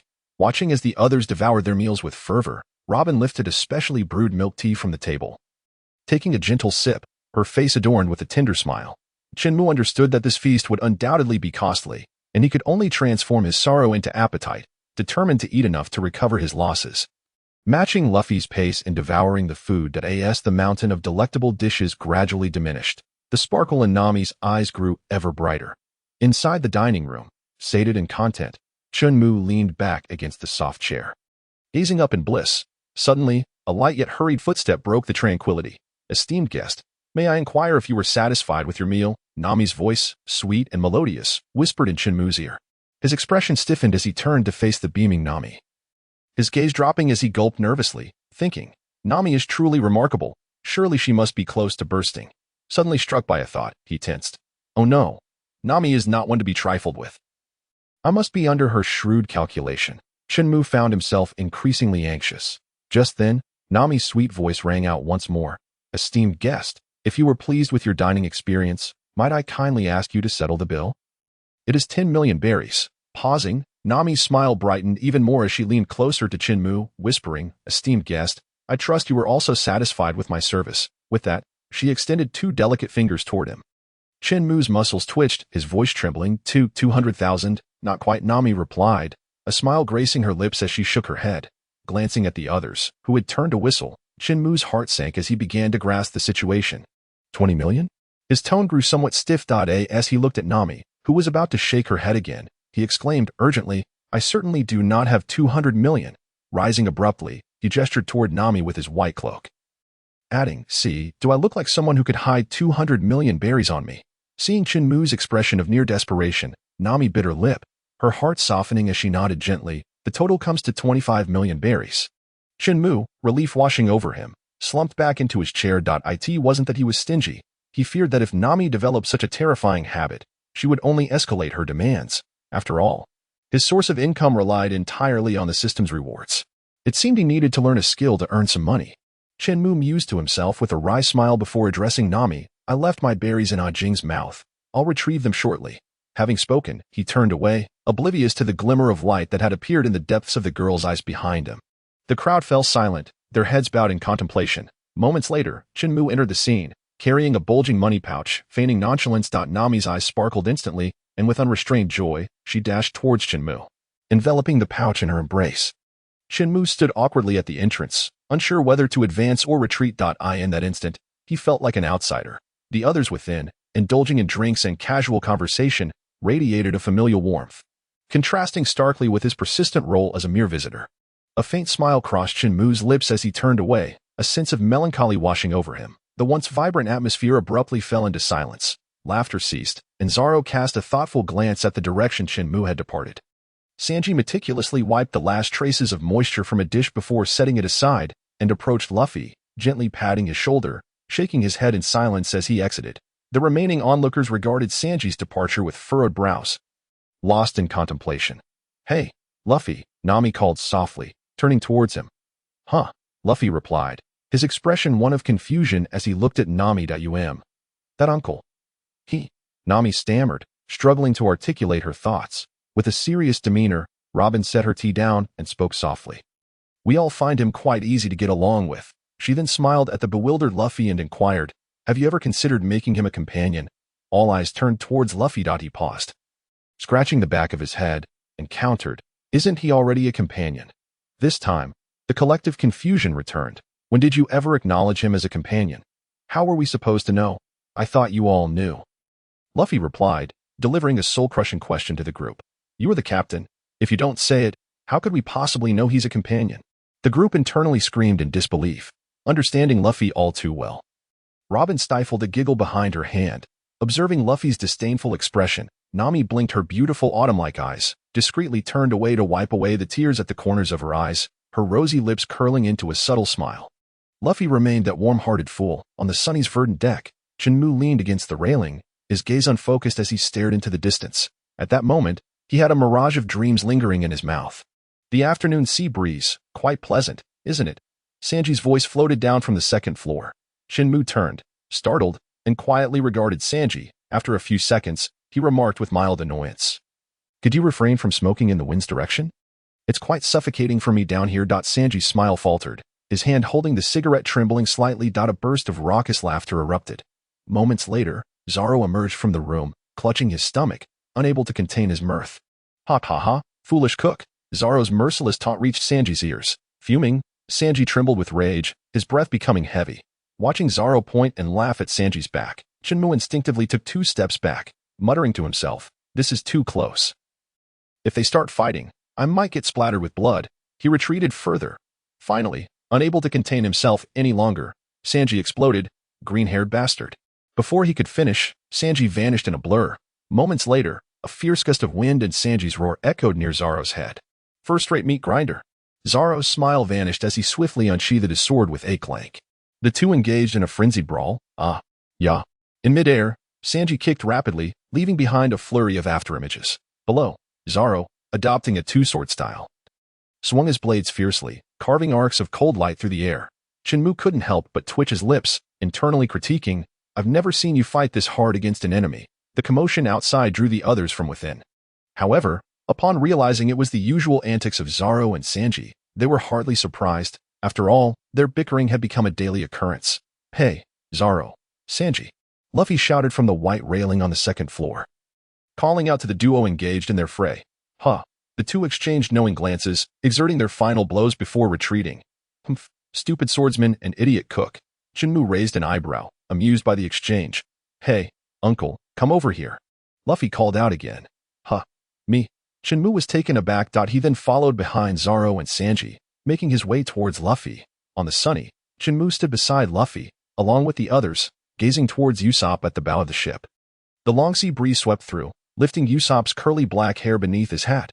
With his left eye shut, he focused intently on a distant floating object, his breathing gradually slowing and deepening. Whoosh.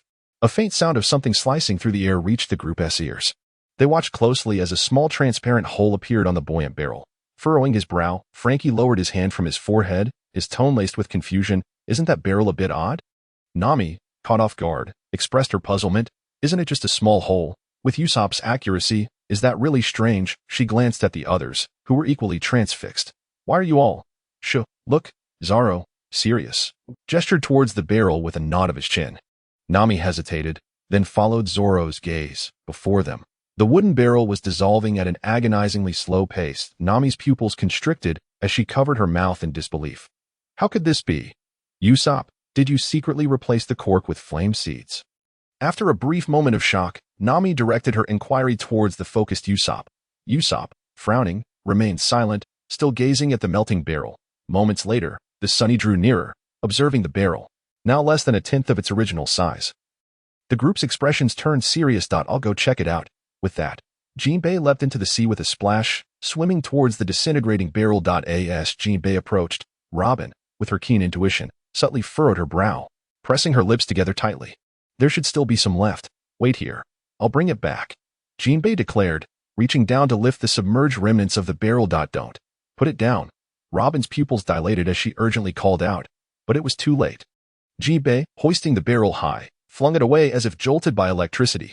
Then, with a swift motion, the right hand plunged beneath the surface of the sea, observing the agonized expression on Jinbei's face. A flicker of astonishment passed through the eyes of the onlookers. The invisible flames could indeed harm Jinbei, a formidable fish-man. It is well known that a significant portion of Jinbei's abilities resides within his hands. Moreover, he possesses the capability to utilize Haki for defense. Reflecting on this, the crowd's gaze fixated intently on Jinbei's dark right arm.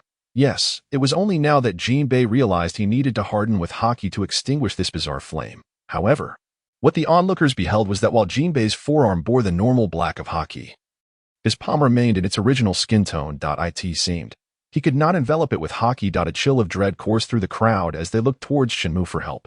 Chen Mu, too, furrowed his brow in concern for Jinbei. He had not anticipated that the flame capable of inflicting a burning sensation on him would manifest as a parasitic fire to others. In mere minutes, Jinbei's hand would be consumed, and if prolonged, it could sear his entire arm away. As Zoro murmured softly, he drew out his sword, seemingly intent on leaping in to aid Jinbei and severing his arm. Big guy, Nami, her eyes filled with urgency, tugged at Chen Mu's white cloak as she gazed at Jinbei's increasingly pale visage. Chen Mu felt a sense of helplessness. The system had not provided ample information regarding this predicament. I am at a loss, he sighed, shaking his head. Yet, before he could finish speaking, the system's voice resonated in his mind. Ding, sea stone elements detected nearby. The burning effect is diminishing. You may try utilizing sea stone. Chen Mu turned his head with a grave expression, scanning the crowd. Upon hearing Chen Mu's proposed solution, Zoro, who was about to dive into the sea, halted mid-motion, a peculiar expression crossing his face, observing the bewildered faces of the onlookers. Chen Mu found himself momentarily stunned. What is with your expressions? Aren't you the one seeking a solution? Why are you looking at me? Go save him. Chen Mu was engulfed in confusion. Be big guy.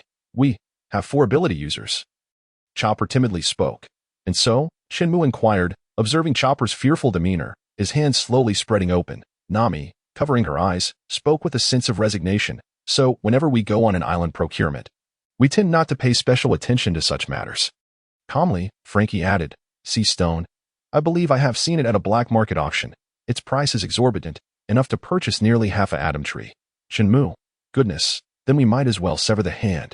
In a moment of exasperation, Chen Mu suddenly had a flash of inspiration, recalling the system's hint. Sea stone elements detected nearby. Realizing the crucial point, Chen Mu abruptly crouched down and dove towards the struggling Jinbei. Jinbei, dive down, Chen Mu shouted. Jinbei, startled by the thunderous command ringing in his ears, snapped back to awareness. At that moment, Chen Mu positioned himself above Jinbei, extending his left hand to press him beneath the water's surface. With a resounding splash, Chen Mu submerged Jinbei's head, plunging into the depths of the sea. After descending for a brief moment, the system's notification echoed in Chen Mu's mind once more. Ding, sea stone elements detected nearby. The burning effect is significantly diminishing. Almost there, it is right nearby. Chen Mu held his breath, accelerating his descent. The surrounding visibility grew dimmer until it was engulfed in pitch darkness. He was aware that they had likely surpassed a depth of 1,000 meters. Ding, a substantial quantity of sea stone elements detected nearby. The burning effect is rapidly declining. This is it, right here. Chen Mu pressed Jinbei down once more, utilizing the resultant force to propel himself upwards. Stay down there for a while. In the silent abyss of the deep sea, a blue-skinned fishman sat cross-legged beside a dilapidated warship, his eyes shut in tranquility. Meanwhile, Chen Mu rested comfortably within the mouth of a massive black whale. Moments later, the whale breached the surface, opening its enormous jaws to reveal Chen Mu, who sat with his knees drawn to his chest. Big guy, Chopper exclaimed joyously. Chen Mu smiled gently at the elated Chopper. Leaping into the sea and swimming towards the sunny. As he glided through the water, he washed away the slimy residue from his body. Shortly after, Chen Mu ascended the rope ladder lowered by Frankie. Luffy and the others hurriedly gathered around, their expressions filled with anxiety. Noticing this, Chen Mu offered a reassuring smile, softly stating, "Do not worry, everything is fine now." Upon hearing his words, the crowd gradually exhaled, their trust in Chen Mu unwavering. As the atmosphere aboard the ship lightened, Usopp seized the opportunity to pull Chen Mu aside, whispering, "Hey, big guy, is Jinbei really okay?" "Yes, he is fine." Chen Mu nodded. Oh, Chen Mu raised an eyebrow, regarding him with a peculiar expression. "Why do I get the impression that you are not particularly thrilled about him being well?" No, big guy, you are mistaken. How could I, Usopp, be that kind of person?" Ha ha. Observing Usopp's awkward smile, Chen Mu rolled his eyes and said, "Speak up, what do you wish to know?" He, big guy is indeed impressive," Usopp exclaimed, giving a thumbs up.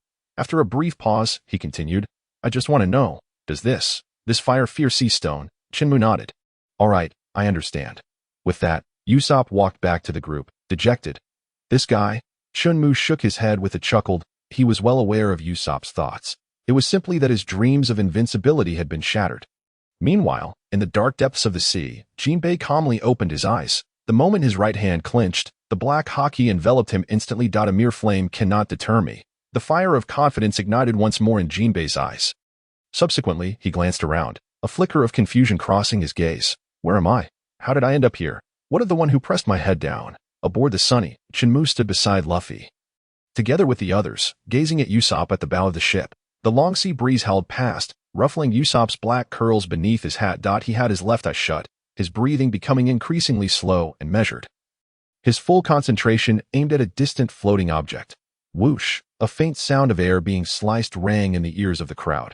They turned their attention to see that a small transparent hole had appeared on the floating barrel.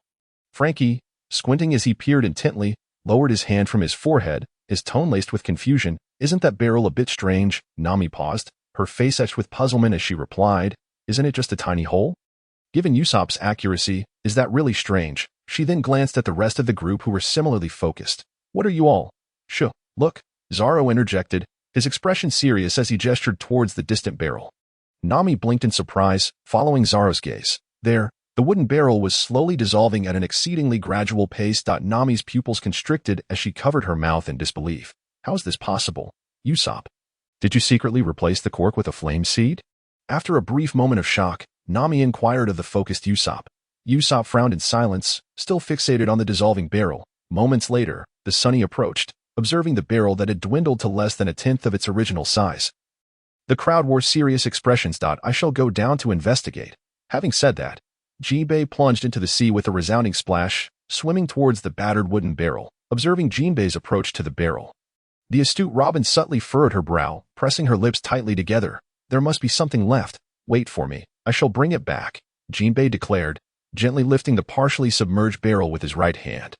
"No, put it down quickly," Robin exclaimed, her pupils contracting in alarm. Yet, it was too late.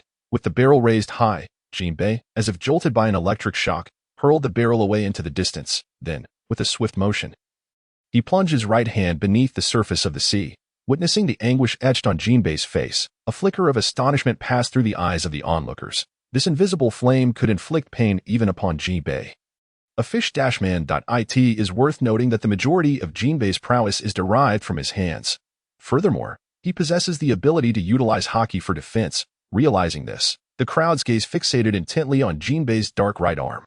Indeed, it was only now that Jinbei comprehended the need to harden with Haki to extinguish this peculiar flame. However, what the spectators observed was that while Jinbei's forearm displayed the typical black hue of Haki, his palm remained in its original skin tone. It seemed unable to be coated with Haki. A sense of dread gripped the hearts of the onlookers as they turned their pleading eyes towards Chen Mu. Chen Mu, too, furrowed his brow at Jinbei's predicament. He had not anticipated that the flame, which caused him to feel a burning sensation, would manifest as an attached blaze for others. Within mere minutes, Jinbei's palm would be eroded away. And if prolonged, it could potentially sear his entire arm. As Zoro softly narrated the situation, he withdrew his sword, Autumn Water, seemingly intending to leap into the fray to assist Jinbei in severing his arm. "Uncle." Gazing at Jinbei's increasingly pallid countenance, Nami anxiously tugged at Chen Mu's white cloak.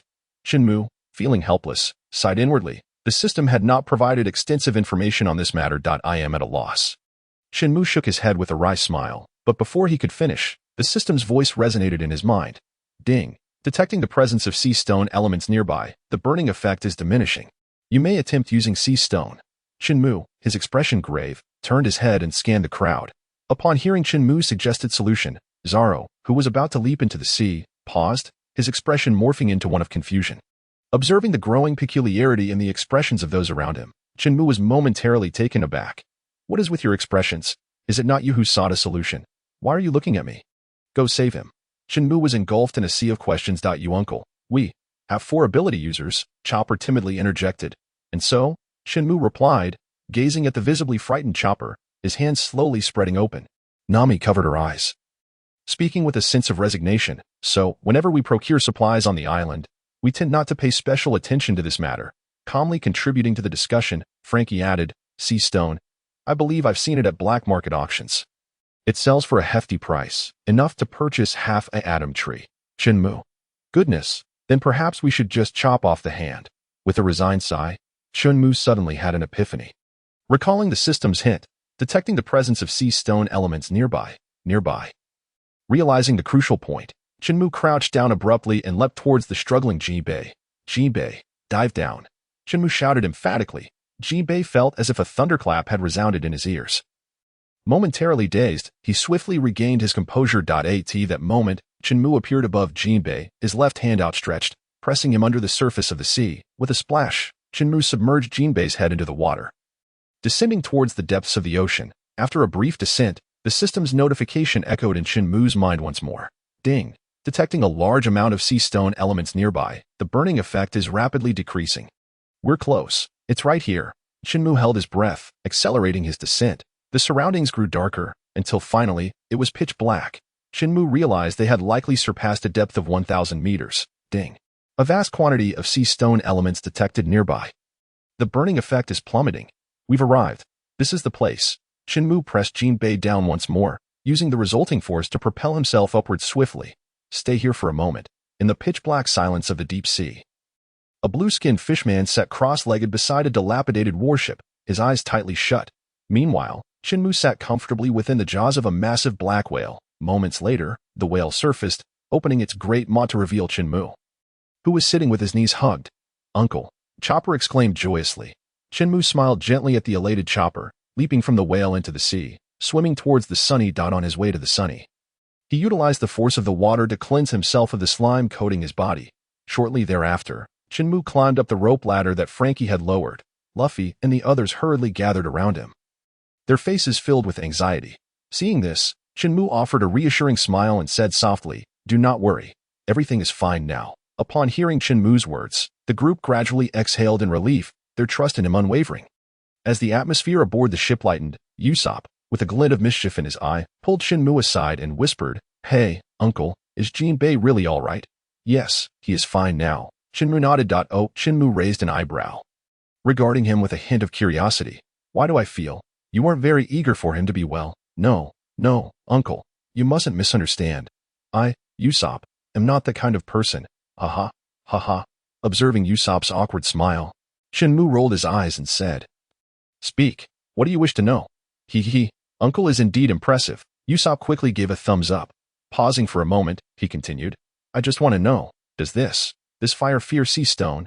Chen Mu nodded. "All right, I understand now." With that, Usopp walked back to the crowd, looking utterly dejected. This guy. Chen Mu shook his head with a soft chuckle. He knew exactly what Usopp was thinking. It was merely the shattering of an invincible dream. On the other side, in the inky depths of the sea, Jinbei calmly opened his eyes, his right hand clenching tightly as the black Haki surged up instantaneously. Mere flames cannot thwart me. The fire of confidence ignited once more in Jinbei's eyes. Subsequently, he glanced around, a flicker of confusion crossing his gaze. Where am I? How did I end up here? Where is that fellow who pressed my head down? With a splash, Jinbei broke through the surface, swimming steadily towards the sunny. Sanji, standing at the edge of the ship, noticed Jinbei's approaching figure, exhaling a puff of smoke before skillfully lowering the rope ladder with a flick of his left foot. As Jinbei climbed aboard, he was met with an astonishing sight, prompting him to raise an eyebrow in disbelief. Luffy and the others, eyes alight with excitement, surrounded Usopp, who was proudly holding up his black slingshot, exuding an air of triumph akin to a newly rich man. Save for the absence of gold chains and flashy watches, a small cluster of others nearby seemed to be engaged in a heated argument, their faces flushed. In the midst of the crowd, Chen Mu wore an awkward smile, attempting to mediate. Gentlemen, allow me to say a word," Chen Mu implored, exuding a sense of exasperation as he separated the two. Zoro and Frankie simultaneously turned their heads, casting impatient glances at Chen Mu. Hey, good fellow, is it customary nowadays to be so irritable when seeking assistance? Chen Mu's forehead twitched with annoyance, noticing their stares. He cleared his throat, steadied his tone, and said, the remaining small portion of materials is only sufficient to modify one weapon. Thus, upon hearing this, everyone aboard the ship paused their activities, their ears perked up with curiosity. Thus what? The two appeared to sense something, frowning as they inquired. Thus, why can't I use it for myself? I have a weapon too, Chen Mu declared, raising his left hand and waving it at the two. The gleaming blade flashing dangerously before their eyes. Seeing this, Zoro and Frankie exchanged a knowing glance, then lowered their heads in unison, deep in thought. Chen Mu raised an eyebrow, somewhat surprised by their demeanor. Thinking to himself, it seems they are not ready to give up just yet. Wait, something feels amiss. The technology and items are mine, and yet they still wish to impose their will upon me? The thought amused him. These two seemed utterly incapable of breaching his defenses. After a moment, Zoro and Frankie took their places at either side, both wearing displeased expressions. Between them stood a petite beauty with prominent curves, Nami. The true pirate king. Uncle, are you really going to help me modify the weather stick? Nami's eyes sparkled with excitement. Chen Mu lowered his head slightly, offering a faint smile. Yay, I knew you were the best. Uncle, Nami exclaimed, jumping up with glee and tightly embracing Chen Mu's neck. However, sensing it was somewhat inappropriate, her cheeks flushed, and she stepped back a half-pace. Uncle, you won't ask me for berries, will you? At the mention of money. Nami's demeanor instantly shifted to one of pitiful vulnerability, her watery eyes shimmering with unshed tears. Chen Mu felt a twitch at the corners of his mouth. No, I won't. I'm not lacking in berries. He blurted out, his heart softening. Seeing the glimmer of money in Nami's beautiful eyes, he instinctively took a few steps back, thinking to himself that he had just made a grave mistake. Oh no. I misspoke. Observing Chen Mu's reaction, Nami's eyes sparkled mischievously, and she became coy, her voice taking on a sweet tone. Then, Uncle, will you let me keep these unimportant things for safekeeping? She pouted her lips, looking as if she might cry at any moment. Chen Mu's eyes twitched, unsure how to refute the charming young girl. From the sidelines, Robin stifled a laugh, covering her mouth. Nami, get up. He must have agreed. Chen Mu was taken aback, staring at Robin in disbelief. Robin, you've changed. Your heart has turned dark. Realizing his folly, Chen Mu hastily waved at Nami, attempting one last salvage, only to be outmaneuvered by the quick-witted Nami, who leaped up and firmly grasped his right arm. Glancing down at his forearm now ensnared in her soft embrace, he couldn't help but swallow hard, feeling a parched throat. Nami, clinging to Chen Mu's right arm, presented herself as if awaiting a harvest. He struggled to divert his gaze, inhaling deeply several times to calm his excitement. All right. I'll give it to you. Just let go of my hand. Before he could finish, he felt the warmth of her presence vanish, leaving him with a sense of emptiness. Watching Nami's jubilant expression, everyone shared a faint smile, everyone except the visibly jealous Sanji. Moments later, Chen Mu, wielding the magical weather stick, dramatically leaped into the gaping maw of the whale. A flash of radiant energy illuminating the space as the remaining half of the blazing elemental stone vanished completely. The simple yet tedious enhancement was once again a success. The giant mouth opened. Chen Mu brandished the stick in one hand and a sword in the other, leaping onto the sunny. Whenever he saw the ship, he instinctively drew his Zanpakuto. It seemed to have become a habit. Gently landing on the verdant grass, Chen Mu glanced at the hopeful gleam in Nami's eyes, offering a slight smile as he extended his right hand, presenting the magical weather stick. Nami's eyes lit up as she took the stick, examining it closely. Uncle, why don't I see that kind of flame? Nami pouted, looking pitiful. Chen Mu was momentarily taken aback.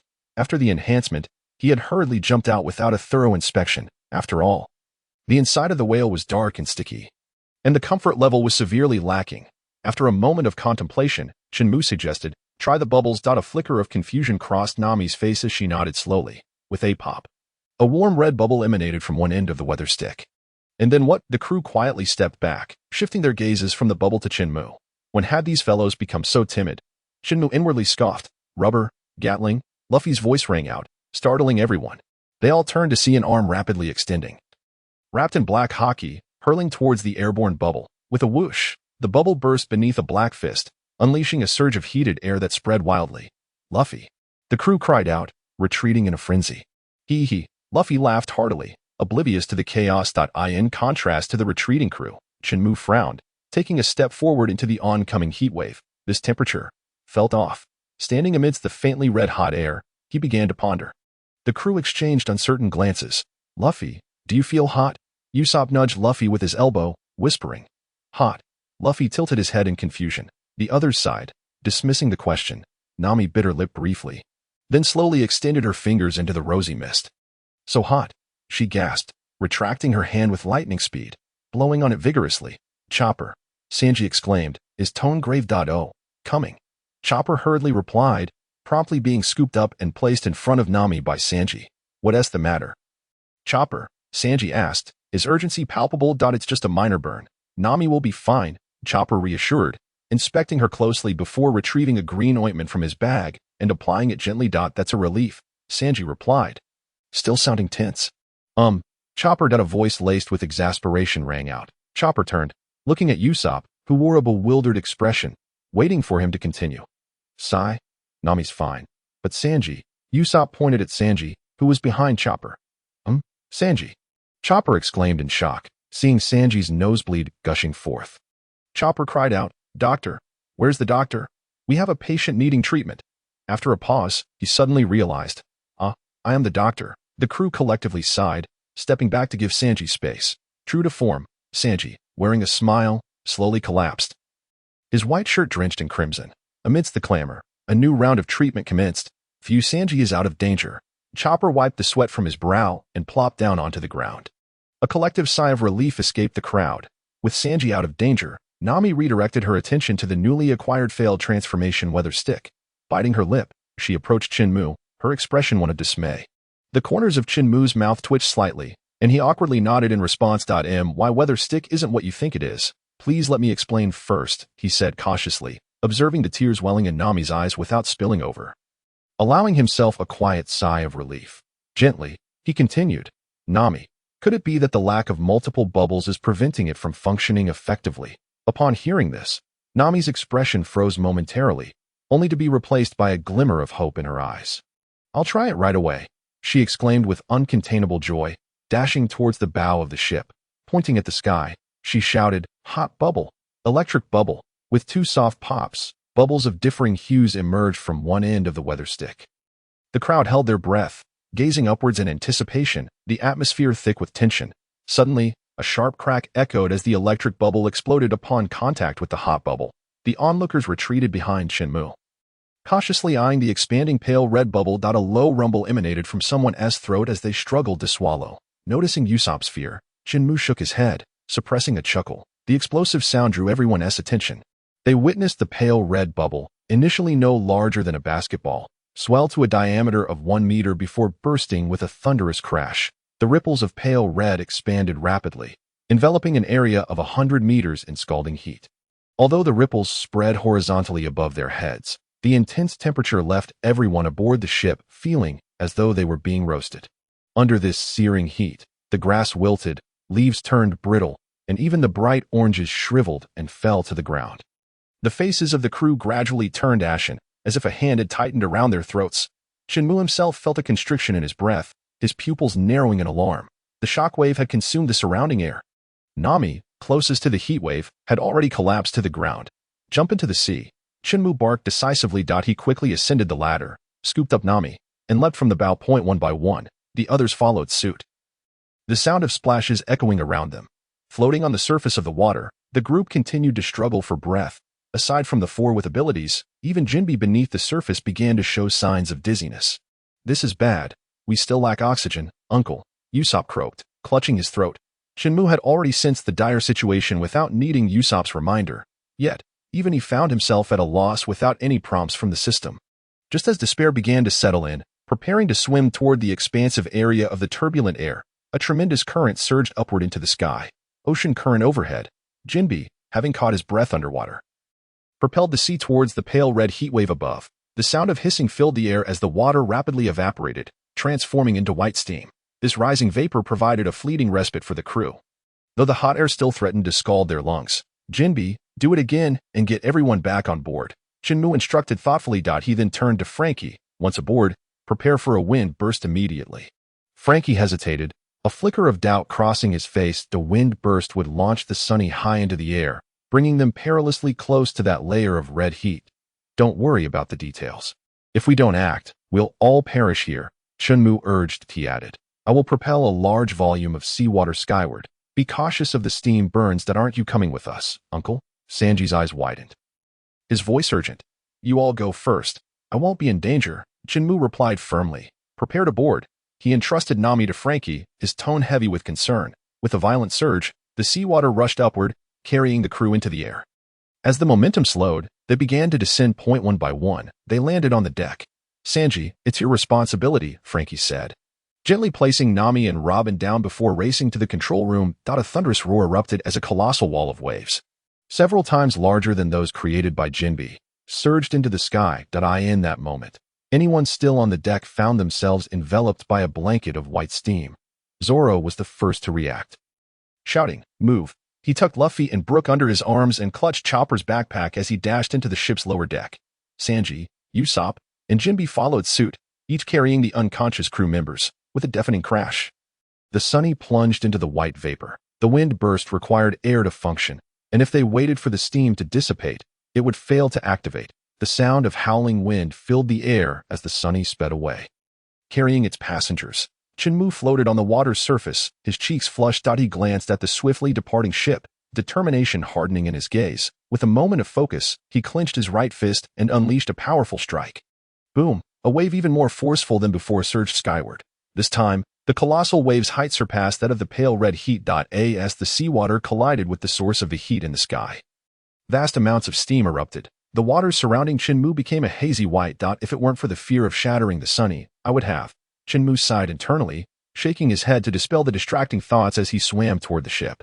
Moments later, he spotted the Sunny resting on the surface and the enormous whale floating beside it. The whale let out a soft, joyful sound. Hearing this, the crew hurried to the stern, eagerly awaiting Chen Mu's approach. Frankie, lower the small boat, Nami, pale and breathless, urged, propping herself against the ship's railing. Frankie nodded solemnly and dashed to the control room. Hey, uncle. Luffy waved at Chen Mu with a broad smile. Chen Mu paused, marveling at how the protagonist seemed unfazed despite being drenched and inhaling scalding air. Appearing as if nothing had happened, as Chen Mu boarded the small boat, Sanji turned away, lighting a cigarette. Meanwhile, Zoro squinted, fixated on Chen Mu's left hand. Shortly after, Chen Mu entered the dock designated for the Mini Mary from the second small door. Once inside the dock, with Frankie's assistance, he successfully secured the four-person steam shopping vessel. Then, with a single push, he leapt out. This small Mary is quiet. Chen Mu's words faltered abruptly, sensing the abrupt silence behind him. Frankie turned curiously. He found Chen Mu standing rigidly, his complexion a ghastly shade, as if on the verge of collapse. What's wrong? Frankie inquired, brow furrowing in concern, suddenly recalling that the pale-faced man before him seemed to suffer from severe seasickness. He called out, Hey Chopper, we have a patient here. Okay. I'm coming down. Hearing the distinctive footsteps of Chopper grow closer, Chen Mu's forehead was lined with dark creases. These individuals, more excited than myself, in a flash of white light.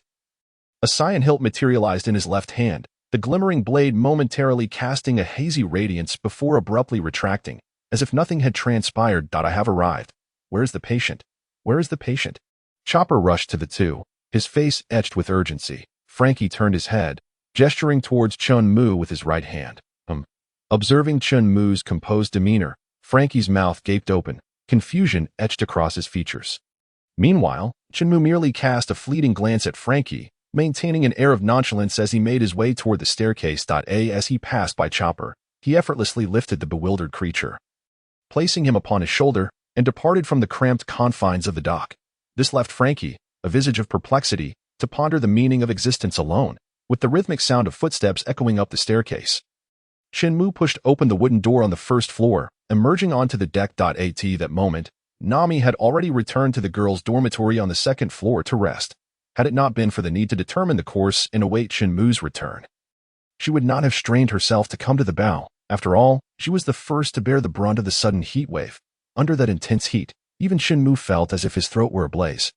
Let alone the others. Stepping out of the room and basking in the comforting warmth of the sun, he couldn't help but stretch lazily, a contented smile gracing his face as he remarked, How delightful this feels. A melodious laugh resonated above him.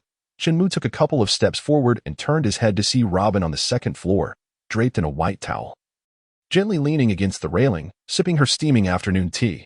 The aroma of the tea wafted through the air, Chen Mu swallowed hard, fixating on the white teacup cradled in Robin's hands, and without turning back.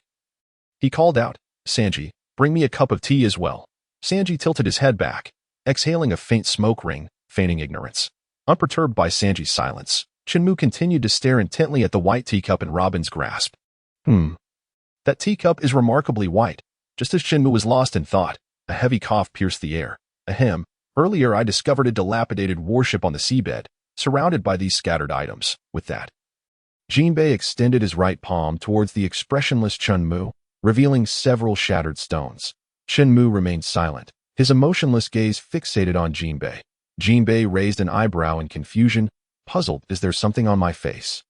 As the two exchanged awkward glances, Robin on the second floor softly exclaimed, "This is sea stone." Subsequently, to validate her suspicion, she performed one cycle of blossoms, causing a pair of pristine white lotus arms to sprout from Jinbei's shoulders. Reaching toward the pale blue stones. Robin softly breathed, leaning against the white railing, her strength waning as she sank down. After taking a couple of gentle breaths, she murmured, "Indeed, this is sea stone." Witnessing Robin's daring confirmation, the others on the deck exchanged cautious glances at Jinbei. "Where did you acquire this sea stone?" Chen Mu narrowed his eyes, his tone turning somber. Jinbei quietly returned his gaze, remaining tight-lipped. At this moment, Sanji leaped over from the bow, first casting a worried glance at Robin. Upon seeing her slight shake of the head, he then regarded the blue stones in Jinbei's hand with utmost seriousness. "Are these stones from that warship?" Sanji's brow furrowed, his voice low. Jinbei glanced at Sanji and gently nodded. Could it be the sea stones embedded in the hull of the warship? Chen Mu seemed to have an epiphany. Inquiring. This time, Jinbei did not remain silent. He shook his head and replied, "I am uncertain." Instantly, the atmosphere aboard the ship fell into a heavy silence, with everyone lost in deep contemplation. Chen Mu's mind raced, recalling the numerous naval battles. No, that cannot be. The Navy can traverse the calm belt and evade Sea King attacks thanks to the sea stones embedded in the hull, a feat achieved through Vegapunk's ingenuity. With such advanced technology, it is improbable that these sea stones would simply fall off. Moreover, considering the various battles, many warships had been sunk, yet no one seemed to have ever paid attention to them. A warship can calmly traverse the calm belt and enter the new world. Any pirate with a functioning brain should find that intriguing. Therefore, it is highly likely that these sea stones did not simply break off from the hull. If they did not originate from the hull, then they must have come from. At that thought, Chen Mu's pupils constricted sharply as he directed his gaze at Sanji, who was clutching the pointer. Quickly, turn the ship around. That warship is transporting sea stones. The group was momentarily taken aback, but soon their breaths quickened in urgency. Just then, with a loud crash, the door to the second floor was forcefully swung open. Nami, her face pale, gripped the doorknob tightly, her eyes glimmering with a stubborn resolve. "Listen to me. Turn the ship around quickly." Her voice was frantic. "Frankie, head to the control room and initiate the wind burst." "Jinbei, take the helm." Nami continued issuing commands. Frankie's running stride faltered for a moment before he decisively changed direction, sprinting toward the door on the first floor. Meanwhile, Jinbei remained momentarily frozen, his hand still outstretched. "Jinbei, if you don't take the helm now, Nami will explode." Chen Mu winked at Jinbei, a playful grin on his face. "Huh. Oh." Jinbei snapped out of his daze and rushed toward the staircase leading to the bow. After a frantic dash, Jinbei reached the bow, gripping the circular helm tightly, turning it several times to the right. With Jinbei's actions, the direction of the Thousand Sunny shifted, slowly circling back to face the direction they had come from. The direction is set. For some reason, Jinbei suddenly became tongue-tied. "All right, Frankie, activate the wind burst." "You're mistaken. We're not heading that way. We need to go in that direction," Zoro stated with a serious expression, pointing to another path. Chen Mu's mouth twitched as he thought, "Do you even have any sense of direction? Please keep that to yourself." As expected, Nami's eyes began to twitch wildly, her face flushed with anger as she glared at Zoro. Shouting, "Zoro, stop talking. Frankie, activate the wind burst," Nami cried out. "Wind, come, burst." Frankie's booming voice echoed in everyone's ears. Following that, with a thunderous sound, the Thousand Sunny surged forward with a fierce gust, hurtling back toward the direction they had come from. Fortunately, the pale red heat wave was neutralized by the waves Chen Mu had stirred, or they would have truly hesitated to look back. Even if Nami was greedy, she still had to consider the safety of her companions. After all, she was the navigator of the ship. Her duty was to ensure everyone arrived safely at their next destination. Beneath the gentle sunlight, a two-masted sailboat adorned with a lion's head pierced through the air.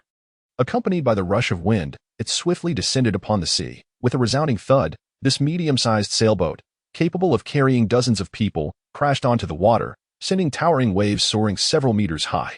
As the rocking Thousand Sunny gradually stabilized, the crew slowly began to rise from the deck. Nami, clutching her head, appeared even more pallid. "Nami, you haven't fully recovered. Hurry back to rest," Chopper urged, gently patting her long, slender thigh.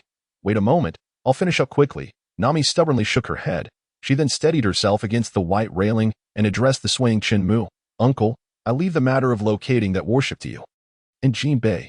Chen Mu stiffly lifted his head, blinking forcefully to indicate that all was well. Nami, weary yet smiling faintly, turned and entered the room, with Chopper following closely behind. At that moment, Frankie pushed open the door and emerged. Instantly, the onlookers on the deck turned their gazes toward Chen Mu, a blend of anticipation for his guidance and astonishment at how he had so swiftly dispelled the terrifying heat that had enveloped the area. It was likely only an admiral, no, the current naval marshal Akiji, could manage such a feat. However, that naval marshal was a superhuman. Chen Mu, relying solely on his own physical prowess, as this thought crossed their minds. The crowd fell into a state of disbelief, their eyes reflecting a profound incredulity. Chen Mu cast a casual glance at the onlookers, disregarding their thoughts, and pointed in a certain direction, observing Chen Mu's indication. The crowd hastily dismissed their distractions, their eyes betraying a flicker of eager excitement. Frankie promptly dashed towards the long ladder leading to the ship's bow, but halfway up, he suddenly remembered that the helmsman was now Jinbei. Realizing this, he quickly turned and shouted at Jinbei's retreating figure. "Hey, Jinbei, it's your turn to steer now."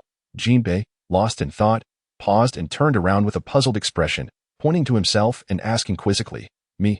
Yes, indeed, it's you." Frankie replied, flashing a broad smile that revealed his gleaming white teeth, even reflecting a blinding light. The crowd squinted at this confident grin, hastily averting their gazes. Meanwhile, Jinbei, still wearing a look of confusion, made his way towards the long ladder. At that moment, Chen Mu rubbed his eyes, which had almost been blinded by the glare, and spoke in a calm yet deliberate tone. "This time, we need Jinbei to dive in and confirm the location of the sunken ship." The crowd was momentarily taken aback, gazing at Chen Mu with puzzled expressions. "So, you mean this direction?" Chen Mu, noticing their skeptical looks, rolled his eyes internally, thinking, "Do you take me for a god? How could I possibly remember the exact location? This is the vast sea." With that, he disregarded the bewildered crowd and ascended to the second floor, leaving behind a striking silhouette. The location of the sunken ship was right here. It was too dark underwater for me to see. "So let Jinbei find it." With a decisive bang, Chen Mu shut the door to the second floor, vanishing from sight. The crowd exchanged glances before collectively zeroing in on Jinbei. Jinbei, feeling their scrutiny, instinctively took a step back. Just then, Sanji gently flicked away his nearly extinguished cigarette and began ascending to the second floor, remarking, "I'll go heat up some tea. The task of locating the sunken ship is yours, Jinbei. It seems it's time for some training again. So I'll leave the task of the sunken ship to you, Jinbei." With that, Zoro patted Jinbei on the shoulder and yawned as he departed. "I'll go help Chopper," Usopp began, but was met with a fierce glare from Jinbei, causing him to falter. He then placed his right hand on his forehead and, in an extremely weak tone, said, "I think I might have come down with a condition that makes me faint whenever I hit the water." Just as he pretended to slump down, Frankie appeared at his side and caught him. "We can head down in the submarine," Frankie said, giving a thumbs up once more. "Submarine?" Usopp and Jinbei exchanged bewildered glances, staring at Frankie, who wore a confident smile. "Super. Sonny, it's got everything."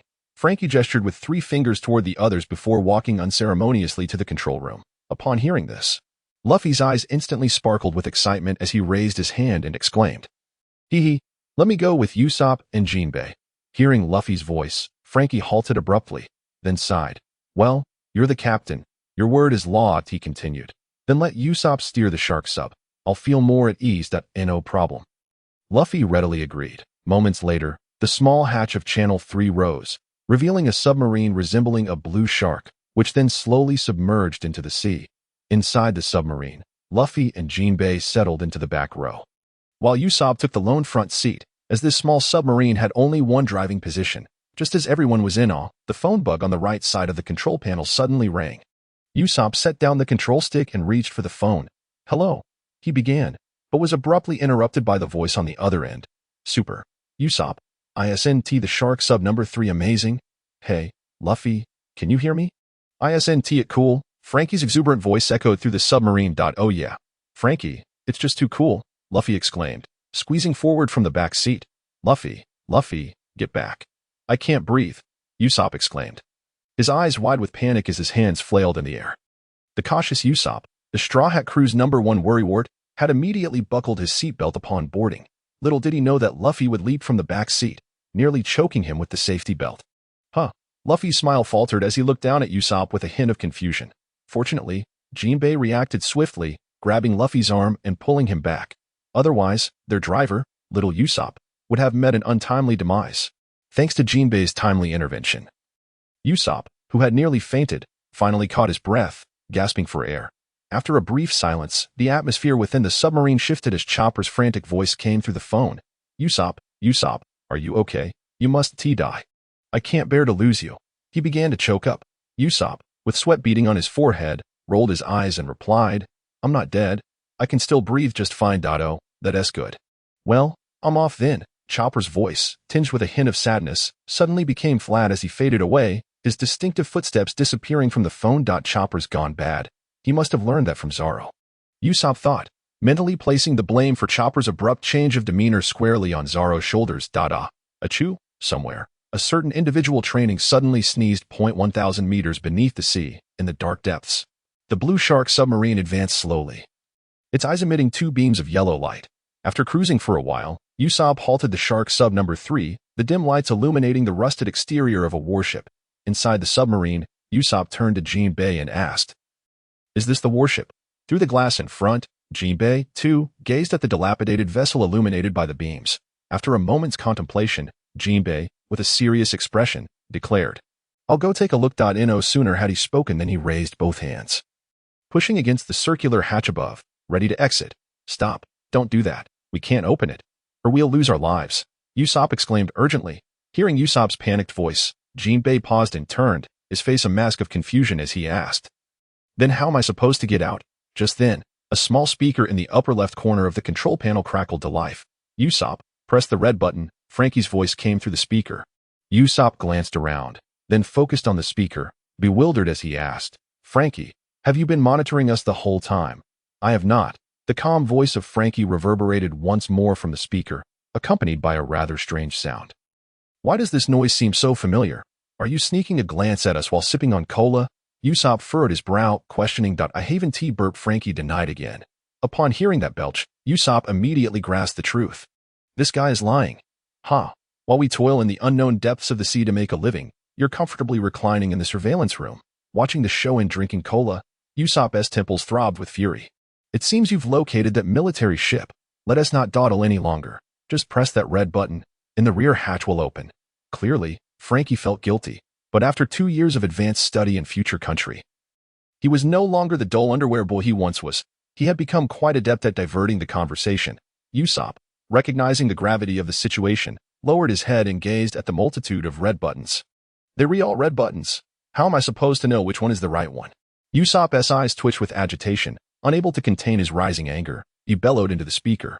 Luffy and Jinbei simultaneously cleaned their ears, their expressions betraying a hint of boredom. On the other end of the line, Frankie pondered for quite some time but failed to articulate anything meaningful.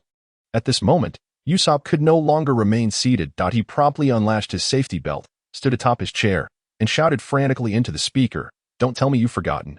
Otherwise, I'll come up there and fight you. To be fair, Usopp's roar did have some effect. At least the sound of him ceased. For a brief moment, the atmosphere turned exceedingly quiet. After a few seconds of silence, Frankie's voice emerged from the speaker once more. Gurgle, gurgle, cola is simply delightful, Frankie sighed contentedly. Then, realizing the tone was somewhat out of place, he quickly corrected himself. What I meant to say is, that button has a unique symbol. It's a face with a long nose. A face with a long nose. Usopp was taken aback, sensing something was amiss. However, considering his predicament, he chose not to dwell on it further and directly pressed the special button. With a whoosh, it was as if a valve had been opened, and the 2-meter-high rear hatch fell wide open. Fortunately, a layer of bubbles appeared just in time, effectively preventing the seawater from flooding in. Soup, bubble shark fart. Frankie's sudden exclamation from the speaker startled Usopp, who had been utterly focused. Shut up. Usopp, exasperated, leapt up and, with a sharp hand gesture, struck at the speaker several times.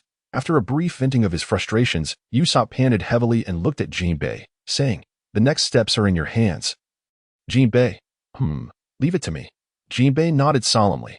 There's a red button with antlers in the upper left corner. Pressing it will launch the fishing net.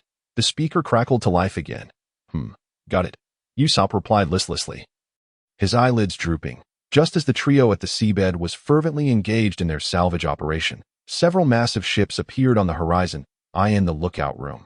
Zoro felt a sense of foreboding as he set down the hefty barbell stacked with 10 large iron discs and abruptly approached the window to peer outside. "This is the Navy." Zoro frowned, picking up the nearby Din Din Mushi. Hello, can you hear me?" Zoro's voice resonated through the speaker, capturing the attention of everyone on board, who paused their activities to listen intently.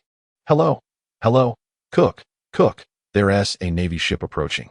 Can you hear me?"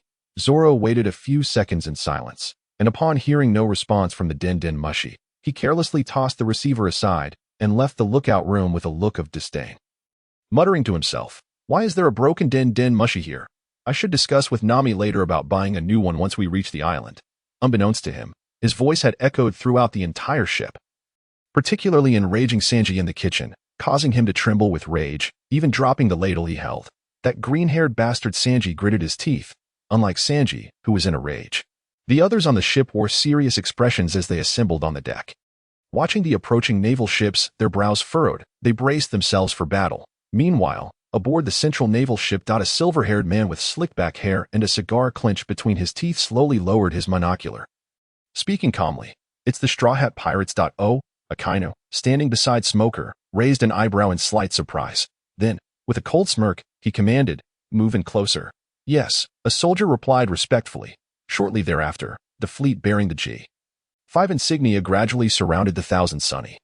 Smoker, arms crossed and expression cold, cast a fleeting glance at the Thousand Sunny below.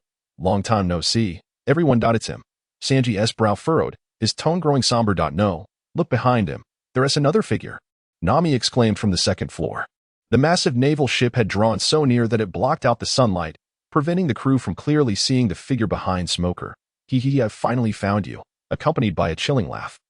Akainu stepped past Smoker, positioning himself before the crude, it's a Marine Admiral.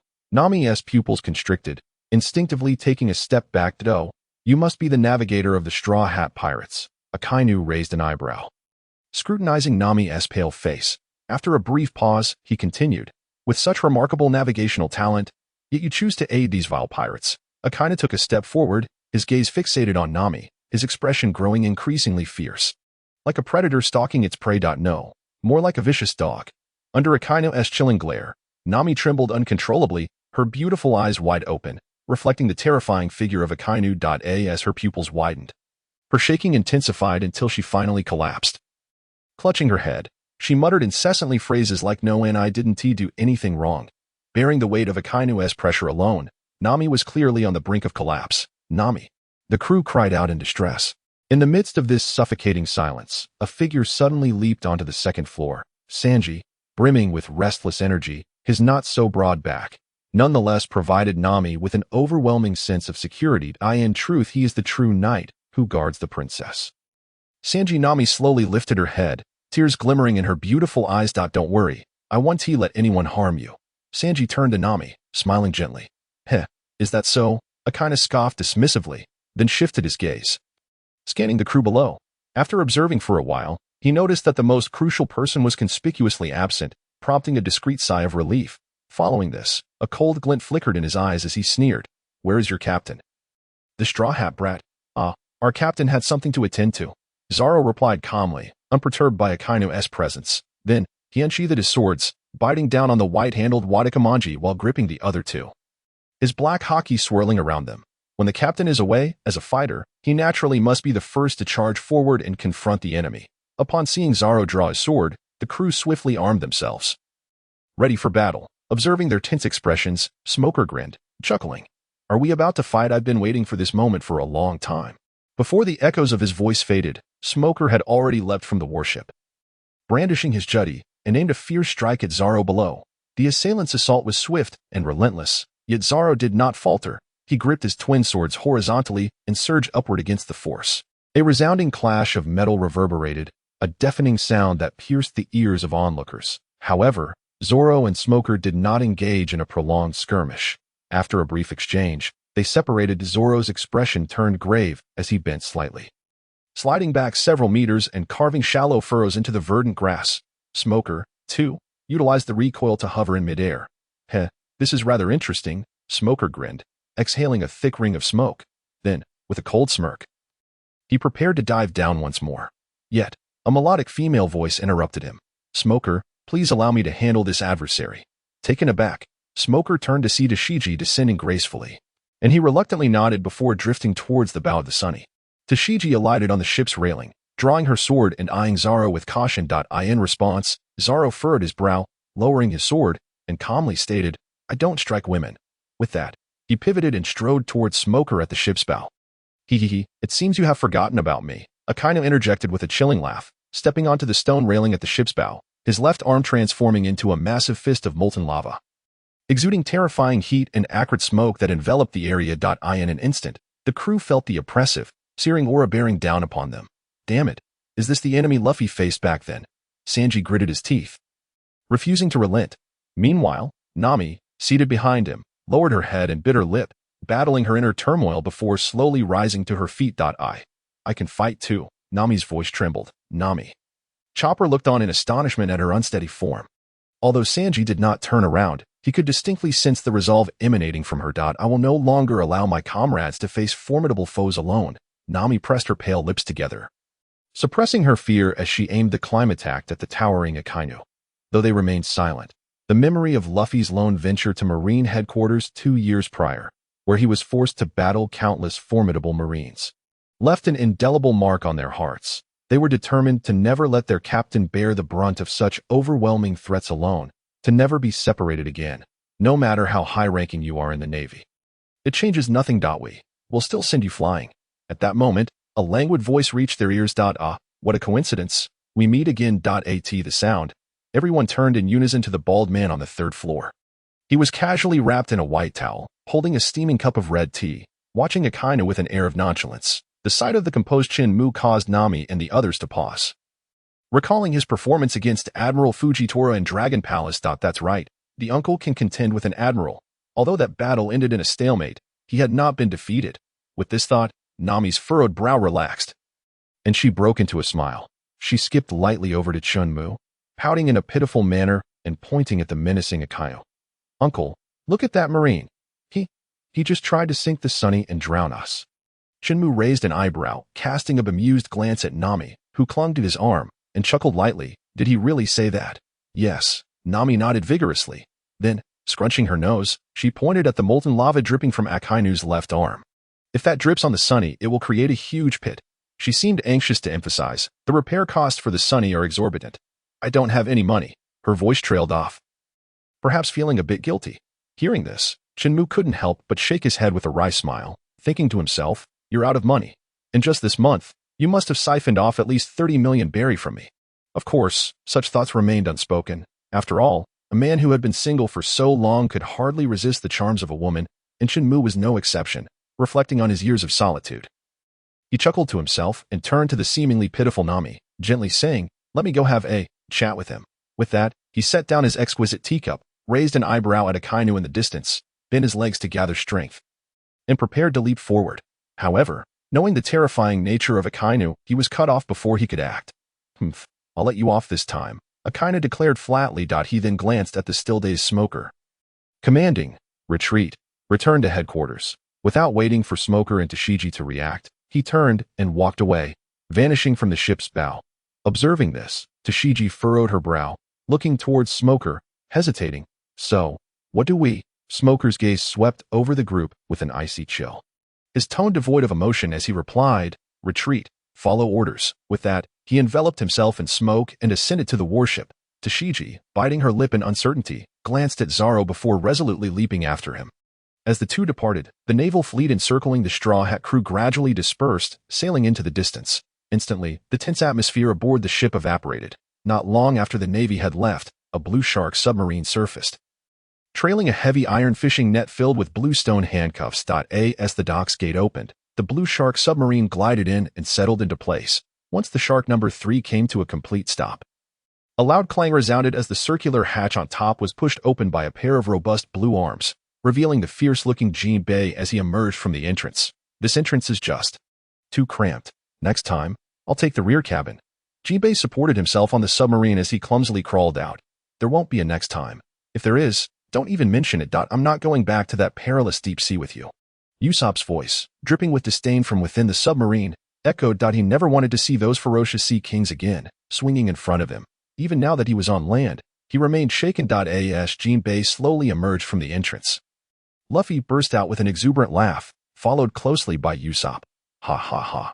I never expected Frankie to prepare coral bubbles. He is surprisingly reliable. Having had a thrilling time in the deep sea, Luffy stood with his hands on his hips, laughing heartily. Meanwhile, Usopp, still shaken, patted his chest, embodying the relief of having survived. Finally, we're back safe. Observing this, Luffy feigned maturity as he patted Usopp's shoulder, nodding at him, then strode forward with a confident gait. As he walked, he waved his hand. I'm a bit hungry. I'm going up to grab some oranges. As Usopp gazed at Luffy's receding silhouette, an unexplainable peculiarity tugged at his thoughts, leaving him perplexed about the crucial details he could not grasp. With a resigned shake of his head, he decided to follow suit. Moments later, the trio returning from the depths of the sea converged with the others in the ammunition armory on the -1 floor. The group formed a tight circle, their gazes fixed upon the heap of sea prism stone handcuffs strewn across the ground, each lost in contemplation. If all of them were handcuffed, they would fetch little value. A solution must be found to process them. This is Nami. This stone is harder than iron. If it can be processed, I could certainly provide General Frankie with another round of enhancements. Frankie, ha ha ha, with these stones. My 10,000-ton hammer will truly be unrivaled. Even if an admiral from the Navy were to arrive, I wouldn't. Perhaps I should set a smaller goal instead. This is Usopp, in the current scenario. The only ones intrigued by the pile of sea prism stone handcuffs were these three. Meanwhile, the four of Luffy, being the ability users, lay sprawled atop the pile, all except Robin, their eyes rolling back in exhaustion. I can't muster any strength, Luffy mumbled, his tongue lolling out. Yeah. I'm so weak. If only Robin-chan would let me see her panties. Brook lay to Luffy's right, extending his sinful hand towards Robin. Unfazed, Robin shifted slightly to the side. Am I going to die? Doctor. Where's the doctor? Chopper sprawled on Luffy's left, his expression adorably dazed. He took a deep breath, puffed up his round little belly, and declared firmly, I am the doctor. Then, his eyes rolled back, and he promptly fainted. Due to the substantial quantity of sea prism stone salvaged, the pile had formed a small mountain nearly 2 meters high, covering an area of about 5 square meters. Thus, Luffy and Chopper, who lay unconscious at one side of the mound, happened to be out of sight for Nami and the others, with the exception of Robin. Fortunately, Sister Robin did not entirely neglect them. When Chopper succumbed to slumber, she gently scooped him up. However, Luffy and Brook were not afforded such treatment. Blooming flowers in the second round, Robin softly uttered, and from the ground sprouted 2 delicate white arms, which grasped Luffy and Brook's ankles, then swung them. With a thud, the two were flung against the wall, slowly sliding down its surface. The contemplative group remained oblivious to this strange sound, each lost in thought about how to maximize the value of this rare resource. Meanwhile, on the grassy deck, 2 figures engaged in a spirited exchange, thoroughly enjoying their bout. Green-headed brat, you must be doing this on purpose. Sanji, suspended mid-air, directed a furious kick towards Zoro. The lecherous Kappa always spouted incomprehensible nonsense. Zoro, eyes closed and seemingly unconcerned, responded to Sanji's outburst while casually digging in his ears. He then sidestepped, evading Sanji's airborne kick, with a crack. A faint sound of splintering echoed as small blades of grass were sent flying into the air. Zoro, slightly startled, thought to himself, is this guy serious? Observing Zoro's astonished expression, Sanji couldn't help but unleash another furious shout. You foolish swordsman. How dare you insult me in front of Nami and Robin? I'll have it out with you. With that, Sanji planted his left foot firmly, launching a horizontal kick that whipped up a gust of wind aimed directly at Zoro's face. Zoro, uninterested in explanations, drew his black blade. Shusui, opting for a direct confrontation. The two exchanged blows with increasing ferocity until they became mere shadows of black and green. Just as they were embroiled in their heated duel, Chen Mu leisurely pushed the door open. Appearing in the corridor on the second floor, balancing a tea plate in one hand and grasping the teacup's handle in the other, he sipped contentedly. I must say, Sanji's culinary skills are quite commendable. Chen Mu nodded in satisfaction after taking a delicate sip, then continued to observe the spectacle. While Chen Mu was engrossed in the unfolding drama, Nami and her companions turned the corner into the second-floor corridor.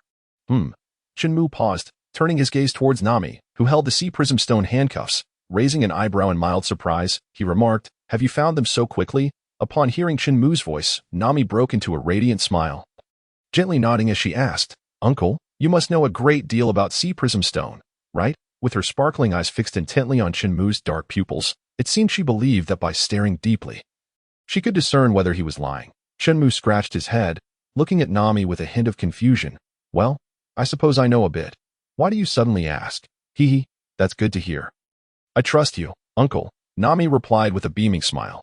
She then grasped one of the sea prism stone handcuffs with her left hand and pressed it against her right wrist. With a click, it snapped shut. And then, with her right hand, she repeated the motion, producing another click as she shackled her left wrist. Nami's sudden and audacious action left Chen Mu momentarily stunned. "What are you doing?" Nami pouted her lips, feigning a poor little thing expression, and timidly said, "Uncle, they brought back many sea prism stones, but they are all useless handcuffs, so I thought." Sensing something amiss, Chen Mu blinked, pretending not to understand. When Nami noticed Chen Mu's feigned ignorance, she shot him an irritated glance, biting her lip with a hint of melancholy. "So I was hoping you could take a look and see if these stones could be modified. So you shackled yourself with this thing?" Chen Mu's lips twitched, unsure how to respond to the foolish girl before him. Nami pouted again, softly humming in response. Chen Mu's facial muscles twitched, beads of sweat forming on his forehead. "Good heavens, the hardness of these stones rivals that of diamonds. Couldn't you have asked me first if they could be opened before fastening them on yourself?" Truly a case of brawn over brains. After a brief internal monologue, Chen Mu composed himself and focused on Nami's chest, the handcuffs binding her hands. Handcuffs? Beauty. Wait a moment. Why does this scene feel oddly familiar? Chen Mu couldn't help but internally scold himself. Aware that his thoughts were veering off course, he hastily shook his head to dispel any strange notions. Then, adopting an air of seriousness, he said, "Let me give it a try." With that, he set down the teacup, curling his fingers into a claw-like shape, aiming directly at the handcuffs on Nami's chest. In that instant, time seemed to slow down. Nami stared blankly as the wolfish claw reached toward her chest. Smack. Fortunately, Chen Mu's resolve held firm as he grasped the sea prism stone handcuff precisely, allowing him to breathe a quiet sigh of relief. He had saved his poor wallet from certain doom. "All right, I will attempt this now, but I cannot guarantee that I will succeed. After all, the hardness of this sea prism stone is akin to diamond." Before he could finish his thought, there was a snap. Chen Mu froze, his eyes widening in disbelief as he looked at the handcuffs on Nami's wrist. "What the heck? Are these things so fragile?" Nami's eyes sparkled as she gazed at Chen Mu with a hint of greed. Indeed, it was greed. Observing Nami's intense stare, Chen Mu instinctively took a step back. "What do you intend to do?" "Uncle, I just want you to do me a small favor," Nami said, throwing him a flirtatious glance, her tone dripping with feigned innocence. Chen Mu swallowed hard, retreating another half step. You're not thinking of crushing these sea prism stones, are you?" He then queried once more. "If these stones were to shatter, wouldn't they be worth even less?"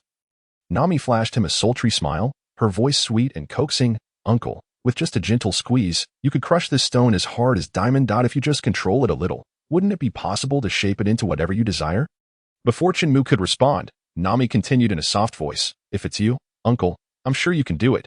Chen Mu's lips twitched slightly as he stammered, "I can crush it, but shaping it seems quite challenging. Even an adult man might struggle, right?" Nami gazed at Chen Mu with eager anticipation. "Of course, I absolutely can. I am more than capable." This was a matter of utmost dignity for a man, and he could not afford to falter. Although Nami might not grasp the nuances of this sentiment, Chen Mu would not allow himself to be the first to bow down. Observing Chen Mu's sudden surge of enthusiasm, Nami's expression momentarily froze before swiftly reverting to a smile. Leaning slightly forward, she whispered, "Uncle, the most valuable shape for sea prism stone is a bullet." With that, before Chen Mu could respond, Nami turned on her heel, hands clasped behind her back, and skipped away cheerfully. Bullets. Chen Mu was momentarily taken aback, and then it struck him. He had a long-forgotten item buried in his memory. It seemed I still have a bit of stock. As he walked down the corridor leading to the armory, Chen Mu perused the sea prism stone bullets within the system's storage space, noticing the few scattered pieces and couldn't help but sigh. "I can only pray there aren't too many." While speaking, Chen Mu descended the stairs and entered the armory below. Damn. Staring at the mountain of sea prism stone piled within the room, Chen Mu stood frozen in shock. Moments later, with a heavy thud, the sea prism stone handcuffs slipped from his grasp and clattered onto the wooden floor. Chen Mu suddenly realized that the saying the flag must fall was not merely a figure of speech. This was a profound truth. After a few seconds of dazed contemplation, Chen Mu gradually accepted his role as a production line robot, reluctantly taking steps towards the small mountain.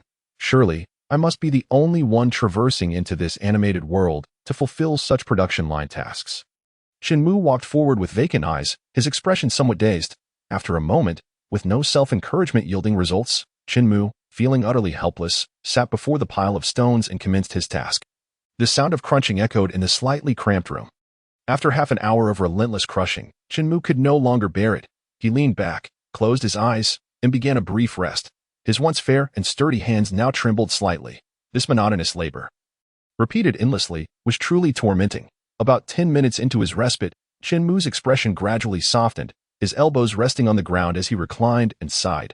I shouldn't have tried to outsmart myself. He then shook his head with a light chuckle, took a deep breath, sat up, and returned to tackling the remaining sea prism stone handcuffs. Once more, the sound of crunching reverberated throughout the armory. Time passed slowly, and the once 2-meter-high small mountain was visibly diminishing. After enduring another hour of grueling labor, Chen Mu finally managed to crush the pile into fragments. Next, all he needed to do was to shape these shattered stones into bullets, and then he could finally rest. However, this step appeared to be the most arduous of all, sitting on the ground. Chen Mu retrieved the Zanpakuto hidden beneath him, gazing at the blade in his hand, unable to suppress a moment of mourning for himself. Just as he was enveloped in a sense of despair, the system's voice suddenly resonated in his mind. Ding, sea prism stone raw or detected, can be forged. Upon hearing this exhilarating news, Chen Mu snapped out of his daze and leapt up in excitement. I have a system. How could I have forgotten? I can finally escape this torment. Open the system for me. Chen Mu closed his eyes, his mind instantly plunging into the system space, where he navigated to the forging page and scrolled down the list, casting a glance at the now gray flame stone. Chen Mu's gaze shifted downward. With a heart full of trepidation, he clicked on the marked with new.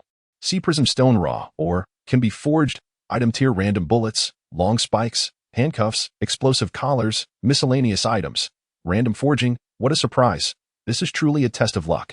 Unfortunately, my luck has always been exceptional. Even the first girl I met praised me as a good person. Just wait until you lose your shorts, young system. Chen Mu grinned confidently, pressing the forge button with determination. Immediately, a shimmering white mist appeared before him, occasionally illuminated by striking golden lightning. Holding his breath, Chen Mu activated the I have a calm heart buff and boldly thrust his hand into the white mist. Bullet calm? Chen Mu exclaimed. Ding, forging successful. Congratulations, host, on acquiring bullet. X1. Chen Mu was momentarily taken aback, unable to contain his frustration. Just one. Is this how you repay a good person like me? Just as Chen Mu was engulfed in indignation, he suddenly noticed that the shimmering white mist remained suspended in the air, with the flickering golden lightning seemingly increasing in frequency. The flickering frequency has quickened. Could it be the blade theory? Chen Mu's eyes darted, contemplating a possibility. Without further hesitation, he thrust both hands into the mist and gripped firmly. Ding, forging successful. Congratulations, host, on acquiring bullet. X1. Ding, forging successful. Congratulations, host, on acquiring bullet. X1. With the system's notifications ringing in his ears. Chen Mu, wearing a mischievous grin, began forging with fervor. As the system prompts resounded continuously, the fragments of stone around Chen Mu gradually disappeared. I in the space. The numbers located in the lower right corner of the items kept fluctuating.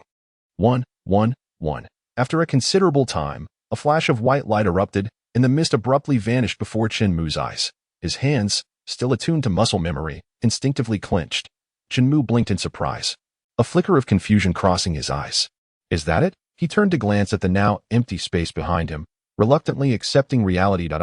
If it's gone, it's gone. Let me see what treasures I managed to acquire with my luck. A confident smile graced Chen Mu's lips as he once again immersed himself in the system space. In the storage space, Chen Mu surveyed the vast and empty compartments. Besides the original items, the spoils from this sea prism stone forging occupied less than 10 slots. They were sea prism stone bullets X98, enormous bullets X10, explosive collars X1, sea prism stone handcuffs with tenfold gravity X3, Sea Prism Stone Cookware Set X3, quite the haul. Aside from the long spikes, everything else came in abundance.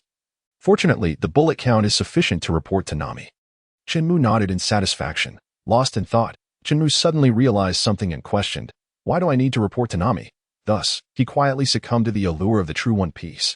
On the third floor at the stern. In the measurement room, Nami fanned herself with her palm while scribbling something in the navigation log. Date X, month X, year X, weather, clear. Jinbei salvaged many useless Sea Prism Stone handcuffs, but the kind uncle promised to help me process them into bullets. So I can exchange them for lots and lots of berries in the black market. At the end of the entry, she emphasized in bold red letters. The uncle is truly a good person. After closing the log, she leaned back against the ornate chair, gathering her orange hair into a bun behind her head. Phew, why is it so hot? Never mind, I'll take a shower first. With that, she swung her long, fair legs off the table and headed towards the nearby staircase. At this moment, the Sunny was slowly sailing towards Punk Hazard, the island of flames. Meanwhile, Chen Mu, having completed his tasks, descended the stairs and returned to the energy room on the first floor. Oh, it's quite rare that Frankie isn't here drinking cola. Chen Mu surveyed the energy room, casting a glance at the corner piled high with countless cola cans, and couldn't help but exclaim, it seems I haven't indulged in this delightful beverage for over 2 years. He chuckled to himself in self-deprecation and slowly exited the energy room.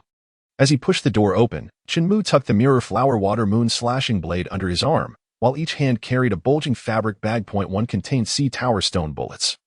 In the other, a complete set of pots, pans, and dishes. As he made his way to the dining hall on the second floor, this was a gift for Sanji. After all, as long as Nami remained silent, Sanji would undoubtedly refrain from asking him for food expenses. Having taken advantage of his hospitality on numerous occasions, he felt rather embarrassed and hoped that this special kitchenware would be to his liking.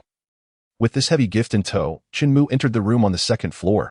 Upon opening the door, his gaze was immediately drawn to the slowly ceasing rotation of the swivel chair, before finally settling on Chopper, who lay on the sickbed. Chopper, what's wrong? Chen Mu approached, noticing Chopper's tongue lolling out. I'm so hot. I have no strength left, Chopper replied weakly, his eyes drooping. Chen Mu was taken aback, a look of confusion crossing his face as he glanced back. Could it be that Nami has once again unleashed a terrifying heat wave? He then took a moment to assess, but I don't feel any heat. Moreover, the sky outside is a perfectly normal blue. Tilting his head in bewilderment, Chen Mu decided not to ponder further. He simply turned around and walked into the dining hall. Before leaving, he offered Chopper a parting remark. If you're feeling unwell, drink more hot water. Inside the dining hall, Chen Mu looked around but found no sign of Sanji. He muttered, it's almost mealtime. Where on earth could Sanji be? With a slight frown, he placed the bag of pots and pans on the table adorned with a green tablecloth and mused. Well, I might as well find Nami first. With that, he reached for a nearby long teapot, poured himself a full cup of water, and departed from the dining hall.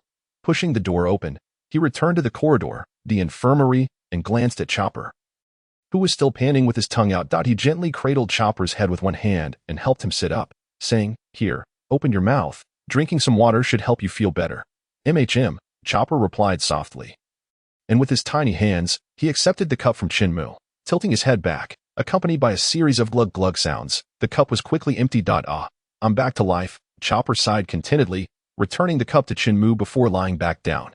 This time, he adopted a side-lying position, contentedly scratching his back with his short black hooves. Observing this, Chen Mu's lips twitched slightly. This ungrateful little creature didn't even say thank you. He chuckled to himself, shook his head, placed the cup on Chopper's bedside table, and walked out. Meanwhile, Nami, her head wrapped in a pink towel, lounged in a lukewarm bath, humming an unknown tune, her spirits quite high. Hum. Nami nestled her head against the edge of the bath, softly singing. Beside the bath, a round, arched white window allowed warm sunlight to stream in unimpeded. Outside the bathroom, 2 figures were engaged in a fierce tussle. Sanji pressed one hand against Brook's face, while the other hand firmly restrained him, preventing him from standing up to peek. Brook, on the other hand, clung desperately to the windowsill, straining to climb up, but Sanji was determinedly pushing him down, thwarting his efforts to catch a glimpse of the beauty in the bathroom. Damn it. So the strange aura Nami often speaks of outside is emanating from you, you cursed skeleton. Sanji gritted his teeth. Doesn't Sanji want to see? Brook quipped with a smirk. At this, Sanji faltered, taking advantage of Sanji's distraction. Brook tilted his neck, and a yellow soul escaped from his wide-open mouth. Yo-ho-ho. Huh. Brooks' triumphant laughter abruptly ceased, and he wore a pensive expression as he slowly returned to his corporeal form. You bastard. Sanji growled quietly, gripping Brooks' neck and shaking him vigorously. Sanji, stop. I have something to tell you. Brook gasped, feeling as though his spine might snap, prompting him to adopt a ghostly tone. You better make it clear. Sanji glared at him, releasing his grip. Sanji, I just saw Nami. Brooks' tone was remarkably calm. A vein throbbed at Sanji's temple as he forced out 3 words through clenched teeth. And then, also, a man. What? Sanji's eyes widened, an invisible fury igniting within him. With a swift motion, he sprang to his feet, appearing at the window. However, he barely had time to take a closer look before an enraged Nami, with a punch that shattered the glass, struck him squarely in the eye. With a thud, he fell into the sea. Meanwhile, the gleeful Brook quietly slithered away from the windowsill, moving like some soft-bodied creature right beneath Nami's nose. Meanwhile, a drenched Sanji, enduring Frankie's bemused gaze, clambered up the rope ladder in a most disheveled manner. No need to thank me. Frankie winked at Sanji, sporting an expression that conveyed, men understand each other. Never mind. Sanji, feeling like a mute consuming bitter gall, waved his hand dismissively and headed toward the boys' dormitory on the first floor to change out of his soaking wet clothes that on the other side. Brook, having circled back, returned beneath the window, for he had indeed seen a man. However, this time, as he climbed up to the window, he found the bathroom completely empty. Nami and the shadowy figure had vanished without a trace. Huh, where is everyone? Brook spread his arms wide, his skeletal face pressed tightly against the window, peering inside as if trying to discern whether the two had hidden away. Unbeknownst to him, Nami stood right behind him. At that moment, Nami's forehead throbbed with veins, her fists clenched tightly, visibly tense. See, I told you he didn't leave, Chen Mu said, standing behind Nami, exasperation evident on his face. Huh. Hearing the voice, Brook froze, his bones quaking slightly. Then, in a moment of desperation, he slowly turned around, placing his bony fingers into his hollow eye sockets, and with a tone of sudden realization, remarked, so skeletons don't have eyeballs. No wonder I couldn't see anything. With that, he began to feel his way along the wall, adopting a blind man's demeanor as he shuffled forward. Brook, Nami shouted furiously. Huh, is that Miss Nami? Brook responded, still looking utterly clueless. However, that was not the response Nami wished to hear. If only she bang, 2 sounds akin to striking a wooden fish reverberated across the sunnied, the scene. Brook's black curls barely concealed his forehead, which was visibly swelling into 2 red, steaming lumps. Chen Mu blinked hard, a hint of confusion crossing his features. Goodness, to think a skeleton's head could sprout meat lumps. Such a technique could only be found in one piece. Sighing in relief after venting her frustration, Nami lifted her chin proudly, clutching the fabric bag that Chen Mu had handed her, and strode toward the girls' dormitory. Meanwhile, on the tranquil sea, aboard the foremost warship, Admiral Akainu sat grimly in the control room, his feet propped up on the button-laden console. Fortunately, the console was spacious enough to accommodate a large area for him to rest his feet. I see. Akainu held the microphone in his left hand, responding in a somber tone. Let us not delay too long. Once you're done, proceed directly to Mariawa. A phone buck, with a cigar clamped in its mouth, conveyed the commands from the other end in a remarkably steady voice. Nothing else. I'll hang up now. Akainu frowned, seemingly reluctant to exchange more words with this individual. Hang up then. After he spoke, the person on the other end promptly disconnected, leaving Akainu with only the sound of a busy signal. While the phone bug, exhaling smoke rings, abruptly closed its eyes and fell into a slumber. This bastard, Akainu muttered under his breath, forcefully pressing the microphone against the shell of the phone bug. Smoker, quietly standing behind Akainu, cast a glance at the nearly crushed phone bug and said nonchalantly, Sir, this is the only phone bug in our G5 branch that can connect with headquarters. If it gets damaged, it will be quite troublesome. Smoker frowned slightly, a hint of impatience flashing in his eyes. Akainu snorted heavily, not inclined to offer any further response. Just a mere vice admiral. Smoker observed Akainu's silhouette, waiting in silence. After a moment, he sensed that Akainu had no intention of relaying orders from headquarters and departed expressionlessly, unable to suppress his internal thoughts. To think a young pirate under 20 could sever an arm and still wear a look of arrogance. Is this truly the current admiral of headquarters? Nothing more than that. At this moment, Smoker lowered his head, obscuring his facial expression. It was not until he stepped out of the control room and into the sunlight that his somewhat cold smile became visible. especially the terrifying scar that ran from his cheek to his forehead, adding an air of chilling intensity to his demeanor. Mr. Smoker, Tashigi approached, biting her lip, hesitantly beginning to speak. Smoker turned to look at the somewhat awkward Tashigi.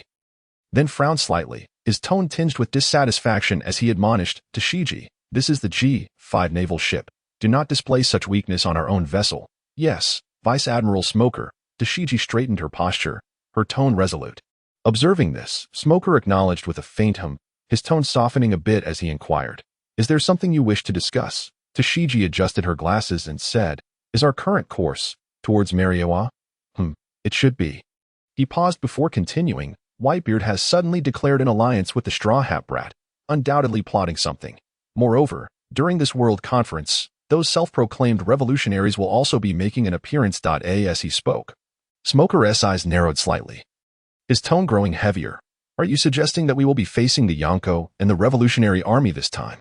Tashigi's pupils constricted in shock, instinctively taking a step back, her face filled with confusion as she asked, why would that man, known as the world's strongest, want to attack Mariewa? His son, Ace, was not successfully executed, was he? Smoker did not raise his gaze, his voice grave as he stated, he will undoubtedly come. After a moment, he added, recently there have been rumors that the deceased 6th Division captain was seemingly taken down by the Blackbeard pirates, and considering he previously killed the 4th Division captain, Whitebeard will certainly not let this go unpunished. Furthermore, if we are to find Blackbeard's south hiding place amidst the vast ocean, there is only one location. Are you saying that man will attack Mariewa because of Blackbeard? Tashigi gasped in astonishment, covering her mouth in disbelief. Sensing the shock in Tashigi's expression, Smoker gently shook his head, saying, I am not certain, but it is highly probable. Upon hearing this, Tashigi quickly said, what if headquarters does not summon the 7 warlords or Blackbeard to Mariewa? At this, Smoker's expression stiffened, and his brow gradually furrowed as he fell into deep thought. Just as the atmosphere grew increasingly tense, a cold snort reached their ears. The two turned to see Akainu, draped in a naval coat, emerging from within. His face darkened as he declared, are you suggesting that we, the Navy, are afraid of these dark forces? In response, Smoker merely furrowed his brows, choosing not to retort. Tashigi, meanwhile, looked at Smoker in bewilderment, thinking, no wonder Mr. Smoker remained silent. It turns out he anticipated this outcome. Noting the silence from both, Akainu cast a sidelong glance at Smoker, stating indifferently, our destination this time is not Mariewa, but Dr. Vegapunk's laboratory. Why? Smoker abruptly lifted his head, his gaze filled with distrust as he coldly questioned, why have you unilaterally altered the course? This seems to border on defiance of military orders. However, this time, Akainu did not ignore him. He directly addressed the inquiry, calmly explaining, because this is the order from headquarters. After finishing, he smirked, a cryptic smile on his face as he walked past the two, heading straight for the bow of the ship. Meanwhile, aboard the slowly cruising Thousand Sunny, the crew gathered at the bow, gazing in awe at the distant island of flames, their eyes wide with shock, witnessing this terrifying island. One side erupting with a massive volcano and the other engulfed in fiery whirlwinds. They momentarily slowed their breathing. Jinbe, who despised extreme heat, frowned and said, must we cross this island? The crew turned in unison to the astonished Nami. She too had not anticipated that despite choosing the route with the least fluctuations in the compass, they would still arrive at such a terrifying island. Is the new world truly this terrifying? Nearby, Chopper, equally averse to the heat, stuck out his tongue and weakly remarked, can we go around it? I can't muster any strength. It is so hot. The rest of the crew furrowed their brows in concern, all except for Luffy, whose eyes sparkled with excitement. Just as the atmosphere became increasingly oppressive, Chen Mu spoke up. Is it necessary to traverse this island for the compass to point to the next direction? A flicker of guilt crossed Nami's eyes as she lowered her head and softly replied, Chen Mu, noticing this, smiled gently, ruffling Nami's hair as he said softly, let me handle it. The crew's expression stiffened as they turned to Chen Mu in unison. Yet, Chen Mu paid no mind to their reactions, gently taking the compass from Nami's hand and stating, I will summon a whale shortly. Once I've crossed this island, I will notify a whale. And you can follow it to find me. A whale. The crew was taken aback, then recalled the large black whale. It had indeed been several days since they last saw that goofy sea creature. Observing the crew's dawning realization, Chen Mu understood their thoughts. It wasn't that he was unwilling to summon a whale, it was that his only level 1 talent had a cooldown period. Each summoning lasted 24 hours. But the cooldown was an arduous 48 hours. Chen Mu felt quite helpless about this. However, He was relieved that he hadn't summoned a whale a few days prior. Otherwise, being in cooldown now would be quite troublesome. Moreover, this crude system offered little in terms of guidance on how to level up, leaving him utterly bewildered, merely waiting for fate to intervene. After exchanging a few words, Chen Mu stood atop the lioness head, offering a slight smile to the crew. Then, with a flicker of movement, he transformed into a beam of dazzling yellow light, shooting directly towards the terrifying island, half engulfed in molten lava and surrounded by swirling flames. Although Nami was fully aware that with Chen Mu's capabilities, he would undoubtedly return safely, she could not suppress a rising tide of worry. That moment, Robin approached, gently placing her hand on Nami's shoulder and offering her a warm smile. A flicker of emotion passed through Nami's eyes as she managed to force a smile in response. The atmosphere aboard the ship gradually softened, with crew members coming over to offer their comfort before returning to their respective duties. Only Nami remained, steadfast at the bow of the ship, gazing anxiously into the distance. Meanwhile, the focus of the current incident, Mr. Chen Mu, was briskly making his way towards the heart of the island, with the system providing constant prompts. After navigating countless wrong turns, Chen Mu finally found the correct path, arriving at the lava lake located at the island's center. Ding. Advanced fishing spot detected. Current available bait. Advanced rainbow fish bait. Chen Mu glanced around and chose a massive boulder near the lake's edge, leaping lightly onto it. Subsequently, with a flash of brilliance, a specialized fishing rod, already rigged with bait, appeared directly in his right hand, accompanied by a faint whistling sound. A splendid rainbow arced across the crimson waters of the lake, landing precisely in the center of the lava lake. Ding. Fishing commenced. Countdown. 9 minutes and 59 seconds. Chen Mu raised an eyebrow in surprise, exclaiming, "Is there actually a fishing countdown this time?" After a casual remark, he closed his eyes, settling into a meditative state. As moments ticked by, Chen Mu sat cross-legged on the boulder, perfectly still as if in deep contemplation. Ding. Successful fishing. Congratulations, host. You've acquired the mirror fruit. The system's notification jolted Chen Mu awake. Slowly, he opened his bleary eyes, a single, unwelcome tear sliding down his cheek. While gently patting his yawning mouth with his left hand, he positioned the fishing rod behind him with his right. The air was thick with an overwhelming sense of anticipation. One might mistakenly think he was about to pull a frying pan from behind him. Gradually regaining his composure, Chen Mu smacked his lips, scratched the back of his head, and murmured, "Is this a devil fruit?" Staring at the fruit in his hand, which resembled a mirror, he stood momentarily dazed. The mirror fruit appeared akin to a durian with sharp spikes, yet peculiarly, it was devoid of any color. Its colorless state was unlike the transparent waters of the lake. When Chen Mu lifted the large fruit, he was astonished to see his own reflection upon its surface. Strangely, there were multiple images. Each spike seemed to serve as an independent mirror, reflecting countless versions of Chen Mu's face simultaneously. In awe, Chen Mu couldn't help but exclaim, "This pippy system is truly remarkable. Not only is it colorless, but it also lacks the characteristic spiral pattern of a devil fruit. Quite mischievous indeed." After a brief moment of banter, he focused intently on this unique fruit. He observed as the myriad faces reflected in the mirror gradually faded away, only for the image to be enveloped in a thick mist, revealing a colossal tree with an immense canopy brimming with fruit of various shapes. Could this be the origin of the devil fruit? Chen Mu was momentarily stunned, struggling to comprehend the vision before him. He shook his head vigorously and looked again into the mirror as the hazy mist began to dissipate. Lines of fine black text slowly materialized. Mirror fruit. Effect 1. Replicate the abilities of any fruit. The replicated fruit abilities will permanently exist, allowing the user to switch effects at will. Effect 2. A maximum of 2 fruit abilities can exist simultaneously. Method of use. The user must make direct contact with other ability users, and the effect of the replicated fruit, development, and duration will depend on the strength of both parties. Note: this fruit can be applied to any living being or object. Summary concludes here. Wow, this fruit is absolutely extraordinary. With this, wouldn't I essentially possess all the fruits in the world, and it's a dual fruit. Seamlessly interchangeable. This is far superior to Blackbeard's dark fruit. Just as Chen Mu was about to burst into laughter, a thunderous realization struck him, stifling the impending joyous sound in his throat. No, this fruit is a devil fruit.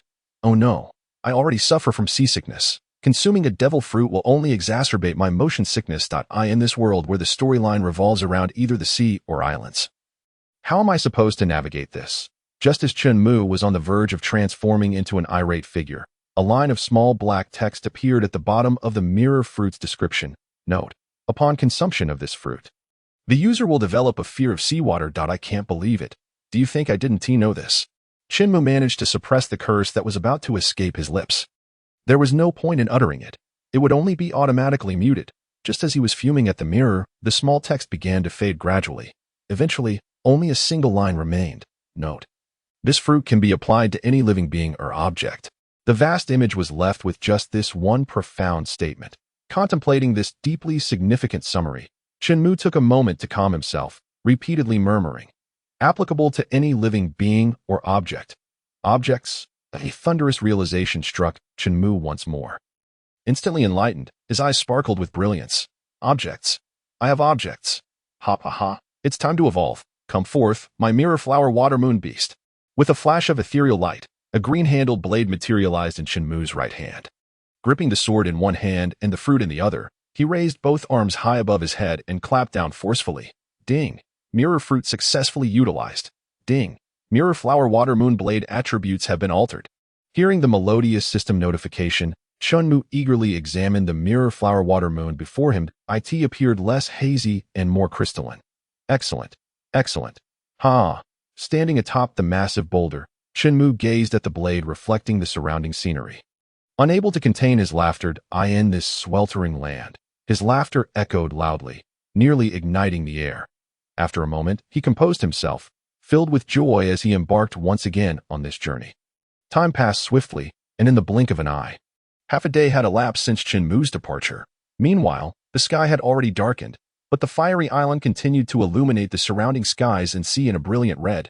The crew gathered in the dining hall, each lost in their own thoughts during dinner, especially Nami, who, burdened with guilt, rested her head on the table, her food untouched. Nami, fret not. He is someone you can rely on, Robin softly reassured her while sipping her tea.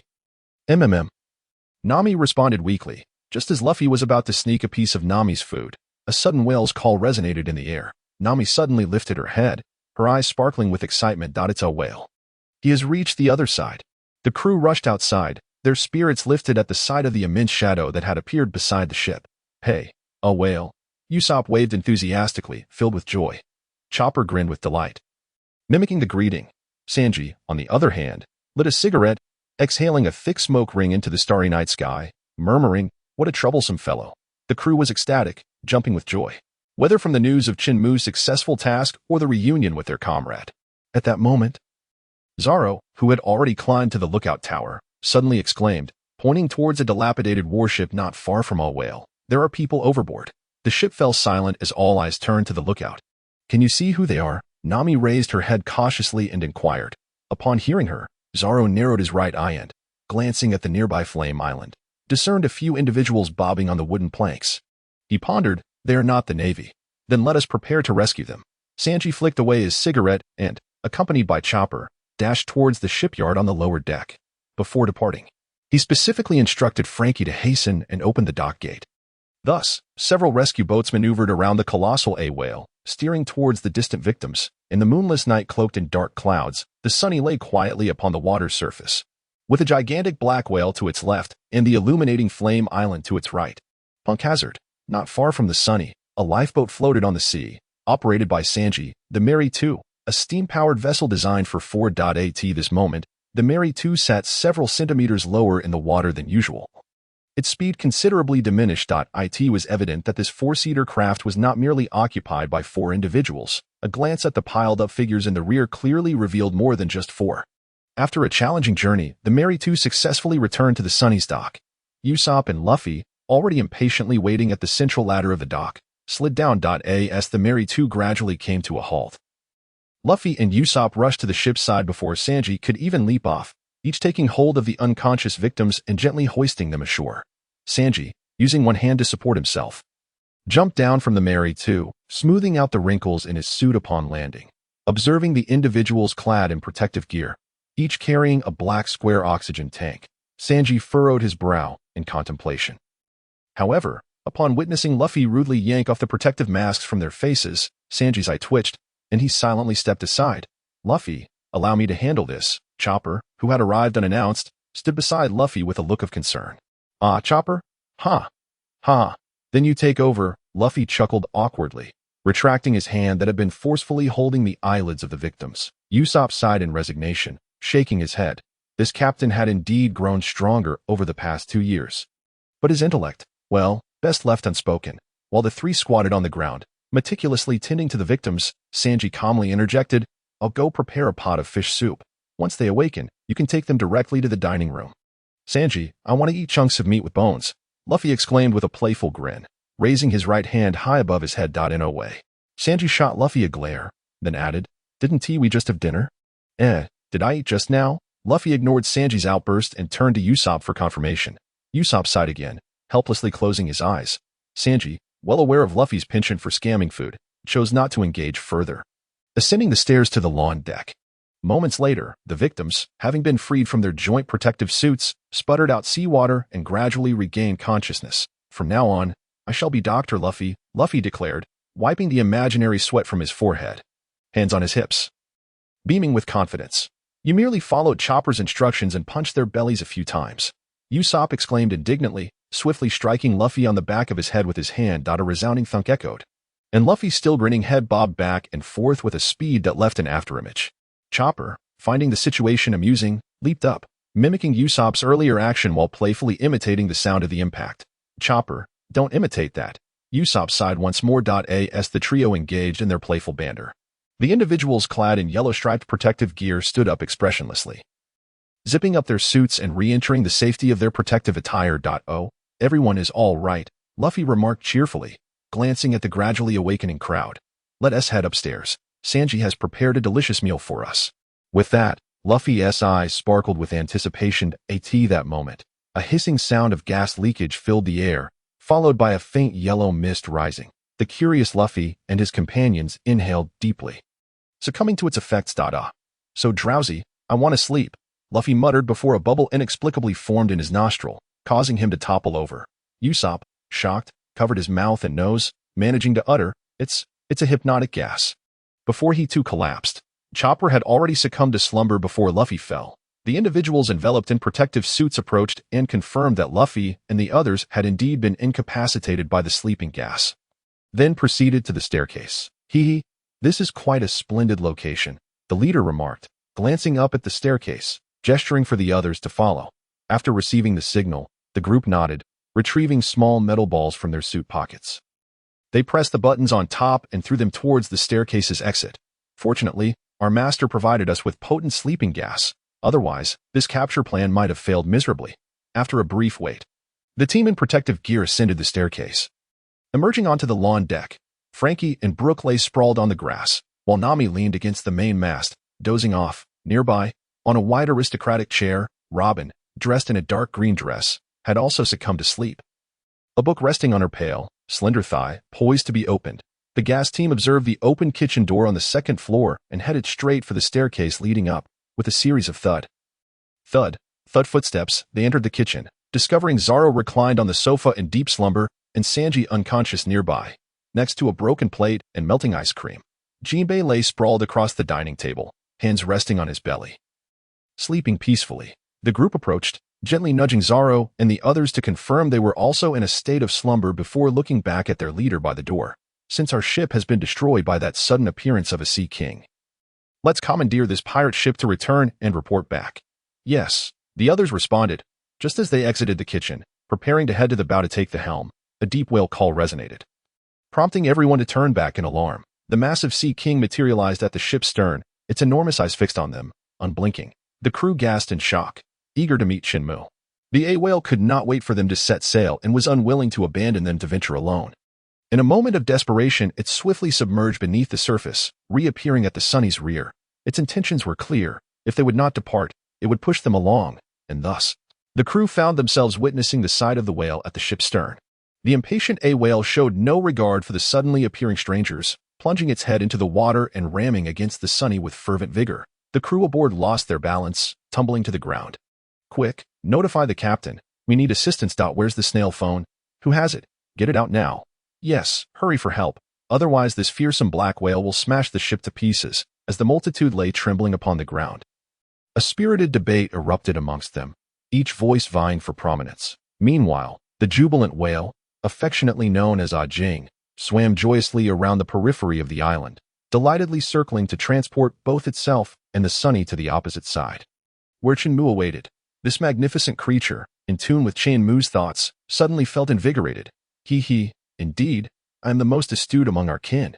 The prospect of soon reuniting with Chen Mu filled the endearing whale with bliss, causing its eyes to narrow into delighted slits. On the other side of Punk Hazard, a figure clad in yellow sat by the shores, where flames danced skyward, a colossal whirlwind spiraling behind him, enveloped in deep crimson flames. Meanwhile, Chen Mu languidly sat by the coast, a look of drowsiness clouding his features. Beside him lay his crimson combat boots, while his yellow trousers were rolled up to his knees, revealing his slightly pale yet healthily tanned calves dipped into the inviting sea.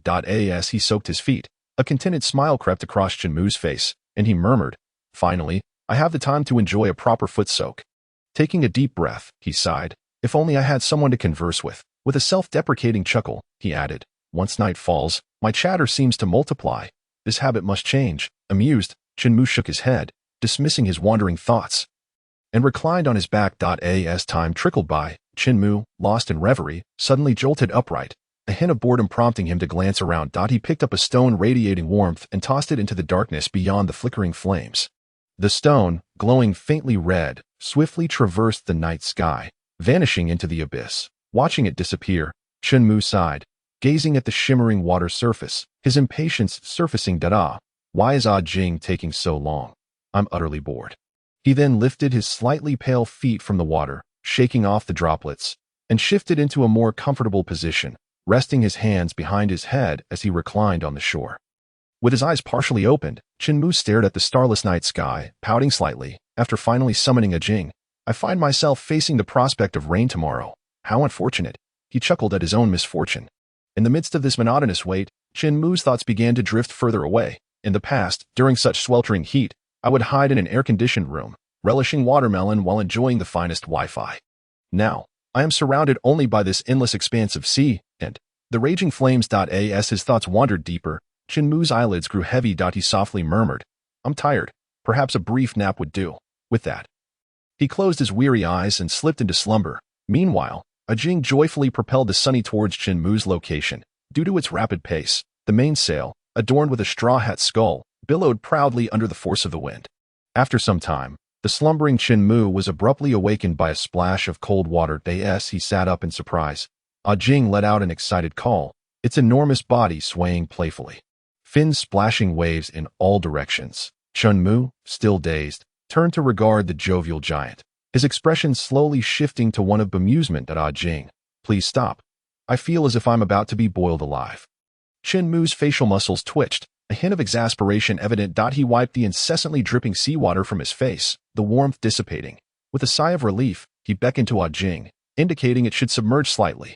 At that moment, Chen Mu suddenly froze, an epiphany striking him. He felt as though he had overlooked something peculiar. Furrowing his brow, he pondered, what exactly did I forget? Yet, it seemed unimportant.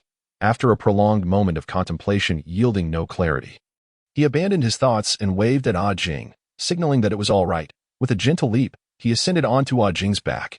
Unbeknownst to him, he had forgotten that he was awakened by the cold water, oblivious to the warm sea surrounding him.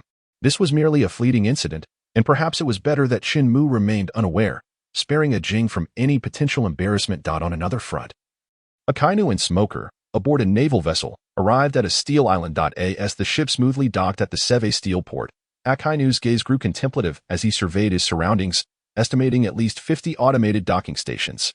After a cursory glance, he leaped down from the ship, followed closely by Smoker. The duo landed upon the slightly yielding steel plating, yet not a sound was made. Akainu, seasoned and perceptive, furrowed his brow slightly as he examined the metallic floor beneath his feet. Pondering, is this Wapple metal? Momentarily taken aback, he pressed his right foot down, noting how the floor shifted under his weight. However, as he released the pressure, the dented metal gradually regained its original smoothness beneath his shoe. With a scoff, he remarked, truly, the work of the world's leading scientist. How extravagant. Perplexed, Smoker glanced at Akainu's back, deep in thought, just as they were inspecting the steel island. A figure clad in a white lab coat, Bartholomew Kuma, approached them with measured steps. Akainu imperceptibly frowned, quietly observing the imposing figure before him. Once Kuma, designated PX-0 Pacifista, came to a halt.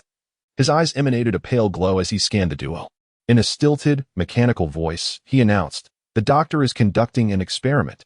You are to proceed to the testing area." Smoker raised an eyebrow, a smirk creeping onto his face as he quipped, "So, this is the former revolutionary Bartholomew Kuma." He then stepped past Akainu, delivering a dismissive elbow to Kuma's arm, chuckling, "Though once a pirate, after your modifications, you've become quite docile." Kuma remained unfazed by Smoker's antics. His gaze unwaveringly fixed ahead. Akainu shot a glance at Smoker before addressing the serious-faced Kuma. "Lead the way." As soon as Akainu finished speaking, Kuma abruptly turned his head 90 degrees, opening his mouth in a mechanical manner to articulate, "Follow me." With that, he pivoted his body sharply and began striding towards the colossal steel mountain on their right. Akainu followed without expression, while Smoker's brow furrowed, an unsettling feeling washing over him. Yet, seeing Akainu's distant figure, he clenched his teeth and hastened to keep pace. After a brief moment, the duo trailed behind Kuma's steady footsteps. Arriving at the base of the towering steel peak, Kuma halted and addressed the imposing steel gate, PX0, requesting scan. As soon as he finished speaking, a series of mechanical whirring sounds echoed, followed by 3 beams of red, yellow, and green light shooting from the central eye of the gate, scanning Kuma from top to bottom before shifting to Akainu and Smoker, conducting another round of scans. Ding! Allied forces confirmed. Passage granted. A mechanical sound emanated from the center of the colossal gate. As the gate began to draw apart, the earth seemed to tremble slightly beneath it. The 2 figures of Akainu were momentarily startled by this sudden quaking. A flicker of panic crossed their eyes. But they quickly steadied their minds, restoring their expressions to that of calm indifference. The thoroughly transformed bear remained unfazed by the turmoil exhibited by the 2, gazing expressionlessly ahead, upon his glossy white glasses. One could faintly discern peculiar characters that had abruptly appeared. Naturally, the 2 behind Akainu were unaware of the bear's transformation. As the massive door continued to open, a subtle smile crept onto Akainu's lips, a glimmer of brilliance flashing in his eyes. With a resounding crash, the colossal alloy gate, comparable in size to the gates of justice, seamlessly integrated into the steel mountains on either side. The earth's trembling ceased. A heightened sense of alarm surged within Smoker, who silently drew his weapon from behind, gripping it firmly. At that moment, the mechanical voice of the bear sounded once more. "Enter. There are things inside that you desire." After uttering this, the bear turned stiffly and retreated in the direction they had come from. Akainu's breathing quickened, his voice tinged with excitement as he urged, "Let us go. Follow me." With that, he strode boldly toward the immense gate. Smoker, furrowing his brow in contemplation, watched Akainu gradually disappear within the door before hesitating for a few seconds, and then following suit. Upon crossing the threshold, Akainu was suddenly illuminated by an intense white light. Hastily raising his hand to shield his eyes, after a brief moment, the blinding beam dissipated, revealing a square opening approximately half a meter wide in the steel floor before him. A cylindrical nutrient chamber filled with green liquid slowly rose from within the aperture. Moments later, the transparent chamber halted its ascent. Akainu's gaze sharpened as he peered through the chamber's glass, observing a steel arm gently buoying within, though this arm was also forged of steel. It was distinct from other cumbersome mechanical appendages. It boasted perfect muscle contours, with special golden plates affixed at the elbow, wrist, and even the phalanges. While Akainu was unaware of the precise function of these golden plates, he was certain that, in line with Vegapunk style, they were not superfluous. As Akainu scrutinized the flawless arm, a crimson sphere shot toward him like a bolt of red lightning. In the blink of an eye, it was nearly upon him. However, as a seasoned warrior of the Navy, Akainu was not easily struck. With a slight narrowing of his eyes, he calmly tilted his head, narrowly evading the swift strike. The sphere whizzed past him with a faint whoosh. Yet it retained its lightning-fast velocity, hurtling towards Smoker behind him. As Smoker stepped through the giant door, his observation Haki quickly alerted him to the impending danger. However, before he could take a defensive posture, a blinding white light enveloped him in an instant. Reacting instinctively, Smoker raised his left hand to shield his eyes, a reflex that prevented him from noticing the red lightning right away. The swift crimson sphere struck his elevated left arm with a resounding bang, exploding into a cloud of red mist that engulfed him. Akainu, now turned, regarded Smoker intently, unblinking as he observed the red mist enveloping him. His expression remained unchanged, devoid of concern, as his observation Haki had initially sensed that the peculiar red sphere posed no lethal threat. Nonetheless, instinct compelled him to evade it. After all, no one relishes being struck, especially by an unknown entity. Within the vast, steel-clad laboratory, The red mist dissipated at a visibly accelerated pace. More accurately, it was being absorbed by the figure within it. Akainu took note of the red mist's dissipation, but he dismissed it as merely a whimsical trick of some scientist. After all, this renowned scientist had been forcibly captured by the Navy, and a hint of resistance was only to be expected. A mere vice admiral ought to serve as a suitable outlet for the scientist's pent-up frustrations. Having come to this conclusion, Akainu smirked slightly, carelessly turning back to retrieve the mechanical arm that resembled a work of art. However, just as he did, a deep, resonant roar echoed from behind him. Akainu's heart jolted as he swiftly turned to face the figure radiating an aura of danger. Smoker growled again, veins bulging on his neck as he stiffly lifted his gaze to meet Akainu's. The latter found himself ensnared by Smoker's blood-red eyes, an icy dread creeping over him as a perilous aura enveloped his heart. Yet, in his frenzied state, Smoker remained oblivious to his own instability. At that moment, he yearned to unleash the murderous desire festering within him. Conveniently, he had a living prey right before him, with a slow grin of malice. Smoker bared his teeth at Akainu. Then his body erupted, dispersing into a dense cloud of white smoke. The outer layers of this smoke rapidly coalesced into massive fists, hurtling toward the bewildered Akainu. Despite having suffered a loss of vitality and strength in the battle 2 years prior, he remained a vice admiral of the Navy, still among its elite forces. In an instant, Akainu's expression turned grave as he transformed his left arm into molten lava, striking back at the oncoming barrage of white smoke fists with a fierce blow. Simultaneously, he bellowed, "Great fire!" Instantly, layers of flames erupted from his swirling left arm, spiraling outward as it expanded toward the cloud of smoke. Ultimately, it coalesced into a colossal lava fist, nearly 100 meters in size. Crashing down upon the relentless white fists, the air was filled with the sound of thunderous roars. As the lava fist surged forth, it obliterated the white smoke that lay in its path. Yet, almost immediately, more white fists began to form in the sky, bombarding Akainu from above. He looked up, furrowing his brow in irritation as he muttered, "Is this never ending?" Raising his left arm, he shouted, "Explode!" In an instant, the massive lava fist detonated, scattering countless fiery orbs toward the incessantly falling white fists. The air was filled with the deep, muffled sounds of explosions. A breathtaking tableau of flames and smoke unfolded in the sky, only to be constantly disrupted by the relentless barrage of fists and fireballs. With a frown of concentration, Akainu gazed at the chaos above, pondering. 2 years ago, Smoker was an inconspicuous colonel who, after requesting a transfer from headquarters, was exceptionally promoted to vice-admiral. It is truly hard to believe he possesses such power. As this realization dawned upon him, Akainu's eyes narrowed, a glint of sharpness flashing within them as he bellowed, "Smoker, if you lack any further abilities, then I shall personally assign you the punishment for assaulting a superior." Upon uttering those words, Akainu's feet transformed into flowing magma, crashing forcefully against the ground beneath him, propelling him directly into the tumultuous clouds of smoke above. In midair, the collision of smoke and fire persisted, creating a chaotic spectacle. Meanwhile, Smoker had disintegrated into a colossal mass of smoke, swirling at the apex of the laboratory.